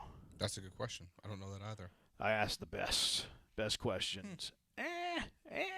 Yeah, Larry David. That's a great point. That's a great point. See, I think it's pretty good. I think the impression's getting better. It's not really. The Junkies are saying Lamar's up on the Ags 1-0. Shout out Will Davis, University of Houston head coach. Shout out. University of Houston head coach getting it done in the regional so far. It's very early, though. A&M hosting that regional. They're very good. Ocho said Hader's velo's not back yet. I wouldn't want it to be back, though, in rehab. Like I don't want it to be 96 in rehab. He doesn't even throw that hard. He throws 95-ish. So I'm not really worried about his velo. I think it was 93, 94. If he throws 95, I'm not worried about it. Well, you went back-to-back, so it's not time yet for his velo to be back to where it should be if he's coming back early next week? I think you get the extra tick whenever you get the call up to the big leagues. Okay. I think I want you to be a tick or 2 down in AAA, even if it's your final rehab. Yeah, I'll take it as a positive just that he did it back-to-back. Like, that means he's... Apparently he got hit, though, huh? I know he gave up a home run the first of the back-to-back. I saw something, but I didn't look at the numbers, that he apparently got hit a little bit yesterday, too. I think he got hit for a homer yesterday as well. Doesn't stress me out. It's the minors. Yeah, he's working on pitches. Yeah, like, it's just... Although, Dana Brown would call up a hitter for that. That's true. He would. I'm watching the video now. This is from yesterday, from the day before. It was a rocket off of him. Yeah. It's all right. You just see him where you can't, put it when he gets back to the Bigs. He'll be fine. Yeah, I'm not worried about Josh Hader. He'll be all right. Not at all. He's the fireman. All right, let's get to the Cam Smith part of this conversation when we come back. Also, something that I really enjoyed early in yesterday's game that I think is the recipe for Astro success. 713-780-3776. Jeremy and Joe, ESPN 97.5.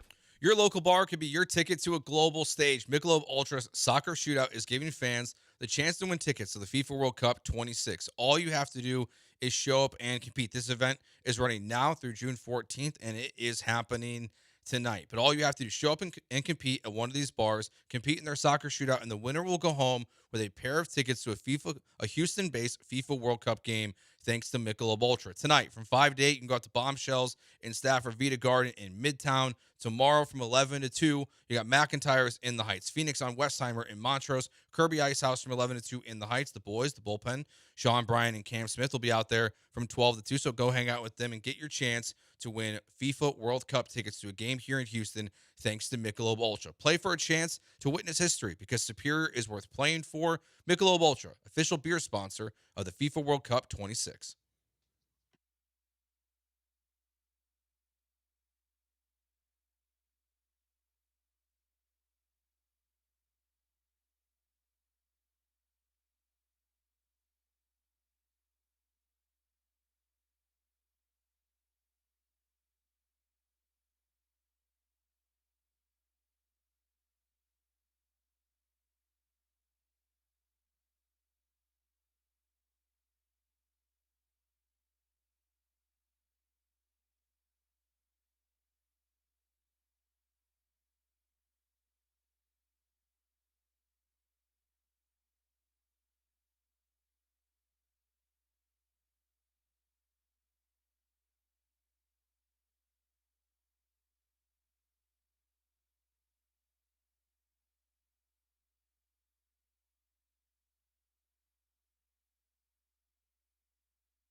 Now back to the Huntington Bank Studios with Jeremy Branham and Joe George. On ESPN 97.5 and the ESPN Houston app.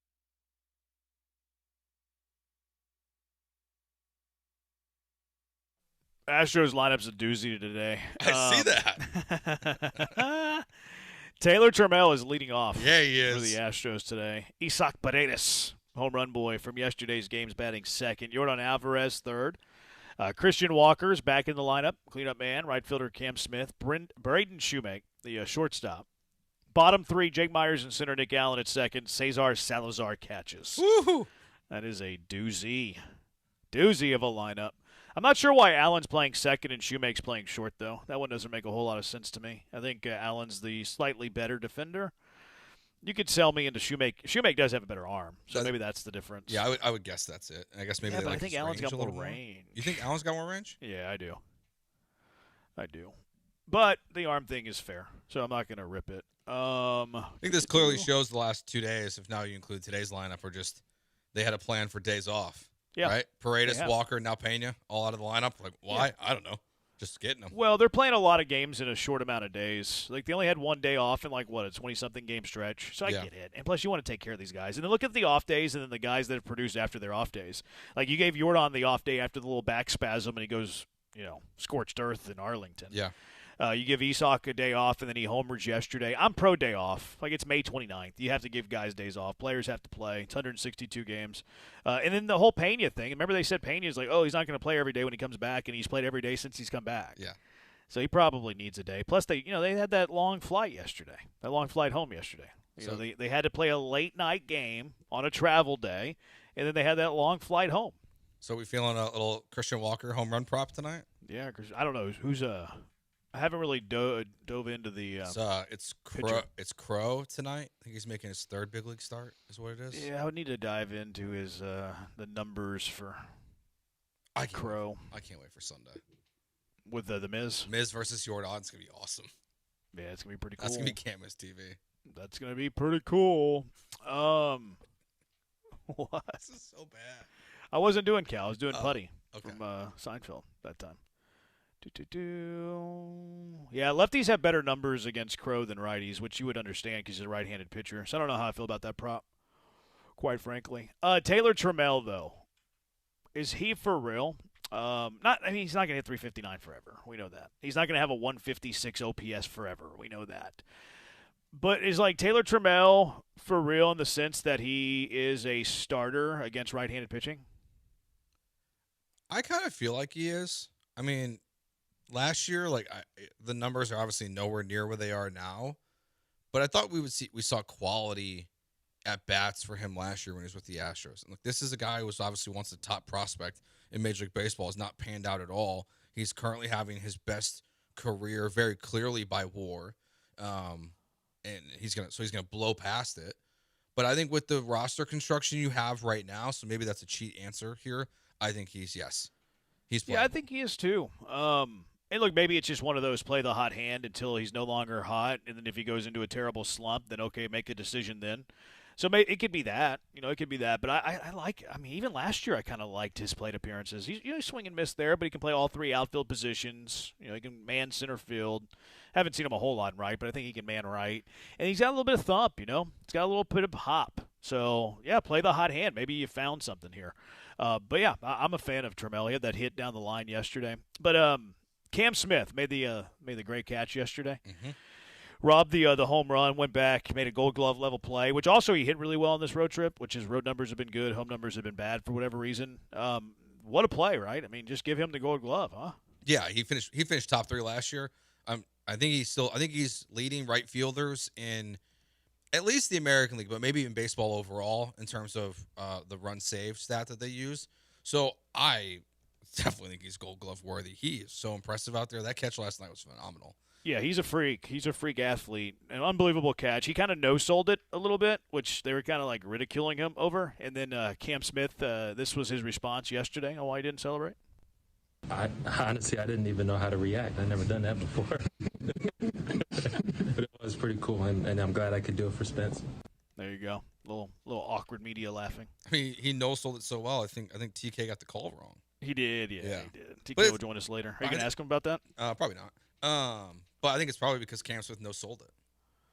He did no-sell it. He no-sold it, which was cool. Chandler Rome unblocked me. Really? Yeah, he unblocked me.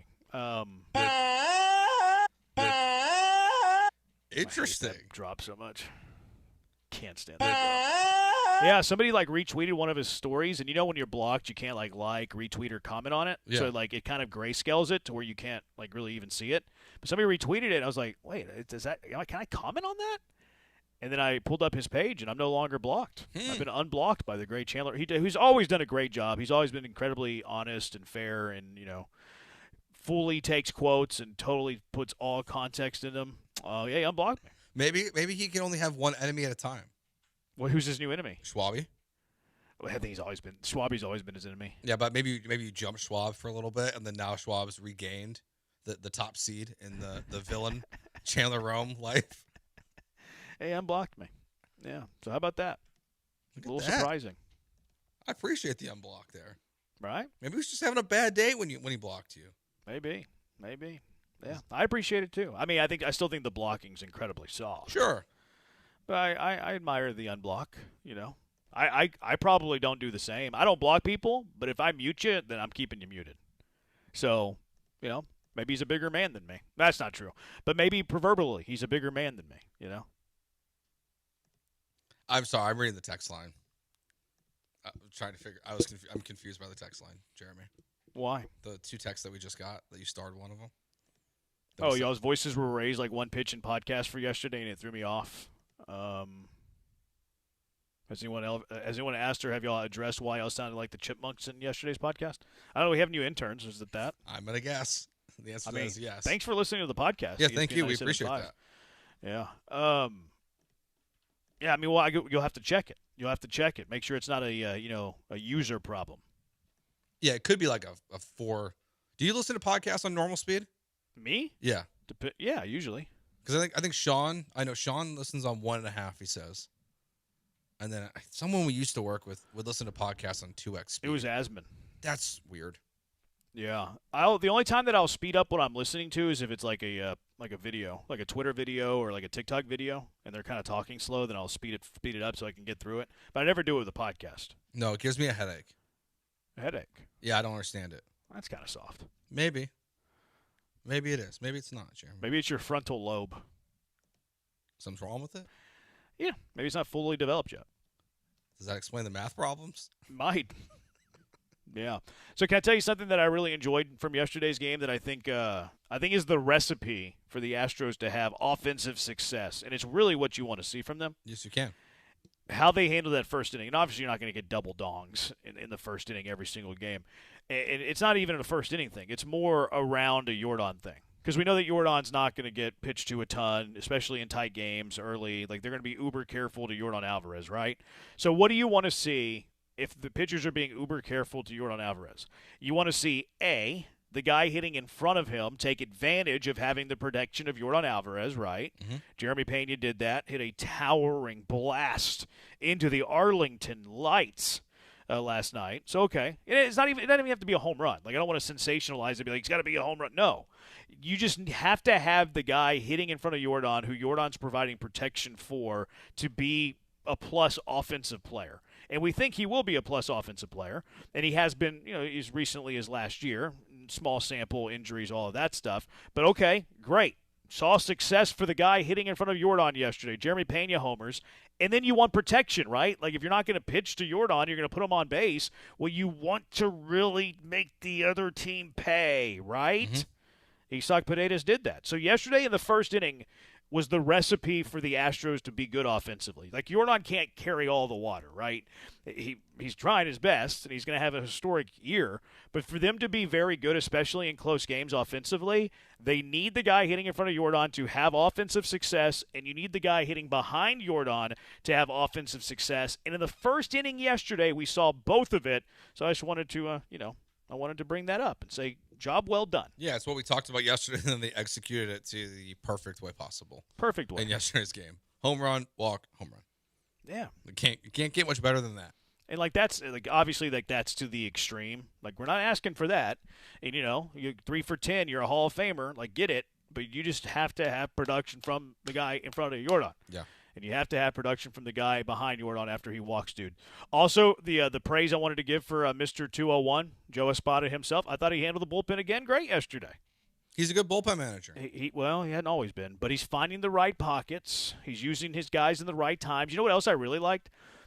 Remember, and look, Joe Espada did this too, and Dusty Baker was like famous for this. It was one of the few annoyances I had with Dusty Baker. I love Dusty Baker as a manager. I think he's great. One of the few annoyances I had with him was how they would use their high leverage relievers in 4-run games. Like they would have a 4-run lead. Oh, we got to use our high leverage guy because a grand slam ties it. Can't stand it. Can't stand it. Right now, their highest leverage reliever is Brian King. Mm-hmm. And Brian King was up in the 8th inning, but as soon as they got out of the 8th inning with a 4-run lead, they sat him down and went with lower leverage Brian Abreu. Thank you. Thank you for not using your highest leverage reliever in a 4-run game. I appreciate that. I noticed that. I liked that. Where are you at with Brian Abreu in terms of confidence? I think he's starting to find it a little He bit. hasn't given up three down. Yeah, he hasn't given up an earned run this month.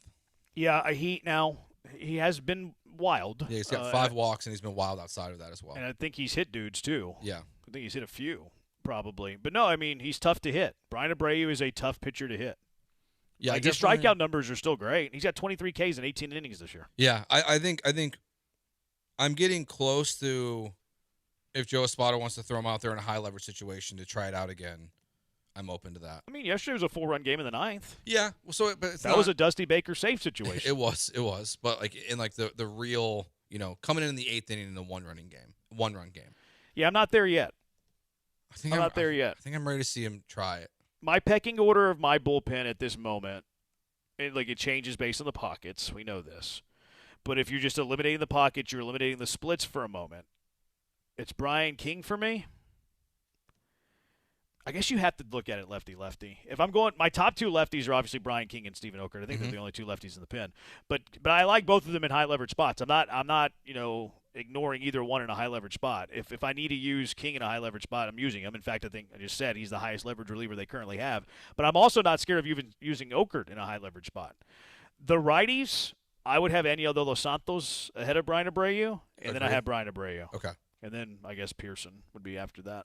But if I eliminated the splits, King is at the top of the list, then Aniel de los Santos, then Okert, then Brian Abreu. Okay. But Espada doesn't do like, okay, you're the 6th inning guy, you're the 7th inning guy, you're the 8th inning guy, you're the 9th inning guy. He does the pockets based on the, lefty-righty thing. Does the lefty hit righties? Does the righty hit lefties? So he's playing matchups, which I want a manager to do. That's why I'm applauding him. I think he's doing a really good job managing that. It's a smarter way to do it than just being like, this guy goes 6th, this is the 7th, 8th, and 9th. Yeah. It's a way smarter way to do it. I think so. Because, well, if your 7th inning guy is facing the best 3 hitters, then what's the point? Like, is that the right decision there? Probably now, not. I do. So this goes back to the old Charlie Palillo argument. Charlie Palillo would hate when closers were used automatically in the 9th inning for what you said. Like, he's like, why would you pitch the closer in the 9th whenever they're facing 7, 8, 9 and not in the 8th inning when he's facing a more important spot of the lineup, which I totally understand. But I do think there is value in a role for your best reliever. And, like, the closer mentality as well. Big time. So if you have, like, a legit stud closer, and the Astros currently don't, right? Like, Brian King's not a legit stud closer. Okert's not. Aniel de los Santos is not. Brian Abreu got every opportunity to be. Couldn't do it. So they currently have, like, this bullpen where you can kind of just, play the matchups.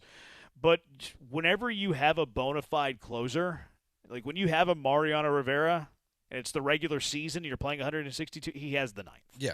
He has the 9th. Billy Wagner has the 9th. Now, it's different in the playoffs. Totally different in the playoffs. But I have no problem with a closer having his set routine over a course of 162. I think the routine matters. Especially when we see closers that have success in have struggles in non-safe situations. Like they seem to be the most dependent on coming in with, within a 3-run game more than anyone else in baseball. Like they just, that's most of them. That's where they have their most success. So I have no problem doing that with a closer. Everyone else, you're right though. It's based on the best matchups possible. It shouldn't be based on inning unless you are the 2022 Astros and it doesn't really matter which order they go in because they're all just so damn good that you can say this is going to be our 7, 8, 9 every single time. Yes. No, I agree with you. It sounds like we're the same page. Yeah, we are. I'm agreeing with you. How would you Appreciate that. deploy Hader when he comes back? He's the ninth inning guy. Okay, right away. Yeah. I'm not. Unless they are concerned about the results in Sugarland, which I know we are not, then maybe he doesn't get it right away. I guess if you wanted to go with, if it's a righty pocket, could you go righty there in that situation? Go De Los Santos over Hader. You can make the argument, but like I would just say it's Hader's, ball when he gets back for the ninth inning. No, I think he's just your ninth inning guy. Yeah. I'm with you on that. Lamar leads the Aggies 3-0 now, top of the third. U of H head coach. Well, look at U of H in the regionals, man. Look at what U of H is doing in the regionals right now. Yeah. An early scare on the top seed Aggies in College Station. Cougars doing their thing in the College World. It's not the College World Series, but the regionals. Don't bring in a closer with a 3-run lead. See, I disagree slightly there. I disagree slightly there. I know what you're saying, like, any reliever should save it. It's a 3-run game in the ninth. Like, I get you. But again, it goes back to the routine for me. Like, are you probably mathematically correct? Yeah, I'll concede that. But the routine and the psyche of a pitcher and all of that, it's 162 games. That's my pushback and where I would disagree with you. But mathematically, I don't. Like, you're probably right there. Yeah. See, I want a closer to have a clean inning, frankly. Good point. So, like, if you're up by 3, if Josh Hader is warming in the bullpen just in case he needs to come in, Brian Abreu gives up a 2-run home run, then Hader's coming in. All of a sudden it's a 1-run game, or it's first and second with no outs. Hader's coming in. I'd rather just trust him to give him clean. Yeah. Especially because he's already going to be ramped up as it is at that point. You can't just have him. So then you're going to do up down for your closer every time you're up by 3, just in case they hold on. I don't agree with that. Like you have to just put him in. That's not what an up down is. Well, going up and then down. No, an up down is when you finish an inning and then start the next. Warming up and then not warming up anymore. Well, Peter Gammon's called that dry humping. I don't like that. I don't like that. I just think it's not my words. Peter Gammon's I know it is. Like I don't think it's the right word. Well, it's not an up down though. It's just like getting a guy hot. Yeah, just I guess getting a guy hot, using yeah, him. Yeah. Yeah. An up down's whenever you finish an inning and start the next. Dry humping is weird. That's a weird way to call Especially it. coming from Peter Gammon. Yeah. It's like maybe it was someone younger. I'd be more open man. to it. Like if it was Ben Verlander, you'd be okay with it? I'd be more open to it, to be honest. Like Peter Gammon's always feels like he's been 90 whenever I watch him. I know. He's always looked old. Peter Gammon's been 90 for 20 years. Yeah. 713-780-ESPN HRP listener line. Junkie says I speed up my work safety training videos 2 times speed to get through quicker. That's fair. Yeah, that's a different conversation. Yeah, totally fair. Another junkie. Where is the I do not know this man bit from? It's from True Grit. True Grit. He wanted to use it on his girlfriend for a concert she wants to go to, but I don't know who he is. I do not know that man. That's from True Grit with what's his name? Jeff Bridges. I do not know this man. I do not know. That's a great movie. They don't talk. What is it? What is it called whenever you put words together? Like cannot. It's like I forget the name for it. But you put the 2 words together. Like back in the day, they didn't do that stuff. So like in True Grit, set like way back in the day. So like they don't use like those words. They Brian the Brain is frustrated right now. Yeah, because the word's on the tip of my tongue and I can't think of it. It's like it starts with a C. I can't think of it though. Anyways, contraction. Contraction. There you go. There you Brian go. the Brain working overtime. I was right on the tip of my tongue too, and I knew it was C-O-N, but I couldn't figure out the rest of it. I was about to say contradiction, but I was like, that's not it. So I just shut up. Brian says the podcast sounds fine on Audio Boom, Junkie. That was texting in about the thing. So maybe your settings got jacked up, dog. That seems like user error. Yeah. Yeah, but I mean, it's not. I wouldn't even say user error. Like, our junkies are very smart, Brian or Joe. I think it was like a setting got, out of whack. Yeah, you might just unintentionally. Fat finger it accidentally, Yeah. Turns to 2 times speed. Look at our junkies coming through in the clutch. Contraction, contraction, contraction, contraction, contraction. They don't use contractions back in the day. Junkie said, I always thought the True Grit drop was Mitch McConnell. No, I'm pretty sure it's Jeff Bridges. It's Jeff Bridges whenever he's coming across a man who is no longer with us, and he's like, do you know him? He's like, I do not know that. Yeah, man. it's definitely Jeff Bridges. Yeah, I love that movie. That movie's so good. I like me some Westerns. Did you ever see the original? As I never have. No. So, okay, yeah. There was another Western, kind of a new school Western, probably like, I don't know, late 2010s maybe. That was up for like a best film. That movie's also great. Not Hell or High Water, right? Yeah, that is it. It was it? Okay, because I was thinking that was a little bit later, but yeah, that was a great movie. 2016 film. Yeah, that was a great movie. Great movie. That and True Grit. That's theater. All right, 713-780-ESPN. Let's go out to the HRP listener line. Clark wants in. Clark, what's up? You're on with Jeremy and Joe. Yeah, how you guys doing? Great. I just want to give you a salute. Yeah, I just want to give you a shout out for the job you guys are doing. Great job. I just want to Jordan Alvarez relation. I think it was a few weeks ago. It was one or two of you with strove to get rid of Alvarez, and Alvarez was hindering the team. So now I think the conversation today is a little different. I want you guys to speak to that. Which one of you was talking about strove to get rid of Alvarez? I think Clark's about to whoop my butt. I'm a little intimidated at Clark now. You. He wants to meet me out back because I suggested the idea of trading. We owe each other to fight each other, to elevate our life. It's fair, Clark. We can elevate each other's lives here. No, I appreciate the call, and it was me. Please don't beat me up. You sound very tough. I still completely wouldn't rule it out. Now, not this year because you've gotten back into the race. You're 2.5 back. You're not trading Jordan Alvarez. Nope. Now, if you were fading out of the race, which the Astros at the time were, I mean, a week ago, it was before the Astros won 6 of 7 games. So it was a much different conversation then than it is today because they were 5 games back last week. Push back to that would be like, well, there's a lot of baseball to play. They could make a a bit of a run, and you would be right because that has been proven. They've won 6 of 7, 2.5 back. My stance with Jordan is still kind of – I'm not trading Jordan if I'm 2.5 back and I have a realistic chance to make the playoffs. So I want to be very clear on that. Now, if the Astros start to fade away again and you feel like they're not a playoff team, then I do think that you need to entertain it because of how big of a trade package you could get for him. I don't like, Clark, that you use the word get rid of because that's not how I get semantics. You're probably right. To me, it's you're trying to beef up the rest of your organization because the return you would get on Jordan Alvarez is so great. Yeah. Like the Astros have won 6 of 7, but they're still 6 games below 500 despite Jordan Alvarez having the greatest start of any Astro hitter in franchise history. And they're still 6 below. Why? Because the rest of their team has holes. How can you best plug those holes? Maybe it's trading Jordan, thinking of the future a little bit. But 2.5 games back, it's totally on the back burner, not entertaining it at all. I think where I ultimately land is – the worst thing you can do is let him leave as a free agent after the 2028 season. You have to make a decision at some point between now and 2028, and there's still time, right? There's still time to make this decision. You have to make a decision on if you're going to trade him for a huge return, kind of like what they did with Kyle Tucker, I think on a bigger scale, though, or you re-sign him. Now, there are dangers and concerns of signing Jordan Alvarez. Do you trust Jordan Alvarez to stay completely healthy for what will be a massive contract into his mid and late 30s? No. Do you? Do you trust him there? So, there's some major questions about signing him long-term because of his injury past. Now, the pushback would be, well, he's the best hitter on the planet. How do you let that guy leave? Fair. Which I don't want him to leave. I want him to either trade him for a king's ransom or extend him.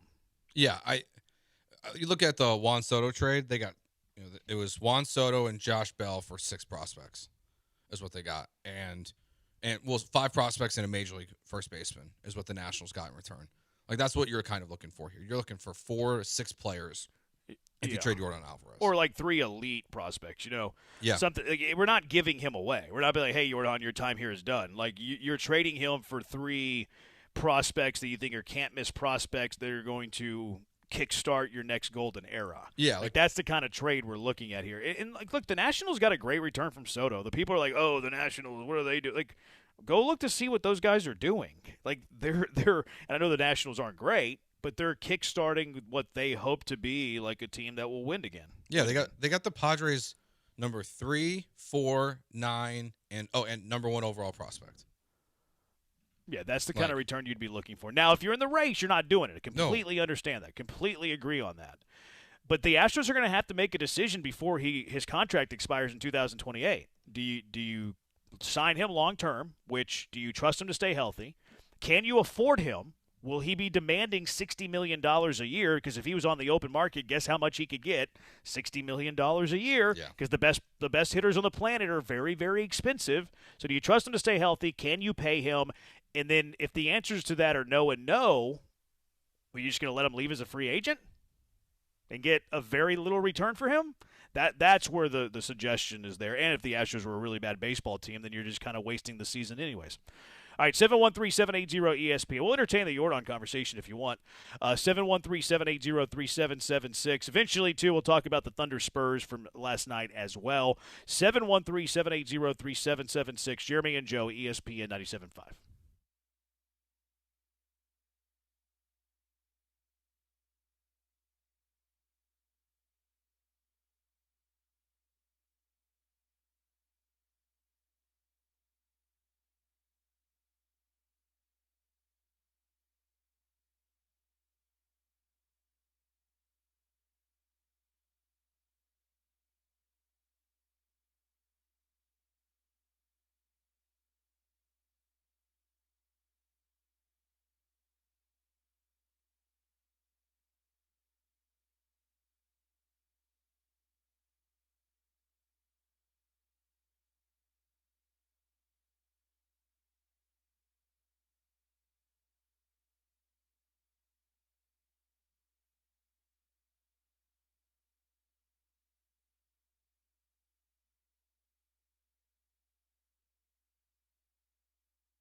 Broadcasting live from the Huntington Bank Studios, it's Jeremy and Joe. On ESPN 97.5 and the ESPN Houston app.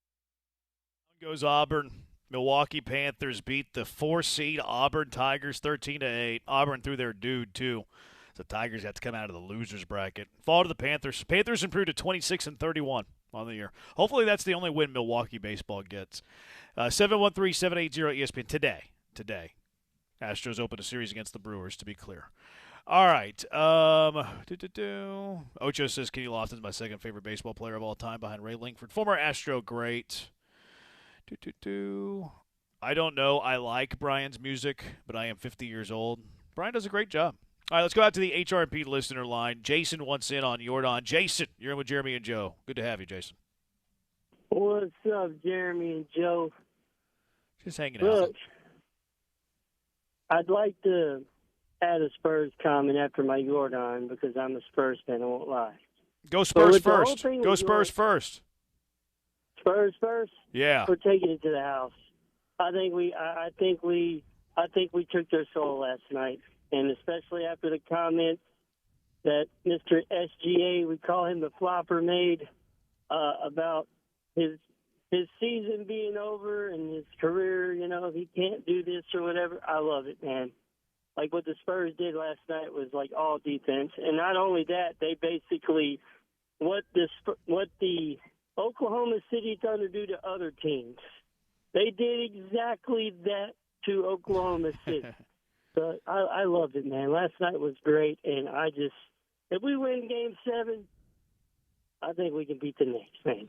Yeah, I would expect you to. That. Yeah, I would expect you to. Game 7 will be a lot of fun. What is it about Jordan you got? With Jordan, you brought up the injury history, which does play a lot into his future. He is definitely a good hitter. He's one of the best.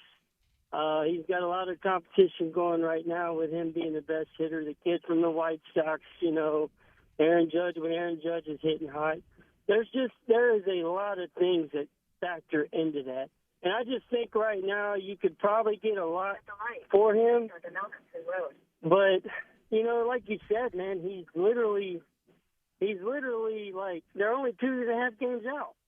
Yeah. And you want your team, he's the guy. But my thing is, you cannot sit there and not take phone calls on him. It just wouldn't be right for the team. So you got to at least entertain the idea of listening to the phone calls. I'll be honest, I don't think Dana Brown's going to be around to even make that decision. I don't. But right now I think the Astros, everything going on, Josh Hader being in the minors, getting paid all that $1 million and he's not pitching yet, that kind of dampers everything. But they got a lot of work, but you keep saying it, man. That division is the reason why they're still in it. Yeah, honestly, but love the show, guys. Appreciate it. Appreciate you calling in, Jason. They've had the injuries too. They're getting Hader back, their best reliever. They're going to get Brown back, their best starter in June. So, and they're 2.5 games back. You're not entertaining trading Jordan Alvarez if you're in the thick of the race. We all know that. This was a they're in the race conversation, and it was them falling further and further out of the race. So, yeah, another junkie talking about Jordan pay, like getting paid in free agency, whatever, says, also, do you pay him as a DH or put him in left also? I don't think it matters. I think whenever you're the best hitter on the planet, they don't really care. He would get $60 million. Yeah, I don't think if I'm just guessing. Don't think he's a left fielder by the time his contract's up and they're ready to renew it. I think he's a DH purely at that point, no matter how much he doesn't like doing that. He still gets paid like – that's where I wonder if it's not 60 just because he's only going to be a DH. I don't think it matters when you're that good. Like, ask yourself this. The Astros have Jordan Alvarez on their team right now. Mm-hmm. Do they want Jordan Alvarez to play left field? No. So why would a team that is in the market for Jordan Alvarez balk at the idea of like, okay, we're not going to pay him 60, we're only going to offer him 50, whenever there's really no value to play him in the field? Like, his value is that he's the best hitter on the planet. You're paying him $60 million to be the best hitter on the planet, not to play multiple positions, not to play the field. Like, there's certain hitters that supersede their need to play the field. Whenever you're a 280 hitter and you're hitting 20 home runs and your OPS plus is 125, okay, it helps the more premium defensive position you play, right? Like if you put up those numbers and you're a shortstop, you're going to get paid. You put up those numbers and you're a catcher, you're going to get paid. You put up those numbers and you're a center fielder, you're going to get paid. You won't get paid as much if you're a left fielder and first baseman that's putting up those numbers. But when your numbers are across the board, the best offensive numbers in baseball, you're going to get paid based on your hitting. Yeah, I mean, I think the highest paid like pure DH right now is I think it's probably Schwarber now. Yeah, there's really not a lot of pure DHs. No, there's really not. Like David Ortiz is a guy you would go back to as like this guy's a pure DH that got paid each and every year. JD Martinez kind of the same way. Like in his, he'd play a little bit of corner outfield, but he was really a DH.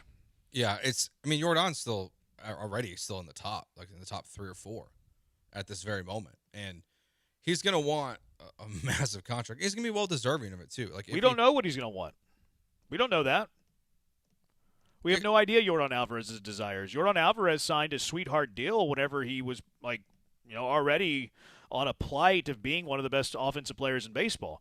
Now, is he comfortable with that and he just wants to be in Houston and he doesn't care about being the highest paid player in baseball? I don't know that. I don't know Yordan Alvarez. Or is Yordan Alvarez going to be like, well, I signed the first contract to give me some guarantees, to take care of my family, to make sure that we're all good. And now that I already have that infrastructure in place, now I want to cash in and make as much money as possible. 100%. I have no idea. No. I mean, I would think no matter what, he wants to get the Schwarber contract more than the Schwarber contract. Again, we don't know. We're totally guessing. Well, yeah, but even the Schwarber contract is a $3 million raise. He's making $30 million a year. Even if it's a sweetheart deal and it's $40 million a year for the Astros, that's a sweetheart deal based on what he could probably get in the open market. That's a good point. You're right. Like the open market, I think he'd get $60 million a year. Now, would it be incredibly long term? No. And maybe where he takes care of the Astros is that okay, like I want my money, but I'm willing to do your whole. I don't need a 7-year contract. You can pay me top dollar. And I'll do a 4-year deal. I'll do a 4-year deal with vesting options. I'll do a 4-year deal with mutual options. I have no idea. This is totally guessing. Total guess, yeah. We have no idea Yordan's desire. We have past information, but I think that he signed the first contract because he wanted to take care of his family. Did you also see that story where there was somebody trying to sue him, saying that they owned part of his future earnings? Yeah, he won. Yeah, he won though. It wasn't a Tatis situation, but that was kind of weird. But you see a lot of Latin players sign team-friendly contracts early to get guaranteed money because they come from families that are stuck in poverty. So I don't know Yordan's situation, but you see this with Latin American players, and they go and they take care of their family, and everybody's good. Sometimes they're moving the family over here. That's why you see Latin players sign pre-arbitration contract extensions more than American players. Is he going to be in that same mindset whenever he wants a contract after 2028? I can't tell you his motives. I have no clue. I don't know what Jim Crane's going to want to do. Jim Crane, he doesn't go long-term on guys. He's willing to spend money, but he doesn't go long-term on guys if your name's not Jose Altuve. Is Yordan going to be in that same conversation, or is Yordan going to go in the same way of Correa, Bregman, Springer? Do you trust him to stay healthy? There's so many unknowns. There's so many unknowns when it comes to any sort of extension. Yeah, I mean, if he gets hurt the year he's hitting free agency, it changes everything. I don't know that it does. Or if it's 2 years in a row? It kind of depends on what the injury is. He just might be such a special hitter that will it impact it a few million? Sure. But it might be a Kevin Durant situation where he tears his Achilles, but because he's Kevin Durant, he still gets a max contract. Yeah. I mean, if he hits the open market, he's going to get paid a massive amount of money. There's a lot of the unknown. And that's why the Astros do have a decision coming. Is it imminent? No. Is it looming? Yeah. Yeah, it is looming. He's a free agent after the end of 2028 when he's going to be 32 years old. He's going to want – I don't know what he's going to want, but if he wanted to demand top dollar, I think he'd get $60 million a year. I think he'd get a $300 million contract. Is Crane going to want to pay that? If he's not going to want to pay that, then you are better suited long-term to trade him before he leaves as a free agent and all you get's a compensation pick. Yeah, 100%. It would be insane to let him walk. It didn't make sense to let the other guys walk, but they were winning so much it didn't matter. Disagree. You think it was the right decision to let Springer walk? I don't think that Carlos Correa has played to his contract. I don't think that George Springer has played to his contract. I don't think that Alex Bregman has played to his contract. I'm not sure that Garrett Cole has. But you would have traded those guys then, right? Yeah, I probably would have traded them. Yeah, that's what I mean. Like, it's just letting them walk for nothing. Like, it would have been more advantageous to trade them. I got you. I thought you meant pay them. Oh, no. It's worked out. The only one who's had a good amount of success elsewhere is Garrett Cole. George Springer he's been good when he's been out there, but it's when he's been out there. Yep. All the other guys have not really been that good. I mean, Alex Bregman's gonna be the latest one on that list. It looks like they have not missed on any of those contracts at all. Yeah. See, people want to bury their head in the sand when it comes to this conversation. It's the reality of the situation. He is going to be a free agent after the 2028 season. Yeah. So you have 2.5 years to decide how you're going to play this. And again, you don't have to make a decision today. And now that you're in the race, it becomes less of a decision. Like, you just play out the year, see how it goes. Probably play out next year, see how it goes. Although, how much baseball will there be? But you're going to come to a fork in the road. It is the reality of the situation. And people, because Jordan's great, and they know that Jim Crane doesn't lock up players a lot, they kind of want to ignore it, right? Like, you don't pay attention to things that you don't want to pay attention to. It's the reality. It's the reality. It doesn't mean you have to trade him. Maybe you just extend him. Maybe Crane does something he's uncomfortable with, and we're all happy. Cool. Everybody would be happy about that solution. Does it come with some risk? Every big money contract comes with risk. Yeah, but he's so good, I think it's worth the risk for me. It's not his performance. I'm not worried about him performing. It's about his health. Yes. Yeah. Yes. Which if you're paying a guy $300 million over 5 years and $60 million a year, is he playing enough to get you the value of that? That's the fair question. That's a question that makes people uncomfortable and they don't want to entertain, which I get. Maybe we can just enjoy Yordan Alvarez being the best hitter on the planet for a couple of years, and then we'll, cross that bridge when we get to it, which I'm totally cool doing. People have thoughts on this. Junkies have some thoughts on it. We'll get to it on the other side. 713-780-3776. It's Jeremy and Joe, ESPN 97.5.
You're back with Jeremy and Joe, broadcasting live from inside the Huntington Bank Studios. On ESPN 97.5 and 97.9 HD2.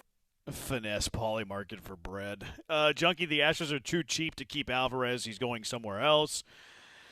YouTube Keith, Jordan reminds me of Joe Burrow, one of the best, but just can't stay on the field. I would have never thought of that comp. Not a terrible comp, just an interesting comp.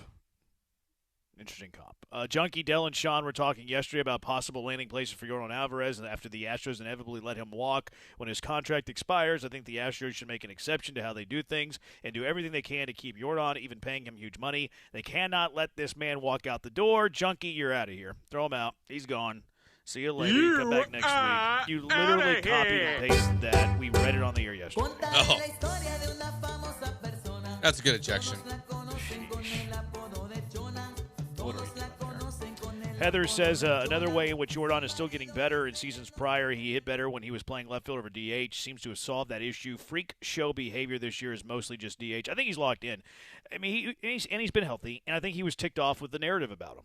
Oh, this guy's a bum. He's a scarecrow. He can never play. Injury concern. That bothers him. I've heard on record that he is bothered by the injury-prone label.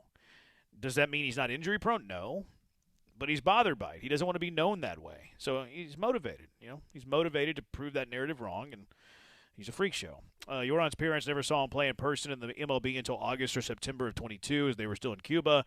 They literally never came to the U.S. until his fourth season. They were here now in Houston. They live here now in Houston. See, there's two ways to take that. And this, again, we don't know. Like, is Jordan going to be like, okay, this is where my family roots are. I'm loyal to where I'm at. I'm never leaving Houston. Plausible. Or is he, okay, well, now they're in America. I go live wherever. Yeah. Or his parents just stay here and he goes play somewhere else during the season and then comes back here and this is his off-season home and where he's going to be once he retires. Very possible. Like, That's the all case. of these things are plausible. Correa's family stayed in Houston whenever he left to Minnesota. So, like, AJ we Hinch still do lives in not Houston. know. So, like, people, you know what happens in sports, too, is, like, you start to want to believe a scenario, so you start to say that scenario. You have no clue. You have no clue. I have no clue. Nobody has a clue. Unless you're Jordan in his inner circle. Which I'm not in his inner circle. The other thing with the money aspect of this is if you look at 2029 on like Spotrac for the Astros roster, I've got one player under contract in 2029. That's Jose Altuve. Yeah. So a lot of the money will be off the books. Like the Correa stuff's gonna work out where he won't be on the team anymore. Hader's gone at that point. If you're stuck with Tatsu Imai, that's off the books at that point. Like there will be, at least at this point, like if they're projecting down the road, there will be money for Jordan Alvarez for when his contract expires in 2028. They're not going to be saddled with all these bad contracts like Christian Javier and Lance McCullers at that point. So it's a little bit, I do think like that's where there's a window to where the money is not as much of an issue then as it would be right now. Look, the game might be a little different then. What's going to be negotiated in the offseason? Who knows? Like, does that make it easier? Does that make it harder? Who knows? So, like, maybe you wait to see that play out. The Astros would have players under contract then, more than likely. Like, a lot of these arbitration guys will still be on the team, but arbitration guys are mostly cheap. The highest salaried arbitration guy, like, isn't going to make a ton of money. Like, I think Hunter Brown's probably the highest arbitrated player currently on their team. Is he 20? I think he might be around 20. And he still has another year of arbitration. Another 2 years, actually. He might not be at 20. It might be Pena I'm thinking of. Pena might be at $20 million in arbitration. But again, like those guys are on short-term deals and you're not saddled with them like you said, and they're not $50 million. They're closer to $20 million. Yeah. Junkie, we need to cut ties with Altuve. That's not happening. Now, if it's a bigger picture conversation. Like, should you sign long-term contracts to players in their mid-30s? You can also kind of tie that back into Jordan. Yeah, because where's Altuve playing? Well, he's just going to play second. You think so? If they have Jordan, I know. Jordan's going to DH. Like, that's going to be tough. Like, they're just going to play him at second and live with it. And let it be bad. Yeah. Yeah, let's play him at second, let him live with it. Junkie says Lamar's up 5-0. Yeah, look at those Lamar Houston Cougars battling the Aggies. They're up 5-0. Game 1 of the College Station Regional. Bottom of the fourth inning. Let's go, Lamar. The kid Lamar. who hit that last home run's Did you see him? Yeah, Braden Benton is his name. That was his name? Yeah, he's listed at 5'10", 230. Do yourself a favor. Porky, and Google. hog, Come badass, on. double wide, butterball. Come on. What year is he? It looks like a senior. Oh, man. So he can't enter the portal? I mean, it's college. Why not? Because you run out of eligibility. Everyone else gets extra eligibility. Why can't this guy? I don't know. It kind of looks like my friend, Matt DuPont. Yeah, do yourself a favor and Google Braden Benton. Yeah, he's large. It is a big boy. He looks like a poor man's Cecil Fielder. I can see that. Just talking about his frame. Yeah. He's got a pretty interesting physique. Junkie, not as big as the LSU first baseman that we talked about earlier this year. That guy had a big back. Yeah, that was huge. He had a huge back. The guy that ejected's apologizing, but I can't read your text once you've been ejected. We have an option in our text channel that we can once you've been ejected, we suspend your number for the amount of time until the next show. So we don't read we can't even see it. Is that accurate? Can't even see we can't even see your text until the next day at 3 or the next day at the next time we have a show at 3. You just click a little button that says how long do you want them snoozed. It's snooze, and then we just hit, right now it'd be 22 and a half hours. Mm-hmm. Actually I screwed it up actually. Yeah, but we're not going to be here tomorrow anyways. So, yep. So we can't even see those texts. Another one. Somebody was asking our sweat of the day. He said that, did y'all bet the French game, the soccer game? I looked at that, but the odds were there's too big of a heavy favorite. I hate betting the games where you have a minus 450 favorite. So I didn't. We just kind of faded that. Baseball Reference says Jeremy Pena is making 90.4. So you know what I'm thinking of? I'm thinking of Scooble. I think Scooble's the first 20 million arbitration player. I think you're right. That's what I was thinking of. My bad. That one's on me. Thank you, Junkie, for pointing that out. Pena's making 9.5. Hunter's making 5.7. I'm thinking of Scooble. That's on me.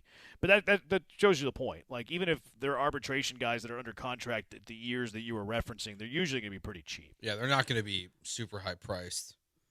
And at this moment, there's not a lot of great things coming up to even guys that you would wonder who's going to cost that much even then. Right. But how's our sort of the day? Unless they pay Pena, unless they pay Hunter Brown. That's true. Which is probably not going to happen. I would bet on Pena over Hunter Brown. Question mark? Really? Yeah. They value pitching. I know, but they haven't even talked to him. We're at least Pena, we know it was close. I don't know if that matters. They talked to Tucker, then all of a sudden Jordan signed out of the blue. I don't know. I don't know if it matters. Plus, it's a different regime. I don't know. Check out the Newton Boys, based on a true story about bank robber brothers. That sounds awesome. I'll put it on the list. 310 to Yuma, says somebody, for a Western. No mention of the best Western ever, There Will Be Blood. Have y'all seen any of those? Mm-mm. I'm embarrassed to say I have not either. Brian might have. Brian, did you see 310 to Yuma? No, I didn't see that one. Interesting. Yeah, I'm going to put them on my list. I'll check them out when I get to them. I like a good Western. All right, 713-780-ESPN. We'll get back to the Astros at 4:45 when the voice of the Astros, Todd Callis, joins us. But coming up next, Bad Take Boulevard. What are the worst takes of the week? It's Jeremy, it's Joe, it's ESPN 97.5.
Sweat of the day. We have Poston over Putnam. Poston's 2 under through 14. Putnam is even through 13. I do not know this man. I already told him. I told him to you earlier. We were in our group chat talking earlier, and I was like, hey, guys, there's nothing to bet today. Yep. I'm going to have to do a golf head-to-head. And Brian, well, just tell us who they are. Why'd you need to know that? Because I don't know who they are. And also, when it's a golf bet, like Joe and I are like, well, we're not going to contribute to this, so just tell us what we're betting. That was what I said. Just tell us what we're betting. Were you gonna look up the scores and watch it along? I'm just interested to know. I think it was an unnecessary question, to be honest. That wasn't a question. It was a request. Well, okay, I think it was an unnecessary request. It's kind of the same thing. Like, tell us who we're betting on versus who are we betting on. I mean, very similar vein. We like to request, know. question, also, whatever. It was also kind of a joke. Like just kind of goofing on Joe and I knowing nothing about golf. Yeah. Okay, if it's a joke, I recant then. I just feel it was an unnecessary request. It's like you're not going to do anything with this information. But if it was a joke, it was a joke. So was saying he could hope he doesn't Putnam in or whatever you said. That was unnecessary as well. That did an impression on you. See, look, it worked. See, it's lasted with you. I honestly, would say it was necessary. I thought you were going to drop it again, maybe. No, you can't. You can't go back to the well. You can't continue to go back to the well until it runs dry. Okay. You just got to leave it. You put it in the oven. oven. I don't think that well ever had water in it. I mean, I put it in the oven, let it bake, and it's Joe's still talking about it. I am. You're right. You know how you tell a good joke? If somebody repeats the joke an hour later. No, see, that means it also could be a very bad joke that I just can't forget. That's true. It's a lasting joke. All right, Bad Take Boulevard. What makes the list? 713-780-3776. You just made the list. Anybody on the list? The first one, Skip Schumacher, for a variety of reasons. Pitching to Jordan in a tie game in the 8th inning, but then also, as Brian pointed out, what's the word I'm looking for here? I don't know, but Brian pointed it out. Skip Schumacher saying that you don't expect a lefty like Jordan to take out a lefty on a 3-0 count. Like he's just not familiar with Jordan's game. So Skip Schumacher, you make the list. You just made the list. You make the list, Schumacher. It's Shoemaker. Space Cowboy admin on Twitter, which some people were like getting mad at me. They were? Yeah, I'll get to it. So Loper Fido was making a rehab assignment 2 days ago, and he was facing a righty. He's facing a lefty. It looks like he gets jammed. I think he gets jammed. It's hard to tell because it's kind of grating, but he gets one in on the hands. He muscles a little pitch on the hands over the pitcher. It drops kind of right behind the bag at second. And the shortstop lunges and gets to it, and then he twirls and fires to first, and actually that ball was catchable. But the first baseman what's the first baseman doing on this play? That ball almost hit him, and he doesn't make an attempt to catch it. He got scared. What a loser. He did. He got scared of Loper Fido. What a loser. But anyways, ball got into the hands of Loper Fido. Loper Fido punches it behind the bag at second. Shortstop spins. First baseman doesn't catch the ball. They ruled it a hit, which I wouldn't rule it a hit, but I'm also a mean scorekeeper. Yeah, it's generous. Yeah, it was a generous hit. But whatever, you see that. That's not the bad take. The bad take is the caption on the video. It says, Loper Fido rips a single! ! Fire emoji. This wasn't a rip. There's no rip in here. This was not. This was a jam shot infield single. That probably shouldn't have been a single, but whatever, it happens. This wasn't a rip, man. Not a rip. Yeah. Yeah, somebody was like, now you're ripping the poor Sugarland baseball intern. Which, whatever. You're on display. Yeah, I mean, Twitter. You represent the account. Yeah, wasn't a rip. And if you listen to the call, which I think it was Grant. It had to have been Grant. Garrett? He says it's a muscle shot. Literally on the call. Literally on the call, he said it's a muscle shot up the middle. It's not a rip. Maybe the intern heard muscle shot and thought that defined rip. Who would make that mistake? I don't know. You ever hear muscle shot and think of a rip? No. I'm just trying Is there a chance it was a /S? No. No, there's no /S. No, you can't do that from the account. No. I'm just asking. That would come from the other team account. So maybe so. Are you saying that there should be a /S, or are you just saying that they're being sarcastic? I'm just asking, is there a chance that they're just having a little fun with it? Just crushes it, and it's, a little bloop. I don't think so. I don't think you would do that as a minor league admin. I don't think you would do it as a team admin, period. I don't think so either. Not on a big leaguer, I don't think you do it on any of your players. You might do it if you were in opposition, like Joe was saying. But no, I don't think so, man. It's just a bad take. It's a bad description. He didn't rip it. He had a little jam shot up the middle. It's a bad tweet. What happened in the Lamar game? Somebody getting thrown out? Interesting. All right, 713-780-ESPN. A little tacky? Is that what it is? It kind of looks like it. But he's not leaving the game. But his glove has been – he doesn't have his glove. Oh, yeah, he does. It's just under his arm. But if it's sticky, it's an automatic ejection. Oh, I think they're just arguing if the ball hit the hitter. It didn't look like it hit the hitter either. That's what it is. All right, next one. Kevin KJ, our guy KJ, used to work at the station way back in the day. He was not in on Mike Burrows, which, we've all been there. But this was when he pitched the other day at the Rangers. Remember Jason Alexander gave up the 8 runs? The 8 runs in the first? Yeah. The Summer of George! KJ tweeted at Granado, unfortunately, Granado, Burrows is worse than Jason Alexander. He's making you look bad. Even rooting for him, brother. He, bad word, sucks bad word. This was like in the first inning. And then Burrows settled down and went 7 innings and only gave up 2 runs. And then Granado tweeted back, one guy gives up 8 in the first, the other gives up 1. I guess jaywalking is the same as murder to you. Great response from the Hall of Famer. So KJ. You just made the list. Well deserved. You made the list. We mentioned this on the show yesterday. Yannick Sinner, he was a heavy favorite to win his tennis match yesterday. Yeah. Which they're saying the Heat got to him, by the way. They're saying the Heat got to him out in Roland Garros. But there was an account, probably a betting account. If you saw $999 on the ground, you'd pick it up, right? Sinner is a lock. Couple of things. Sinner is guaranteed to win. And I won't wake up at 5 a.m. to watch. I make money in my sleep. You wake up to make money.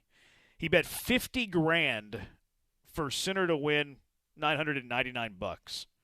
Homie lost. He didn't make money in his sleep. He lost big money. That's in his crazy. Sleep. Yeah. So that was a bad look. There was another bettor who bet $55,000 on Sinner to win at minus 10,000. He lost. Somebody dropped $5,000 to win 50 on a Sinner money line. He lost. It's considered one of the greatest upsets in sports history. It happened at Roland Garros. I like betting. I don't understand these bets. Well, they just think it's a lock. They don't think you're going to lose. But it's the risk versus the reward is not there. Well, they don't think that it's a risk. They think that it's free $1,000. But they were wrong. Yep. It's what's hard too is you have to be right on these bets. What is it? 55 times in a row. Yeah. For him to make up his money, he's got to be right on this side of the bet 55 times in a row in order to make up his losings. Yeah. And that ain't going to happen either, frankly. Yeah. Like there's going to be another one of these big bets that you place and the next 55 you try to make if this is your strategy, and one of them's going to lose just like this one. Yeah, see, I can't do that stuff, man. I can't make those bets either. The only one that I made that was close to that was the other day, and was it Manchester United? I think it was Man U. Remember we had I think we were giving up like $450. Yeah. What was Man U favored the other day? And we were like, screw it. It might have been $550. I thought they were like minus 900. No, I think Brian's right. I think it was like minus 900.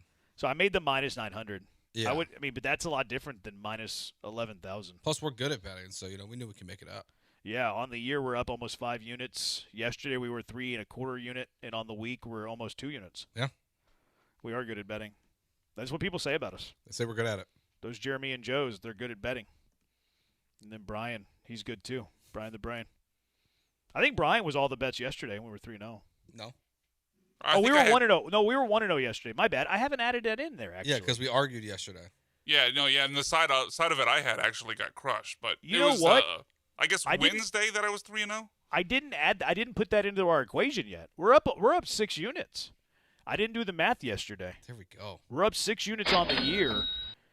And on the week, it's like just over 3. I forgot to add it in. My bad. All right, 713-780-ESPN. That does it for Bad Take Boulevard. Let's get to our good friend, Todd Callis, the voice of the Astros, joins us from the dike when we return. It's Jeremy and Joe, ESPN 97.5.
Straight out to the HRNP guest line, being joined by the voice of the Astros, Todd Callis. TK, thank you for joining us as always on these Fridays, and got to be a little bit more fun these last week or so. 6 of 7 wins for the Astros, and 7-3 on a 10-game roadie. Team started to play some good baseball. Yeah, that was a really good trip. They needed it in the worst way. It started out losing 2 out of 3 in Minnesota, but then you go into Chicago and you sweep the Cubs and take 3 out of 4 from the Rangers. That ended up being a great road trip and much needed. Todd, we talked about the other day about our favorite no-hitters. You've obviously got to call quite a few. Do you have a favorite? Where does this one come in that list? Oh, man. This one was crazy. This is maybe the most unlikely of the ones I've had a chance to call. It was right up there just because it was a major league debut with the final 6 outs for Santa. I mean, the JV one was special because he had done it before in Toronto, and get to 3, and you're in a rare company with, I think, only 5 others who have had 3 or more no-hitters. So that one might be my favorite, but they're hard to separate. The Waka one was a great story. He just become a dad and got Joe Espada his first win. So, yeah, they're all great in different ways, but if you pin me down, I think maybe the Verlander just because the historical preference, significance of that. Yeah, where's Toro? Espada's first of 201 wins now for the Astros skipper, and I'm sure he's really liking what he's getting from Spencer Arrighetti lately. Arrighetti, another solid outing. We were kicking this around a little bit earlier, TK. Not that he would win the award if you were holding Cy Young voting today, but I think he would get some votes. How has he been able to do this? The last 2 starts, he's been able to do it without feeling 100%, so that's even more significant. He's just been really solid. Even if you go back to his 3 starts with Sugarland since he left spring training when he didn't make the 26-man roster, he's been really, really good. I mean, the spin's really connected right now. He's got the curveball and the slider really dancing pretty much wherever he wants it, and that lets his fastball play. I think Spencer's learned a lot. He's very cerebral when it comes to pitching, so he really studies not only his mechanics and what makes him work, but he really studies the opposition and where he can maybe try and take advantage of some of the opposition hitters' weaknesses. I couldn't be happier for a guy. He's a local guy. He just had twins right before the season started. It's all coming together for Spencer, and it's been fun to watch. What do you think's the difference between these Mike Burrows starts? That some are really good, like this last one. Some of them have not been. What's the difference between why it's kind of gone back and forth for him this season? You think? Yeah, that's been a tough one to figure out. I mean, some of it, and I know it's not all generated by luck, but some of it has been bad luck this year for Burrows, where if he gets in a little bit of a rut, an inning can spiral on him, and based on a bloop or a ball that falls in somewhere, it just seems like everything has gone against him, where if he would have caught a couple breaks early, that ERA could be a point or 2 lower. But he's also a very talented pitcher. I mean, the fastball's been getting hit at times this year. I think he kind of changed his sequencing a little bit in that start in Arlington, where he went heavy fastball first time through the lineup and then maybe used that fastball as an ender to an at-bat as opposed to first pitch or second pitch fastball. He kind of pitched like they say backwards, if you will, where you use your breaking stuff first and then finish off the at-bat with a fastball. So I think it's all part of a learning curve.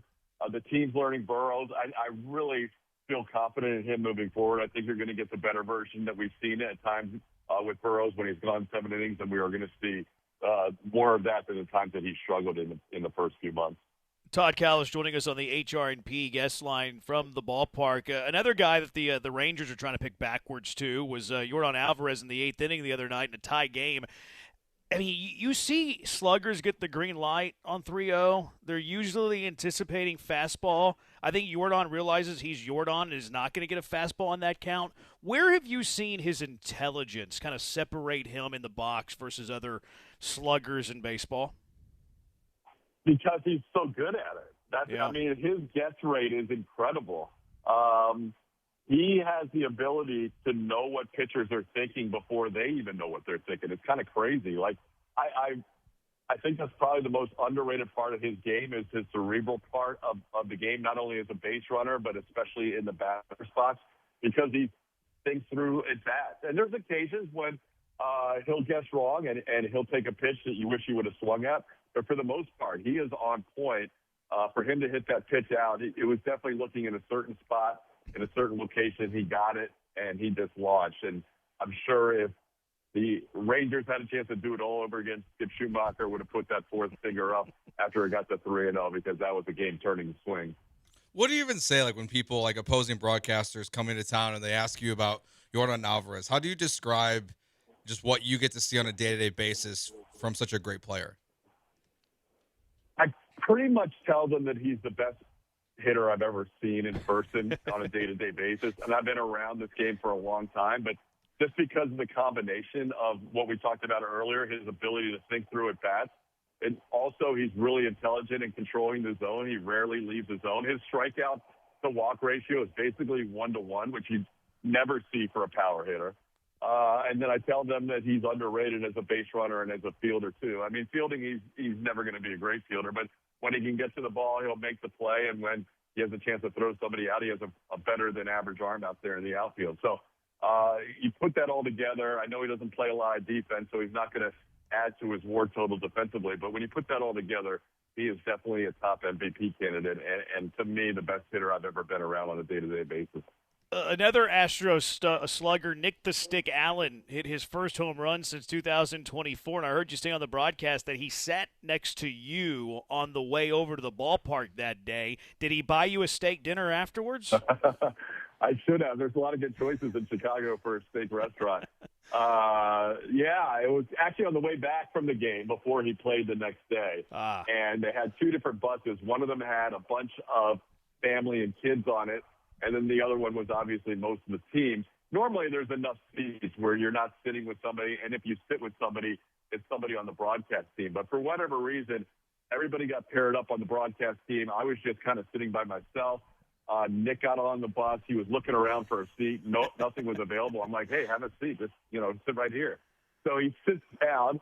We talked a little bit, but it wasn't like a running 20-minute conversation. We chatted a little bit, and then that was it. And next thing you know, I told Gene Diaz, our PR director, if he hits a home run his first at bat, I'm going to take credit because I sat with him on the bus. And I can't remember ever sitting with a player on a bus ride back. That might have been the first in my 10 years. So he ended up getting on base 4 times with his first home run in over 2 years the next day. They're all going to be fighting each other with sticks trying to sit next to you, TK. Yeah, let's see what happens. Were those absurd nachos you guys had in the booth the other day any good? I'm just curious. From the Rangers game? They were okay. I can't lie. I wasn't digging it too much. I'm not a huge sour cream guy, and all the toppings that you could dig into on there had a bunch of sour cream on top of it. So I kind of picked around that, got some of the guac, got some olives on there and some tomatoes.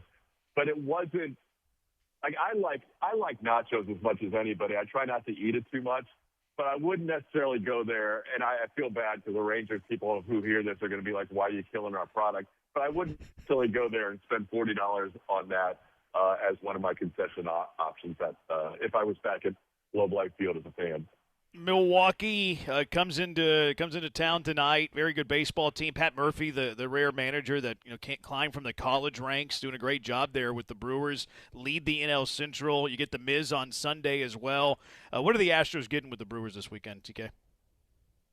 They get a team that will always put pressure on you. So I think this is probably the team that's best in the major leagues.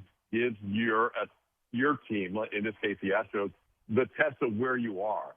So I think you can get away with things against certain teams that are not as fundamentally sound as the Brewers, but the Brewers will not allow that. So they'll put pressure on you running the bases. They'll put pressure on you putting the ball in play. For the Astros, one of the problems has been finding strike zone on a consistent basis this year. And this is a Milwaukee team that swings the least of the 30 teams in the major leagues and chases the least of the 30 teams. So that, to me, is going to be the big challenge this weekend, is for Astros pitchers not to walk too many Brewers batters and create traffic. But you have to play good defense. You have to do things right, or else they're going to take advantage of any little slip-up you'll give them, and they'll take advantage of one and a game around. So it'll be a good test. They're very talented. And you mentioned the Miz. This is going to be fun on Sunday. I think with fans here in Houston, he hasn't pitched here before. If they want to see somebody who has thrown a baseball as a starting pitcher harder than anybody in the history of the game, think last time 57 pitches of 100 miles an hour or more. It's just insane. I would show up Sunday. If I wasn't working the game, I think I'd be here as a fan. Yeah, that's going to be a must-watch TV. He versus Jordan. I mean, that would be really fun. TK, thank you for the time as always. Have a great weekend of calls. All right, guys, thanks. We'll talk to you next weekend, and we'll still be here. It's a nice long homestand. See you guys. Very nice, especially for you guys. Todd Callis, voice of the Astros, joining us on the HR&P guest line. Yeah, that's gonna be a high theater there. The Miz versus Jordan. Yeah, it's can't miss television. Can't miss television. Pat Murphy coached at 2 college baseball programs. Joe, can you name one of the 2? Notre Dame. Did you know that? Yeah. Okay, good. Because he recruited Craig Counsell there, I think. Oh, did he? Is why I know that. Yeah. Oh, and did the Counsell hired him on? Yeah, and then he replaced Counsell as I think I didn't realize that path. That's pretty cool. Yeah. Yeah. No, you know I cannot name. No. The second college. No, I cannot. Arizona State. Okay. Arizona State did a great job there at Arizona State. I think he got in trouble, and that's why he left the college game, and then he got into the pro ball game. And doing a great job. He's a very, very good manager. Yeah, I think he's very good. I love the Brewers. Do I root for them? No, but do I love their operation? Do I love the way that they handle business? Their front office? I think it's a model organization. So I despise them as much as humanly possible, but I do respect them. Yeah, I get that. Junkie says that the -900 that we had the other day was Arsenal money line. Good call. Oh yeah, that was a good call because that was a match where they had to have it to win it, and they won it. Easy money. See, we make money in our sleep. Actually, we don't make money in our sleep. We make money while we're working because it's our sweat of the day each and every day while we're on the air. All right, coming up next, let's get to the Thunder. Let's get to the Spurs. Game 6 yesterday. Very lopsided. It feels like most of this series has been, but a lot of storylines coming from that game. Wembanyama, Chet, Carter Bryant, SGA. Let's talk about the Western Conference Finals on the other side. It's Jeremy. It's Joe. It's ESPN 97.5.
It's Jeremy and Joe. On ESPN 97.5 and 97.9 HD2. Broadcasting live from the Huntington Bank Studios. Here's Jeremy Branham and Joe George.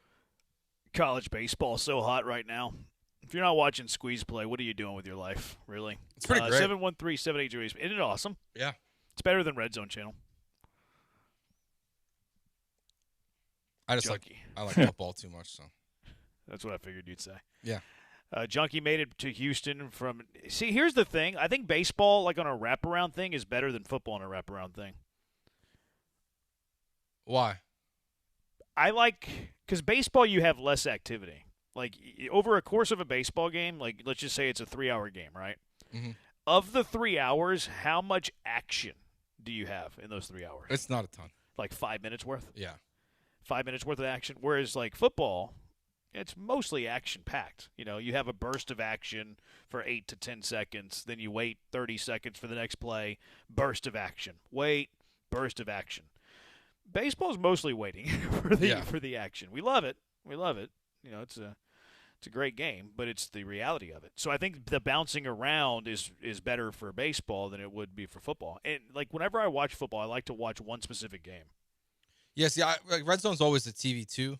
Same. So that's where I like it because it's got the action of just being in the red zone only. Like except for like that 3 o'clock window, obviously that's slow a lot of times. And it's going to be even worse this year, frankly. That's why I think it still adds to the intensity of it. Just the fact that it's always, you're always in like the crucial moment. Where even here, it's like I can see like.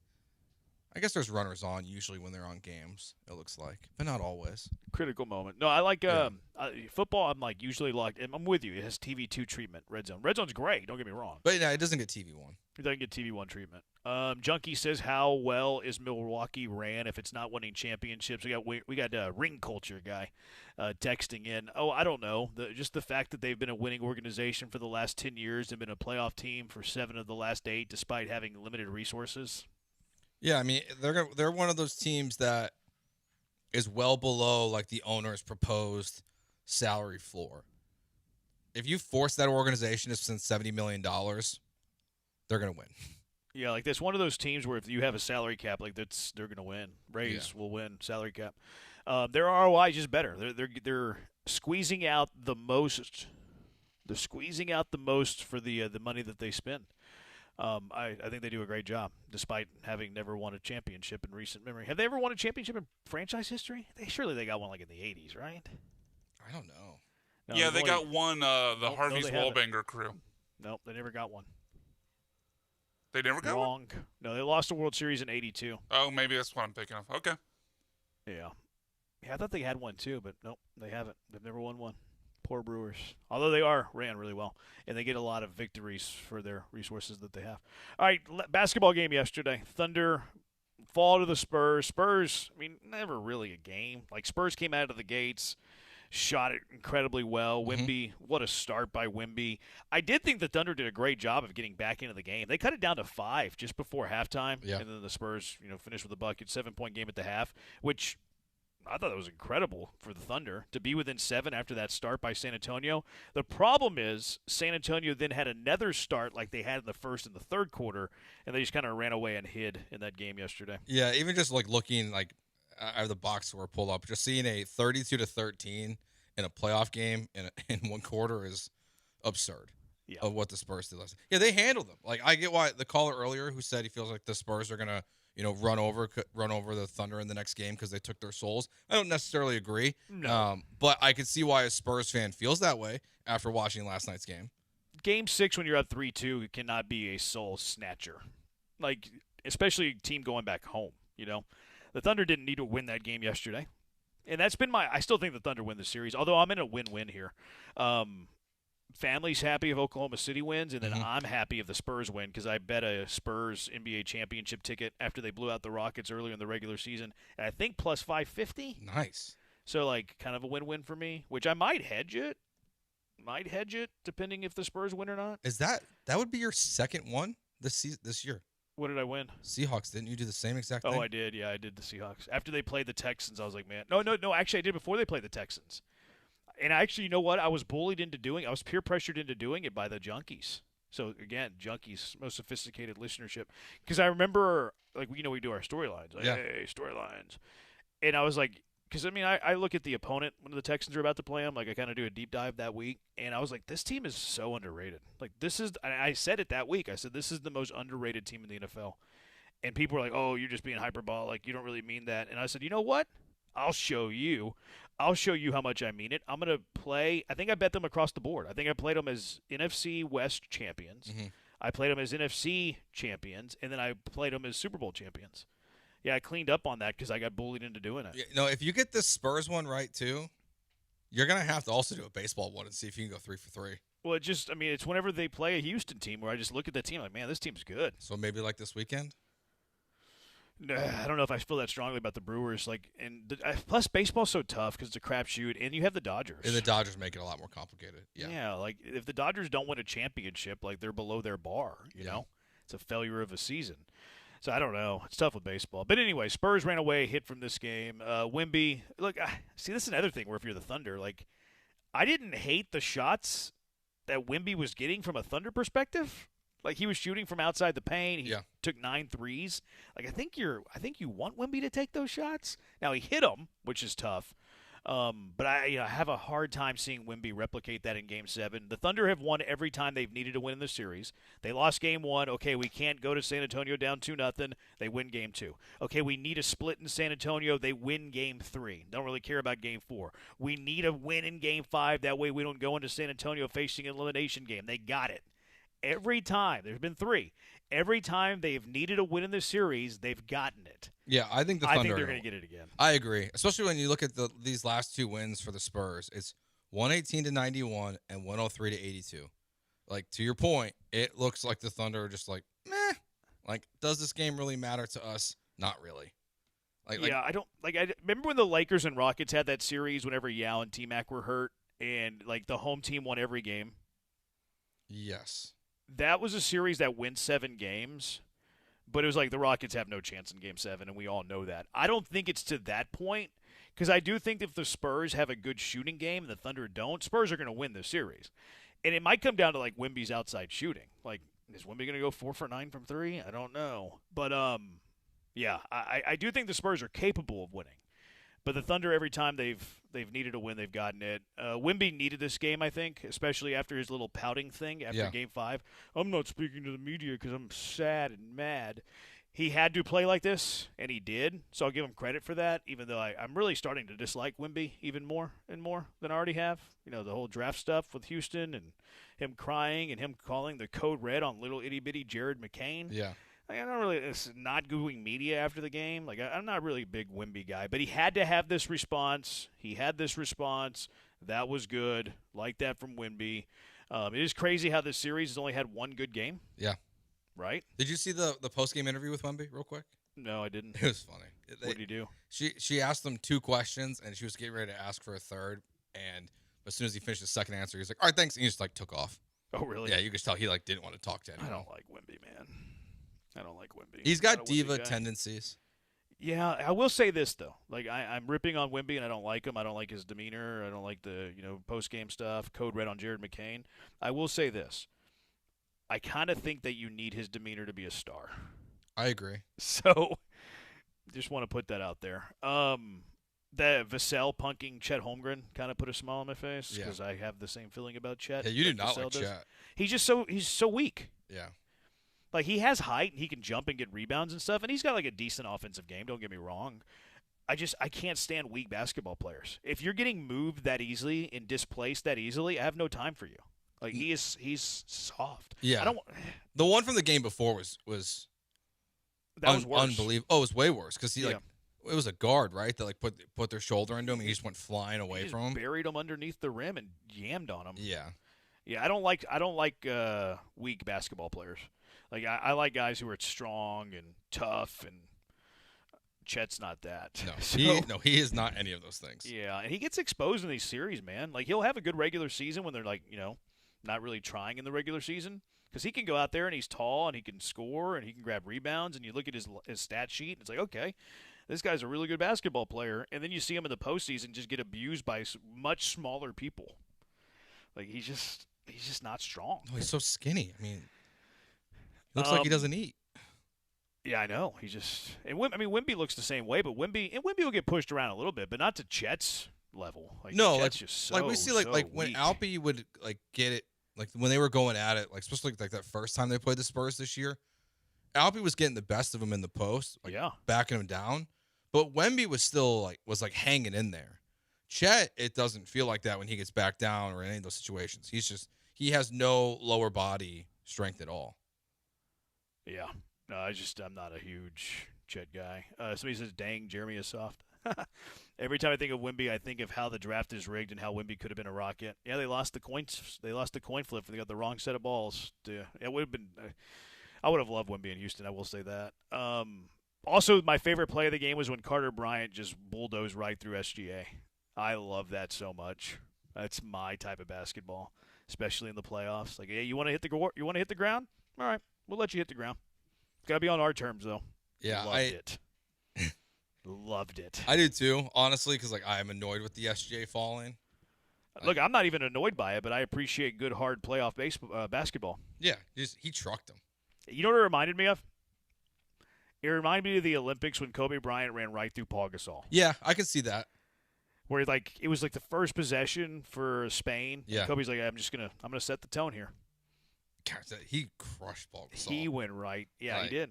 It's still crazy. It's his teammate. I'm a big Carter Bryant fan, though, man. They did Oklahoma City just ruled out Jalen Williams officially. Oh, that hurts. Game 7. Yeah, that's a loss. If you're gonna hedge it, Thunder's 3.5-point favorites. Is that the hedge there? Just going with No, I think the hedge is Knicks series. Okay. Yeah. Just kind of waiting it out. Yeah, I might not even want to hedge it. It's plus 550 is not like crazy. Like, what would the Knicks series odds be? Plus 230 or so? I would guess. Also, you don't want to hedge. Like, the hedge wouldn't be the favorite in this because I need the Spurs to win. And putting money on the favorite, like, that's not the hedge. Like, I would need the Thunder to be underdogs. No, yeah, well, it's just more of betting on the Thunder a little bit to make up for it. I would need to bet Thunder money line because I could lose that. I could be a reverse middle. Like, I could bet OKC minus 3.5. Yeah, you if could. the Thunder win by 1, I lose both. Yeah, it's just minus 154 versus minus 110. Yeah, I'm not doing that. It looks like still the Knicks are at this moment plus 200 to win the championship. That was close.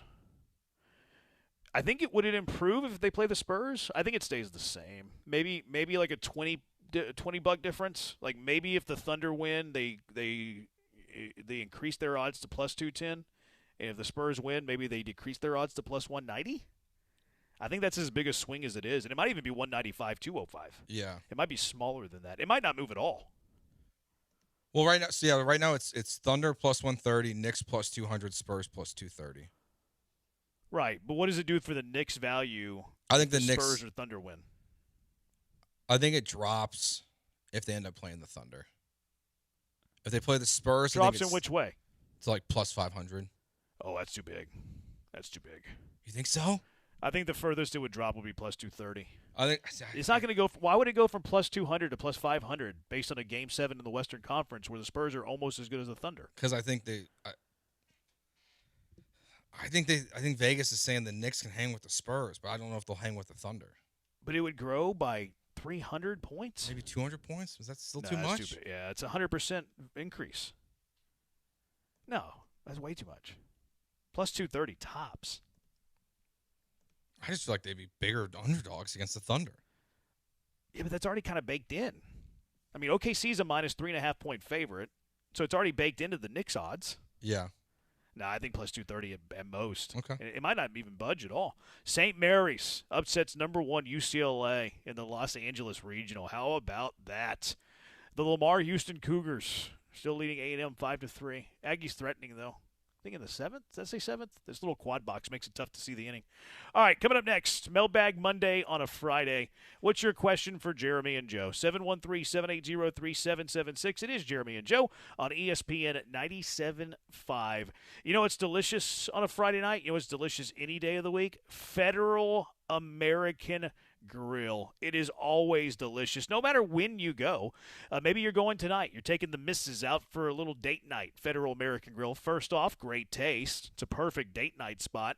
They got great drinks. Their food is to die for. Maybe how about the signature jumbo lump crab cake for your starter? I like some seafood. Maybe you're more of a wings guy. Maybe the missus is a wings guy. Gardner Parker's Chicken Wings is a starter. You know what's cool about Federal American Grill?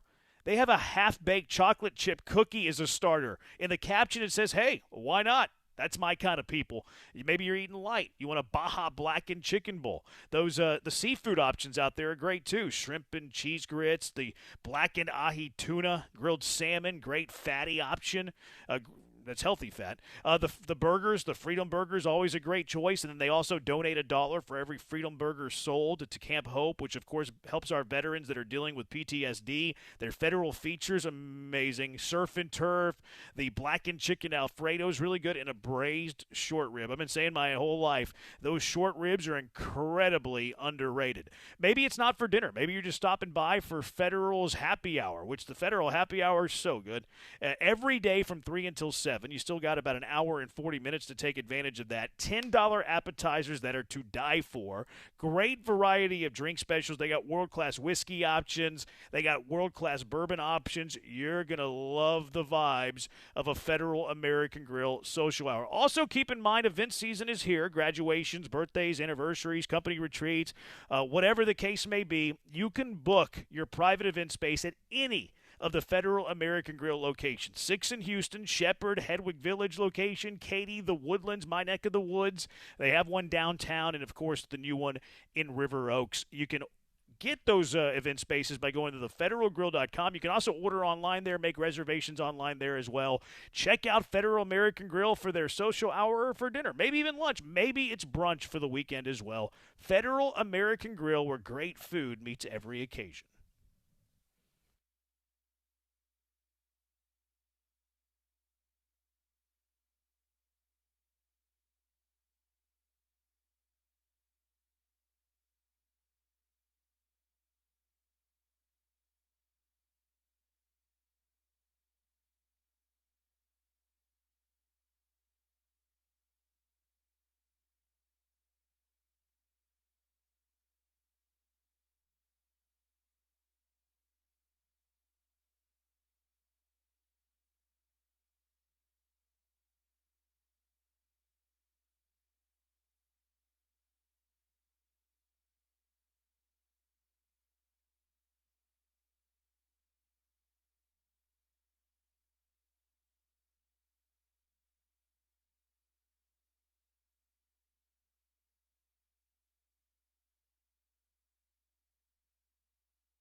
Mailbag Monday on a Friday with Jeremy and Joe.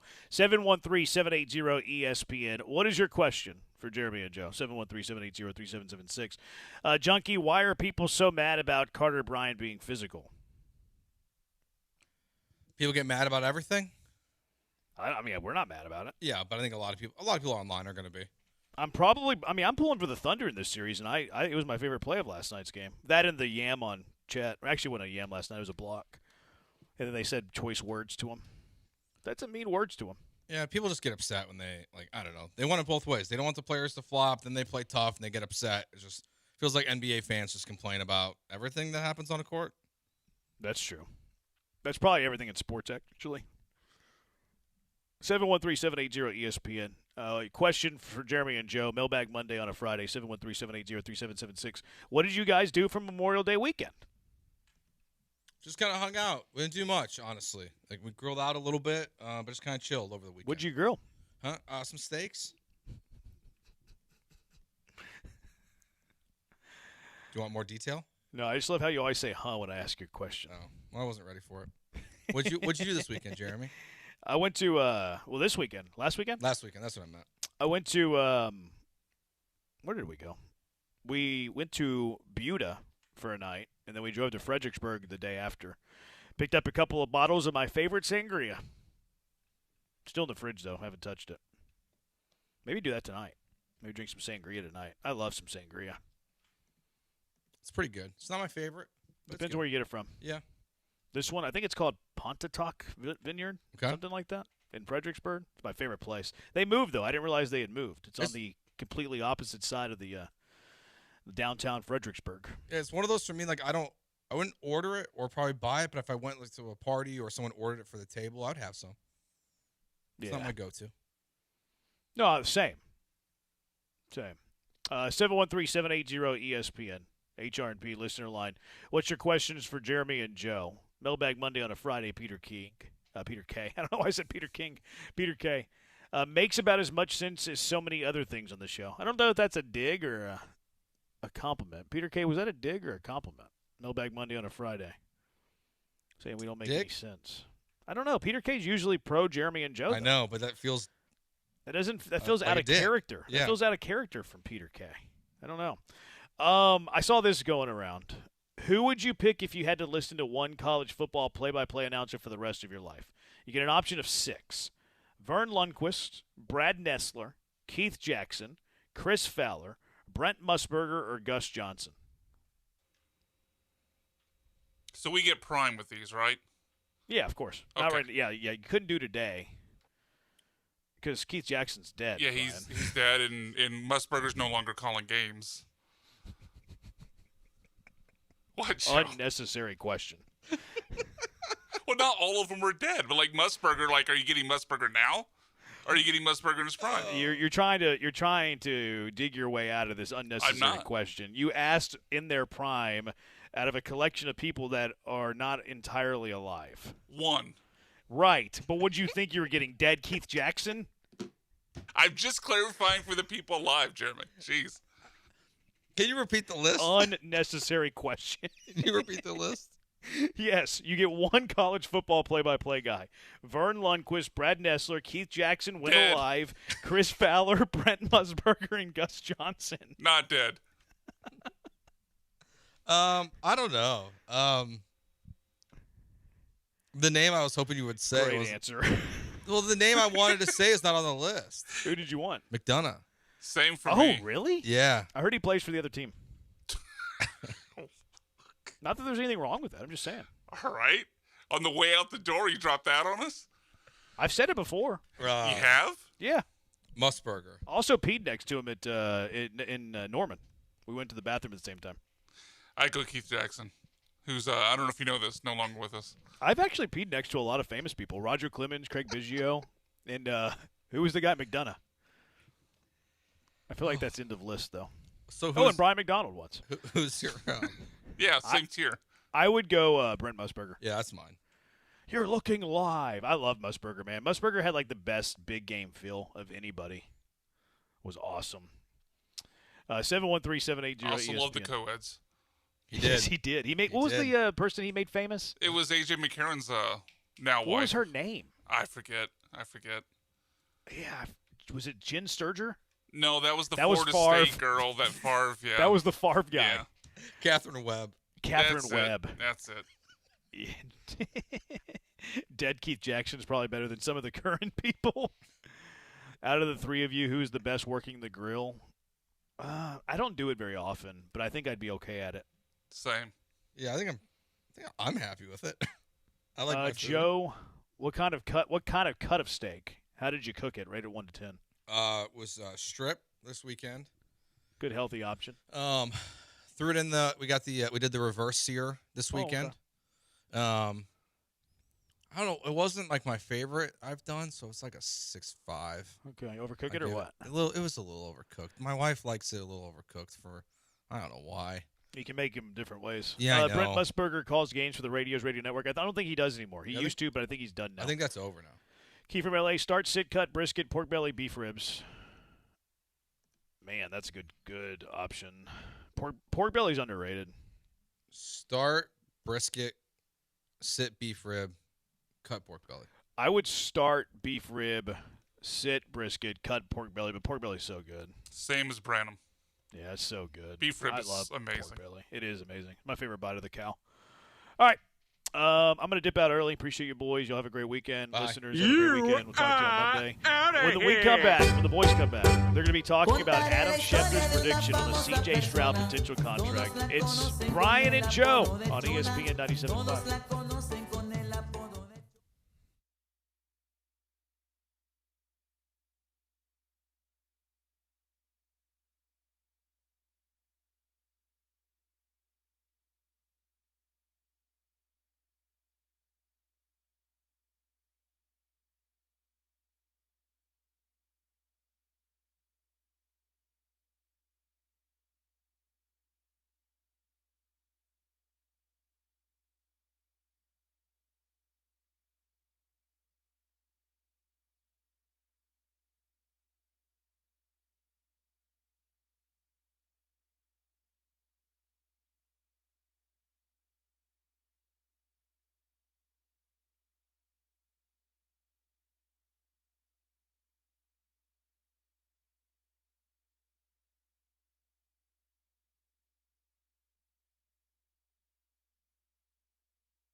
You're listening to Jeremy and Joe on ESPN 97.5 and the ESPN Houston app. Live from the Huntington Bank Studios, here's Jeremy Branham and Joe George.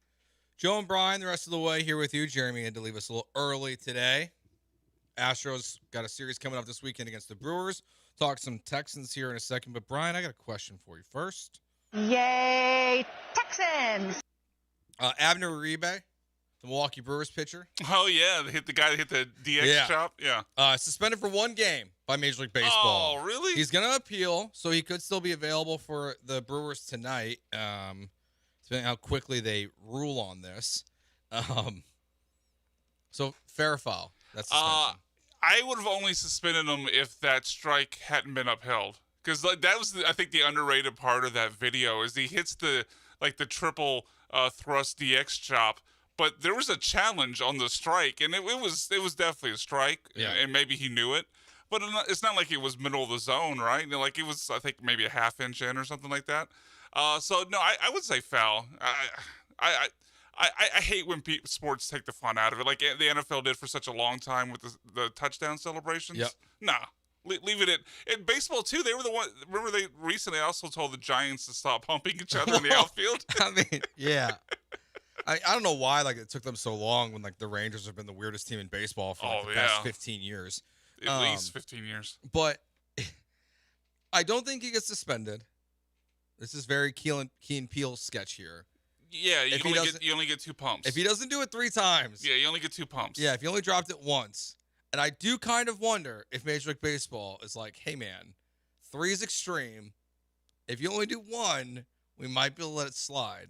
Now, I can't imagine his teammates like this because, they're going to get hit for it.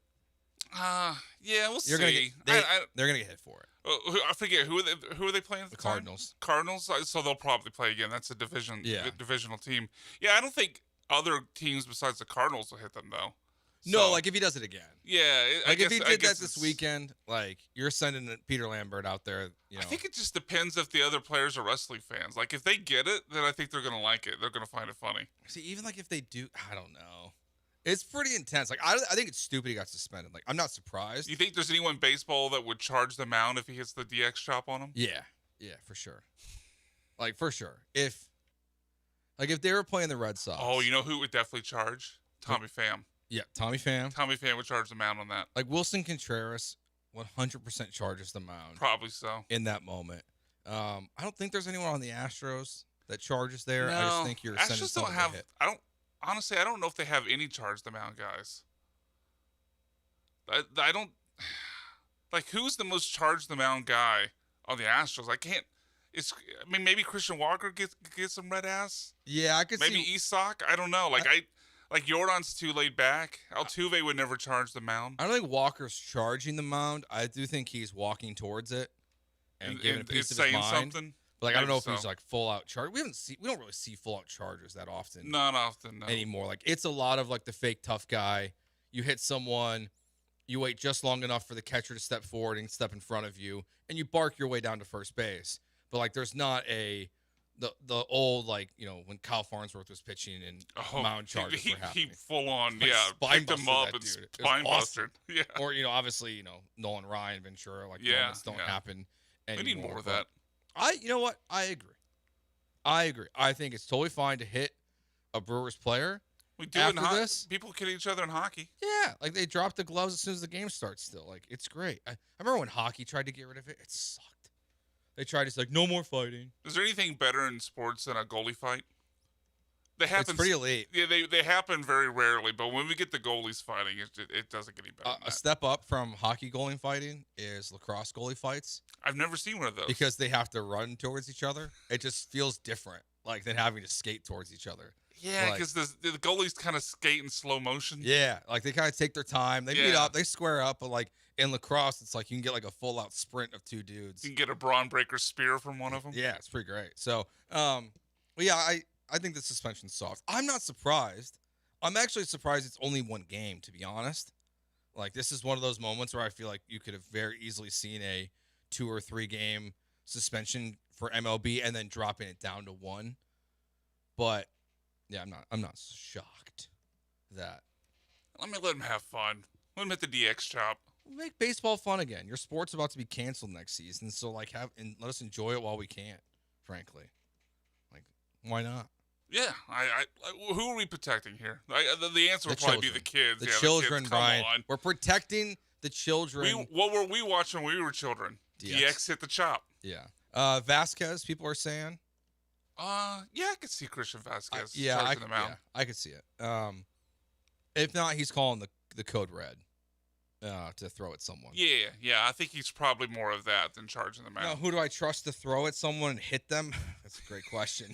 Dale Santos. Definitely Hunter, not Brian if he was Abreu. healthy when Hunter gets back. Yeah, definitely not Brian Abreu. Not sure he would make contact. No. McCullers, no. No, definitely not. Also, McCullers doesn't throw hard enough.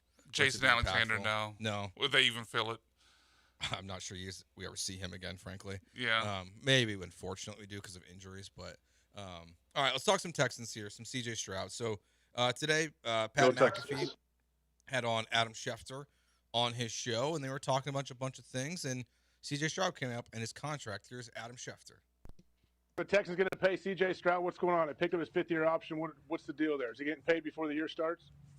My guess is he does. Ooh. That's my guess, that they've been paying their players, and if I had to guess and bet on the Texans and how they handle it, I would say that C.J. Stroud gets paid this offseason, and I would say by the time the season begins, C.J. Stroud has a new deal. That's my guess. That's my hunch. We'll see if it plays out. He got his haircut this week. That was big, too. At least he showed a new haircut to people. I thought it looked very good. It looked good. CJ looked very sharp there with that new haircut. I agree completely. I appreciate the hell out of you, man. Thank you. Cut his hair in the offseason. Yeah, he cut it like 4 months ago. Also, what a weird anecdote to throw in at the end. Like, he cut his hair. He looks good.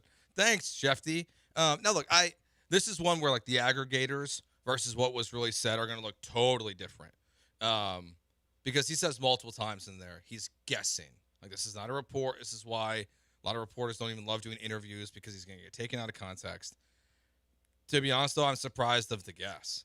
I do think Schefter will have some baseline knowledge or idea of what the Texans organization is thinking before he throws that out there. Or he would have said, I would guess they're not going to pay him. Yeah, but he said it in his reason, and his reason wasn't because CJ deserves it. His reason wasn't because, like you said, it was not a rumor. His reason wasn't because that's what I'm hearing. I have sources or anything like that. His reason was, well, they just pay their players, which is true. We've talked about that, for a couple of seasons now. Will Anderson paid top of the market. Stingley paid top of the market. Jalen Petrie paid top of the market. They reworked Nico's deal before they had to. That's definitely Caserio's MO. I guess my pushback to Schefter there is well, while I agree with you, that's definitely Caserio's MO. If they were going to do it with Stroud, why haven't they done it? Yeah. I think they've already re-signed Nico. They've already re-signed Will Anderson. They made time to do that. And obviously quarterback's the most important position on the team. So if they really felt like they wanted to get a deal done with CJ this offseason, I have to believe they would have already done it. Yeah, no, I agree. And we have CJ, yesterday was asked about it, and he said let the agents play it out, and he said he's excited to be a Texan this year, which Jeremy's tweet didn't do that well. That's disappointing. Let's hope we could get some conspiracy theories out there. Dr. Barrett on Twitter, I think that's his name. He tweeted out. He got some run about the 1 year the saying for this year. Yeah. I think Schefter is a pure straight up guess. He has no idea if they're going to or not. I think and like you said, Brian, I get his logic behind it. The only way I really see CJ, and we've talked about this a lot, obviously, and we will continue to, is if he were to sign a contract that is not worth the peak value. If he were able to sign a deal that is even reminiscent of Nico Collins, where Nico Collins, you can argue, was a little bit of an overpay because of the sample size of his career of success, at the time when he signed it, but it quickly moved him out of the top 10 in wide receiver money. That to me is the only way CJ's signing something this offseason, and I just don't. Yeah, because I don't see that. I just pulled up the rankings for money this year for quarterbacks. Obviously, we know Dak's at the top at 60, and there's a bunch of guys at 55 and whatnot. But I was trying to find the number where, if we found out, breaking news, C.J. Stroud signs a contract for this AAV, where we would be like, okay, you know what? Not something I wanted him to do, but I'm fine with it. and I think you have to definitely be below Mahomes at $45 million. After that, it's Daniel Jones at 44, then a big drop off to Sam Darnold at 33. So, like, I think if we were to announce they were to announce it for 40 a year, we would probably all be okay with that. But why would David Mulligata do that? Exactly. I mean, that's at least based upon what they thought they were going to get before this season, like a $15 million drop off. Why not take the chance that he improves his stock and can get that extra $15 million? I do think too. One thing with this is that the number is not 60 for me anymore. No, it's 55 because Dak does now feel like an outlier when you have five quarterbacks all making $55 million a year now. Yeah, there's no average. one between Dak at 60 and the group at 55. Yeah, it's Burrow, Allen, Love, Lawrence, and then now Matt Stafford's new contract that he got is $55 million a year when you could have easily argued the Rams could have gone higher than that. So and it I feels believe like, Tua was there too before he got cut? Yes. I believe he was. Yeah, you're right. And so I think 55 is the number, the peak number for CJ Stroud. Again, I don't think that's happening this offseason, but it's going to catch people's attention. Adam Schefter talking about that. And I think the thing to look for now is if there's follow-up from other reporters. Do we get other reporting from Ian Rappaport? Because now this will become a topic of conversation in NFL communities and shows of, when they talk to Ian Rappaport or guys like Jordan Schultz or anything like, does someone have a more definitive answer on what they think is going to happen with CJ Stroud? But for now, it's just a guess from Adam Schefter. All right, we'll take our final break here when we get back to our Junkie of the Day. That's next right here on ESPN 97.5. Your local bar can be your ticket to a global stage. Michelob Ultra's Soccer Shootout is giving fans the chance to win tickets to the FIFA World Cup 26. All you have to do is show up and compete. This event is running now through June 14th. You show up at one of your local bars. You compete in an interactive soccer shootout game. The winner will go home with a pair of tickets to a Houston-based FIFA World Cup game. There are 10 chances to win this week, starting tonight across the Houston area. You can go to Bombshells in Stafford, Vita Garden, Midtown, McIntyre's on Saturday from 11 to 2 in the Heights. They'll also be at Phoenix on Westheimer, Velvet Oak Tavern, Upper Kirby, Sawyer Park Ice House in Spring, Kirby Ice House as well from 11 to 2. And the boys, Sean, Bryan, and Cam will be broadcasting there from 12 to 2. So you have 10 chances this weekend to go out and win a pair of tickets to a Houston-based FIFA Cup World Cup game thanks to Michelob Ultra. Play for a chance to witness history because Superior is worth playing for. Michelob Ultra, official beer sponsor of the FIFA World Cup 26.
All right, Junkie of the Day, Joe and Brian. Jeremy left this early, so he doesn't get to nominate anyone today. So that means auto-nomination for Jeremy for leaving the show. But Brian, from there, I'll let you do yours first. All right, first one, speaking of Jeremy, I will nominate Jeremy's putt joke from earlier. A joke so bad that it lived in infamy enough for you to bring up about an hour later. I don't even know if I could fully recreate the joke, but basically someone has the last name, a golfer has the last name of Putnam. Is that Putnam? Putnam. And he said, because we had the opposite side of this golfer, he hoped that they didn't putt into the cup, which Jeremy's picked up the dad joke rate. Have you noticed that? I have. Like, he didn't used to make very many dad jokes, but it's really increased over the last 6 months or so, but that might have been his worst one so far. Looks like, I'm trying to see if he's final today. Oh, yeah. Did we win that sweat of the day? So Putnam. I don't remember who Jeremy had us against. Sure. Never heard of these guys. Boom. Victory. Boston. Okay. Yeah, of course, we knew that. Yeah, we knew that. We know who won. Yeah, who do you think told Jeremy to play that bet? Yeah, we did. Yeah, exactly. Also, I should have nominated this yesterday, but I'll nominate SGA sending a cease and desist letter to Underdog, which, credit to Underdog, they're not backing down, but SGA apparently got all up in his feels about the game from the villain and Underdog with the unethical basketball version of Operation, I think was the name of the game back in the day. Yeah. It basically plays like Operation, but if you touch SGA, it's a foul. There's a pretty funny video with Dylan Brooks looking at the game that Underdog made, and SGA got so mad about it, he had his lawyers send a cease and desist to Underdog. It's soft. Yeah, very soft. Texter here says, I get ejected for a Stingley joke yesterday, but Jeremy just gets a pass on a way worse joke. No, we kicked him off the show. He left 30 minutes early. Facts. We kicked him out. Facts, yeah. We can't kick him out earlier. No, we need him to do some not doing work. 2.5 hours with just me and Brian. Come on. That's ridiculous. What are we paying him for? We're not paying him to leave early. Yeah. Junkie of the Day on any given day, the show, and arithmetic. Thanks. Yeah. Apparently I missed an all-timer the other day. Yeah, it wasn't my best. It wasn't my best. I'll do my pronunciation of Cam S's last name. You want to take another stab? Nope. Pass right now. Schlitter. Yeah, Schlitter. There's a C in there. You did not say the C. Nope. Or the L, really. No, I got the C in there, I think. No, I don't think so. You went full SH. No, there was a sh. Yeah, SH. There's an intended C there.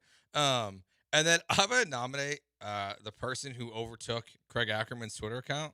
I didn't see this. He got hacked? He got hacked. How bad is it? It's pretty bad. It's the whole hey, I'm running a major podcast event with Spotify and Google.